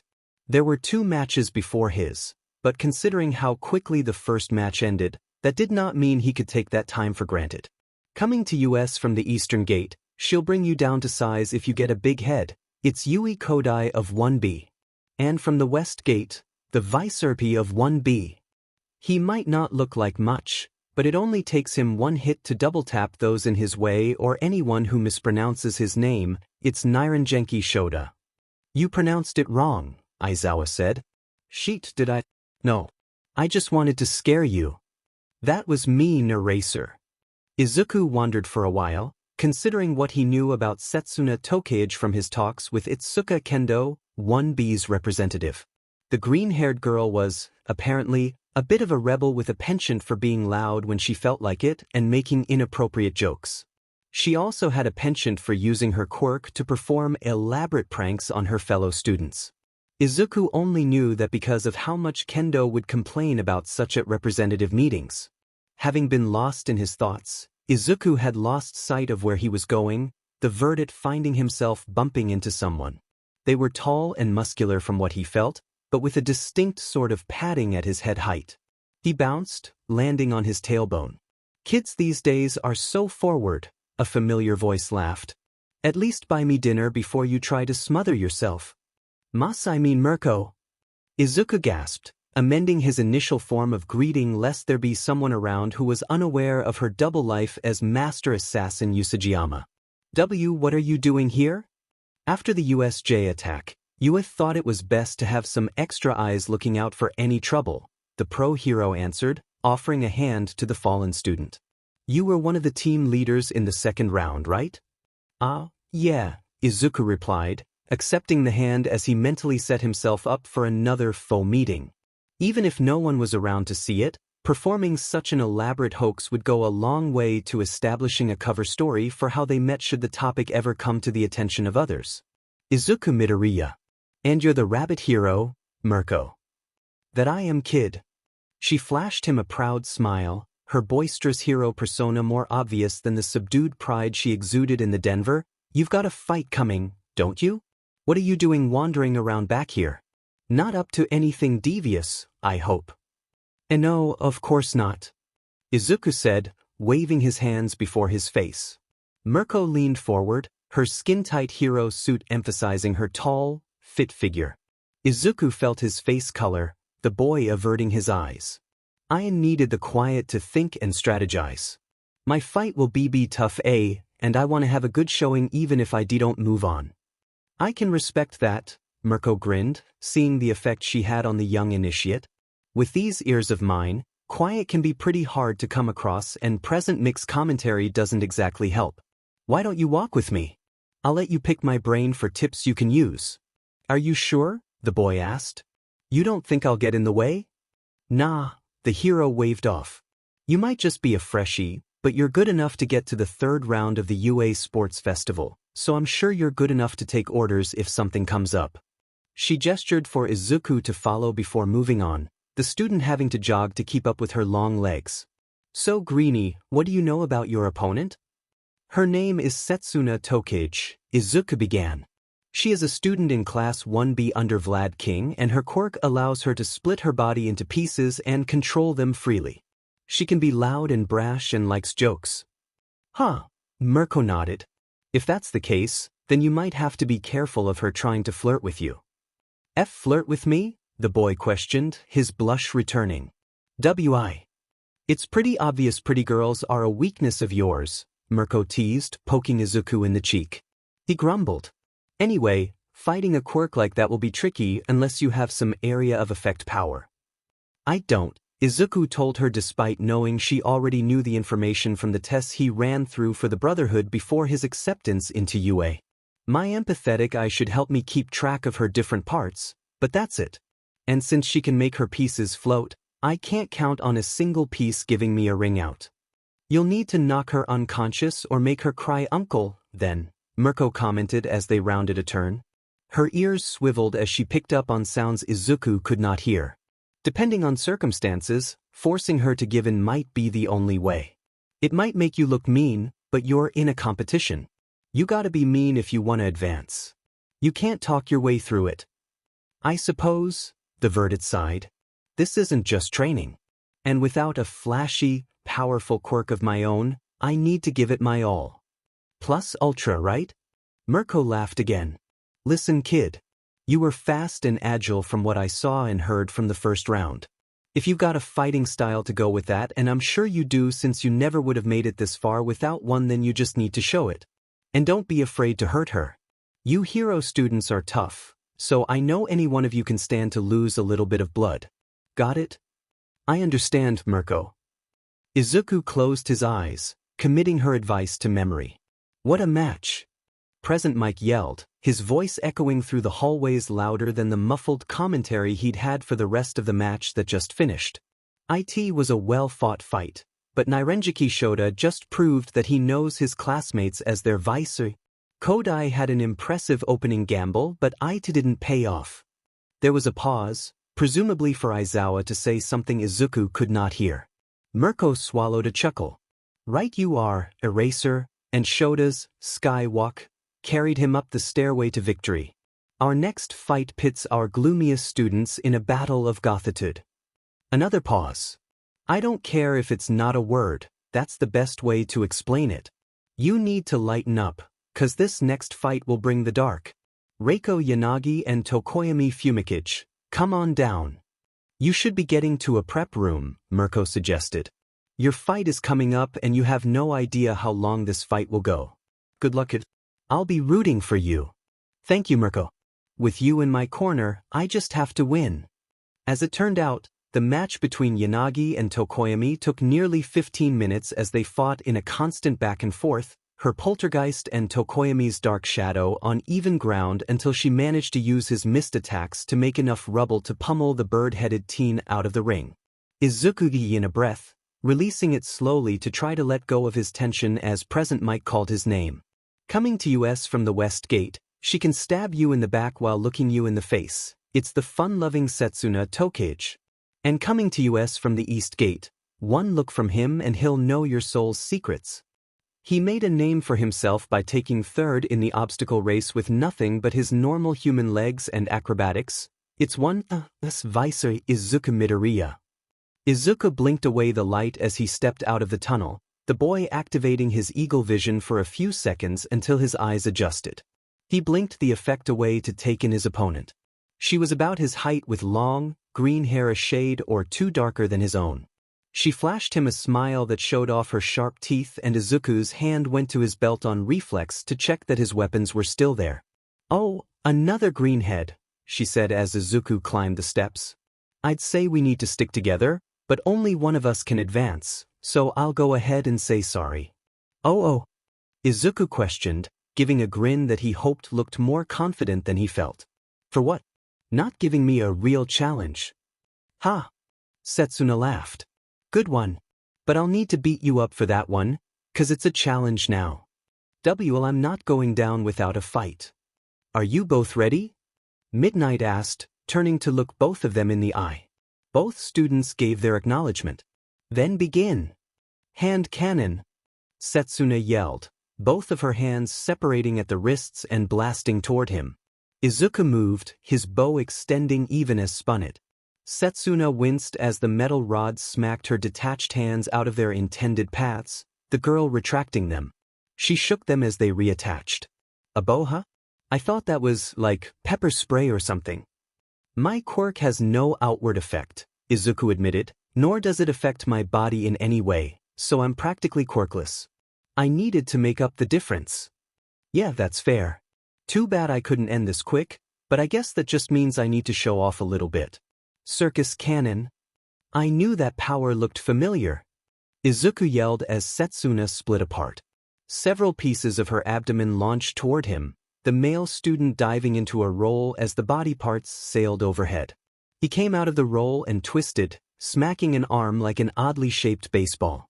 Setsuna, her head floating above the ring to look down, grimaced in pain. Her eyes narrowed as more pieces converged on her fellow student. Below, Izuku's eyes turned gold, each piece of Setsuna's body now glowing with an outline of red to him as everyone did when they were pit against him in battle. His bow became a blur as Izuku allowed his muscle memory to take over, the verdict sidestepping and spinning with ne'er a pause. This reminds me of the last fight. Present Mike commented. Of course, the ammo there wasn't body parts, but we all saw how that ended. Can Midoriya rewrite history as it played out minutes ago? As I mentioned during the first event, Midoriya is keeping up in the hero course with hard physical training just to stand on an even level with some of his classmates, Aizawa put in. He's not as strong as some of them, nor can he fly or create massive glaciers. His most powerful strength that I have witnessed is his mind. If he has enough time to analyze and think, then he can counter any foe. You gotta be careful, Eraser. It almost sounds like you're giving away Midoriya's weakness. Midoriya has proven that he can perform when given time, Aizawa countered, but he cannot hope to become a pro hero if he cannot think in battle against opponents who have more abilities than he does. He is similar to me in that regard, but his quirk does not affect his opponents. He has to prove he can stand with the best or his dream will end before it can begin. It's unfair, but that's how this world is. I'd say it looks like he's holding his own right now. And indeed, Izuku was trying his best. Sweat dripped down his face as he spun, his bow smacking against one of Setsuna's floating hands and batting it away before he rolled under a knee that came for his face. His eyes could not stay still, nor could the rest of him, as the girl's pieces swarmed him like a cloud of mosquitoes. Kendo says you're a nice guy, Midoriya, Setsuna said, the girl doing her best to not know how much her pieces hurt from Izuku's repeated blocks.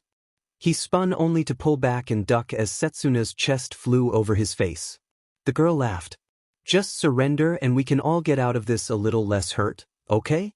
I don't want to hurt your cute face. And no way, Izuku replied, shaking the last attack from his mind. I need to do this to prove that I can do this. I'm sorry, Tokage, but you're in my way. And you're in mine. So, Tokage, Izuku shifted, steadying his breathing to hide how winded all the sudden movement was making him. When were you going to tell your classmates that your power isn't unique? The girl and all her pieces froze, each one rising upward quickly to be outside Izuku's reach. Excuse me, she hissed. Well, the boy said, pitching his voice to press her buttons. It's just that your quirk is oddly similar to one from a pre-quirk manga I had a friend suggest. It's not exactly a good look when you can do the same thing as an annoying clown. Don't you dare disparage him, Setsuna yelled, Izuku being forced to jump over another swarm and run across her pieces to escape the sudden attack.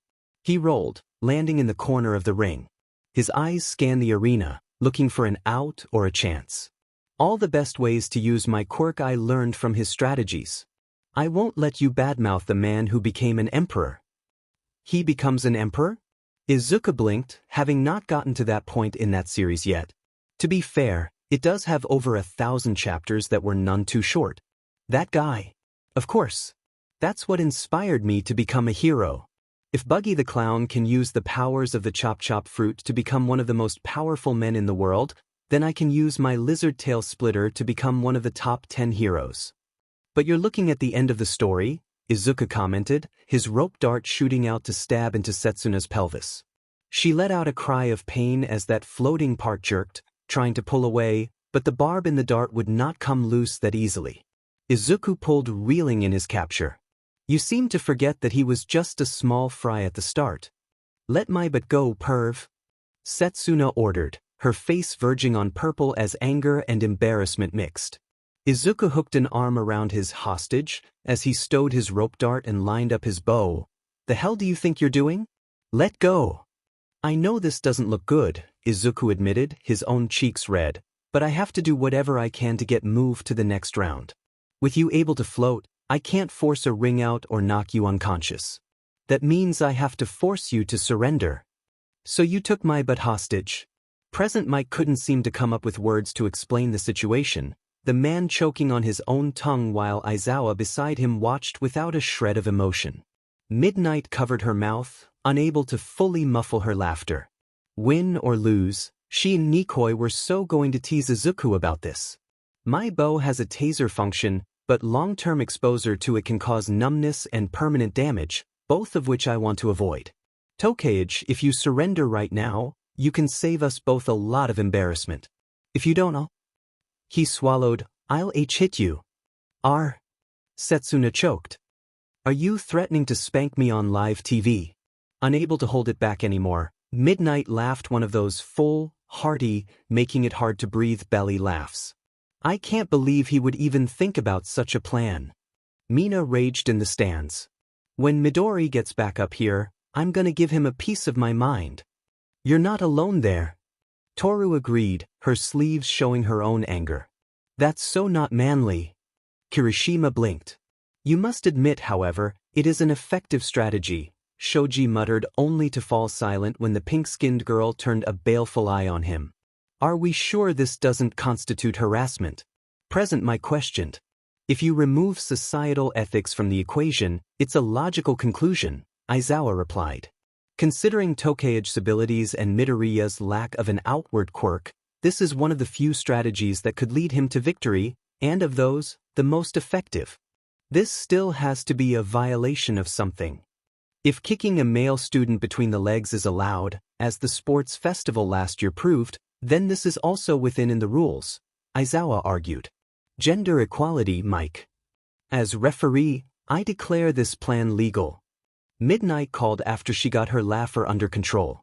Not another move. Izuku ordered, Setsuna's pieces freezing where they were. Izuku's arms strained as he held her pelvis in place with sheer strength. If it escaped, he could kiss any chance of moving on goodbye. You wouldn't dare, the vedette muttered, her eyes narrowing. We're on live TV. You don't know what I'm prepared to do, Izuku replied, the sentence loaded to anyone who was aware of his extracurriculars. Do. Izuku raised his bow, his eyes begging Setsuna to spare them both. She grit her teeth. 3. Izuku warned. Wait! Setsuna yelled, her disembodied hands waving to get his attention. I give. Winner by forfeit, Izuku Midoriya. The stands were silent as the boy on the screen released his hostage, allowing his opponent to reconsolidate herself. The heat in her glare was palpable, the look in her eye an unconquerable dislike that would never be overturned for the actions of this day. He tried to say something, but Setsuna turned and walked away without a word, the girl holding her pierced hip as she moved with a painful limp. Izuku, for his part, still held his head high despite the clear disapproval of his means. Okame Yaoyorozu muttered, do not know how to feel about this. I'm just glad Kyo was not here to witness that. I think we just learned an important fact about Izuku Midoriya, Kanri argued. His wife could practically see the gears turning in his mind as the man steepled his fingers. We just learned that Midoriya is willing to do whatever it takes to win when his future is on the line. You heard what his teacher said, if Midoriya cannot prove he can stand among his peers as an equal, then he has no place in the hero course.